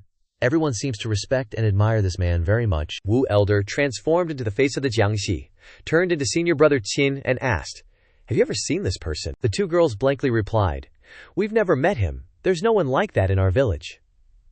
The elder suddenly noticed that what the 2 people were holding in their hands was a talisman. Wu Elder then took it and reminded them, "Talismans can connect to the Tao of gods and ghosts. Don't use them carelessly, and don't trust those swindlers on the streets." As soon as he finished speaking, the girls hurriedly ran towards the elder to demand their money back. Making a fuss, he angrily shouted, "We are all in the same profession. Why do you have to do this?" Wu Elder secretly guessed that the person was a street performer. He didn't say anything more and intended to leave immediately. But before Wu Elder could fly away, a hand grabbed his ankle tightly. The elder angrily cursed, "So what if you're from the Talisman sect? So what if you are Creation Realm Cultivator? Get down here!" Wu Elder secretly felt annoyed. "I didn't expect this old man to see through my realm as soon as he met me. I can't see through his cultivation base." He looked at Wu Elder and threatened, "Say it again. Is this old man's talisman real or fake after all?" Only then did Wu Elder pick up the talisman and observe it carefully. After that, he realized that this talisman had lingering yin qi. Was not an ordinary talisman. Wu Elder hurriedly bowed and apologized. It's real. This junior has eyes but cannot see. Please don't blame me, senior." The elder patted Wu Elder on the shoulder and said softly, "Meddling in other people's business, follow me." That elder led him to a deserted area. He asked straight to the point, "Are you chasing after that flying Jiangxi?" Then he directly advised Wu Ke Elder to give up. The elder then explained the reason, that it had harmed countless commoners in Zhou County and killed his grandson. If he didn't eradicate it, the northern county would not be at peace in the future. He slowly said, "The previous sect, leader of the Talisman sect, had a favor to me. Today I will help you once then." Then the elder formed a mudra to activate Shunyan magic, his mouth mumbling incantations, his hands forming hand seals quickly. The elder sighed and warned, "If you continue to chase after it, the people who die under its hands will not only be your grandson." Wu Elder was surprised because that Jiangxi had just evolved. He waved his hand and created Xuan light magic. On it just happened to show the scene of the flying Jiangxi running into a forest. The elder asked, "Is this the person you are looking for?" Suddenly the Jiangxi turned around. It had discovered someone was following it. Then the Xuan light magic was broken into pieces by it. Wu Elder was very surprised by this Jiangxi, and the elder slowly reminded, "Even I can't see through his origins." If you want to eradicate it, you probably have to invite the strongest among you to try. In the duty hall of the county office, a quiet and gloomy atmosphere prevailed, and a few small rays of sunlight danced, trying to squeeze through the door of the room. Li Mu was inside studying the soul condensation incantation. He thought to himself, "My last 3 souls must be born from hatred, love, and lust. Is it possible to reverse the order of refining souls and condensing souls? However, before refining the souls, you need to condense the souls first." Li Mu sighed in frustration. I'll leave these last 3 souls there, and condense the souls first. During this time, I need to quickly accumulate enough love and lust. He thought of some predecessors who specialized in seducing innocent young girls, and after deceiving their bodies and love, they would abandon them, so that the young girls would feel hatred towards them, so that those cultivators could simultaneously collect and condense the last 3 souls. This matter gave him a headache. But I absolutely can't do such evil things. Li Muxi thought of a better way. There is only one way to collect love and lust, and that is to get married. He hugged his head and sighed again.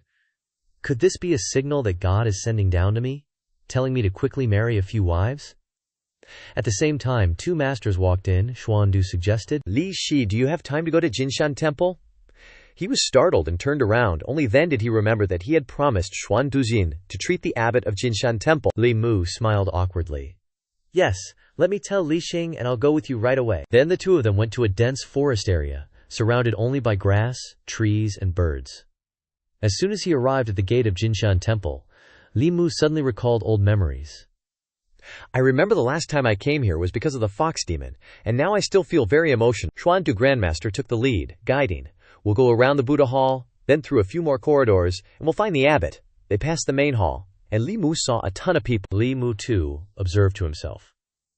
There are so many devout believers chanting scriptures. He could feel the power of merit and virtue being channeled into the Buddha statue. Xuandu looked at him and said, Li Shizu seems very interested in merit, huh? He replied, all hyped. This stuff is seriously amazing. I wonder how mystical it can get.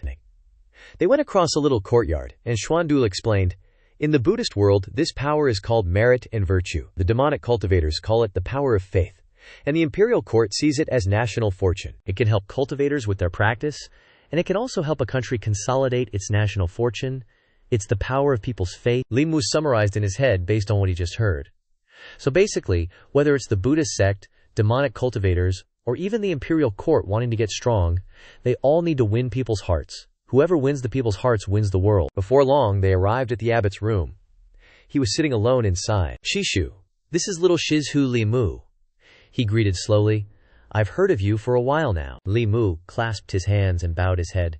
Greetings, Abbot Grandmaster. He slowly raised his head to look at him. Little Shizhu, no need for such formalities. This old man is troubling you. After the greetings, he said politely, Xuandu Grandmaster has been kind to me, so this is something I should do. Let's start now. All right. Then Li Mu started to treat him. He chanted in his head, Avalokitesvara Bodhisattva.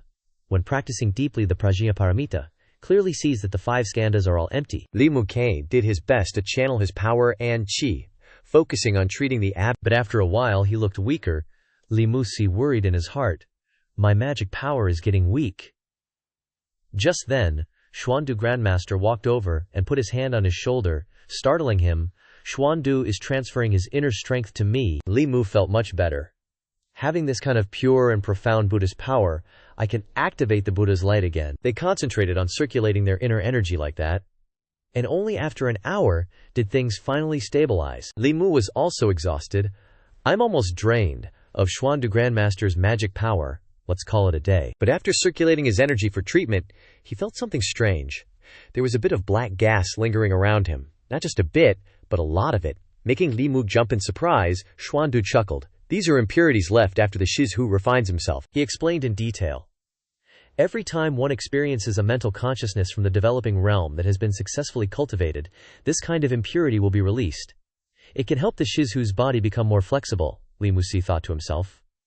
With my current strength, I can't refine chi yet. Xuandu Grandmaster helped me. He clasped his hands in. Thanks. Xuandu smiled back. He seemed very happy. Shizhu, look, the abbot's complexion has improved. That Buddha's light is really effective for his injuries.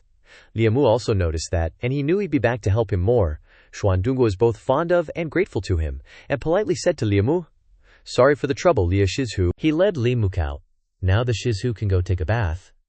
This poor monk will ask the little novice to prepare a new set of clothes for Shizhu. After finishing his work, Li Mu quickly returned to Yangqiu County. He had temporarily changed into a set of Jinzishan robes. Li Mu rushed home, thinking to himself, Xuandu passed on the Buddhist first realm cultivation method to me. He was overjoyed. This is really something to look forward to. On the way back, Li Mu met Han Jin, who seemed quite surprised to see him. He shouted in surprise. You finally ordained, Li Mu casually replied. Just borrowing it for a bit, don't think too much about it. But he seemed pretty excited about this. What a pity, you look good in this. He felt a little annoyed. Why is Han Ji always looking forward to me becoming a monk? Li Mu quickly arrived home. He pushed open the creaky wooden door and walked inside. Opening the gate, Li Mu called out, I'm back! But as soon as she entered the yard, Yu Hanyan covered her nose and complained, What's that stench? Did you jump into a latrine pit? Looking at his appearance, she kept showing disgust. What are you wearing? Li Mu explained wearily. My work clothes got dirty, so I changed into this temporarily. She just complained the clothes were too smelly, but then she snatched them from his hands. Liu Hanyan immediately threw it straight into the water basin in the middle of the yard. Li Mu quickly said, Just leave it there, I'll wash it myself later. But Liu Hanyan had already rolled up her sleeves and sat down. I'm afraid you won't wash it clean. Li Mu sat down beside her. Then I'll wash the vegetables we need to cook today. Liu Hanyan turned to talk about, I bought some primers of esoteric sect guides today. As she turned, she suddenly caught sight of Li Mu rolling up his sleeves, revealing his fair and delicate skin. Liu Hanyan said in surprise, Why do I feel like you've gotten even whiter? Your skin's also better than before. Seizing the chance as she held his hand while asking, Did you secretly cultivate some kind of youth-preserving technique from some sect? Li Mu worried inwardly. She doesn't want to get even prettier, does she? She's already getting spiritual energy every day and has talismans with beautifying effects. If Liu Hanyan, with her tigress personality, starts cultivating Buddhist dharma, that'd be terrifying. He quickly replied, Of course not. Then he saw her deliberately leaning closer, asking suggestively, Have you always been like this? Li Mu yanked his hand back, a little embarrassed. I've always been like this, you just didn't notice it before. Liu Hanyan's face flushed red, her large eyes staring intently at him. Her voice suddenly softened like noodles. I never noticed before, but you're actually quite something, aren't you? He couldn't help but blush, replying awkwardly, You flatter me. Early the next morning was the second day at Greenwater Bend. The small wooden house stood quietly, bathed in the morning sun. It was a place of scenic beauty, where plants, trees, and birds gathered. Su, he looked at Li Mu, who was setting out food on the table, puzzled. That little snake demon is gone. You really didn't come back here anymore. What made you think of coming here today? He felt a little apologetic. Stop teasing me. Something really big happened this time. I went to Zhou County a few days ago, then came back and dealt with matters at the Yamen. As soon as I had free time, I immediately came to find you. She brushed that aside and changed the subject. So, is the Jiangxi in Zhou County resolved? Li Mu honestly replied. It's mostly dealt with, but one Jiangxi got away. He attentively picked some food for Su. The Fu Lu sect, has sent experts after it. The important thing is the corpse under the lake. Li Mu slowly said. I asked around. The altar at the bottom of the lake is an exquisite formation. She can only wait until her strength is great enough to break free on her own, but I'm afraid she'll be in danger then. Hearing this, Su-He remained very calm. Then let her try. I won't lose anything anyway. He was surprised. But that corpse shares the same origin as you. He hesitated to suggest. If we could erase her spiritual consciousness and let you take over that body, could you be reborn? She immediately objected. No way. A mixed body is not a primordial spirit. You can't be reborn by possessing a corpse. A soul is a soul, and a body is a body. Even if they merge into one, it would only be an object of yin and evil. Your idea is too bizarre. At this point, Li Mu understood, and he looked clearly dejected, I see. But no matter what, I can't let that corpse devour you. Afterwards, Li Mu took some hair from the top of his head to make a talisman for her. He handed Su-He the self-made talisman. If that corpse really breaks the formation and comes looking for you, activate this talisman, I'll come immediately. She surprisingly took the talisman from his hand, observing it while wondering what it was. Li Mu explained patiently. It's an immortal guidance talisman. It's combined with my hair, and when activated, it can automatically find me. When I see it, I'll immediately find you, so don't lose it. Su. He leisurely sat with her legs crossed, teasing him in passing. Got it, I won't lose it. Li Mu jumped. Stop teasing me. A moment later, Li Mu quickly returned to the Yamen to work. In front of the Yamen gate, there was an elder, with a flustered look, anxiously waiting for someone. Li Mu saw him as soon as he returned. Guessing that this person wasn't from the Golden Summit Mountain, he greeted him. "Master, is there anything I can help you with?" He angrily turned around and scolded. "Which eye of yours saw that I look like a monk?" He was scolded as soon as he returned, still stunned, not understanding what was happening. The elder angrily turned red, loudly yelling, "I, old man, am bald, not tonsured." He sighed and apologized. "Sorry, I mistook you for someone else. What brings you here that you didn't go inside?" He calmly said, "I'm from the ancestral temple of the Fulu sect. Go inside and tell Li Qing that her martial uncle has come to find her." Afterwards, Li Mosea led him inside, so it was a martial uncle who was invited. It seemed that Li Moxing was inside. "Let this junior lead you." But as soon as the two entered, the room was empty, with no sign that anyone had been there recently. He guessed that perhaps Li Qing had just gone on patrol. "Uncle Master, just rest here for a bit. She'll probably be back soon," the elder suggested. "Forget it. She's not here." "Then take me to meet your county magistrate." Li Mu suddenly remembered the instructions and lied to him. "Sorry, the county magistrate isn't in the yamen right now." The elder became even more anxious upon hearing that. "Don't lie to me. When will he be back?" Suddenly, Xianxia ran over from somewhere. "Li Mugui, hey, the county magistrate has been looking for you all morning, saying there are some memorials that need to be resolved," he snapped angrily. "Didn't you just say the county magistrate wasn't here?" Li Mugui muttered. He probably just returned." At the same time, Li Qing's clear voice called out to him, "Martial Uncle Ma, why have you come here?" As soon as he sat down at the tea table, she asked, "Martial Uncle Ma, is there anything you need to do at the yamen?" He drank his tea, slowly saying, "Wu Bu is dead. Our fifth vein has suffered quite a loss. Although we can't blame Vanya, he still died on duty. I need an explanation. Take me to meet him." He signaled Zhang Shan to quickly go and inform the county magistrate. Then, he poured tea and offered it to him. "Martial uncle, you've traveled a long way. It's not too late to drink some water and refresh yourself before finding the county magistrate."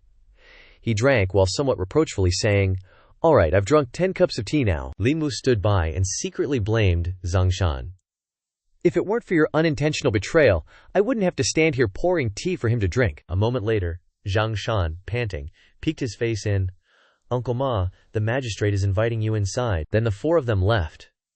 As he walked, Zhang Shan whined, "Why did the magistrate kick me?" Only to receive Li Musuli's loaded reply, "Serves you right." As soon as Zhang Chun saw Uncle Ma, he greeted him warmly. "It's an honor to have a dragon visit our humble abode. This one has been remiss in his duties." The two exchanged pleasantries for a while before finally sitting down for tea. Zhang Chun poured tea and offered it. "The Great Yi Corpse plague in Xiao County almost spread to Yangqiu County. Luckily, you high-level cultivators from Fulu sect helped out," he replied politely. "It's all part of the job. We cultivators prioritize protecting the common people. It's just that our Fulu sect—" Zhang Chun quickly interrupted. "Guests from afar must try our county office's finest tea." Uncle Ma wearily accepted the 11th cup of tea that morning.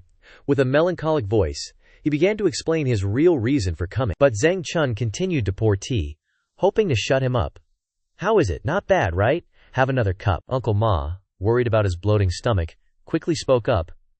"Wait, let's discuss official business first," he said sternly. "I won't hide it from you. This time, I'm here because of Wu Bo's matter." He immediately started sobbing mournfully. "Regarding Wu Bo's death, this humble magistrate is deeply saddened. This is a great loss for Yangqi County." Zhang Chun wiped away tears of sorrow. "This one is heartbroken. It's all my fault. I shouldn't have let Wu Bo go to Zhao County." Uncle Ma hurriedly consoled. "The world is unpredictable. Don't feel too guilty. Try to bear your sorrow." He was afraid Zhang Chun was too heartbroken, so he kept reassuring him. "It's not your fault, magistrate. Don't blame yourself." He sighed heavily. "Let's not talk about such sad things." Then, Zhang Chun forced a smile. "Now, Daoist Ma, let's have another cup of tea." Hearing about tea, Uncle Ma was so frightened his hair stood on end. "I can't drink anymore, Daoist Zhang. I've come this time to ask for another favor." At this time, Zhang Chun breathed a sigh of relief because the matter with Wu Ba was resolved. He then asked, "May I ask what Daoist is here for?" Uncle Ma confided. "You probably know about Wu Ba's aptitude. Our branch considered him a key seed to cultivate." He looked directly at him, reaching out his hand, and continued. "This time, Wu Ba's incident is a huge loss for us. This time, I came down the mountain because I wanted to ask Daoist Zhang to help me find some good seedlings." The two sat in the room talking from early morning, and by this time the sun had gradually turned to the west. Upon hearing Daoist Ma's suggestion, Zhang Chun was secretly worried. In the eyes of cultivators, having the bazi is equivalent to grasping a person's life. However, this matter has been banned by the imperial court, and no one except the government has the right to touch other people's household registration. He wondered, Daoist mom must know that this is an act strictly prohibited by the imperial court, right? Elder Ma took out a letter. This is a letter from the prefect. You can take a look. Daoist Zhang Chun took the letter and looked at it. He was a little surprised. This is indeed the tone of the prefect. This letter is real, Elder Ma continued. Not only Yanqiu County but all 13 counties in Beijing, the prefect has granted special privileges. The letter also mentions trying to help the people of the Fulu sect a little bit. He suggested, I don't think Daoist Zhang doesn't believe even the prefect and our Fulu sect, right? Zhang Chun hesitated because he had to follow the prefect's order, he said.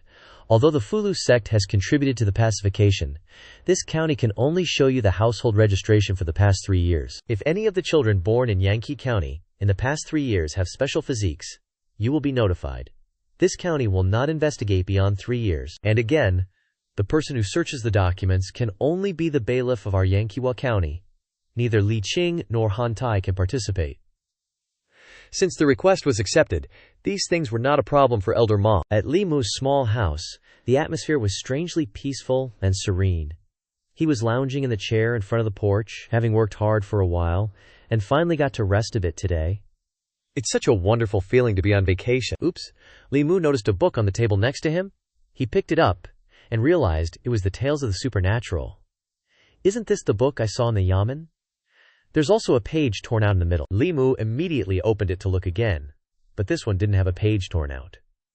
While browsing through the book, a line of text was circled in red, and he muttered, Yin-Yang 5 Elements Body.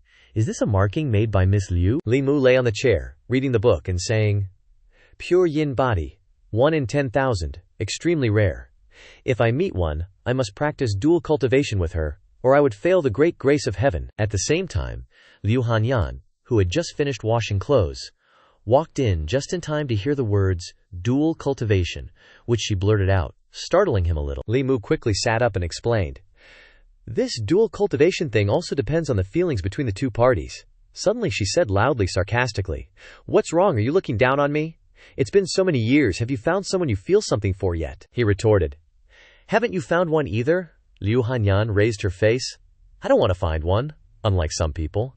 He didn't give in and fought back. I also don't want to find one, she sneered. In my opinion, it's more like no one wants to pay attention to you. After a while of arguing, the two of them turned away from each other, not talking to each other. Li Mu then seemed to have an idea, so he turned around and made peace first. He called her softly. Gently nudging his elbow into Liu Hanyan's back next to him, Li Mu slowly said, Tell me, if we are still unmarried in a few years, and the other has not married, then... He paused at the crucial point, making her anxious. Surely he doesn't want to say. Liu Hanyan hesitated and looked at him. Then what? But contrary to what you'd expect, Li Mu sighed and said something totally empty. Well then, we're screwed. Hearing that, she gave him a look of utter boredom. I thought you were going to say something meaningful. After that, Liu Hanyan ignored him. Taking the laundry to hang up in the yard, Li Mu just stood there, mentally pep-talking himself. Even Xianxia managed to get a wife, so I can't be that hopeless, right? In the end, he decided it was better to just keep reading. Conveniently, this was the missing info in the book from the county. Li Mu concentrated, mulling it over. Sutra Transcendence is the name for the 7th realm in Taoism. Cultivators in the Dongshuan realm, if they gather enough yin-yang and 5-element soul fragments, and manage to complete it, have a chance to ascend to the Transcendence realm. Those demonic cultivators get wanted by the authorities for just killing one person. If the number reaches tens of thousands, they'd be caught by the officials in no time. How would they even have a chance to level up? Li Mu thought to himself. Where would I even find that many people with yin-yang and 5 elements constitutions? I barely know anyone. Wait a sec, he paused. A crazy idea just flashed through his brain, Li Mu considered. Besides me and Liu Hanyan, all the other people with special constitutions are already dead. But he suddenly remembered, seriously speaking, this body of Li Muxia's. He frowned worriedly. This Li Mu has already died once. Liu Hanyan, seeing this, gently and worriedly said, What's wrong with you? Hearing this, he scratched his head embarrassedly. The cause of death of my predecessor has nothing to do with them, nor does it have anything to do with the Dongshuan demonic cultivator. Li Mu chuckled softly, relaxing. Xiao Yong and Ren Yuan both died for breaking the law, and Wu Bo was bitten to death by a zombie. He turned to reach for the book on the table. I'm just being too sensitive. Liu Hanyan turned back to look at him, looking confused. How strange. Instantly, Li Mu froze. his eyes wide with shock. She turned back to continue hanging up the clothes, looking puzzled. "Hey, Limu, this outfit." Before she could finish, Limu stepped forward and interrupted her, surprising her. "What are you doing? You scared me. Dry your hands and come with me." She was extremely surprised and asked him where they were going, and received his affirmative answer.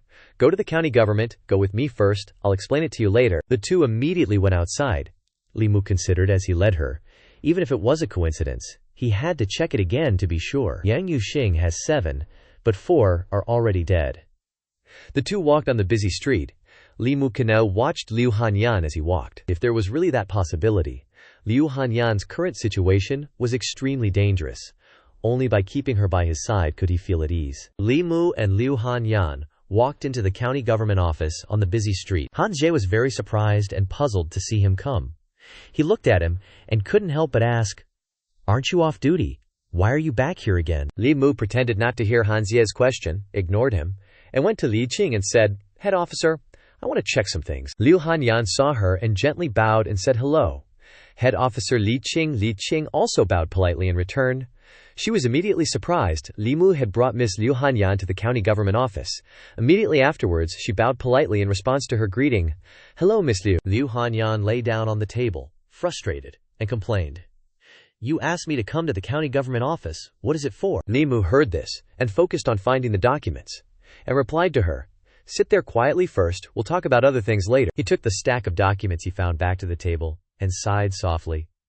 "Search from this batch of records first." Limu looked attentively at the documents and couldn't help but think, if someone really wants to collect the soul fragments of yin-yang and the 5 elements to cultivate. He seemed extremely pensive and frowned slightly, evaluating the documents in front of him. Then the metal element body and the water element body must be indispensable. Liu Hanyan was very curious and gently approached him, looking at the documents on the table, when she saw Limu's face becoming more and more serious. "If there are strange deaths of people with yin-yang and 5 elements bodies in this county case," on the outside of the library, Yin Qing's group was still standing outside waiting for Limu Se. Han Jie saw this and looked at her with a chuckle. "Limu Se, Limu, I didn't expect you to be stupid enough to bring another woman back to the county government office." His face smiled very smugly, and he secretly evaluated. Looking at Miss Qing's appearance, she must be very concerned. See how you explain it later? Immediately Han Jie sighed a long sigh. "However, it's not a good thing for me that Miss Qing cares about Limu." Inside the room, after a period of review, he breathed a sigh of relief. Fortunately, no one with special physical qualities has died suddenly in Yangqi County in the past 6 months. It seems that I was thinking too much. She heard this, and her face showed a hint of interest. "What are you planning? It seems very interesting here." He heard this and looked at her and explained. "Calculate their physical qualities based on their birth dates." She heard this and her face showed a hint of interest. "How to calculate it? Teach me." Immediately he handed her a book, which surprised her very much. "It's written in here, take a look at it yourself." Liu Hanyan was a little sulky, puffing out her cheeks and turning to the side, and he continued to persuade. "Read it yourself, you can try to read these." He sat down next to her, poured a cup of tea, and pondered. These are all cases that have no secrets and have been convicted, so there is no need to look back. It is just right to let Liu Hanyan feel a little sense of accomplishment. Limu relaxed and enjoyed his cup of tea, thinking about the cases he had read. What kind of Dongshuan demonic cultivator is advancing to super transcendence? And what kind of yin-yang and 5 elements, and the souls of tens of thousands of people? It seems that I am really too sensitive. Limu looked around the room and sighed softly, bringing Liu Hanyan to the yamen. How am I going to explain it to head officer later? Or take her home for hot pot, or go eat spicy flour soup? Liu Hanyan looked attentively at the documents and began to calculate. "I've calculated it. This person named Ren Yuan is the wood element body." She kept pointing to the names on the documents and saying the fate of each person. The person named Zhao Yang is the fire element body. The person named Wu Ba is the earth element body. The person named Wang Xiaohui is the water element body. After she said a series of people, she turned to Limu Ya and asked, "I just calculated a few people. Why is it already a full set of 5 in the 5 elements body? It is written in this book that the yin-yang and 5 elements body is extremely rare. Is it written nonsense?" As soon as she finished speaking, the teacup in Limu's hand just happened to fall to the ground and shatter. He jumped up in shock, staring at her, which terrified Liu Hanyan. "What's wrong with you?" All of a sudden, Limu ignored her question and immediately glared at her, interrogating, What did you just say? Li Mu stared at Liu Hanyan with excitement, loudly questioning, where are the metal attribute body and the water attribute body? She heard this and pointed to the book with the documents in her hand. Look, it's here. Li Mu immediately focused on the documents, his face showing worry. Who is Zhang Dafu? The name sounds familiar. Immediately, past memories rushed through his head, shocking him.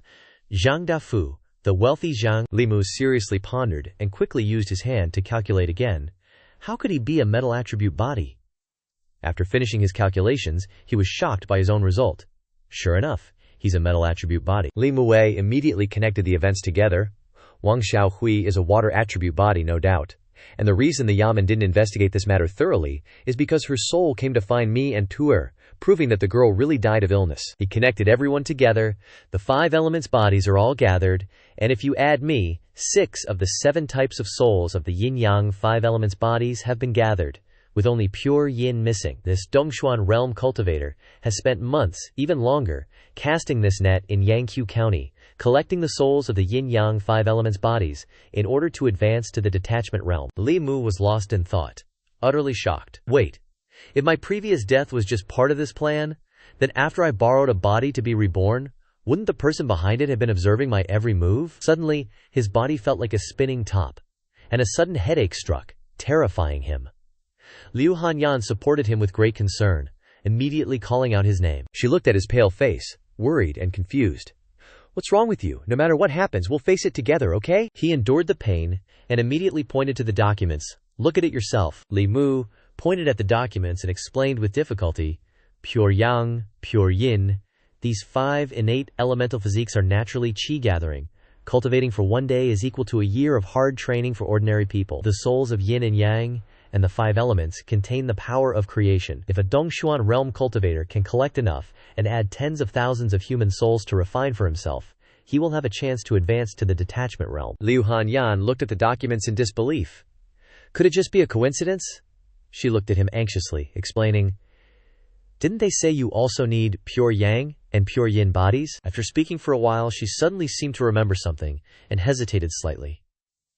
You also lost all 7 souls before, Li Mu affirmed.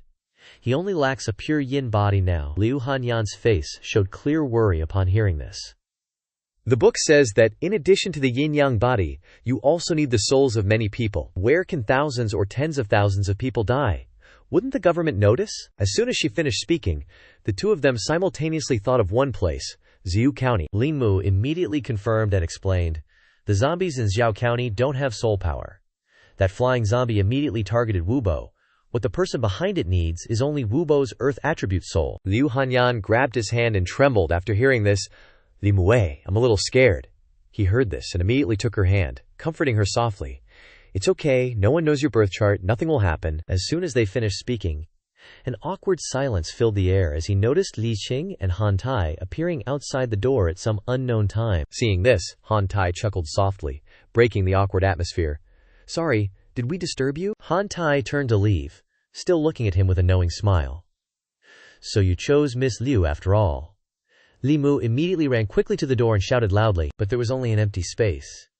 His face was full of worry as he looked in the direction she had left. Tuper is going to misunderstand again. Meanwhile, Liu Hanyan also stepped outside, secretly worried. Did Liu and Jing catch head misunderstand something? Just outside the courtyard, a few more people entered. The man quickly came forward to ask about the situation. How is it? Have you found someone who can inherit it yet? Zhang Shan immediately explained the situation. There haven't been any major discoveries yet, just a pure yin body, and it's still a little girl. The 2 discussed enthusiastically. If you had come a little earlier, it would have been better. Zhang Shan raised his hand and sighed softly. It's a pity that you came at the wrong time. Li Mu was shocked when he heard Zhang Shan's answer, his eyes widening. Died young. He immediately rushed towards him, questioning, which shocked Zhang Shan. What did you just say? Li Si behind him calmly recounted what Zhang Shan had said earlier. A little girl with a pure yin body in our county died young. After receiving a clear answer, his body seemed to fall into darkness, utterly horrified.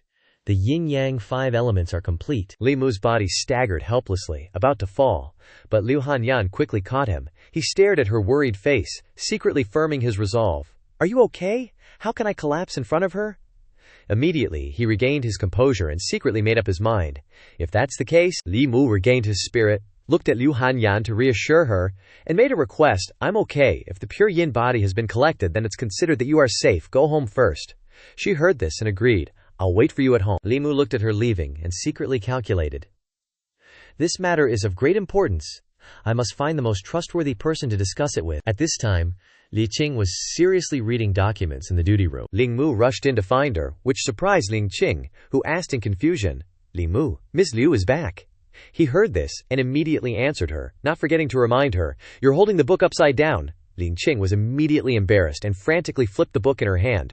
He immediately approached her and pointed to the book in her hand, confusing her. "Is something wrong? You were reading this book just now. Look here." She looked at his hand, pointing to the text on the book, and whispered, "You want to find a girl with a pure yin body for dual cultivation? This is taboo by the imperial court. Even if Xianxia and the others find someone with a pure yin body, they wouldn't dare to tell anyone." Li Qing looked up at him and said, "Moreover, even if you find one, the ages of the two people may not be compatible." Li Mumu was confused when he heard this, and explained, "Not that sentence, but the one below. The sentence below." She immediately looked at him seriously, following his words with utmost attention. "The souls of those with the yin-yang 5 elements physique possess the power of creation. If a Dongshuan realm cultivator gathers enough of them, plus the souls of tens of thousands of common folk, and refines them for personal use, they'll have a chance to ascend to the transcendence realm." Ling Qing then stared at him, utterly horrified, and spoke in a comforting tone. "Are you afraid a demonic cultivator will steal your soul? Relax. Without your birth date, they can't possibly know your physique." Immediately after, he pointed to another document and said, "Look here, Dower. Zhang Shan just found out that 3 months ago, a baby girl with a pure yin physique died prematurely in Yangqi County." Her eyes scanned through the cases he listed. "Also, the zombie epidemic in Zhou County, and the death of Wu Bo. These can't all be coincidences." Li Muxi looked at her with utter seriousness. "There's not a single one missing anymore." Ling Qing, hearing this, looked up at him in surprise, confused. "But if a demonic cultivator really wants to collect all the souls of the yin-yang 5 elements, then why do you still have your 3 souls?" He stared at her intently, explaining, "Things have come to this point. There's something I can't hide from you anymore, Dalsir." Ling Qing, hearing this, looked at his back, hesitating slightly as she heard his answer. "That's right. I once died." Li Muni immediately told her what had happened. "But my 3 souls were saved by a senior expert. That senior said that he and I were fated to be master and disciple, taught me many Taoist arts and divine powers, and then suddenly flew away. He said we would definitely meet again in the future, and also told me not to reveal his identity under any circumstances." Li Qing, hearing this, was shocked and confused. "After you died once, your personality changed a lot, and you learned so many kinds of Taoist arts and scriptures. The Ya-men really suspected that you had been seized by someone, but now you can rest assured, no one suspects you anymore." Li Mu, hearing this, secretly calculated, "I'll take this opportunity to probe Daoer's thoughts about me. Although I don't know what changes have happened to my body, it's definitely more advanced than being seized." Li Mu finished thinking, and immediately approached her desk, speaking with feigned confusion.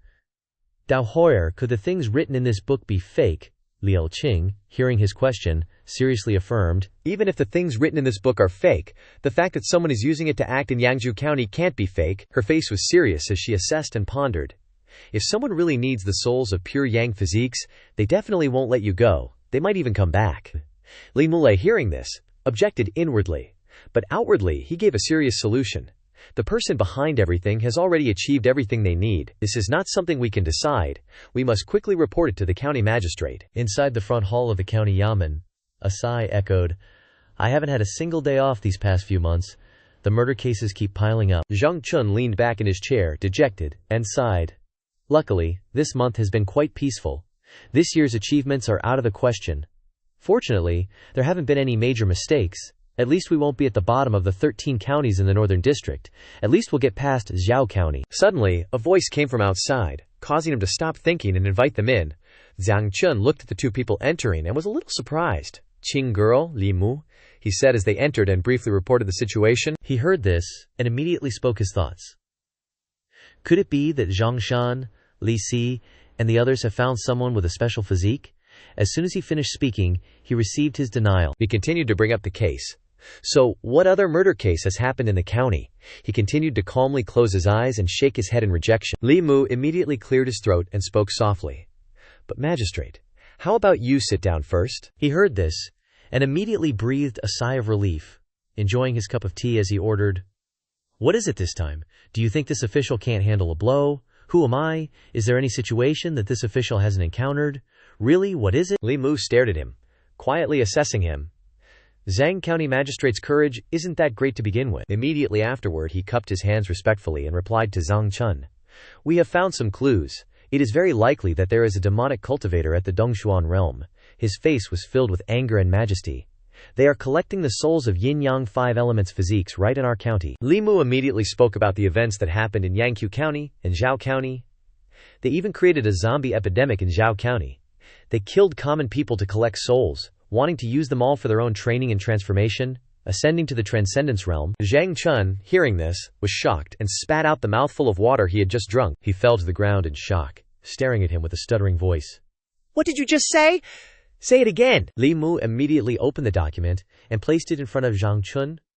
"Please take a look, magistrate." He looked at the lines of information with a very serious face. "In the past half year, in Yangqiu County, 7 people with pure yang, pure yin bloodlines and the 5 elements physique have all died for some reason." Zhang Chun stared at it, as if in thought. "If that's really the case, impossible." His voice continued to explain. "Moreover, their deaths were all extremely strange. We suspect that someone is behind everything." He heard this and laughed awkwardly. "Coincidence? It must be a coincidence." Immediately afterward, he pointed to a line of information on the book and spoke softly to explain. "Look, the case of Zhang Wangxi was handled by you. The cases of Zhao Yong and Ren Yuan were personally handled by this official. Zhang Yuanwei was bitten to death by his father, who had turned into a zombie. And as for Wu Ba, his death was really unavoidable. He died from a flying white zombie. What does it have to do with a Dongshuan demonic cultivator?" Li Mu, hearing this, seriously retorted. "In Ren Yuan's case, it seems that someone deliberately led him to cultivate, then led him into the outer paths, borrowing the hands of the government to obtain his soul. If they did that, even if Ren Yuan was a wood element physique, no one would suspect anything." Zhang Chun, hearing this, immediately retorted. As soon as the executioner's blade came down, his soul immediately dispersed. How could that demonic cultivator still collect his soul? He, hearing this, immediately explained in more detail. With the abilities of Dongshuan, wanting to suck away his soul before the executioner's blade comes down is not difficult. Li Mu whispered worriedly. "Ren Yuan and Zhang Yuanwei are exactly the same. Both have reasonable explanations. In these matters, you helped Zhang Yuanwei see the feng shui of the tombstone, and Ren Yuan's master definitely has a problem. That day, Su He and I combined. Did we completely kill him in the end?" Zhang Chun, hearing this, seemed to be in thought. Let's just say that the cases of the 5 elements physique can be explained like that. But what about the pure yang and pure yin physiques? He and Zhang Chun immediately talked very tensely. Zhang Shan and Liang Si just found out that 3 months ago in Yangqiu County, a pure yin baby girl died prematurely. Premature deaths of children are very common. The family of that little girl didn't report it, and the Yamen didn't investigate either. Li Mu immediately spoke about the pure yang physique, the remaining fate related to this matter. He stared at Zhang Chun and admitted, causing him to be very surprised. "But aren't you still standing right here?" His face was very serious as he looked at him and affirmed, "Not hiding anything from you. A few months ago, a demonic cultivator wanted to seize my soul. I was lucky enough to survive based on fate." Hearing that, he looked utterly devastated. How could this be happening? Immediately after, Zhang Chun slumped back, lamenting to himself. To be targeted by a demonic cultivator at the Dongshuan realm for no reason, and to have them set up such a grand scheme in the area I'm responsible for, they see everyone in my jurisdiction as mere pawns to be manipulated. Zhang Chun sighed, pinching the bridge of his nose in despair. What kind of karma have I created, damn it? If I'd known this would happen, I wouldn't have bothered taking this lousy magistrate position. Anyone who wants it can have it. Hearing this, Li Mu immediately spoke up, earnestly trying to reassure him. "Lord Zhang, now is not the time for regrets. We should discuss what the next step should be." Zhang Chun instantly snapped into work mode, seriously offering his deductions. At the moment, there are still some questionable points in this case. Zhao Yong was noticed by the prefect and, for the sake of his future, murdered his fiancée Lin Wan, and disposed of her body at Bishui Bend. Then, Lin Wan transformed into a vengeful spirit and sought revenge. Zhang Chun's reasoning was so certain that Liu Mu fell into contemplation. When you investigated the case, you probably understood Lin Wan's grievances. After further investigation, you discovered that Zhao Yong was the murderer, and executed him in front of the market. This case couldn't possibly have been orchestrated by someone else. Zhang Chun continued. Zhao Yong's death truly left no trace. It was the person behind the scenes. He immediately asked with unwavering determination. Let's just say someone extracted their souls before the executioner's blade fell. But how would that person know they possess special constitutions? Hearing this, Li Mu seriously offered his speculation. A Dongshuan realm cultivator could observe, believe, divine fate, or even use other methods. But to predict these things, there's definitely another possibility. Hearing this, Zhang Chun provided the answer. Li Mu wanted to say, "You suspect there's an inside man in the yamen." Li Mu immediately continued with his thoughts. I can't rule out that possibility. Or maybe that guy sneaked into the records room and searched through a mountain of household registers. But things like splitting into clones or turning invisible aren't that difficult for Dongshuan realm cultivators. Zhang Chun nodded in agreement. Apart from the old Wang Lord, no one has the right to view the household records of the common people. Wang Lao has been in this yamen his entire life. Anyone else could be the problem, but not him. Immediately after, as if he had something to say, he stared intently at Li Mu. You're saying you have the pure yang body? Upon receiving confirmation, Zhang Chun asked a puzzling question. The soul of a pure yang body is the most important component of this technique. But your soul is still here. Li Mu sighed, pinching the bridge of his nose and replying. When my soul was taken, I was fortunate enough to be saved by a senior, so my soul was spared. I knew you would ask me that. Hearing this, Zhang Chun was incredibly incredulous. A senior? What was the senior's name? Li Mushi immediately responded. He said his name was Lao Tzu. He not only saved my life but also imparted many divine Daoist techniques to me. Zhang Chun was so shocked that he yelled out, startling Liang Mu. He immediately gritted his teeth and asked cautiously, "Can you prove that there isn't anything wrong with you?" Hearing this, Liang Mu glanced at Lian Qing. "Tu Shir can vouch for me." As soon as Li Mu called her name, Li Qing quickly narrated what had happened. "Lord, we already investigated a few months ago. Li Mu hasn't been possessed by someone else. He really has learned some divine Daoist techniques." Hearing this, suspicion filled Zhang Chun's face as he pondered. Whether it's possession or incarnation, it's impossible to completely merge with someone else's body in a short amount of time. Even a Dongshuan realm cultivator couldn't perfectly possess someone like that. Since he hasn't obtained the soul of a pure yang body, he's likely to come back for you. Zhang Chun seriously looked at Li Mu, suspecting he might be possessed. It's easy enough to check with a simple magical artifact, but we can't rule out the possibility that he's already found a new pure yang body. He stared intently at Li Mu, pressing him for answers. The scale of this matter is quite large. Don't reveal anything to the outside world for now. Investigate secretly first, and then make a final decision after we have a clear picture. As if he had something to remind Li Mu, Zhang Chun said, "Don't go around telling people you have the pure yang body. Are you tired of living or something?" Li Mu chuckled sheepishly. "I only mentioned it earlier because of the case." Zhang Shan immediately looked at the two of them and loudly ordered, "You two, immediately investigate this case secretly. I'll give you 3 days. You must investigate the matter thoroughly." Li Mu and Li Qing walked outside together, and Li Mu couldn't help but muse in confusion. "Tupir, do you think we're overthinking this?" He couldn't help but think about everything that had happened. I don't even have all 7 souls. The Dongshuan realm is a realm I wouldn't even dare to dream of. Even if I combine with Su Huao, I might not be a match for a late-stage Dongshuan realm expert. Seeing Li Mu so dejected, Li Qing reassured him. If a demonic cultivator at the Dongshuan realm really appears, the sect will definitely not turn a blind eye. They will definitely send the top expert in the sect down the mountain to eliminate them. Still lost in thought, Li Mushai blurted out his inner thoughts. "Besides, I absolutely won't let anyone harm you." He resolutely walked toward the light, ignoring the thorns he had encountered. "Taking my life won't be that easy." Han Jie was confused. I thought that when Li Muge brought another woman to the yamen, it would create a big rift between him and girl Li Qing. Why are they acting like nothing happened? Now I really don't get it. Do I just not understand women? He glanced. Or maybe Li Muge's methods are too sophisticated for me to comprehend. Han Jie seized the opportunity and went over to grab Li Xia's arm. "Li Xi, I need to ask you something," making Li Xi confused. Li Xi pondered. "It's rare for Han Ji to come to me to confide in me," he said plainly.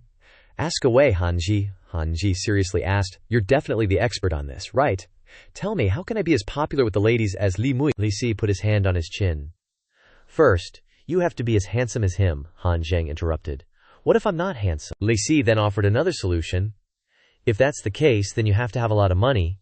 Han Jie started sweating. "What if I don't have money either?" Hearing him say that, Li Xi was speechless. In West City, Wangjia village, sunlight gently streamed onto the wooden gate.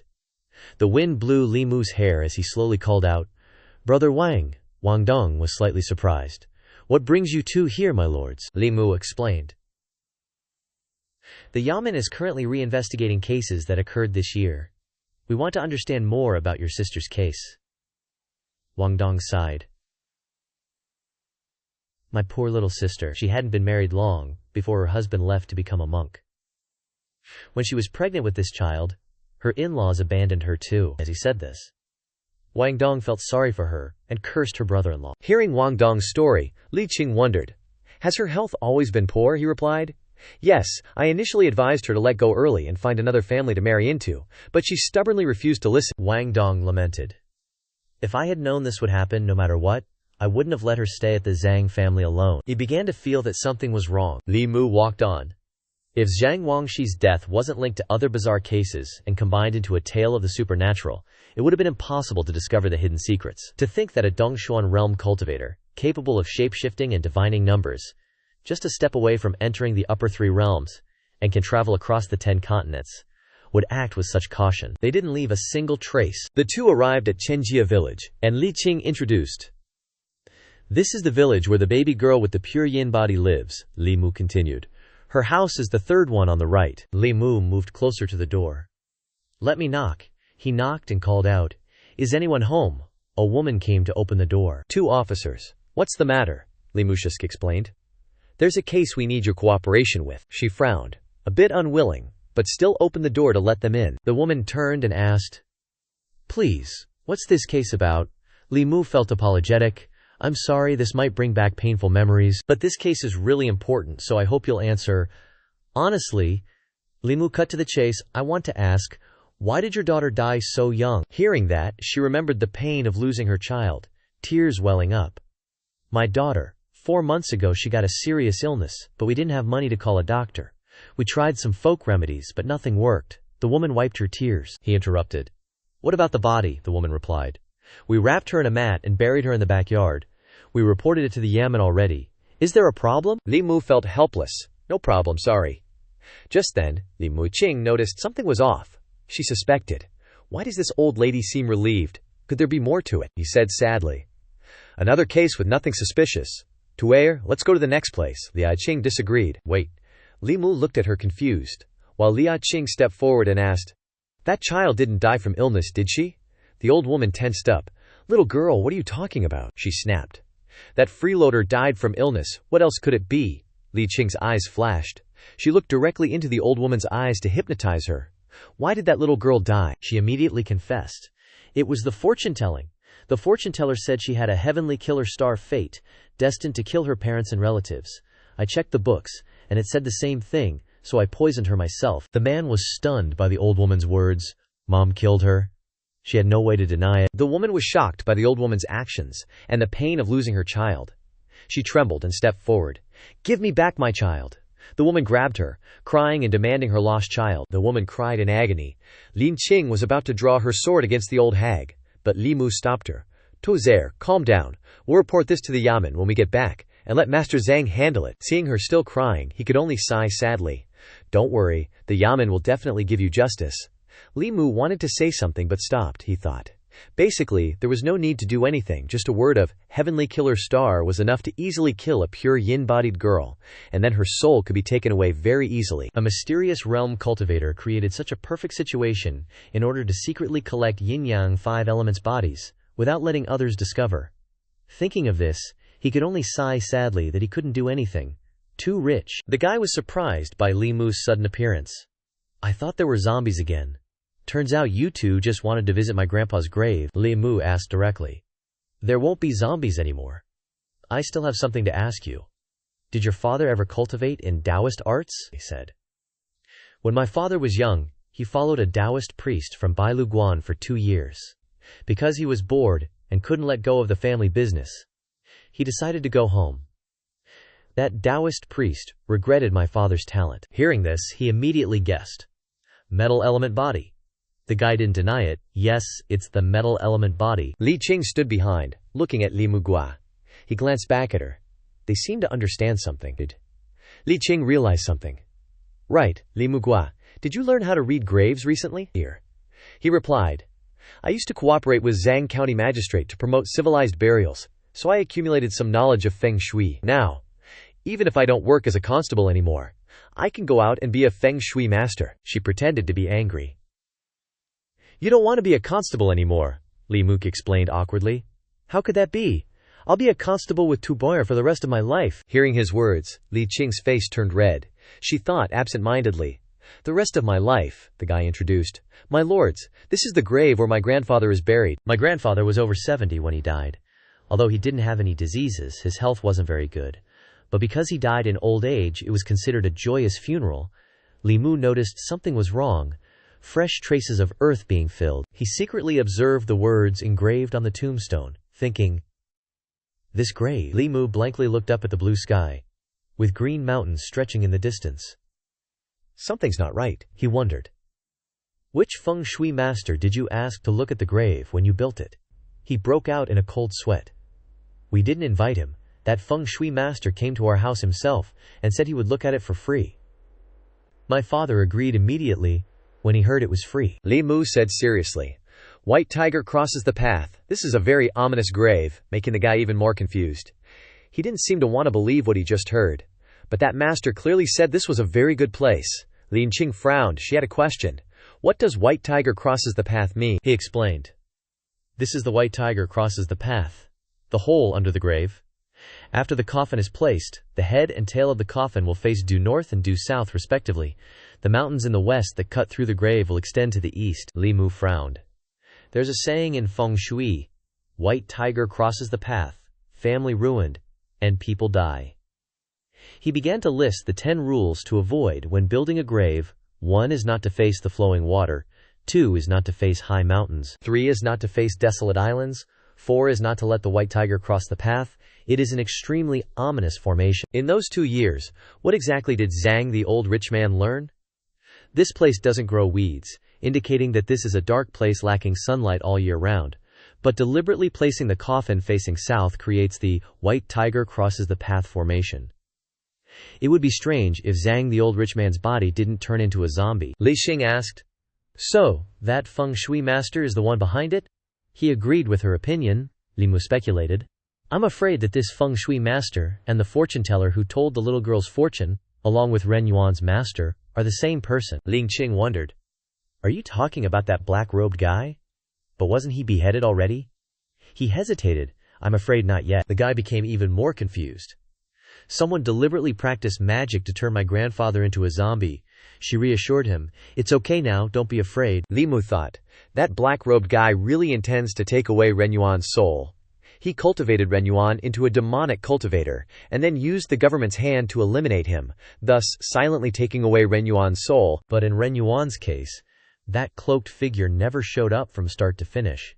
He'd already achieved his goal. Why bother exposing himself, risking revealing his identity to hunt me down? There's definitely more to this. Wait a minute.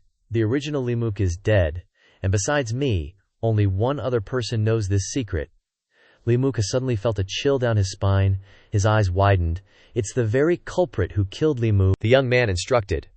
You 2 adults must be careful. Li Qing immediately thanked him. Li Mu tensed up. Dongshuan realm, standing at the pinnacle of this world, yet acting so cautiously. Is this level of fear even justified? Seeing his pale face, she inquired with concern. Li Mu confided. I feel like he's always lurking around us. Does a Dongshuan realm cultivator really need to be this careful? Li Qing explained. But in the eyes of experts in the upper 3 realms, they are just as weak as we are. If they run into them, even a Dongshuan realm demonic cultivator would be burned to ashes with righteous Dao flames. Half a year ago, a Dongshuan realm demonic cultivator was utterly annihilated through the joint efforts of 2 Buddhist and Daoist sects, he speculated.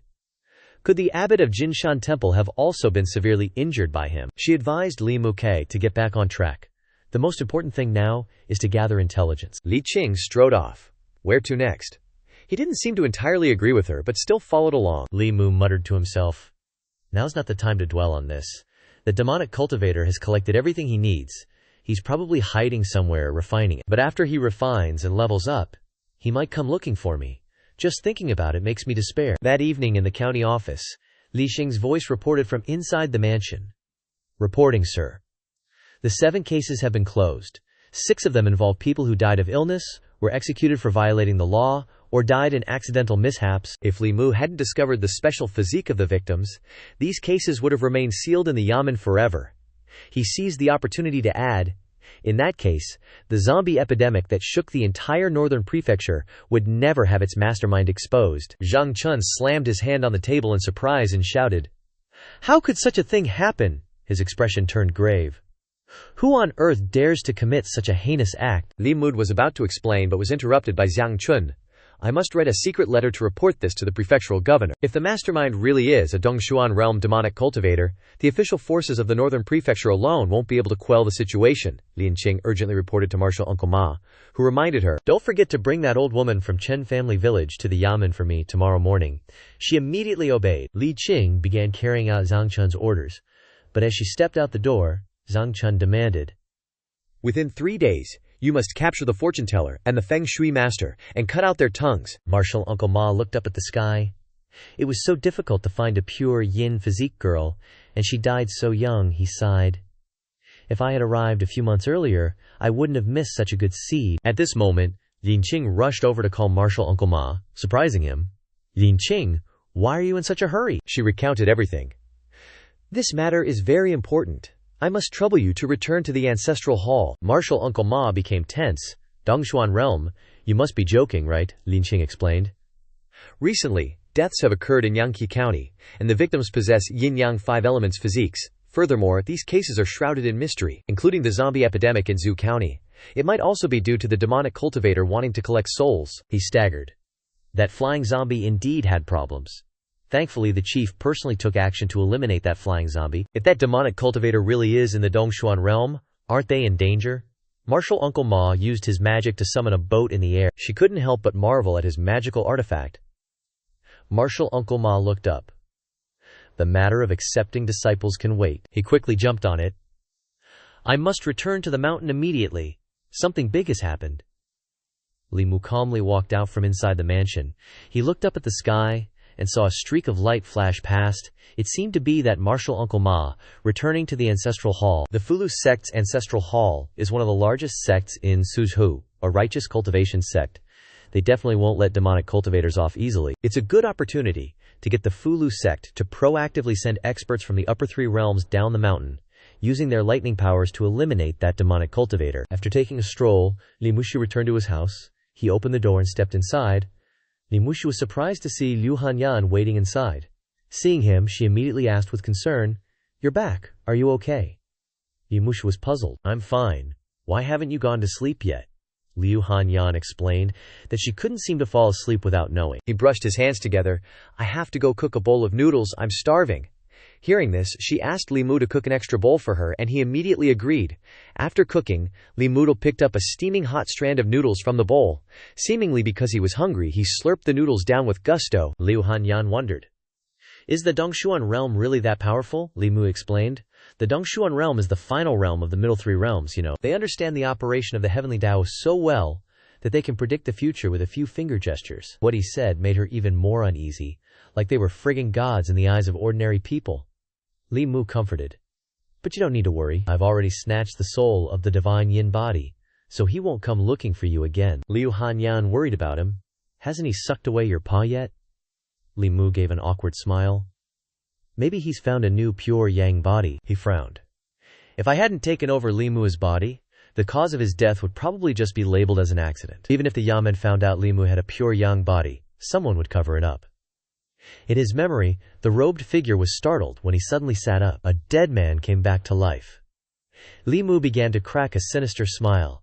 "Didn't scare this grandson to death, did I?" she advised him. "Why don't you run away? Leave Yang County, leave North Prefecture.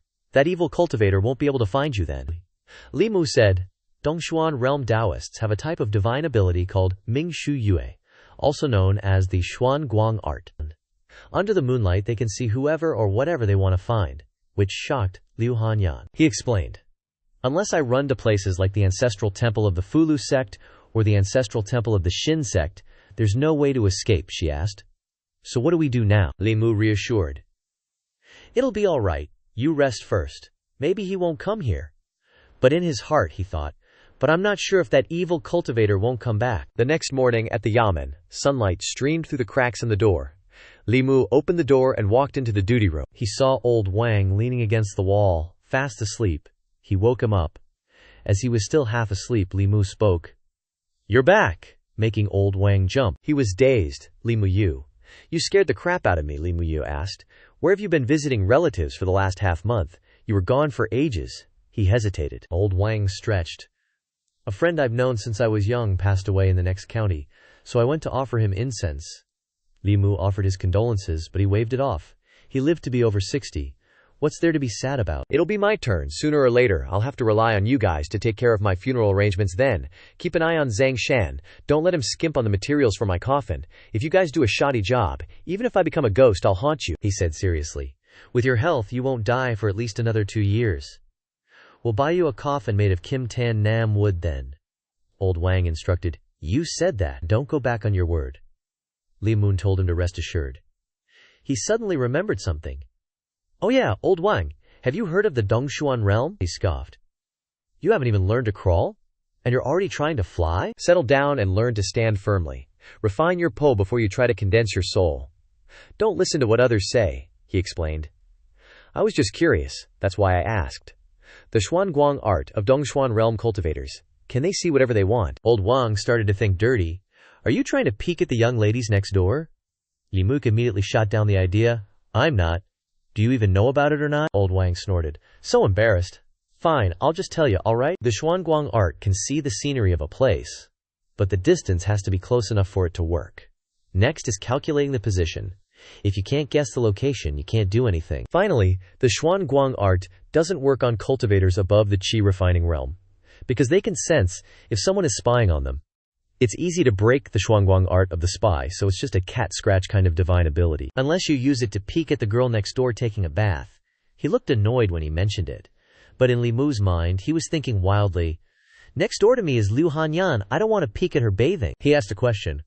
"I heard that Dongshuan realm people can predict the heavenly Tao just by gesturing." Old Wang didn't deny it. Hearing him say that, Li Mu felt relieved. Zhang Shan opened the door and announced, "There's a monk outside looking for you." He then remembered. "I have an appointment with Master Chuandu to treat Abbot Fang's injuries." Chuandu clasped his hands. "I must trouble the benefactor again," Li Mu replied. "Master, you're too polite, let's go." Suddenly, 3 enormous beams of light flew across the sky above their heads. While he was still stunned, not understanding what was happening, the 3 beams of light immediately landed on the ground.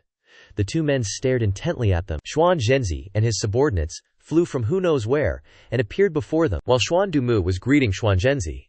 Li Mu finally vaguely recognized him. Xuan Zhenzi widened his eyes and asked to make sure Xuan Dukaho of Jinshan Temple. Seeing that he didn't deny it, he happily inquired, "Is Abbot Pushenki still well?" Xuan Dukaho replied, "The abbot's health is still very good." Xuan Zhenzi said seriously, "Abbot Puchiki was severely injured by that Tianhuang Shangren, and all his cultivation was destroyed. Originally, that evil cultivator should have been obliterated, but unexpectedly he escaped." Xuan Du was surprised by what he said. "What? Tianhuang Shangren isn't dead?" Since Xuan Du had asked, Xuan Zhenzi had no choice but to answer. "Not only is he not dead, but he has collected the souls of the yin-yang 5 elements bodies, and with the large amount of power of the common people, he will be even more difficult to deal with than before." He wondered. So many experts surrounded and killed him that time, how could they let him escape? He explained. Tian Huang Shangren is one of the 10 great elders of the demonic sect, proficient in Buddhist Dharma, and specializes in the soul division technique. He had previously divided a soul that was peacefully residing in Yangqi County, and he conveniently caused a major zombie epidemic there, taking away a series of po from the common people. Now that he has collected enough souls of the yin-yang 5 elements bodies, he only needs to use a formation to refine them, to return to his former glory. This time, a disciple of the Fulu sect died, and the sect leader Zhenren divined a hexagram, confirming that he died at the hands of Tianhuang Shengren. Li Qing and Han Jie stepped forward to greet Xuan Zhenzi. Seeing them respectfully greeting him like that, Li Mu was totally taken aback. Li Mu was sweating buckets. This seemingly ordinary middle-aged dude was actually the big boss of the Fulu sect. Xuan Zhenzi pointed to the woman standing next to him. "Oh yeah, let me introduce you all. This is Daoist Sa Chen from the Xuan sect," he announced, and she gave a nice smile. The 3 of them bowed their heads to greet Daoist Sa Chen. Xuan Zhenzi cut right to the chase. "Take us to see the magistrate." Han Zhen gestured for them to enter. Xuan Dumu felt a little bad. "Gotta make you wait a bit. I need to dig up some info on that Heavenly Zhou Immortal first." Li Mu was like, "No worries, take your time." Then Li Mu turned and asked, Have you heard about this Heavenly Joy Immortal guy? Li Mo-ching replied. Isn't that the evil cultivator who got double-teamed by the Buddhist and Daoist factions and got his butt kicked? Li Mu thought. So, you killed Li Mu, fortune-telling for the little girl with the pure yin body, and masterminding the zombie epidemic. It's all him. His goal is to heal his injuries, but the root cause of everything is that Heavenly Joy Immortal takedown. 6 months ago, Li Mu continued, the ancestral court sent Yu Quanzi, the chief seed of the 7th lineage, to hunt down that zombie. Now it's Xuan Zhenzi, the chief seed of the 5th lineage, along with Daoist Sa Chen. They're all Dongshuan realm cultivators, Li Qing chimed in. 3 powerhouses. Seriously, can't they take down one measly evil cultivator? Xuan Zhenzi picked up a document. The zombie Ma Dao is chasing is Heavenly Joy Immortal. This is urgent. We need to join forces with Daoist Yu Quanzi. ASAP. Unless we completely wipe out Heavenly Joy Immortal's cultivation, he's going to keep causing trouble. He asked. In this case, who's the person mentioned with the pure yang body? Xianxia didn't waste time, and immediately called out, Li Mu. Li Mu was already waiting there, and as soon as he heard his name, he quickly stepped inside. Reporting for duty, Xuan Zhenzi's expression turned serious, and his eyes suddenly lit up. Li Mu, seeing this, stared blankly at Xuan Zhenzi, wondering, what's with the golden eye? Stroking his beard, Xuan Zhenzi said, to escape from Heavenly Joy Immortal's grasp, that's some seriously good fortune. Junior friend, how about joining our Fulu sect? Han Zhe was internally screaming, Li Mu's about to join the Fulu sect. Sa Chen wasn't about to be outdone. If you're not into the Fulu sect, you could think about my Xuan sect. We've got 1,000 different cultivation methods, take your pick. Xuan Zhenzi didn't approve of her poaching, but Sa Chen defended herself. I'm just stating the facts. Hearing all this tempting talk, Li Mu got even more wary. Is he trying to check if I've been possessed? Guess even Dongshuan cultivators can't see through my soul. Li Mu politely declined. Thanks for the offers, sect leaders, but I'm not looking to join a sect right now. Han Jie cheered internally. If Li Mu joined a sect, wouldn't that put him even closer to Qingunyang? Lucky he refused. He glanced at Lin Qing's face. But it looks like Qingunyang is actually a bit disappointed. At the Jinshan temple, Xuan Duke suggested, if you're not interested in the Fu Lu or Xuan sects, Benefactor Li, you could always join the inner sect. This humble monk will guide you into the heart sect ancestral court. That way, even if Heavenly Joy Immortal has a wisp of your soul, he wouldn't dare come near you. Li Muxua made an excuse. With 3 Dongshuan experts here, that evil cultivator would be running for the hills. No need to worry, Great Master. A voice echoed from inside the study room. Awesome. Absolutely amazing. Lixia, go open it. Li Muxua watched them playing happily and thought to himself, sometimes, ignorance is bliss. They saw Li Mu watching them play, and all their eyes turned to him, inviting him to join. But Li Mu refused. Nah, you guys keep playing. I'm a bit tired right now. Ling Qing wondered, why didn't you agree to join a sect? It would be really beneficial for your future cultivation. He spoke his mind. I feel like things are pretty good as they are. I read books, do my patrols, and have a few buddies at the yamen. On the other hand, in a sect, disciples are fighting tooth and nail over cultivation resources, and you might get stabbed in the back. Li Mu poured tea, and when I get home at night, I've got someone to massage my back, sing and dance. Wouldn't that be way more fun than just grinding away on some mountain? She looked bummed, I see. So the reason Li Mu doesn't want to join a sect is because of her. Li Mu rummaged through the stacks of books, looking for a specific one, but they were all books he'd already read. Lao Wang came over and was surprised. You've refined your 4th soul aspect already.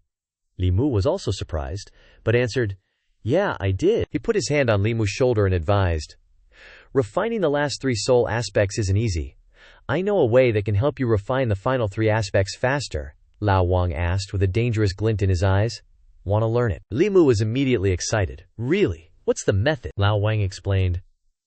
The 7 soul aspects are born from the 7 emotions: joy, anger, sorrow, happiness, love, hate, and desire. The last 3 aspects are born from love, hatred, and lust. You could scatter your last 3 spiritual souls, then go find some young ladies, trick them into falling in love with you and getting intimate. That way, they'll gradually love and hate you. And with the lust in between, you can condense the last 3 soul aspects, saving a lot of cultivation time. Li Mu, hearing Lao Wang's BS method, immediately objected.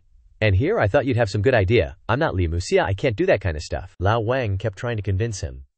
It's precisely because you're not Lianxi that you can do it. The girls who've slept with Lianxi have never hated him, so he wouldn't absorb any hatred. Li Mu was still adamant. Nah man, shady shit that defies heaven and earth like that. I can't do it, I'd rather just train my ass off. He thought about Liu Hanyan and Wan Wan, and how his disciples would look at him if he went around tricking girls into giving up their love and bodies. Nah, can't do that, absolutely not. Old Wang casually retorted. If you can use your brain, why make things hard on yourself? It's not like it's illegal, Li Mu wasn't having it. Compared to that, I'd rather work hard to earn money and marry multiple wives legally. I should just focus on earning money and getting married properly, instead of always thinking about shortcuts, Li Mu reminded himself. If I'm lucky, I'll marry a wife with higher cultivation than me. Like my disciple, one is enough. In some forest, it was all dense trees and towering mountains. A firm foot stepped steadily in the air above the forest canopy. Suddenly, he noticed something behind him, and immediately darted away to escape something terrifying. Suddenly, a harsh voice cursed him. Ni Chu, you still want to run? Senior brother Qin was quickly surrounded by a talisman circle. He glared out with fierce eyes. Before being enveloped in layers of talismans, he was finally trapped within the formation. Senior brother Qin went crazy, but couldn't escape. The three who created the formation observed from above. The one on the left was satisfied. Looks like we caught you, Xuan Zhenzi exclaimed. Daoist Sha Chen's divination skills have reached the pinnacle, he praised. To think he could calculate the exact path he'd take. The Xuan sect's Daoist arts are truly worthy of their reputation, Sha Qian humbly responded. It's your esteemed sect's talisman Dao that opened our eyes. Who knew you could use talismans to create a formation to trap a Xianxia? Otherwise, we wouldn't be able to hold him back when he struggled.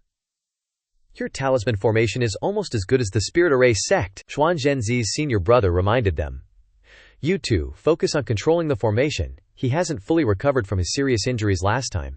Take this opportunity to completely refine him, he barked.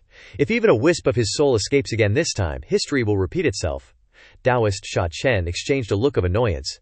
Your senior brother is really strict. Xuan Zhenzi could only remain silent. Let's finish the job before talking about anything else. The three of them worked together to control the formation below. The power of the formation was so great that it shook the entire forest. The forest beasts, frightened, scattered in all directions. Other Jiangxi, seeing this, were wary and didn't dare to act rashly. Some people saw the formation from afar, acknowledging the power of the formation. Someone understood. No wonder the county governor informed us so early. Within a 50-mile radius of that forest, it's all a restricted area for cultivators. Another person sat in meditation, calming himself. We'll wait until the power of the grand formation subsides, before going to see what exactly happened. 3 days passed, and the disciples began to head over to investigate. They looked at the land in surprise. This area has become a dead zone. Zhang Chun, with a beaming face, told Li Mu. This county has some good news to announce to you. Li Mu asked. Is it about Heavenly Joy Immortal? He replied. 3 days ago, 3 Dongshuan realm experts from the Fulu sect and Xuan sect chased him down. They joined forces and used a formation to trap him and successfully refined him. Hearing this, he was overjoyed. Zhang Shan praised. Li Mu, it's thanks to you for discovering Heavenly Joy Immortal's plot. That cunning heretical cultivator rarely left any openings. Eliminating him this time, your contribution is not small, he clearly said. After the county governor finishes dealing with the matters of Zhao County, you will be rewarded, he thought to himself. Although I, the county magistrate, have contributed less, I am not afraid of being held accountable, Li Mu respectfully replied. Whether I am rewarded or not is not important. I am satisfied to have escaped death at the hands of a heretic. Afterwards, he and Liu Hanyan went to the vegetable market to buy groceries. Boss, how much is this? The vendor happily said. 2 copper coins per caddy. Hearing this, Liu Mu immediately told the vendor to give him the biggest one. The vendor immediately agreed. Liu Hanyan suspiciously asked from the side, Liu Mu, is what you said true? After wandering around the market, he bought a very big fish and a chicken. He muttered as he walked. This should be enough, she asked again. Did that Dongshuan heretic cultivator really dissipate? Li Mu confidently said. Absolutely. No matter how powerful he is, he can't fight 3 people at once, she happily said. That's great. How about we buy some more wine to celebrate? Just then, Li Mu seemed to notice something. Zhang Shan and Li Si unexpectedly appeared in front of them. Both of them were also very surprised. He spoke up. What a coincidence, Liu Hanyan suggested. Hey, you 2 constables? Now that you've bumped into each other, how about coming over to our place for a meal? Zhang Shan was immediately on board, turning to Li Si and saying, No need for noodles? Let's head straight to Li Mu's place. But Li Si declined. No need to trouble you guys, we can just grab some noodles at the stall up ahead. Seeing that, Li Mu said, Let's all go together. The more the merrier. Zhang Shan chimed in. Exactly. We've got chicken and fish. Who needs noodles? Liu Hanyan added. It's no trouble at all. You 2 work hard patrolling every day, all for the sake of the Yankee County folks. Plus, you're Li Mu's friends. Let's go. Zhang Shan readily agreed, happily taking the groceries. And so, the four of them headed towards Li Mu's house. After walking for a bit, Zhang Shan suddenly said, "Isn't that Taware up ahead?" Then he suggested, "How about we invite Tukir to join us for the meal too?" The other three also noticed Li Qing walking ahead of them. Liu Hanyan immediately ran towards her, calling out loudly. Seeing the two constables whispering to each other, Li Si thought to himself, "Here comes another drama." Then he turned to Li Mu and said, "What's she thinking?" Li Mu asked, puzzled. "What do you mean, what's she thinking? You think we didn't buy enough food or what?" Seeing that he didn't get it, Li Si just said, "You deal with it yourself." They quickly arrived at Li Mu's house. Li Mu and Liu Hanyan started cooking together, while Wan Wan looked admiringly at Zhang Shan cleaning the fish, saying, "Zhang Dage, you're so good at cleaning fish." Liu Hanyan was busy cooking, and Li Mu was helping out with preparing the ingredients. Li Qing suddenly walked over and asked, "Is there anything I can help you two with?" Li Mu said casually. "If Tukir doesn't have anything to do, you can chop up these vegetables." She immediately took on the task, picking up the knife and neatly chopping the beans into even pieces. Seeing this, Li Mu couldn't help but exclaim, "So impressive." Liu Hanyan immediately shooed him away.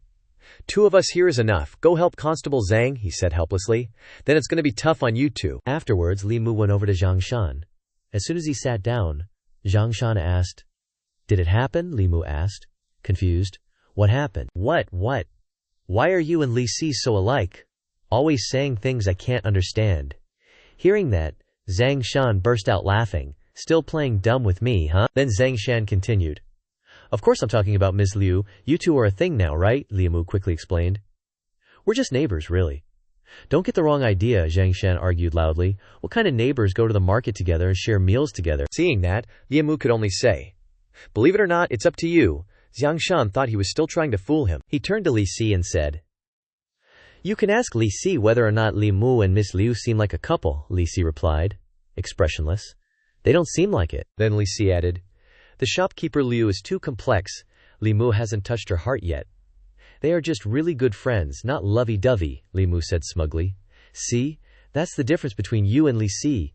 We are just pure, good friends." At this moment, he thought to himself, "Although I am very simple towards Miss Liu, she has been tempted by me, and even held my arm once.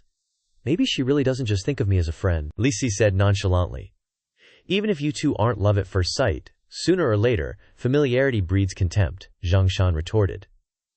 "That's not necessarily true. My wife and I have been together for so long, and familiarity still hasn't bred contempt." But Li Si said, "Does your wife even count as a woman?" These words hurt him, and he fell silent. Li Si looked at Wan Wan and said, "I don't know what shopkeeper Liu is thinking, but that little girl really likes you beyond words. This age is the easiest to trick." Hearing this, Li Mu quickly waved his hands in denial. "Don't talk nonsense. I've never tricked her. We're just mutually beneficial." Then he shifted his gaze towards Lin Qing, who was busy in the kitchen. Li Mu then asked, "How about Tukir?"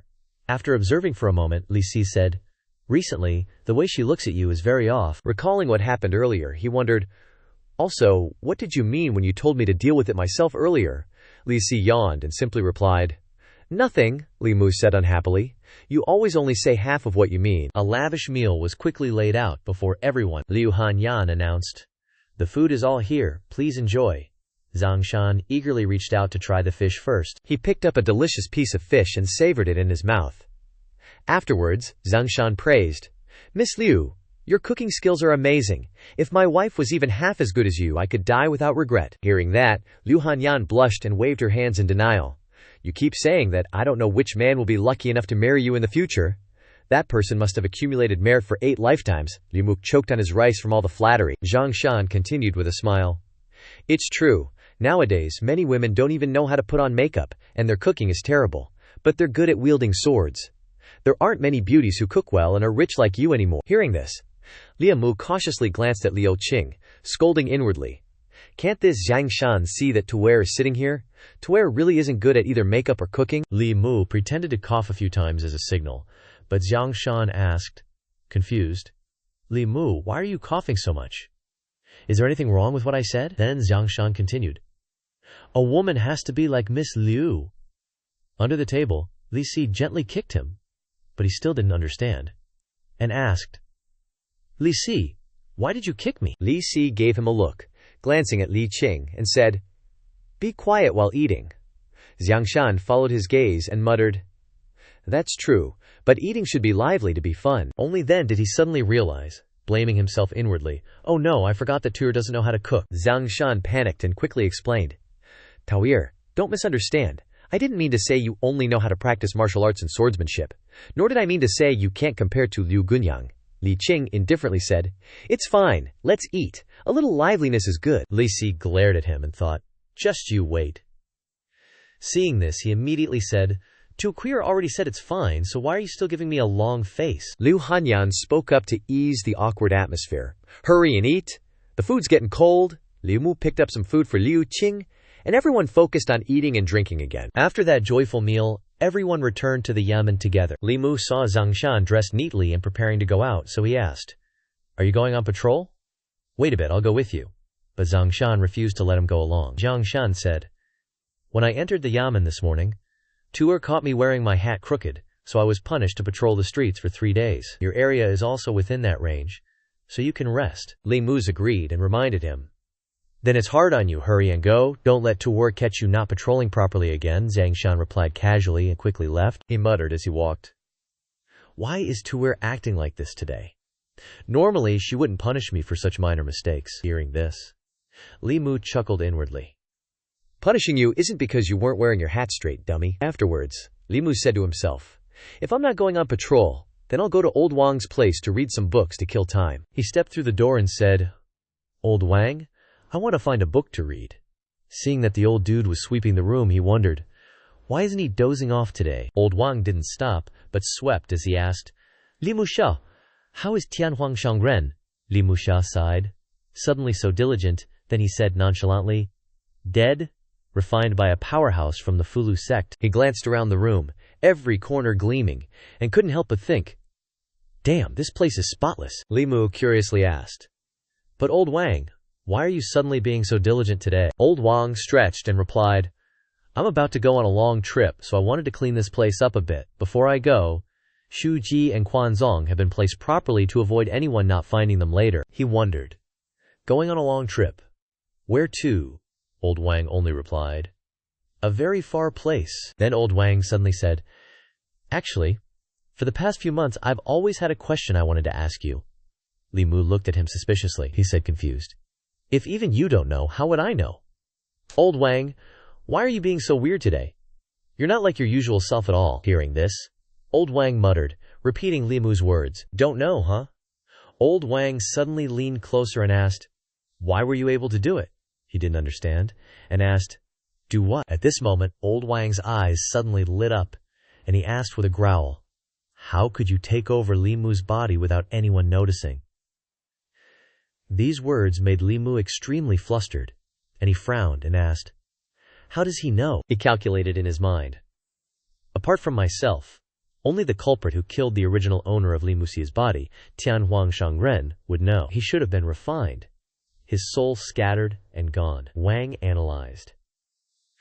I have been observing for a few days. Your soul is only that of an ordinary person, but you have done something that even the upper 3 realms cannot do.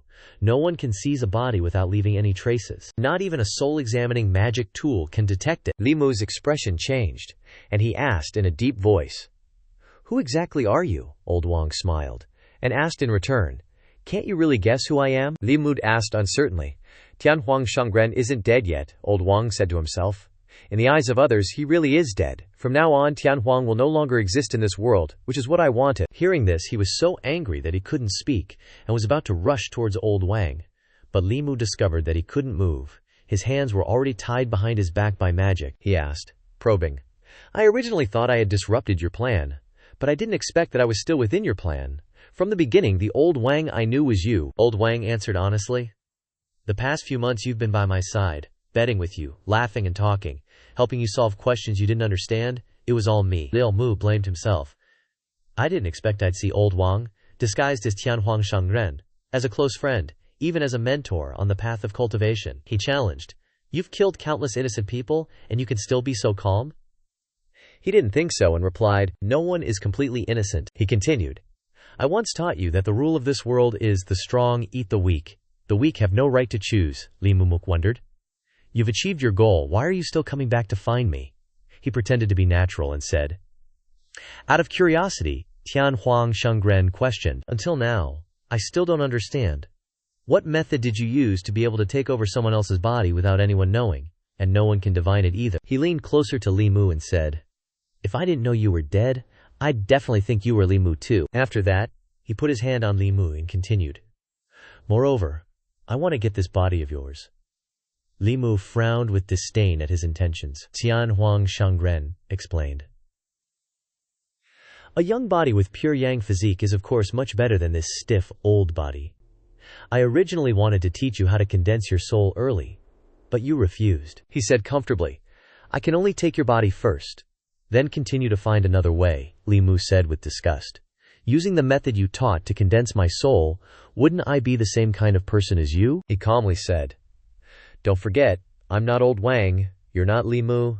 You and I are the same, Li Mu objected. I will definitely not be like you, not even sparing a baby that's only a few months old. Hearing this, Tian Huang Shengren explained. Although you may not believe it, I didn't kill it.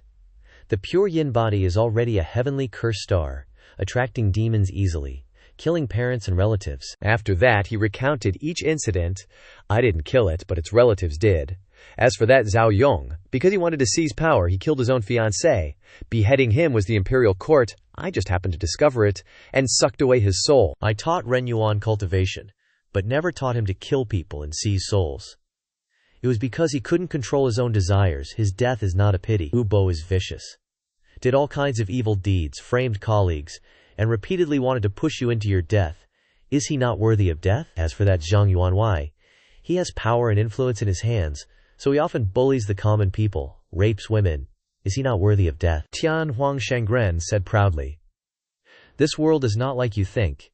If you are good, you will always be short-lived. Only bad people live long. Humans are enemies of each other. If you don't want to be eaten, then you must eat others first. Li Mu roared in anger.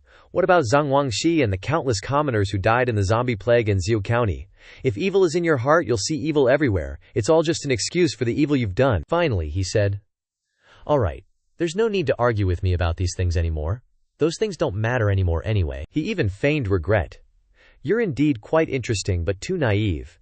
You're not suitable for this path of cultivation. Why don't you just become a part of me? Tian Huang Shengren. As he finished speaking, Tian Huang Shengren placed his hand on Li Mu's head, and black energy flowed from his body, through his arm, into Li Mu's head. Then, old Wang's body went limp, and fell to the floor. As for Li Mu, he jolted up like a soulless puppet, turned, and walked out the door. Li Qing, upon returning to the yamen, suddenly saw Li Mu drifting past. She called out to him, but received no response. After observing for a moment, she thought to herself, Li Mu seems a bit strange today. Just then, he suddenly bolted out the door. Lian Qing chased after him, asking, Li Manjmu, where are you going? But when she caught up to the door, Li Mu was already gone, so she wondered, how can he be so fast? At that moment, someone's voice rang out in the courtyard. Old Wang, Zhang Shan, holding a steamed bun in his hand, walked in, calling out loudly, I've brought the steamed bun you asked me to buy this morning. Stepping through the doorway, the scene of old Wang lying unconscious on the ground hit him. Zhang Shan hurriedly ran over and shook him. Old Wang, what's wrong? Don't scare me like that. His screams echoed throughout the yamen, attracting everyone's attention. They all quickly rushed over. After Zhao Butu assessed the situation, he announced, Old Wang has passed away. My condolences. Zhang Shan didn't believe it, saying, he was perfectly fine. How could he? He sadly recalled how old Wang had asked him to buy steamed buns for Butu as a treat that morning. Old Wang was getting on in years and his health wasn't the best, so he was planning to retire to his hometown soon. But he had devoted his life to the yamen. At least he passed away peacefully. Li Si looked around and asked, Where's Li Mu? Someone replied. Maybe he's out on patrol. Hearing this, he said, Li Mukia is closest to old Wang normally. We should still go find him and bring him here. At that moment, on a towering cliff under the clear blue sky, Tian Huang Shengren, in Li Mu's body, stood on the ledge, laughing loudly. He assessed the body and sighed. Indeed, not a bad body. Then Tian Huang Shengren smugly said, In just an hour, I will be you, and you will be me. The blue sky was clear, and white clouds swirled into silent rings above, as if witnessing Li Mu's intense internal struggle. Li Mu's soul and Tian Huang Shengren were constantly arguing. You're just a tiny fragment of a soul. Without the strength of the Dongshuan realm, Tian Huang Shengren sneered. Tian Huang Shengren continued to mock. With this body of yours, I'll quickly regain my Dongshuan realm strength, and in 10 years, I'll even have a chance to break through to the supernal transcendence realm. Li Mu's soul couldn't suppress his anger, loudly retorting, I really considered you a friend these past few days. What a waste of my trust that you would dare to take advantage of my kindness. Tianhuang Shangren sneered disdainfully. I've answered all your questions truthfully, and I've helped you quite a bit as well. Tianhuang Shangren rapidly invaded Li Mu's body. Li Mu's soul cursed inwardly. Even if his soul fragment is strong, as long as I don't give up control, he can't possibly take over this body. Tianhuang Shangren grinned slyly, peering into Li Mu's inner thoughts. I'm really curious. How did you succeed in body possession? And how did you learn those 2 Dao techniques? Li Mu's soul was silent, his gaze coldly fixed on the troublemaking Tianhuang Shangren inside Li Mu's body. Tianhuang Shangren continued to mock. If you refuse to speak, I'll just merge with your soul and slowly discover everything. Li Mu's soul couldn't hold back any longer, his voice filled with majesty. I've already said that we're not the same. You don't need to do this. As he finished speaking, Li Mu's soul erupted with a brilliant light, blasting Tianhuang Shangren out of his body. Li Mu regained control, quickly forming hand seals and casting the counter Dao, his voice echoing in the space, non-Dao constant, using all one's strength to cast. Tianhuang Shangren panicked. He looked up at the sky and suddenly noticed something terrifying. The sky immediately changed, the clouds gathering into a giant vortex, like a heavenly tribulation descending. No way. If I'm struck by this, I'll definitely dissipate. He immediately sobered up, desperately trying to escape from Li Mu, but there was no way Li Mu would let him escape so easily. He used all his strength to pull Tianhuang Shangren back into his body for one last seal. A dazzling beam of light shone down on Li Mu, enveloping Tianhuang Shangren. Tianhuang Shangren's painful screams echoed. He was unwilling to die like this, but his body gradually dissolved in the brilliant light, unable to resist. Finally, his form turned into a wisp of black smoke, drifting away and vanishing completely. Before Li Mu could relax, his body seemed unable to withstand the pressure from the overwhelming power, and he coughed up blood. Blood trickled from the corner of his mouth, but a contented smile bloomed on his lips. He looked up at the sky, which was now blue again. It was finally over, but his body had reached its limit. He slowly closed his eyes and collapsed unconscious on the ground. A faint, whisper-like call brushed past Li Mu's ear, pulling him out of his unconscious state. He saw before him a little fox, its eyes sparkling with joy and relief at seeing him awake. Li Mu blinked, quickly realizing, Xiaohu Li, the little fox I saved when I first came to this world, has already reached the primordial embryo realm. Xiaohu Li smiled, bowing its head to express gratitude for the benefactor still being alive. Li Mu felt as if his body was being torn apart. The massive remnant soul power of Tianhuang Shangren in his body caused him immense pain. Realizing the danger, Li Mu tried to sit up straight, focusing all his strength to stabilize his condition. He used all his remaining strength to suppress that soul power. But a moment later, Li Mu noticed something unusual. He discovered a faint wisp of black energy spreading, and it seemed to be the emotional power of Tianhuang Shangren.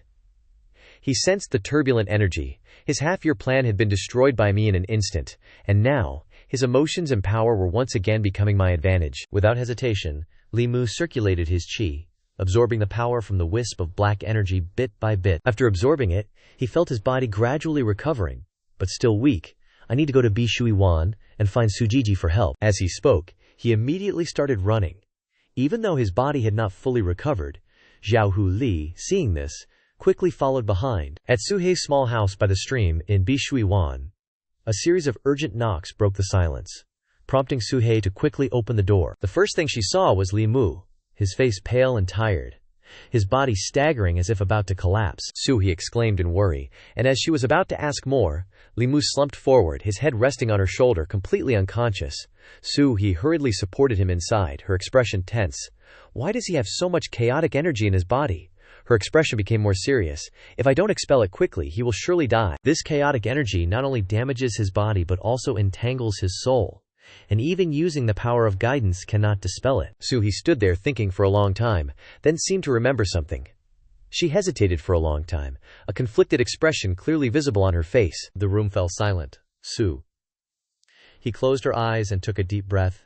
Forget it. As long as I can save Li Mu. Suhei's kiss lasted like a clear stream flowing through Li Mu's body, bringing life back to him little by little. Li Mu gradually woke up, feeling a soft, gentle sensation and an indescribable coolness. When he opened his eyes, he saw Su. He using her mouth to suck out the black energy for him. Sue. He slowly released him, her face flushed, her voice slightly flustered. I've sucked out a lot of the chaotic energy in your body, so you'll be fine now. She quickly stood up, turned her back, and whispered, I didn't expect my first time to be given to you. Li Mu, hearing this, couldn't help but be stunned, then sighed. Actually, it's my first time too, Sue. He turned around. What do you mean by sighing? Do you feel like you're at a disadvantage? Li Mu quickly waved his hands to explain. If it weren't for you, I would have died long ago. Seeing his sincere expression, Sue, he suddenly chuckled, her eyes warmer. Why do you have so much chaotic energy in you? Li Mu sat down, started recounting everything, starting from the moment there was a demonic cultivator. Tianhuang Shangren. He sighed tiredly. Luckily, he only wanted to seize my body and not completely destroy my soul, otherwise I'm afraid I wouldn't have been able to meet you. Sue, he nodded slightly after listening, as if relieved of a burden. Her body suddenly felt heavy, and her steps faltered. Li Mu quickly supported her with concern. Sue, he smiled weakly. I've absorbed too much chaotic energy from you, and must immediately enter secluded cultivation to resolve it, otherwise, there will definitely be future troubles. Sue, he gently closed her eyes, saying it would take at least half a month, at most a few months, and didn't forget to urge Li Mu Kana to be careful, and not put himself in a dangerous situation again. Li Mu nodded, extremely grateful to Sue Hei. Li Mu took a deep breath and quickly left. His heart was lighter than ever, knowing that Tianhuang Shangren had completely disappeared. From now on, I no longer have to worry about being seized by powerful demonic cultivators, or fear anyone revealing the secret of my rebirth. Finally, I can start a completely new life. Xiao Hu Li ran up from a distance, and Li Mu, seeing it, was surprised, his voice mixed with confusion. Why haven't you left yet? Xiao Hu Li lowered its head, its expression serious. Last time, benefactor saved my life, I must repay. Benefactor? Li Mu was slightly flustered. Everything was just an action from the heart. But he had been deceived after the Old Wang incident, so Li Mu couldn't trust everyone, let alone demons. Xiao Hu Li looked at him, her eyes full of determination. Her grandma had taught her that the Fox clan always repays kindness, otherwise it would affect their future cultivation. Hearing this, Li Mu was suddenly startled and asked her again. He remembered that in 10,000 Things, it was mentioned that the Demon Fox clan valued karma, repaying kindness and vengeance alike. If they had sown enmity, Li Mu suggested to the little fox, do you have any rare herbs that are over 5 years old? Give me some as repayment for my kindness. But she just shook her head. Li Mu felt sorry for her and said, whatever you have, just give it to me. The little fox refused. You saved my life. I can't just give you any random thing as repayment. Li Mu smiled at her and asked, then tell me, how do you want to repay me? Xiao Hu Li lowered her head shyly. The books say that a life-saving grace must be repaid with one's body. Li Mu was instantly dumbfounded when he heard what she said. Xiao Hu Li was even more embarrassed, covering her face with her hands, as if she wanted to burrow into the ground. Li Mu sighed. He remembered that Bai Yin-xin had also wanted to repay him with her body, and now even a little fox was doing the same. This made Li Mu wonder why Liu Hanyan had no intention of repaying him with her body. Li Mu frowned slightly, full of doubts. Am I not attractive enough to pair up with humans? He looked at Xiao Hu Li, trying to keep his voice calm. You're still young, don't easily believe the nonsense in those books by unscrupulous authors. Xiao Hu Li raised her head to retort immediately. Li Mu frowned, starting to get annoyed. Which book did you read? Show it to me. I want to see who dares to talk such rubbish. Xiao Hu Li lowered her head pitifully, her voice soft. I read it in Liaozhai. This sentence immediately stunned Li Mu. He was silent for a few seconds, his whole body petrified. He couldn't believe that even a fox knew how to read and write. He rubbed his forehead and sighed. This is truly creating karma. Li Mu could only sigh helplessly. Looking at the little fox, Li Mu started thinking. The foxes in Liaozhai had all transformed. If she really wanted to do as the book said, did he have to wait at least a few decades? Finally, he turned around, trying to refuse directly. Go back. I really don't need you to repay me. But Xiao Hu Li refused to leave. I will definitely transform soon so that I won't disappoint. Benefactor. Li Mu felt a headache coming on. Maybe he should tell a white lie, hoping she would give up. He turned his face away, not daring to look at her, and said sternly, I'm already married. Hearing this, Xiao Hu Li didn't flinch at all but retorted loudly, I can be a concubine, just like in Liaozhai. She lowered her head sadly, her face puffy. Benefactor isn't married yet. Li Mu was startled, and turned to look at Xiao Hu Li, unable to believe that she had found out. Xiao Hu Li lowered her head shyly. That thing of benefactors? Her words were hesitant, making Li Mu panic. Li Mu was helpless and finally had no choice but to accept it. Xiao Hu Li looked at him hopefully. Benefactor, take me home, okay? I'll do everything. Please let me come with you. Li Mu sighed. The Skyfox clan always regarded a life-saving grace as karma. If he refused, it would affect their cultivation path. He just needed to take this little fox home and then chase her away later. Li Mu crouched down by the stream, patiently scrubbing the stubborn stains on his clothes. Li Mu glanced over and asked, "Did you tell your family that you were following me?" Xiao Hu Li nodded softly, her voice gentle. "I told Grandma." Grandma agreed and reminded me to repay your kindness as soon as possible. Li Mu sighed and reminded her, "Although you're following me temporarily, there are some rules you need to follow. First, without my permission, you must stay at home obediently and not run around." Xiao Hu Li nodded in agreement. In his heart, he thought, although there were no powerful cultivators in Yangzhou County, if a little fox who had just reached the early stage realm encountered a cultivator with malicious intentions, she would definitely get into trouble. Li Mu continued sternly. Second, in front of outsiders, you must never speak. Xiao Hu Li also agreed. After they reached an agreement, Li Mu shook off his clothes, and the two continued their journey. The streets of Yangzhou County were crowded, and the sounds of people and deliveries echoed everywhere. Xiao Hu Li's eyes were wide open, looking around with great interest. "Is this the human world?" a man shouted loudly from afar. He finally found Li Mu and said anxiously, "Li Mu, Li Mu." Li Mu frowned slightly.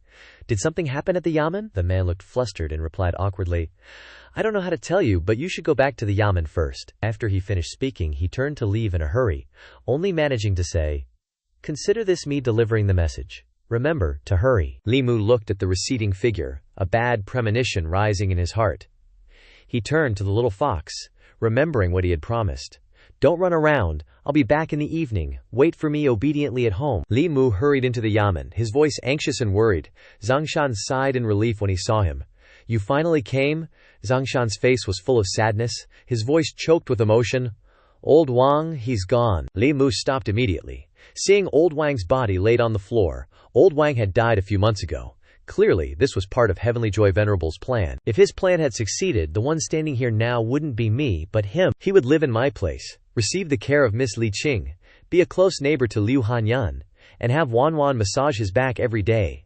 Even the little fox I saved would come looking for him to repay his kindness. This thought made Li Mu so angry that he saw red. But he had to try to remain calm.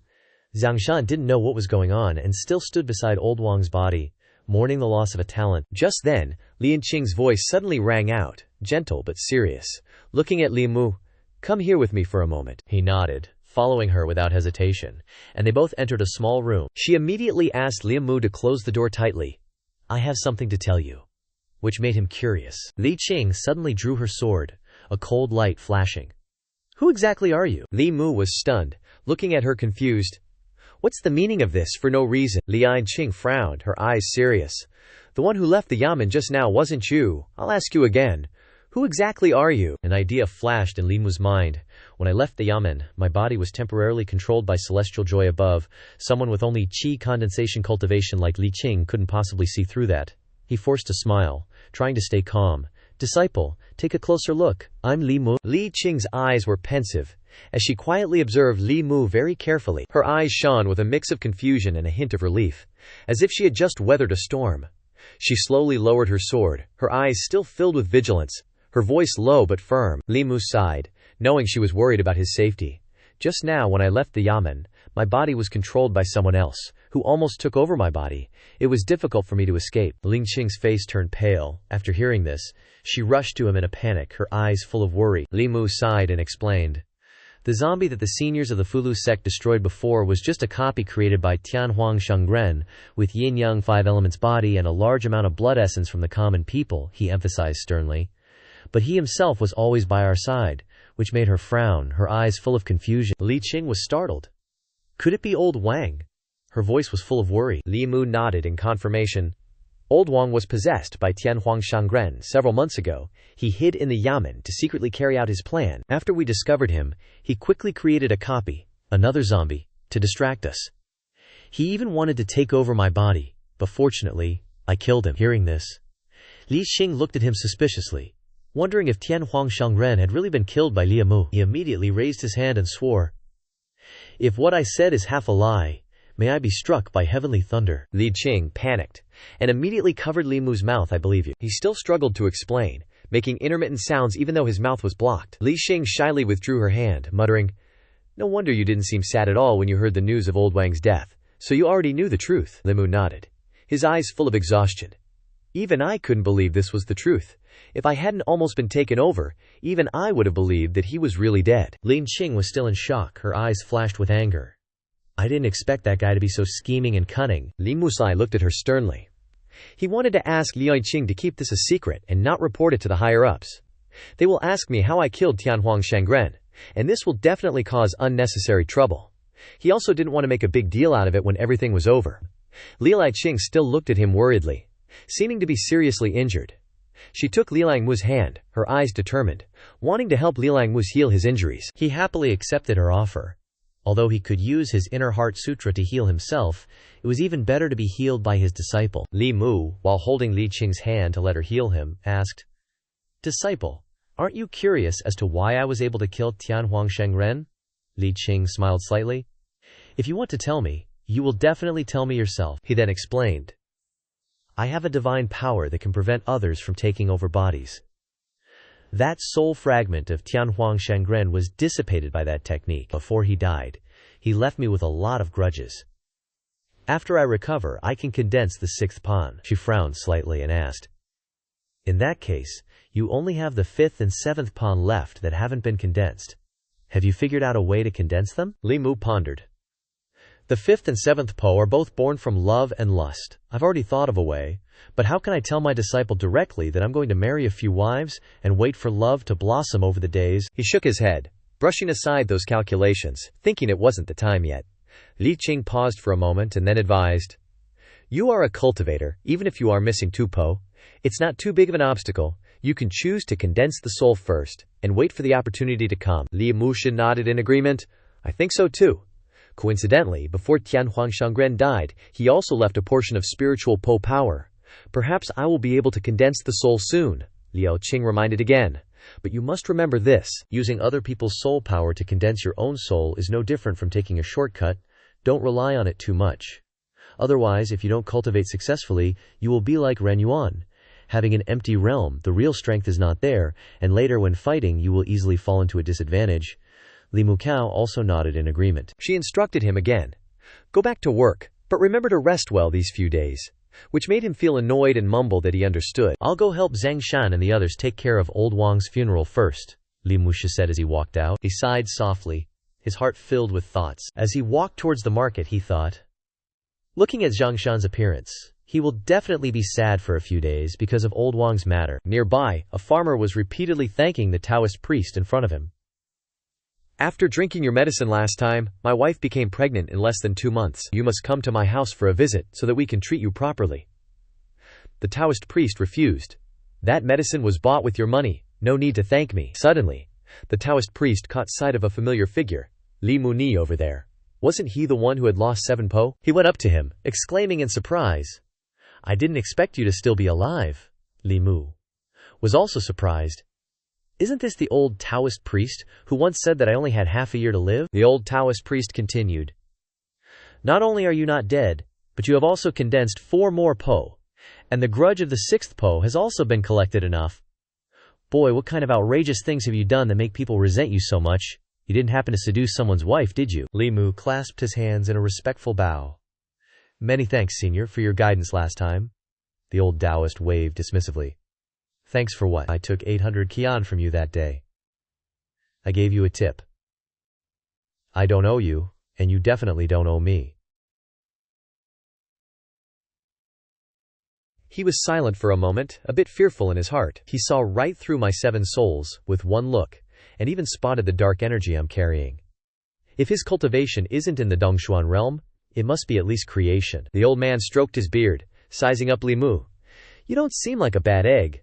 Those last 2 souls, have you figured out how to condense them yet?" Li Mu shook his head, clueless, hoping for some wisdom. The old Daoist gave in. "It's fate that we met here. Fine, I'll give you a freebie this time. The 5th soul comes from love, and the 7th needs lust. Just find a female cultivator at the spirit gathering stage and become Dao companions through dual cultivation. Problem solved, right?" Li Mu looked down, saying, "Spirit gathering female cultivators aren't exactly growing on trees, you know." The old Daoist scoffed. "With a face like yours, marrying a few normal wives wouldn't be hard. If that doesn't work, hit up a brothel. Even if you can't find love, there's plenty of lust to go around. He leaned in, like he was trying to sell something. The girls there are just dying for handsome young lads like you, Limu recoiled. Nah, thanks, senior, he thought to himself. My first kiss was already stolen by Sister Sue. No way am I doing that there. If I have to sell my body at a brothel to gather lust, I'd rather just let that soul go. The old Daoist turned to leave, tossing a farewell over his shoulder. Whether you can condense the souls or not, that's up to your own luck. This old man's out. Maybe we'll meet again. Limu reminded himself. What a weirdo. And to be safe, I should steer clear of these powerful folks. He got back to his place and pushed open the heavy wooden door. He was greeted by a tiny fox, who was saying hello. He suddenly remembered that he had a little fox like this at home. Liu Hanyan also entered from outside the door, followed by Wan. She whispered, "Who were you just talking to?" She eyed Limu suspiciously. He played dumb. "Who? I wasn't talking to anyone. You must have misheard." Liu Hanyan pressed, annoyed. "Why did I hear a woman's voice? And it wasn't Officer Lies. Did you bring another woman home?" Li Mukan tried to explain. "What kind of person do you think I am? I really didn't bring any woman home." Wan spotted the little fox by his feet and squealed, "Miss, look, the young master has such a cute puppy," the fox retorted. "I'm not a dog." The fox's words scared the two young women silly. Liu Hanyan grabbed Limu's arm. "Limu, there's a demon." Wan, clinging to his other arm, stammered, "Young master, this puppy can talk." Liu Hanyan stared at Xiaobai, asking, "Limu, what's going on here?" Xiaobai just kept calling his name. Limu spread his arms. All right, don't be scared, let me introduce you. This is Liu Hanyan, Miss Liu. You don't need to pretend in front of them anymore." Limu suddenly realized. "I still don't even know this little fox's name," he gently asked. "What's your name?" the little fox replied. "My name is Xiaobai," he smiled, reintroducing her. "This is Xiaobai, a little fox. I saved her from a hunter, so she's here to repay the favor," Liu Hanyan asked. "What can a little fox do to repay a favor?" Xiaobai listed the things she could do, like giving back massages, cleaning, or warming the bed. This sounded like Xiaobai was stealing Wan's job, making her a bit unhappy, Liu Hanyan thought. Limu Jane normally doesn't do anything for me, let alone just a female fox. It probably won't be a problem. Plus, this little fox is just too cute. Xiaobai, besides talking, what else can you do? Xiaobai replied. Besides talking, I can't do anything else. I don't know how to do anything yet. After I transform into a human, if Benefactor doesn't mind, I can repay you with my body. The two girls shot Limu a look, as if blaming him. He protested. I didn't teach her that. Xiaobai chimed in. No one taught me that. I read it in the scroll. Lingmu scratched his head. Things are getting out of hand. Forget it. You guys talk here. I'll go cook. He left, leaving the two girls to stare after him. He gently washed the veggies, lost in thought. The Tianhuang reverence business is over. Maybe I should head to Jinshan Temple. A few more treatments should completely heal Abbot Puchi's injuries. Just then, Xiaobai came over. Benefactor, let me wash them. Limu rubbed his cheek, refusing. No need. What do you usually eat? Xiaobai reminisced. I eat wild fruit from the mountains. Sometimes my grandma finds herbs and sells them to buy us roast chicken. Xiaobai nodded. I get it. I need to head out after we eat. Remember to stay here and don't wander around. Under the clear sky dotted with wisps of clouds, sunlight streamed down onto the thatched roof. Xiaobai's voice rang out, telling him to relax. The wooden door closed again. Inside, Xiaobai was humming and singing while wiping the tables and chairs. Suddenly, she noticed a calligraphy scroll on the table. She recognized it as Liao's Hai. Liao's Hai. It doesn't seem to be in the original table. Light shone down. Jinshan Temple stood in silent seclusion. Xuandu strolled beside Li Mu, chatting. This humble monk has been waiting for Benefactor Li for quite some time. Sorry about that. There were some things I needed to handle at the yamen. He waved it off. Xuandu paused, silently observing Li Mu too. Suddenly, he said, Benefactor Li is injured. This bottle contains some elixirs that I brought back from the Danding sect. They enhance your magic power and are very effective for healing. Please accept them, Benefactor Li. He looked at the bottle in his hand, thinking, the Danding sect, one of the 6 great sects. This is definitely good stuff. Then I must thank you, Great Master, Xuandu smiled. Benefactor, you are too polite. Outside the hall, the light of Dharma power shone brightly, and the chanting of monks could be heard. Form is emptiness. Emptiness is form. Sensation, perception, volition, and consciousness are also emptiness. There is no eye, ear, nose, tongue, body, or mind. No form, sound, smell, taste, touch, or dharma. Outside the Buddhist hall, many people were already lined up, waiting and chatting amongst themselves. Today, the time for the Buddha's manifestation is a little later than yesterday. With so many devotees, the Buddha must be very busy. Someone made an offering and said, "Great Master, the donation box should be replaced with a bigger one. This one seems too small." The Great Master replied happily, "Benefactor, a sincere heart towards the Buddha is much more valuable than these worldly possessions." Inside, Li Musi examined his body and was delighted. Thanks to the profound Dharma power of Great Master Xuan Duma, my internal injuries seem to have completely recovered. I'll take those pills back from Miss Liu then. The abbot expressed his gratitude, thanking Li Musi for his help. He clasped his hands and bowed, indicating that he hoped the abbot wouldn't be so polite. He continued, "Supreme Celestial of Heavenly Delights has committed countless evils, and I almost lost my life at his hands. Great Master chasing him down is all for protecting the common people." The abbot chimed in. "In any case, this old monk's foundation has been destroyed. If it weren't for Benefactor Lia's help, not only would my cultivation be difficult to recover, but even my lifespan would only have a few years left." "Great kindness. This time, Jinshan Temple will definitely repay you with all its heart," Li Mushuan humbly said. "Great Master Xuan Duken has shown me kindness as heavy as a mountain twice. This time, just consider it me repaying his favor." The abbot gratefully took Li Mu's hand. "Xuandu is Xuandu, and this old monk is this old monk. This old monk will cultivate both Buddhism and Taoism with Benefactor Li, considering it a contribution to the benefactor." Walking on the road, Li Mushe's heart was filled with joy. "After Abbot Great Master helped me temper my body, from now on, I don't need to worry about the 2 missing Po souls anymore." He smiled lightly, and the previous discomfort had completely disappeared. "It's just that every time I temper my body, it dirties my clothes. I have to go home and wash them again." Suddenly, Liu Hanyan appeared and scolded him. "Li Mu, why are you dressed like this again?" He awkwardly looked at his clothes, which were all dirty. Liu Hanyan quickly snatched them away and grumbled, "Every time you come back, you stink like this. I really suspect you rolled around in the toilet before coming out. Give it here, I'll help you wash it." She suddenly noticed the hand revealed under the hem of his clothes and wondered, why is Li Mu's skin even more beautiful?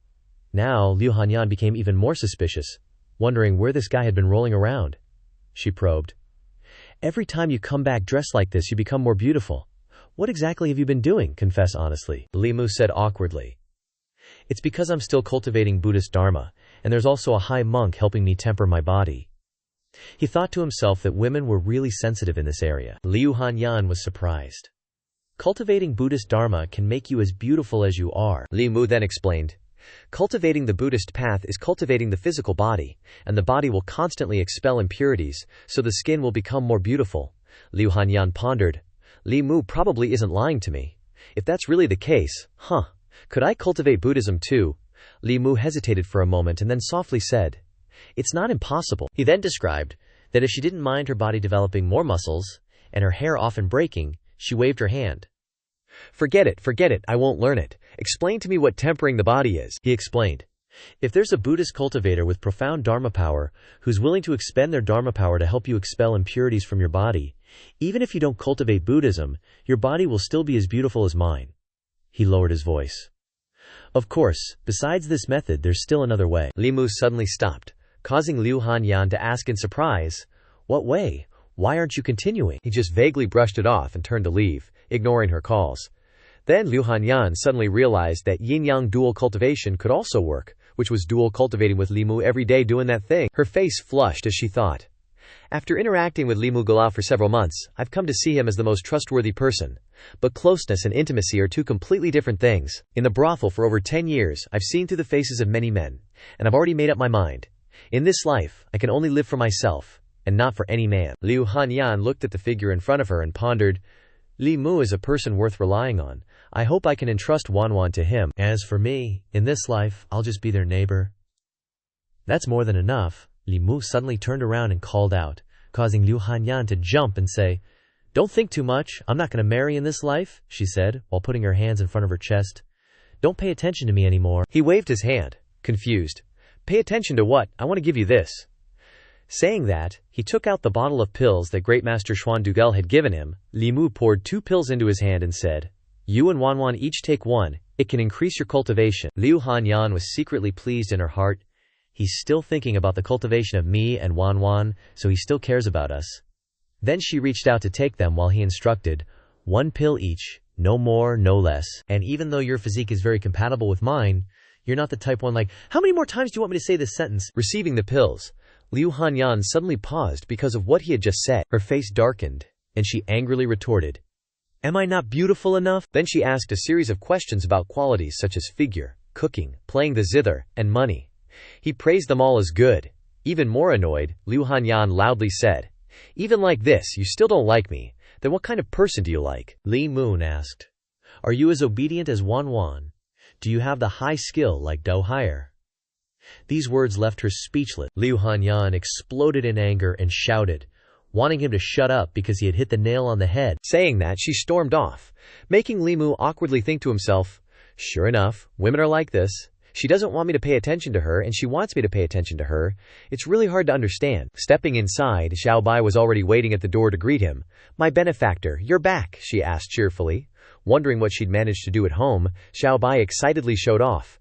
"I cleaned the house, and the study too. I wiped everything down." He gently patted her head. Li Mu then casually took out a pill and offered it to Xiao Bai. She obediently took it immediately, happily munching away. Then, Xiao Bai started to feel her body warming up. Squinting comfortably, she asked Li Musao what it was for. He explained patiently, "This is a type of elixir that enhances your magic power. It'll speed up your cultivation." She then thought, could it be that my benefactor thinks my transformation is too slow? They say in Strange Tales from a Chinese studio that after transforming, demons can do all sorts of things with their benefactor. Is my benefactor complaining that my transformation is too slow? Xiao Bai then declared clearly, "Benefactor, rest assured, I will definitely cultivate diligently and strive to transform as soon as possible." Xiao Bai carefully read the documents, line by line, page by page. She focused on learning about transformation methods, flipping through the pages repeatedly. Before suddenly stopping, Xiao Bai thought to herself, "Sure enough, my benefactor still prefers little demonesses after they've transformed." Just then, Wan burst through the door, cheerfully saying, "Young master, I'm here to help you clean the house." Seeing only Xiao Bai sitting in the courtyard, she asked where the young master was. Xiao Bai replied, "Benefactor is cultivating in his room." "Is there something you need, Wan Gunyang?" The little girl opened her mouth to say something but stopped, suddenly unsure what to say. Wan huffed internally. "I should be the one sitting there. I was here first. Now I'm treated like a guest. This little fox isn't cute at all. She doesn't even know the meaning of first come, first served." Her expression darkened, and she dares to say she'll repay his kindness with her body after transforming. The young master wouldn't marry a fox. The young master only likes obedient, well-behaved girls like me. Looking at Xiao Bai, Wan suddenly realized, but this little fox is also very obedient, and she'll turn into a human eventually. She drooped, thinking, plus, she only eats half a bowl of rice before she's full, while I have to eat at least 3 bowls every meal. Wan stood sadly at the door, sighing dramatically, leaving Xiao Bai puzzled. That night, the crescent moon shone down, making everything look hazy and beautiful. The two young women sat on the swing, their sighs blending with the moonlight. Wan spoke first, wanting to ask Liu Hanyan if she had been eating a bit too much, but she replied, no. Liu Hanyan was confused. Not a bit too much, but a lot. It's not like before. You don't need to worry about being hungry anymore. Why are you still eating so much? Every meal you eat until you're stuffed. Hearing this, Wan lowered her head sadly and confided, but I'm afraid of being hungry. Liu Hanyan immediately hugged her, comforting her. Don't worry, I'll never let you go hungry again. Wan was still worried. But what if the young master thinks I eat too much and doesn't want me anymore? Xiao Bai eats so little. After she transforms, the young master will definitely like Xiao Bai more. Liu Hanyan rolled her eyes, scoffing coldly, clearly disagreeing with this. She quickly reassured her. How could he not want you anymore? That guy is never satisfied. She thought about making lots of money, buying a big house, and marrying several beautiful wives. It was highly likely that Wan was one of those wives. Liu Hanyan's thoughts raced. Perhaps Li Biu too was also in his plans. Her thoughts were completely off track. Where did I go wrong? Is it because I'm not attractive to Li Mu? Or is he playing hard to get, deliberately provoking me? Liu Hanyan asked softly. Tell me, why doesn't Li Mu like me? Wan looked at her intently, a little uneasy.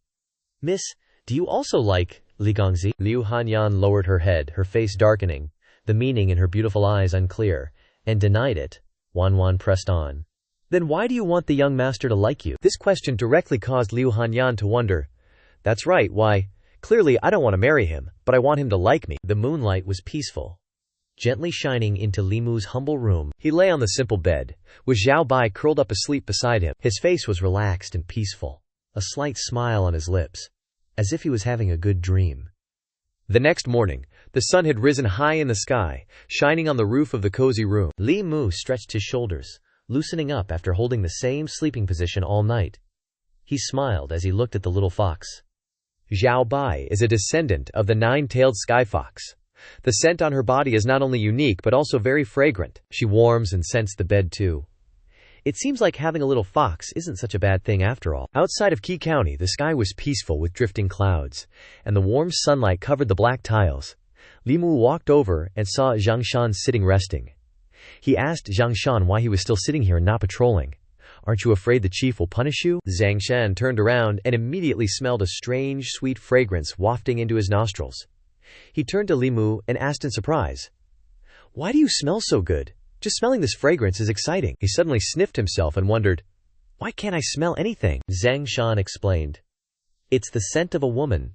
Only girls who are naturally fragrant have this scent." Li Mu was even more surprised. "I don't have it, don't frame me." Xianxia shouted, "Li Mu, did you go find a woman? Old Wang just died, and you haven't even buried him yet before finding a new woman," Li Mu exclaimed. "Don't talk nonsense." Just then, Li Mu Qing emerged from behind and asked, "What's that smell?" She quickly moved closer to him, sniffed, and exclaimed, "So fragrant." Li Mu had no choice but to honestly explain the situation. "Actually, I saved a little fox a few months ago.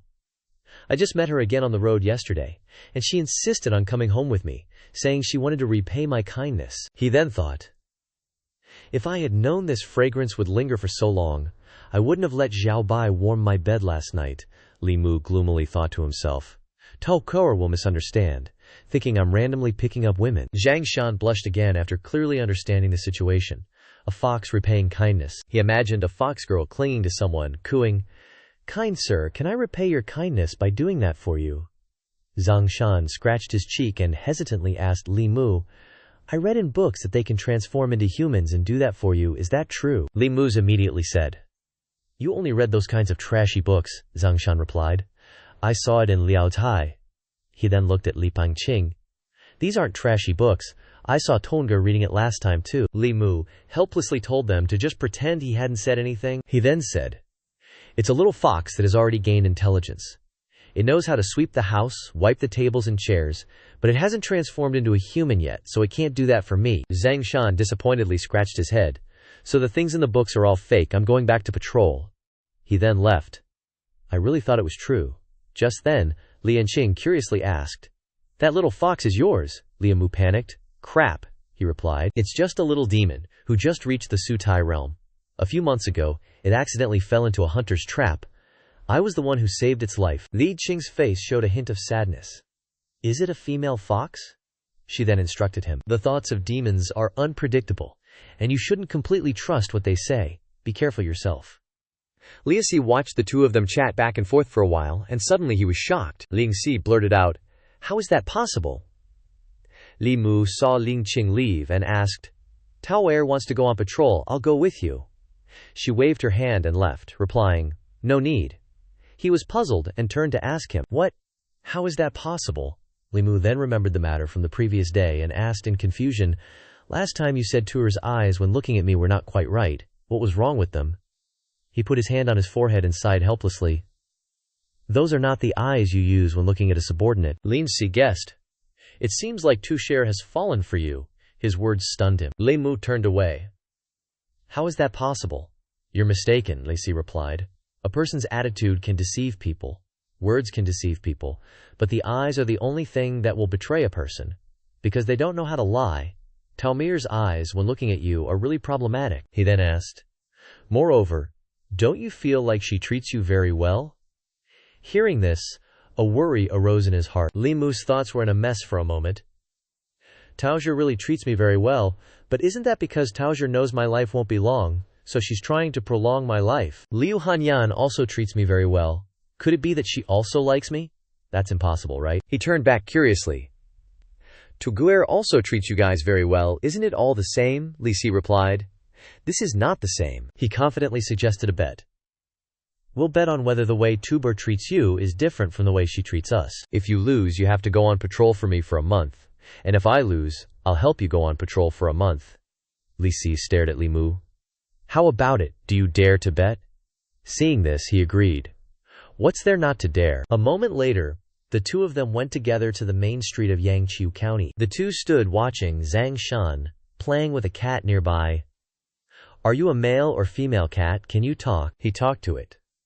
What does meow mean? Is that a yes or no? If you can, then quickly transform into a... Suddenly, the two came up behind Zhang Shan. Li Si exclaimed, Old Zhang, we need you to help us with something. He replied, I'm busy, I don't have time. Suddenly, the cat quickly ran away. Zhang Shan tried to hold on. Don't run, you're the only one who hasn't transformed into a human yet. He took out a copper coin as a reward, and he scorned. You want me to help with just one wen? Zhang Shan continued. Double it and I'll reconsider. Li Si added another coin. After telling him the plan, Zhang Shan went to Li Qing at the urging of the two. He tried to get her to stop. Li Qing turned her head. Is that Zhang Shan? What's wrong? He scratched his head and replied, Tuer, I feel a bit dizzy. I think I'm sick. She took out a talisman and instructed, burn it into ashes and mix it with water. It can cure colds or wind cold. Zhang Shan took the talisman, thanked Li Qing, and ran back to the two. He blurted out, if you want a talisman, just go directly to Tuber. Li Mu turned triumphantly. What does this prove? Last time I was sick, Tuber only gave me a talisman too. Li Si and he looked at each other, and he shouted, try again one more time. Li Mu still believed that she treated everyone the same. He immediately ran to call Lin Qing, and she turned her head back to look like before. Li Mu pretended to be tired. I think I'm sick. I feel a bit dizzy, and my whole body feels uncomfortable. Her hand immediately touched his forehead, making Li Mu blush unexpectedly. Lin Qing's face was full of worry, as she looked at him with concern. I don't think you have a fever. She then wondered, I've already checked, but I don't see anything unusual. Zhang Shan saw this and exclaimed, as expected, it's different. Taovir treats Li Mu much better than us. Later, he returned to where the two of them were. Li Si immediately said, you see that? He just said that you lost, so you have to replace him on patrol for a month. Li Mu was stunned. Does Tuer really like me? He doubted. Or maybe it's just a temporary infatuation. It takes time to prove whether it's real, but the way she treats you and us is really different. He still wondered. But why does Tuer like me? Li Si replied with a question. Does liking someone need a reason? Li Mu thought to himself. If Tuer really has feelings for me, then I just need to cultivate a good relationship with her. If we both cultivate together, we will definitely have the chance to achieve enlightenment. His expression turned heavy. But if I do that, my dream of marrying 3 wives and 7 concubines will be as good as gone. Li Si said, having 2 Sarer and still wanting to philander outside, are you finding your life too long? Li Mu was startled. Why do you know everything I'm thinking? He replied. I understand women, but I understand men even better. He thought to himself, what exactly does Tutor think of me? I still have to keep observing, and when I have the chance, I'll test Tutor to see if she really has feelings for me. Li Mu quickly went to her and called out, Li Mu Qing. She immediately turned around. Li Mu Qing was curious as to why he was calling her, so Li Mu offered to invite her to lunch at his house. Li Mu smiled brightly. I've figured out how to condense the last 2 post souls, and I want to discuss it with you. Lin Qing replied, there's no need for a meal. What method have you figured out? Love and lust are not things that can be easily obtained. He smirked. I read in a book that some cultivators directly collect the last 3 pawn souls by going around playing with women's feelings. Her expression immediately darkened, and she looked at Li Mu without saying a word. Seeing Li Qing like this, he panicked. Of course I wouldn't use this method. People who go around playing with women's feelings are actually more vicious than Li Si. But I can marry a few wives and then collect those 2 kinds of emotions from my mistresses. Hearing this, she was suddenly stunned. Her face darkened with disbelief. Li Mu wondered. This way is neither illegal nor does it affect moral principles. This method seems okay, right? Li Qing didn't bother listening anymore and turned to leave. He was horrified when he saw her leave. Crap! Tu Shir didn't take it seriously, did she? Li Mu exclaimed. Don't go, I was just joking. 3 days later, he was sitting in the duty room. Li Mu worried. I think Tu Shir is angry at me. He was frustrated. Ever since I said I was going to marry a few wives, she hasn't said a word to me for 3 days. And she hasn't even stepped into the duty room. Li Mu lay slumped on the table. Maybe I should take the initiative to apologize to Tu Ilgare. Suddenly, a book slammed down next to where he was lolling on the table, startling Li Mu. He looked up and recognized Li Xing. She told Li Mu to read the book quickly. She looked at him and said, Love is divided into great love and small love, and desire is not just lust. There are other ways to condense the last two pon souls. Li Musa looked at Li Qing explaining and thought, Tuzer really cares about me marrying many wives. I should quickly explain things clearly. He then said, Tallfire, I was just joking that day, she replied. I'm not joking with you.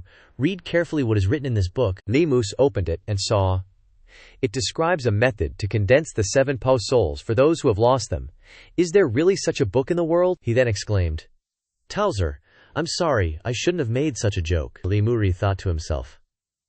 Could it be that Tuger has been helping me find this book for the past 3 days? Lin Qing explained.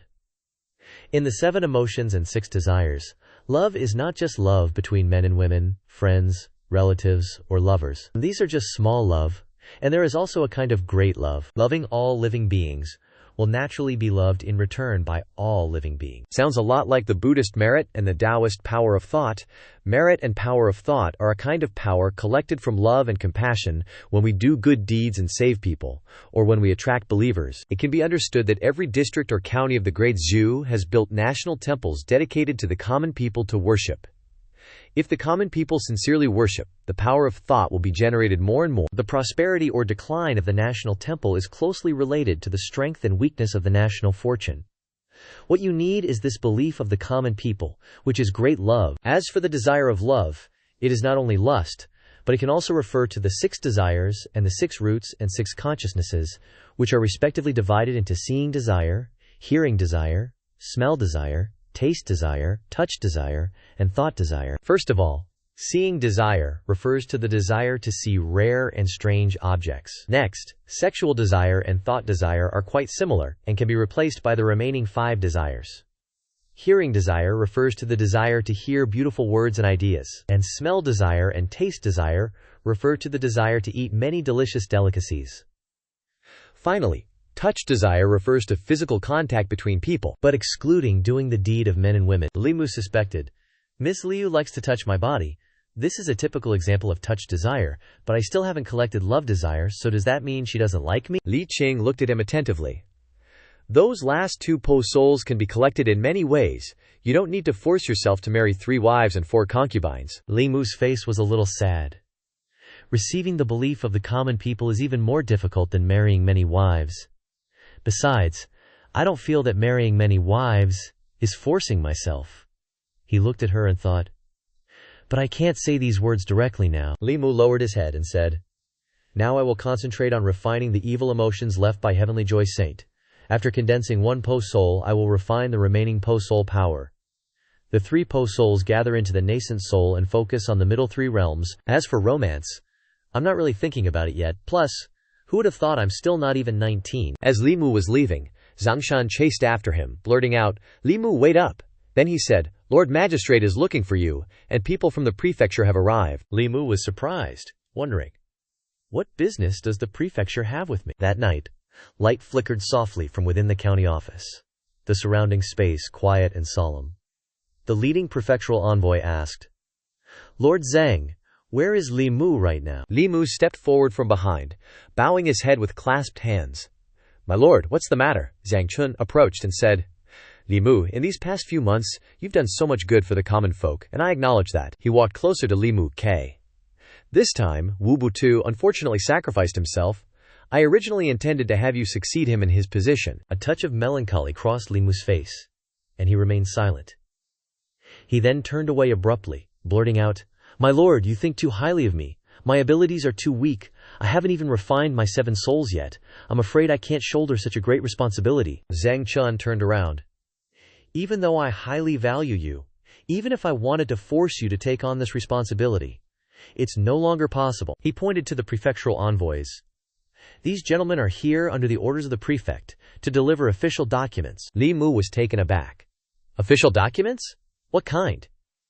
Zhang Chun advised him not to be so tense. He looked at Li Mu with pride in his eyes.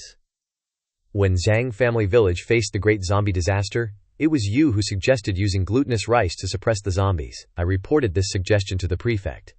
It helped prevent the spread of the zombie epidemic in Zhao County. Without that suggestion, that disaster could have claimed even more lives. Regarding the matter of Heavenly Joy Supreme One, you were the first to discover him and report it in time. helping the experts of the Fulu sect eliminate him early. Although you didn't participate, your contribution is not small. Li Mu's eyes seriously met Zhang Chun's in thoughtful contemplation. Therefore, he clasped his hands together in congratulations. Therefore, in addition to the soul power and force power needed in cultivation, the prefect has also prepared to transfer someone to the prefecture office. There, your salary will be doubled. Li Mu was stunned to learn that he would be leaving and moving to the prefecture office. The territory of the Great Zhou is vast, but it is only divided into 36 prefectures. The northern prefecture is very large. Even the area of Yangqiu County is much larger than other county-level administrative regions of later generations. Yangqiu County is hundreds of miles away from the prefectural city, and everything I have is in Yangqiu County. I can't move to the prefectural city for 500 coins, but meeting Liu Hanyan and finding a lot of spirit stones doesn't require me to move there. He asked the prefectural envoy if it was possible to just accept the reward and not go to the prefectural city. Seeing Li Mu taking it or leaving it as if looking down on the prefect's order, he was furious. Li Mu then replied, "Forget it then, I won't take anything." He thought to himself, "It's not like it's such a great job anyway. She's been telling me to quit my job to be a merchant together. It's just because it's convenient for cultivation and can help the common people. Otherwise I would have followed Miss Liu long ago." The prefectural envoy said, "I have finished delivering the prefect's order. I will give you 1 month, after which you must report to the prefecture office. If you are late, you will bear the consequences yourself." Zhang Chun asked, "After all, Yangqiu County is too small. This is a great opportunity that will be very beneficial to your cultivation. Why don't you want to go?" he replied. "This subordinate has feelings for this place." Zhang Chun thought in surprise. Feelings? Why don't I sense that he's so enthusiastic about this job? Could it be not because of work, but he said, "I understand you have feelings for a few people in the county office, but Ms. Qing is a disciple of the Fulu sect. The prefecture office has no right to decide. You are a disciple of the Great Zhou, so you must follow orders." Zhang Chun rested his chin in his hand. "Unless you no longer want to be a constable," Li Mu replied. "Regarding this matter, please give this subordinate more time to consider," he thought to himself. "Why is even Lord Magistrate making such assumptions?" Lin Si raised his hand and said, "I guess there's nothing else for me here, right?" He turned to him. "If there's nothing for you, why would I call you here? You and Li Mu are the same. After a month, go to the prefect's office to register," he said unwillingly. "Why do I have to go too?" Lin Si spread his hands out. "I haven't done anything. The person the prefect needs is Li Mue, not me," Zhang Chun replied. "The person who gave this order wasn't the prefect, but the prefectural administrator," he thought. The prefectural administrator. Could it be that girl named Chen from afar? Li Si's face became calm, and he raised his hand. "My lord, this subordinate wants to resign," Zhang Chun said sternly. "If you resign, what will you eat and use? Are you planning to rely on the support of the brothel girls to eat soft rice for the rest of your life?" He said blankly. "That's right, the doctor said my stomach isn't good, so I should only eat soft rice for the rest of my life," Zhang Chun said. "Even if you resign, it's the same. The prefectural administrator's intention is that you go if you want to, and you have to go if you don't want to. Right now, you only have 2 choices." He glared at Li Nasi. "One is that you go yourself." He interrupted. "What's the other one?" Zhang Chun put on a scary face. "The other one is that you'll be arrested and taken away." Afterwards, outside the county office, the lanterns cast a light that created an ancient and solemn atmosphere.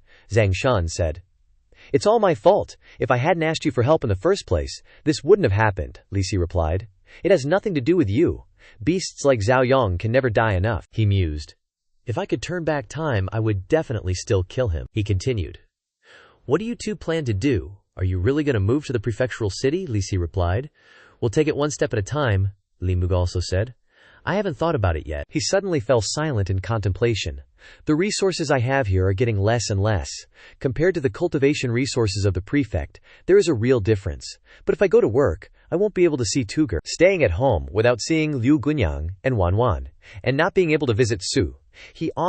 Life is just so meaningless." Zhang Shan looked up at the night sky. "What a pity the prefect didn't ask me to live in the city. My monthly salary would have doubled."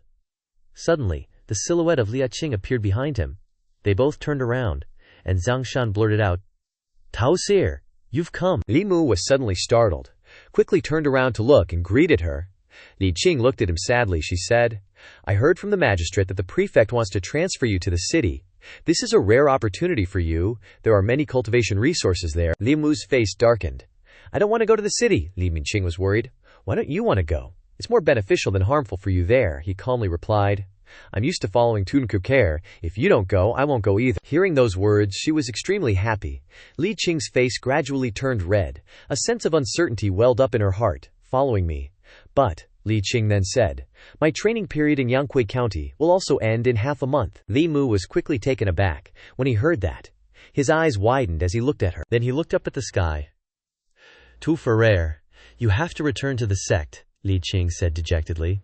Yes, at that time the sect will send another disciple to replace my position, Li Muke replied. In that space full of melancholy, I knew it, but I didn't think it would come so soon. She worriedly instructed him. After I leave, you must be careful by yourself, Li Mu replied. Tu Hoyer, rest assured, I'm no longer the same as before. Li Qing looked at Li Mu with relief and smiled. In these few months, you really are completely different from before. He lowered his face and replied. The Li Mu of the past is already dead. The person standing in front of you is a new Li Mu, much better. If it weren't for the fact that Tianhuang Shangren killed me before, perhaps I would never have been able to change like this. She stroked the hilt of the sword on her hand and asked, After I leave, will you go to the county office? Because Ling Qing was no longer around, he replied. Probably, because the county office will have more opportunities to condense the last two phantoms, she advised. But the cases there are more complicated and the criminals are more dangerous, so you must be careful. Half a month later, Li Mu was walking towards the duty room in the county office when he saw Li Si and Xiangshan eavesdropping outside the door. He thought to himself, what kind of tricks are these two up to again? Li Mu looked at their faces, everyone was serious, and signaled him to be quiet. Li Mu curiously looked into the door, wondering if the two of them were eavesdropping. He then put his hand close to his ear. It just so happens that I've also started cultivating the sixth sense. Let me listen to see what the person inside is saying. Li Qing's voice rang out from inside the door. Han Butu, what do you want to say? Han Jie replied. Although we are not from the same lineage, we are still considered fellow disciples. Wouldn't it be too much to call me senior brother? She turned her head. Han Shixiong, if you have something to say, just say it directly. He wondered if Li Shimei's stopping at the qi refining and soul condensation realm at this age was to accumulate experience, so that after breaking through the spirit accumulation stage, she could quickly advance to the divine power stage, right? Li Qing looked at Han Jie seriously and replied, The speculations of Han Butu are indeed correct. He then said, After returning to the mountain, Li Shimei will probably have to go into closed-door cultivation. But I have wanted to say this to Li Shimei for a long time. If I don't say it, I'm afraid I won't be able to say it after returning to the sect. Han Jie stood up bravely and shouted, Li Shimei, I've actually liked you for a long time. Would you be willing to become my Dao companion with me? Her face darkened, and she gently rejected his confession. Han Shixiong. Han Jie loudly asked, Is it because of Li Mu? Do you like Li Mu? He suddenly froze when he heard that. His eyes widened like copper bells in shock. Li Qing then turned around and gently said, In my heart, there is only cultivation now. I'm sorry. The door was quickly opened wide from the inside with a fairly strong force. He quickly left from inside to everyone's astonishment. Han Jie was a little upset, glancing at Li Mu because he thought he was the reason he was rejected. He stared blankly back at him. Han Jie's lonely back walked away under the attentive gaze of the group of Li Si. Zhang Shan put his hand on Li Mu's shoulder and watched him leave. Han Butu is too miserable, he thought. In the end, he was still rejected by Tu Care like that. Li Mu Li went in and asked her, Is Tuvir leaving today? Li Qing replied, We'll depart in a little while. After she finished packing her luggage, she told him not to call her Tulcher anymore. From now on, Li Mu then sighed and replied, I'm used to calling it. I can't change it for a while. He hesitated a little. Actually, I also have a sentence that I've wanted to say to Tongger for a long time. Lian Qing blushed and wondered what it was. She thought Lian Musha was about to say it. His eyes were full of tenderness. Li Mukia then thanked Lian Qing for what she had done for him from then until now. Ling Qing was a little disappointed, wondering what Li Muchu was thanking her for. He then replied, Thank you, Tukuyer, for teaching me cultivation, caring for and protecting me, giving me the white armor, and helping me collect phantom power. She looked in another direction. I've said it before, you are my subordinate. If you have subordinates in the future, you must also be responsible for them. In the same way, Li Muxia listened to those words, and then smiled at Liam Qing. Got it. You turn and leave. I'll head out first. I'll see you off when it's time to depart. Li Mu then walked over to where Han Jie was standing next to an ancient tree nearby, and looked up. He said with a hint of melancholy, I have to return to the sect today too. Han Jie continued. Although I find you a bit of an eyesore, We were comrades who fought side by side many times after all. He turned to look at him. I'm afraid we won't have the chance to meet again in the future. Want to grab a few drinks? Li Mu agreed, without hesitation, or needing to think about it. At a restaurant not far away, Han Zi's voice rang out. Li Si, in this yamen, I don't admire anyone else, only you. The girls in the brothel. You can sleep with whoever you want, and you don't even have to pay, he chuckled. Come on, man. He took another sip of wine. Actually, I noticed junior sister Lil a long time ago, when we were still in the sect. Han Jie smiled slightly. She's the most serious and diligent cultivator in that branch, even more so than senior brother Qin. He pointed at him. I already knew. Her heart is only set on cultivation. I've lost. Li Musis. You didn't stand a chance either, he thought. I don't even remember making a bet with you. Zhang Shan asked curiously. Tabrier is leaving soon. Don't you really want to express your feelings to her before you part? Even Han Jie did. Li Si then stuffed a mouthful of food into his mouth. Shut your trap, don't you know Taweir's personality? If Taweier has decided to leave, there's nothing Li Mu can do. A look of melancholy appeared on his face. If I was like Han Zhen, it would ruin the way I think about her. He thought to himself, I only admire and am grateful to Taweier, but I don't have those kinds of feelings yet. Maybe if we spent more time together things could change. The sunlight shone on the roof tiles, creating a peaceful and clear scene. Li Mu carried Han Jie away. Let me take Chief Han to the duty room first. I'll see Tu Nier after he wakes up. Afterwards, Li Si instructed, come over here later too, okay? The two went into the alley. Zhang Shan joked. If you weren't afraid of getting kidnapped and sold? With Chief Han's alcohol tolerance, it's best not to drink with him again in the future. Li Qing stood watching them, looking a little annoyed. You two reek of alcohol, she instructed. Don't drink alcohol when you come to the yamen. The new chief might be even stricter than me. He scratched his head and smiled sheepishly. Just this once, I'll never drink alcohol when I come to the yamen again. Li Xin seriously asked Li Qing. Tunvir, have you really thought it through? She asked in surprise. Thought through what? He then asked. Cultivation or love, which one is more important in the end? Zhang Shan stood beside him confused. What are you talking about? Li Si continued. In love, it's always easier to step back than to move forward. If you take a step back now, if you want to move forward later, I'm afraid it won't just be one step. By the time she regrets it, she might find that someone has already beat her to it. Moments of affection between the two suddenly appeared in Li Miqing's mind, but every image, every memorable moment of the two made her stunned. Li Qing looked down, clasping her hands tightly in front of her chest, thinking. How could I not know? She said painfully. But now I not only have love but also an unyielding grudge. I can't be happy until the revenge is taken. How can I throw myself into love before the great revenge is avenged? Li Mu, wait for me. It was time to leave. Zhang Chun clasped his hands. I don't know when we will meet again after this parting. On behalf of the Yamen in Xianxia County, I thank you both for your contributions here over the past period of time. I hope that your path of cultivation will always be smooth in the future. They said in unison. Thank you, Lord Zhang. Zhang Shan spoke. Tuir, remember to come back to the county yamen if you have time, Li Si said with a little regret. Tuir, take care on your journey. Li Qing thanked both of them, and then turned to look at Li Mu. His face calmly looked at her. Without any emotion, without saying a word, she smiled brightly and said goodbye to Li Mu. He watched the two leave, secretly hoping that everything would go well for her in the future, and hoping that we would still have a day to meet again. He placed his hand on Li Mu's shoulder behind him, and watched them grow further and further away. Zhang Shan advised. Let's go back. Tu Shir and the others have gone so far that they're out of sight. Li Si also came over. To where? And we are not in the same world. Forget about her. Miss Liu is not bad either. She is more suitable for you than to where. He chuckled and thought. Miss Liu is a capable girl, who is good at managing the country, good at managing the home, good at the arts, friendly and sociable. Compared to Tu Rier's immortal aura, she has more of the scent of the mortal world. But Miss Liu has no intention of getting married in this lifetime. By the time night covered the sky, light shone from the window of Li Mu's house. The dishes on the dining table were arranged attractively, but there was still half a bowl of rice left in his bowl. Liu Hanyan asked in surprise and went outside to ask, Li Mu, you didn't say a word while eating, and you didn't eat much either. Are you perhaps troubled by something? He looked up at the starry sky and replied, Tu Tiger has returned to the sect. She asked in surprise. So Chief Li has left. Then will she ever come back? Li Muzhan replied, without hesitation. Never coming back. Liu Hanyan was stunned and silently looked at him, thinking. No wonder Li Muzhan is so depressed. Wanting to cheer him up, Liu Hanyan suggested having a few drinks with Liu Mu. Their hands raised cups to the starry sky, the crescent moon shining brightly. They both exclaimed, "Cheers!" She then encouraged him. Where in this world can you not find beautiful flowers? With your talent, what kind of person couldn't you find? Think about having a big mansion and a harem of wives. Why lose heart over something like this? He took a sip of wine and replied, "You've misunderstood. It's not what you're thinking at all." Liu Hanyan looked at him and thought Li Muga must have really liked Li Qing, which was why he was forcing a smile.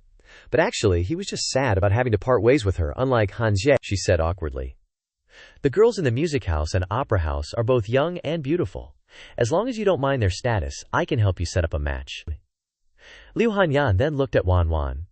Or, if you don't like them, in 2 more years, I'll marry Wan Wan off to you. After all, Wan Wan's heart is already set on you, Li Mu said, utterly helpless.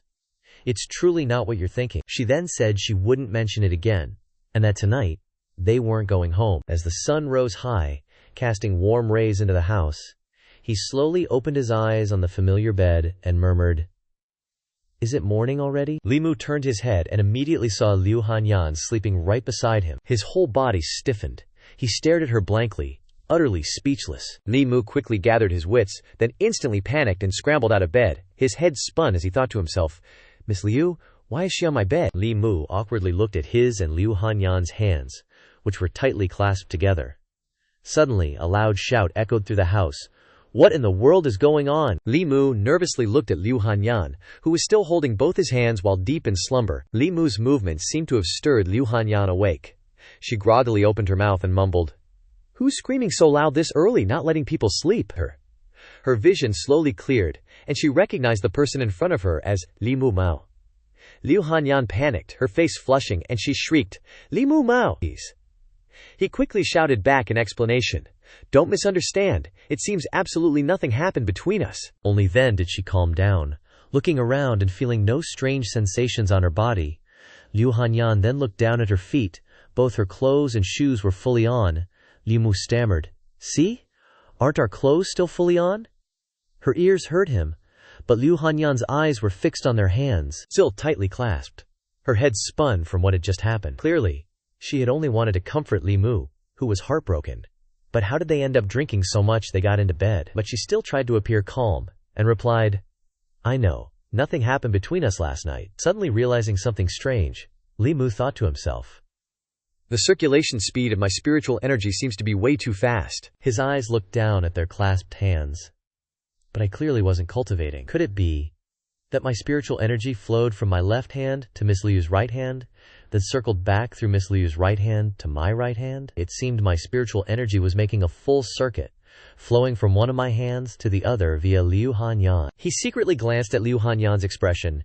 Is the reason for this the combination of pure yang physique and pure yin physique? My cultivation speed has increased significantly. If this keeps up, one day will be equivalent to 3 days of my usual cultivation. Thinking of this, Liu Hanyan also pulled her hand away, though she still felt a bit reluctant. Although holding Li Mu's hand felt incredibly comfortable. How could she sleep all night holding a man's hand like that? As soon as she let go, she unconsciously looked at her own hand. Why did that comfortable feeling just disappear? Liu Hanyan then placed her hand back on Li Mu's, trying to hold it again to see. Li Mu then also blankly asked her.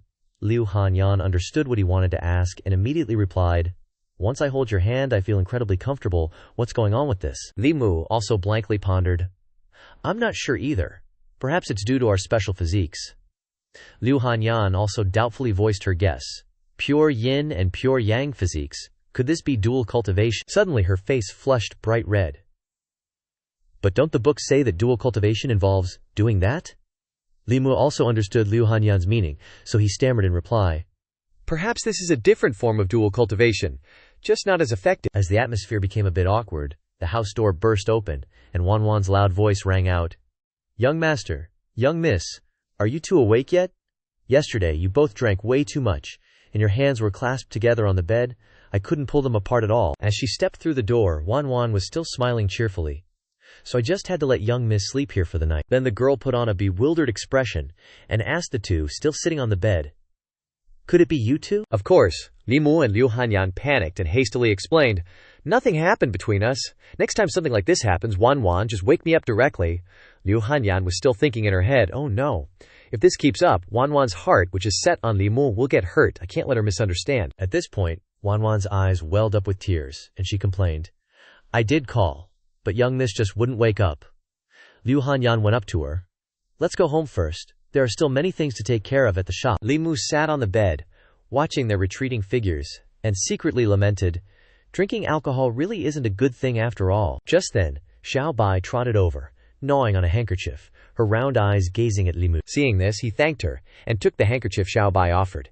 He used the handkerchief to wipe his face, but his mind was on other things. No wonder there are quite a few demonic cultivators in the cultivation world. If you can achieve what you want with less effort, who would want to stick to the righteous path? Dual cultivation not only harms no one, but also doesn't require daily arduous work. The cultivation speed increases rapidly, and the process is very pleasant. As he thought this, Li Mu handed the handkerchief back to Xiao Bai for her to take away. Then he stared at his palm. Just holding hands for one night increased my spiritual energy this much. If we actually did what dual cultivation is supposed to do, I wonder how much faster the speed would increase. His gaze shifted to the window. No wonder the books say that pure yin and pure yang physiques that don't engage in dual cultivation are an offense to heaven and earth. After experiencing just one session, even I feel regret. Li Mu's emotions suddenly sank. He remembered Liu Hanyan. Wait, Li Mu jolted, hand flying to his chest. Whoa! Why's my heart suddenly doing the marathon? What's up with that? His hand still plastered to his chest, feeling that heartbeat. Wait a sec, don't tell me I'm falling for Miss Liu already, no way. Meanwhile, over at Liu Hanyan's place, her fingers are hovering over the strings, but her mind's totally elsewhere, feeling all kinds of angsty. Liu Hanyan paces back and forth, looking like she's about to tear her hair out. The tea house is doing great, the bookstore's booming. Gugh. She plops down in a meditation pose and thinks, and I've even finished learning the Clear Heart Sutra. Liu Hanyan starts rummaging through her memories, going through different skills and techniques. The heart-like ice untainted heaven method. She hesitates for a moment, then puts her hands back on the zither.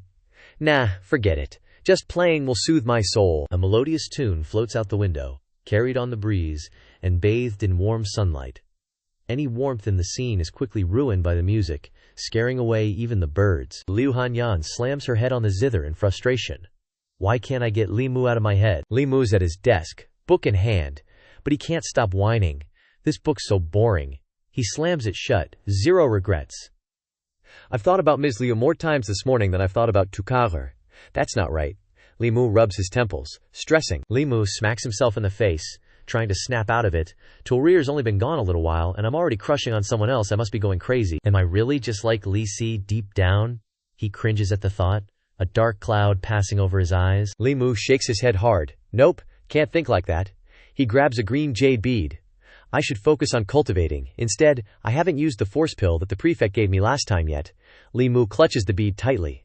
This force pill should be enough for me to refine the Heavenly Joy Grandmaster's amorous energy. He closes his eyes, but it's clearly a struggle, judging by the furrow in his brow. The sun climbs to its peak, shining brightly on the roof. Li Mu stretches with a satisfied sigh.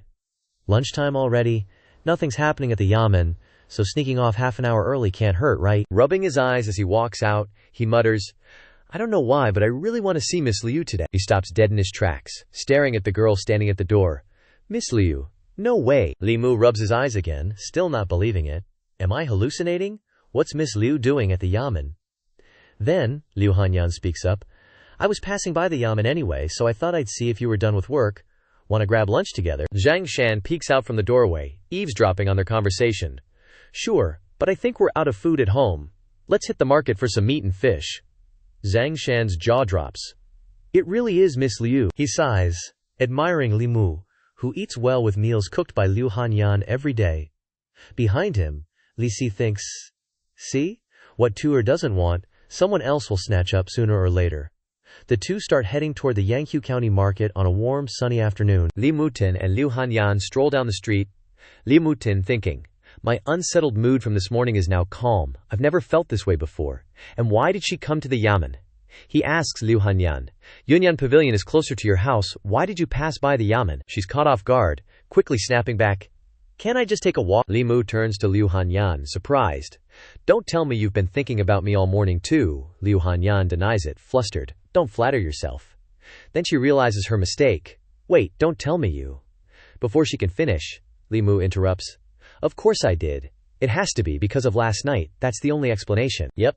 I bet it's what we did yesterday. Li Mu gets to thinking, pure yin and pure yang bodies are like two magnets. See, we only spent one night in the same bed, and we can't help but think about each other. Liu Hanyan is starting to panic.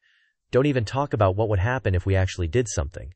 Then she looks away, asking, what should we do now? Li Mu scratches his head, looking sheepish. Maybe you can chant the Clear Heart Sutra whenever you think of me. But in his head, he's freaking out. If this keeps up, I'm really gonna fall for Miss Liu. Liu Hanyan crosses her arms, annoyed. I can't just chant the Clear Heart Sutra all the time. Li Mu is quick to notice. So you are thinking of me all the time. Realizing she slipped up, Liu Hanyan's face turns red as she shouts, it's all your fault, you had to go and drink so much. Li Mu is a bit flustered, thinking, although she's the one who suggested drinking in the first place, it was all because of me. I can't blame her for this. Resolving himself, Li Mu apologizes in a gentle tone. It's my fault.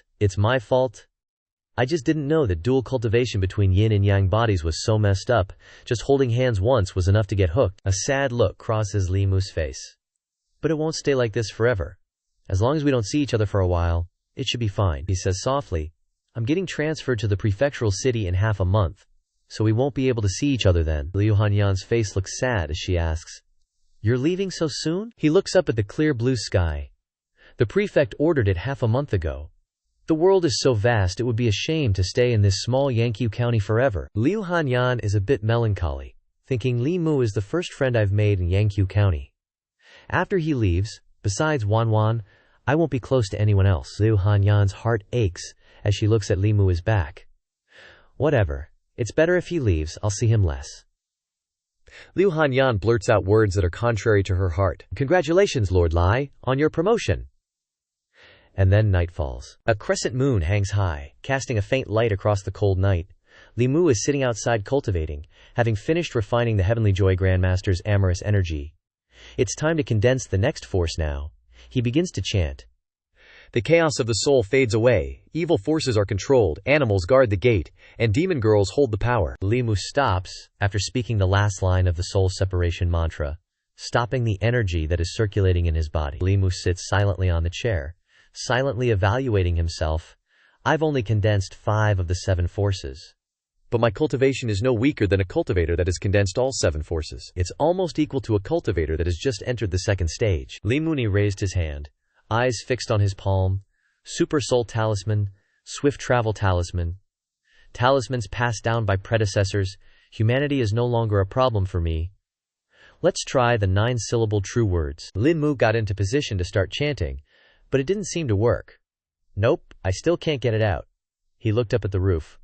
Looks like I still can't grasp the 3rd word of the 9-syllable true words with my current strength. Just then, Xiaobai spoke up immediately.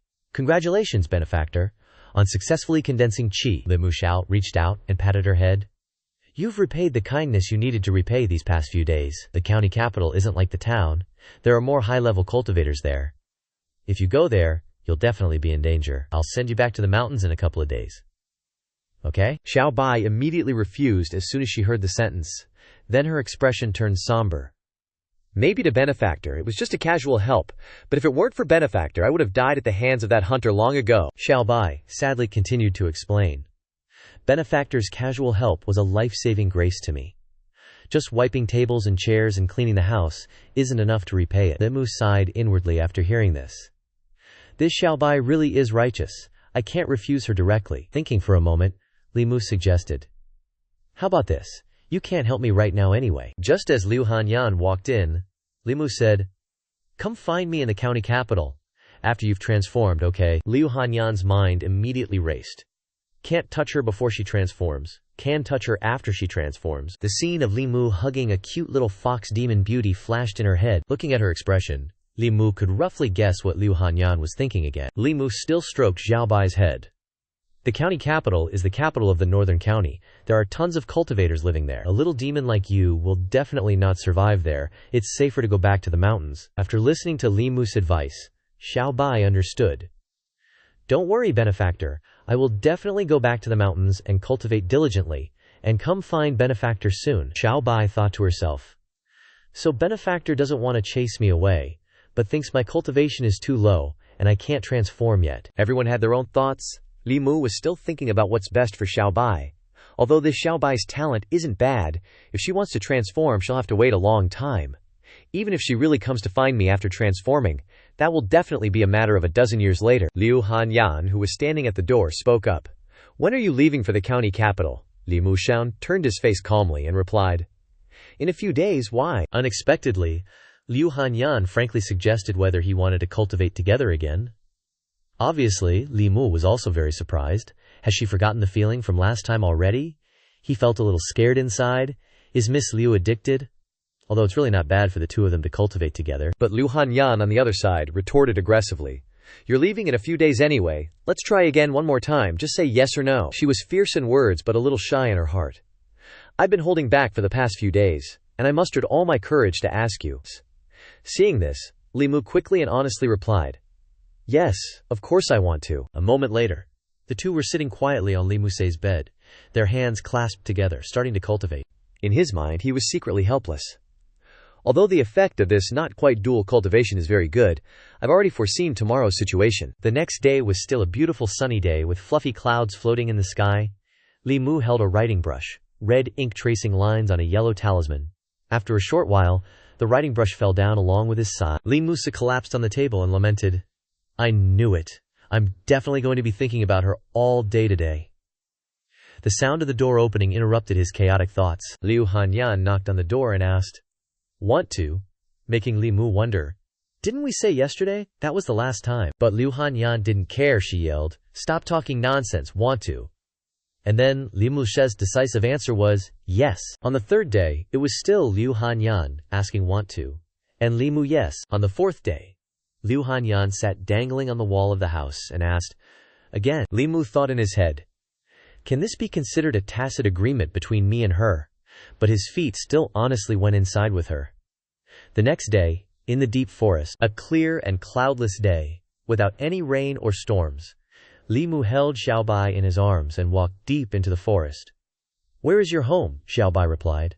In the valley ahead. Xiaobai was in a great mood today, happily saying to him, Benefactor, if Grandma knows that I've finished repaying the kindness, she will definitely be very happy. Hearing this, Li Muxia asked in surprise, Grandma? Where are your parents? Xiaobai was very honest. Grandma said that when I was just born, my parents were killed by other, more powerful demons. Her voice was full of love as she recounted, Grandma is the one who raised me. Hearing this story, Li Mu felt that he had inadvertently evoked her sadness, so he apologized to Xiaobai, feeling sorry in his heart. The Fox clan is a clan at the bottom of the demon food chain, and life is indeed a bit difficult. But Xiaobai didn't seem too sad. Although I don't have parents, Grandma and the other sisters treat me very well, and Grandma even has 3 tails. Suddenly, both of them smelled something that made Li Mu and Xiaobai both surprised and afraid. Wait, this feeling is... He looked into the depths of the forest and spoke up. There's a bloody smell up ahead.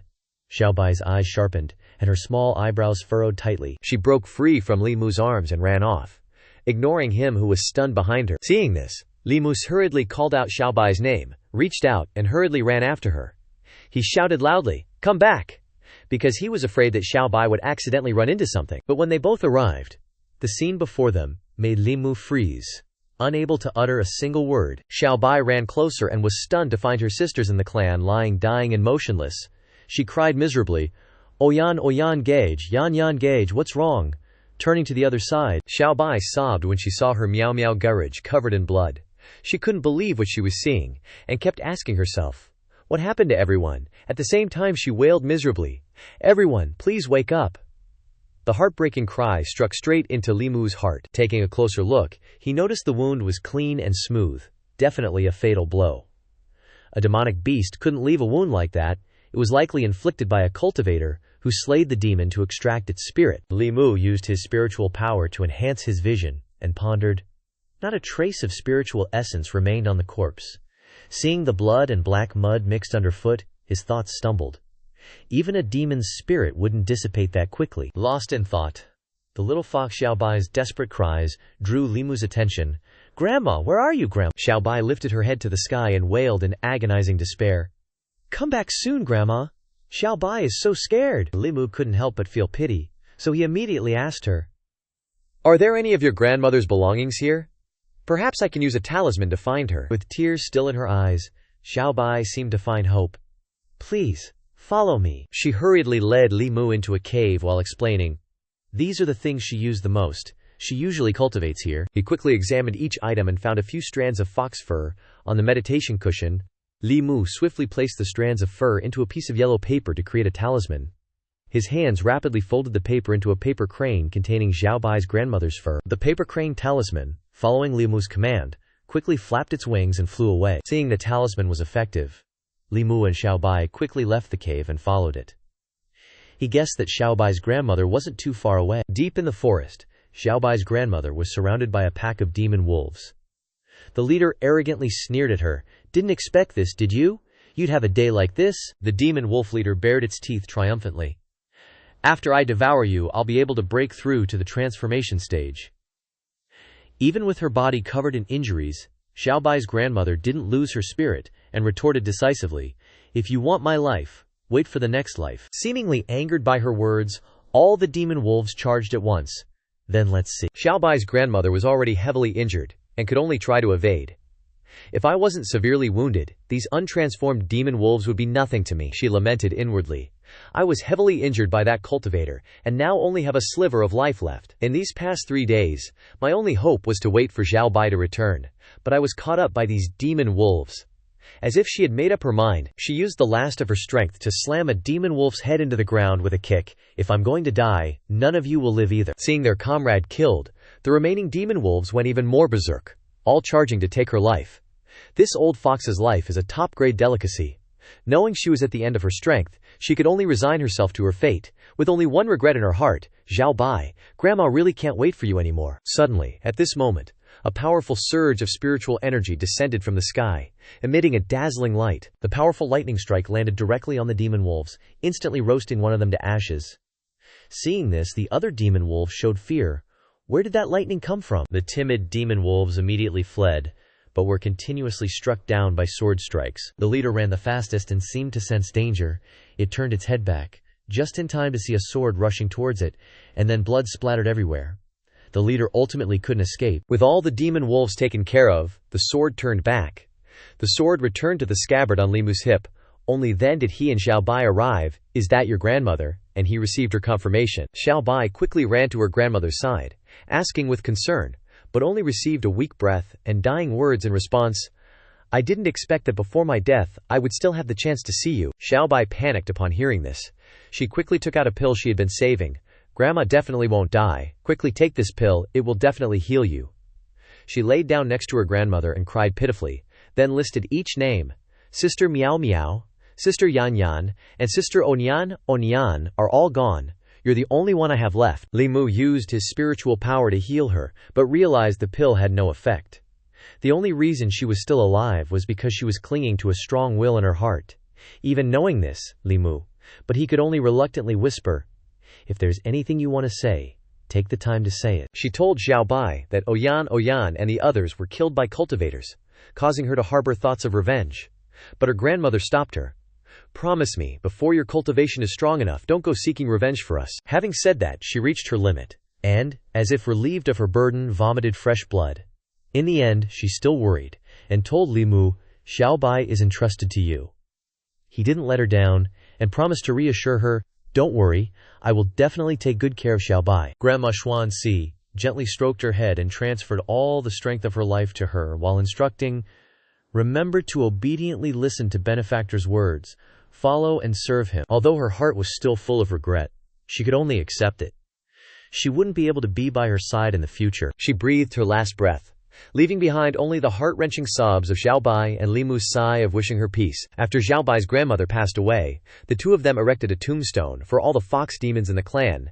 Li Mu solemnly mourned, while Xiaobai couldn't stop her tears and whispered to her grandmother, I will definitely cultivate diligently in the future, and I won't be playful anymore. Seeing Xiaobai's dejected spirit, Li Mu knew that the old fox had been in humanoid form for a long time, and perhaps in a few months she would be able to condense a demon core, becoming a demon cultivator of the fourth realm. He felt pity for Xiaobai, but also knew that most of her grandmother's soul and spirit power were being sealed on Xiaobai's body, and when she thoroughly refined it, It would be the time for her to take humanoid form. Xiaobai had just lost her loved one. With nowhere to turn, her foxy eyes filled with tears, and she pleaded, "Benefactor, can I still follow you?"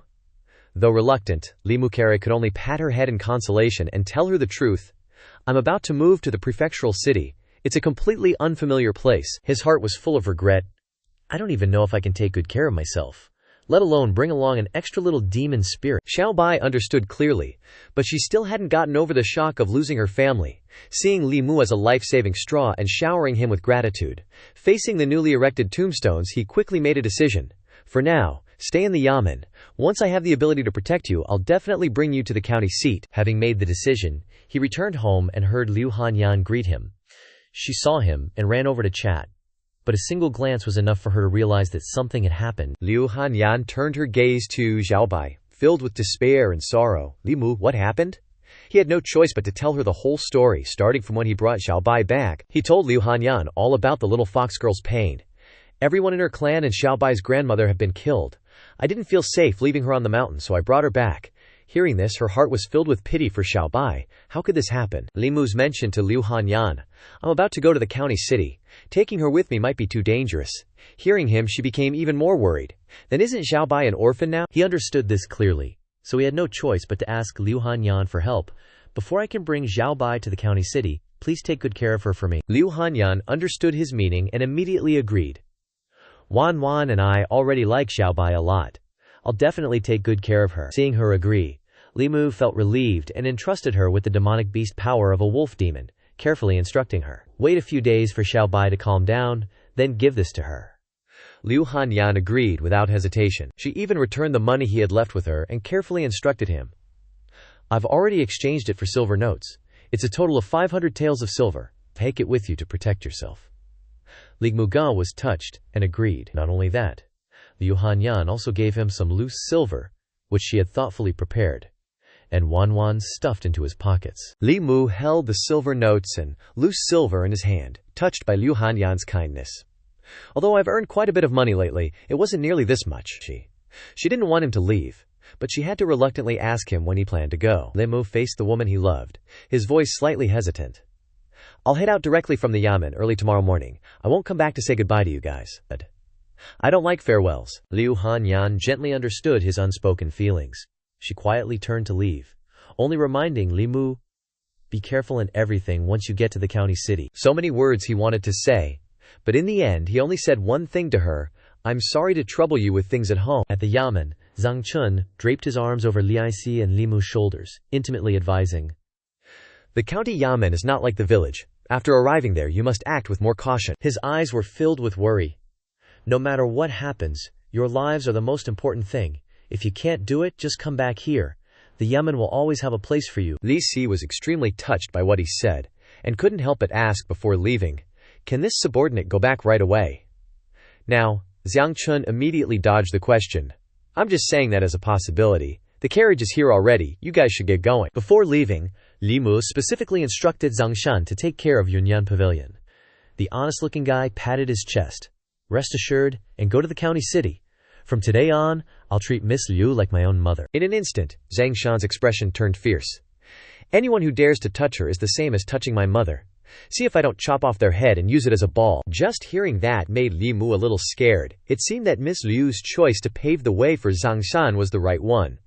Ever since Xiang Ba's wife was hired to work in Yunyan Pavilion, she had gained a big son for no reason. Having settled everything and said what needed to be said, the coachman started to whip the horses to set off. The carriage slowly rolled along the paved road, gradually disappearing from view. Wan said to Liu Hanyan, "Young master is really gone. You complained and blamed, but he left so decisively." While she complained, she felt a longing to go with him.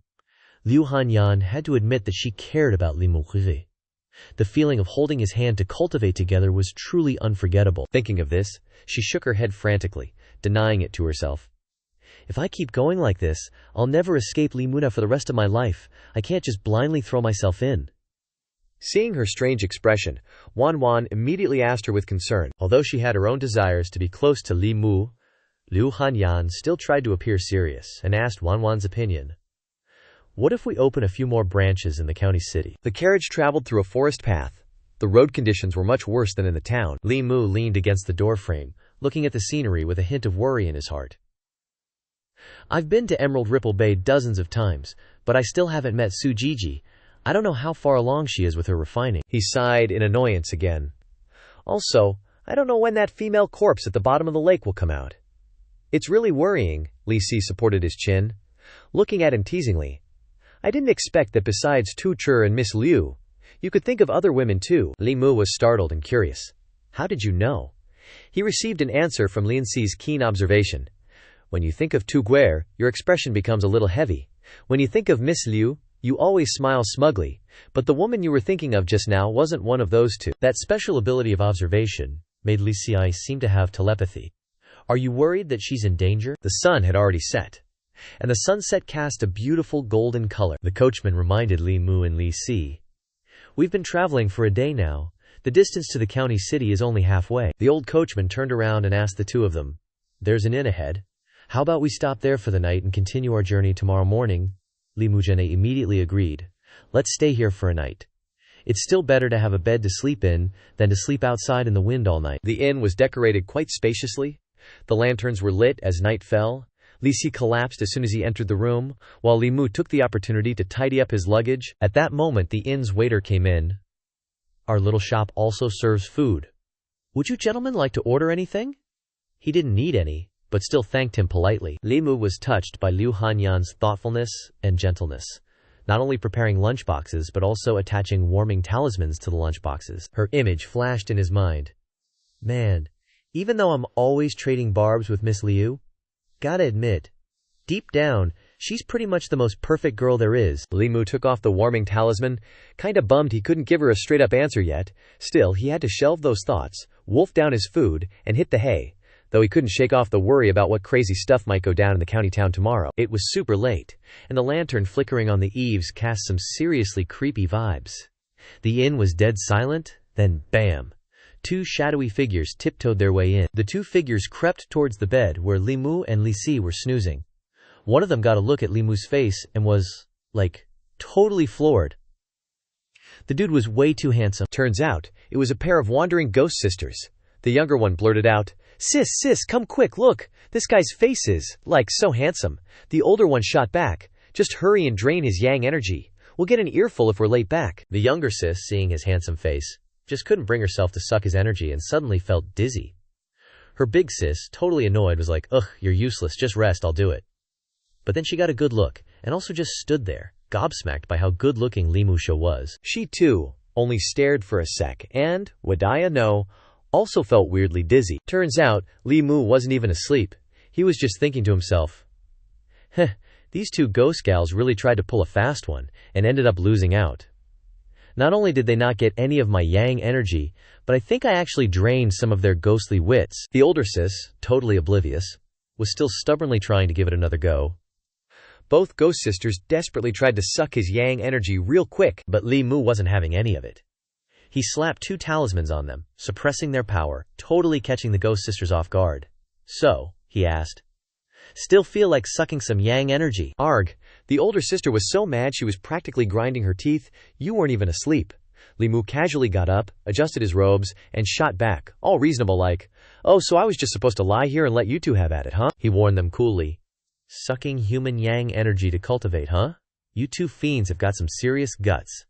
Li Mu wasn't about to go easy on them. See, the yang energy from a human's 7 paw souls, all stored up inside, is like superfood for ghosts and fiends. But if a human gets their yang energy drained, best case scenario, they just get weak and pass out. Worst case, they might not make it. Seeing his power, the older ghost sister was shaking like a leaf. She was thinking, whoa, he can use talismans? He's gotta be a human cultivator. Wiping out resentful spirits like my sister and me would be a walk in the park for him. We're so screwed we ran into a total pro. The two wandering ghost sisters immediately started kowtowing, begging for mercy. We just wanted to suck a tiny bit of yang energy, honest. We've never, ever hurt anyone. Li Mu didn't off them, just gave a warning. If you'd ever actually hurt someone, you'd be nothing but scattered ashes by now.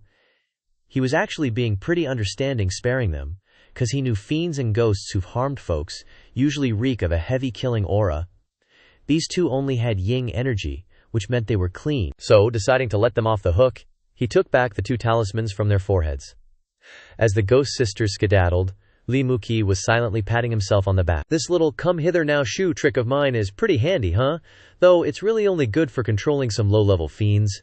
As the two fiendish girls were nervously itching to leave, he had another thought. Sucking human yang energy, even if it doesn't kill him outright, it's definitely not the righteous path. Li Muqi then laid down the law, real stern. Look, I get that cultivation ain't easy for you guys either, so I'll let you off the hook this time. But if you pull this crap again, I swear, no mercy. You're goners. The two sisters, realizing they'd messed with the wrong guy, were super remorseful and thanked him like crazy. The two ghost gals then zoomed out of the inn and poof, gone. Now Li Mu knew that less trouble is better than more trouble, but hey, being a constable and all, he kinda had to go check things out. Once they were a good distance away, the younger ghost sister couldn't hold it in. Sis, why didn't we tell that immortal master to help us out back there? The older sister, not wanting to drag Li Mu into their mess, replied, That immortal master let us off for bugging him. How could we possibly get him involved in our problems? The younger one fretted, but we didn't snag any yang energy today, and now the Great King is gonna punish us when we get back. The older sister was more stoic. So what if he punishes us? It's not like he can kill us again. The younger one, bless her heart, piped up, but we're already dead? Making her sister facepalm internally. I meant die for realsies this time. Ugh, why are you always asking so many questions? Let's just head back. The two chatted as they flew off, totally clueless that Li Mu was hot on their heels. He thought to himself with a sigh, these two fiend girls actually have a bit of a conscience. Sparing them wasn't a complete waste of effort after all, but hearing what those two fiend girls said, he got curious. So, they're being controlled by this dude calling himself the Great King, huh? Putting the clues together, Li Mu have figured. Ghost cultivators in the middle three realms wouldn't give a hoot about basic human yang energy, so this Great King probably isn't even at the middle three realms yet, and judging by his own strength, someone below the middle three realms, piffed, probably no big deal. The two ghost sisters flew on for a bit, then finally touched down in an empty clearing. Li Mu, hot on their trail, felt even more sure of his guess. This place is all damp and low. Classic yin energy gathering spot. Ghosts and fiends just love setting up shop in these kinds of places, don't they? He didn't just barge in though, he thought things through. Those two lady ghosts vanished through that one entrance. If I want to find out what's what, I gotta go deeper. Better stick on a couple of breath-concealing talismans, just to be safe. Venturing deeper, he was surprised to see two cave entrances. Looks like there's another undead den around here. The so-called Great King was perched on a bone throne, with a bunch of fiendish ghosts armed to the teeth around him. He grilled the two sisters. So where's that yang energy you were supposed to bring me? Both of them, shaking in their non-existent boots, lied. We didn't run into any living folks. The Great King's eyes blazed red with fury. Coming back empty-handed, he snarled, You two know what happens next, right? A long whip materialized in his hand, and the older ghost sister's eyes went wide with pure dread and panic. The Great King cracked that long whip, and man, it snaked through the air, striking like a bolt of lightning. The whip slammed right onto the older ghost sister's back, but she just bit down hard and took it, not making a sound. But just as the whip was about to lash her younger sister, the older sister totally lost it and screamed, Don't, little sis! She quickly shielded her younger sister from the whip with her own body. My sister is still young. Punishing me alone is enough, Great King. Each lash of the long whip landed on the demonic woman's body, causing her immense pain. The Great King, feeling bored, uttered, Looks like you do have some kindness in you. He impatiently waved his hand. Next time you're this useless, don't blame this king for swallowing you whole to avoid future troubles. Now scram. The two sister wandering souls immediately agreed and helped each other away. Just then, two other underlings dragged in a man. The two ghost soldiers flattered the Great King. Today we caught a living human. Please enjoy him, Great King. He laughed gleefully, baring his sharp teeth, and praised. Well done. The Great King quickly channeled a jet-black aura from his hand, saying it was a reward for his subordinates. With just that black aura, the two ghost soldiers felt an immense power surge through them. Receiving the precious reward, both of them profusely thanked the Great King. Turns out, the Great King had his own plans. If I devour a few more souls and flesh, I can break through to the soul transformation realm. Then, I'll definitely gain the prince's favor. The Great King eagerly extended his wicked hand. Where should I start eating? Suddenly, a sword slashed off his outstretched hand. Li Mu's voice rang out, filled with arrogance. Who said you could eat? The gentle voice caused the wandering soul sisters, the ghost soldiers, and the Great King himself, to be bewildered and surprised. He was excited because he guessed right, this guy really hadn't reached the soul transformation realm yet. Surprised by Li Mu's appearance, The two wandering soul sisters exclaimed, "Immortal Master!" The Great King quickly used magic to restore his severed hand, all while casually remarking, "The soul of a human cultivator is definitely of better use." His hand not fully recovered, the Great King immediately pointed and ordered, "Kill him for me!" The ghost soldiers, crazed and devoid of reason, charged to attack Li Mu. But each clean, sharp slash turned the demons into pieces before they could even touch the hem of his robe. Amidst the agonizing screams of the demons, Li Mu arrogantly swung his sword without mercy. "Based on you lot, you're not qualified to touch my life." The Great King finally decided to step onto the stage himself. He grabbed his staff. No matter how hard the Great King swung, Li Mu quickly blocked the attack with his sword. Even so, he threatened, "You're just a tiny human, but you dare offend this king." Seeing the other's strength, Li Mu couldn't help but praise, "Your cultivation is pretty deep." The two of them quickly exchanged blows, back and forth. He remained deep in thought during the battle. His cultivation is deep, but his fighting technique is garbage. He had just been grazed by a cut, but he still cursed with all his might. Damn human. In just a moment of carelessness, he got slashed at the neck, causing him to spurt blood. Li Mu wielded his sword skillfully, confident that this demon's level wasn't worthy of being his opponent. Li Mu quickly stabbed through the Great King with a powerful thrust. To Li Mu's surprise, the demon transformed into black smoke and said with a smile, "Can't see me, can't hear me, let's see how you're going to fight me." He immediately realized, this demon is planning to hide in the black smoke and launch a sneak attack.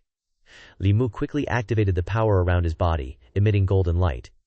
With this power, he was confident that the Great King was in for a disappointment. Seeing the golden light, the demon was incredibly shocked. "So you're a monk?"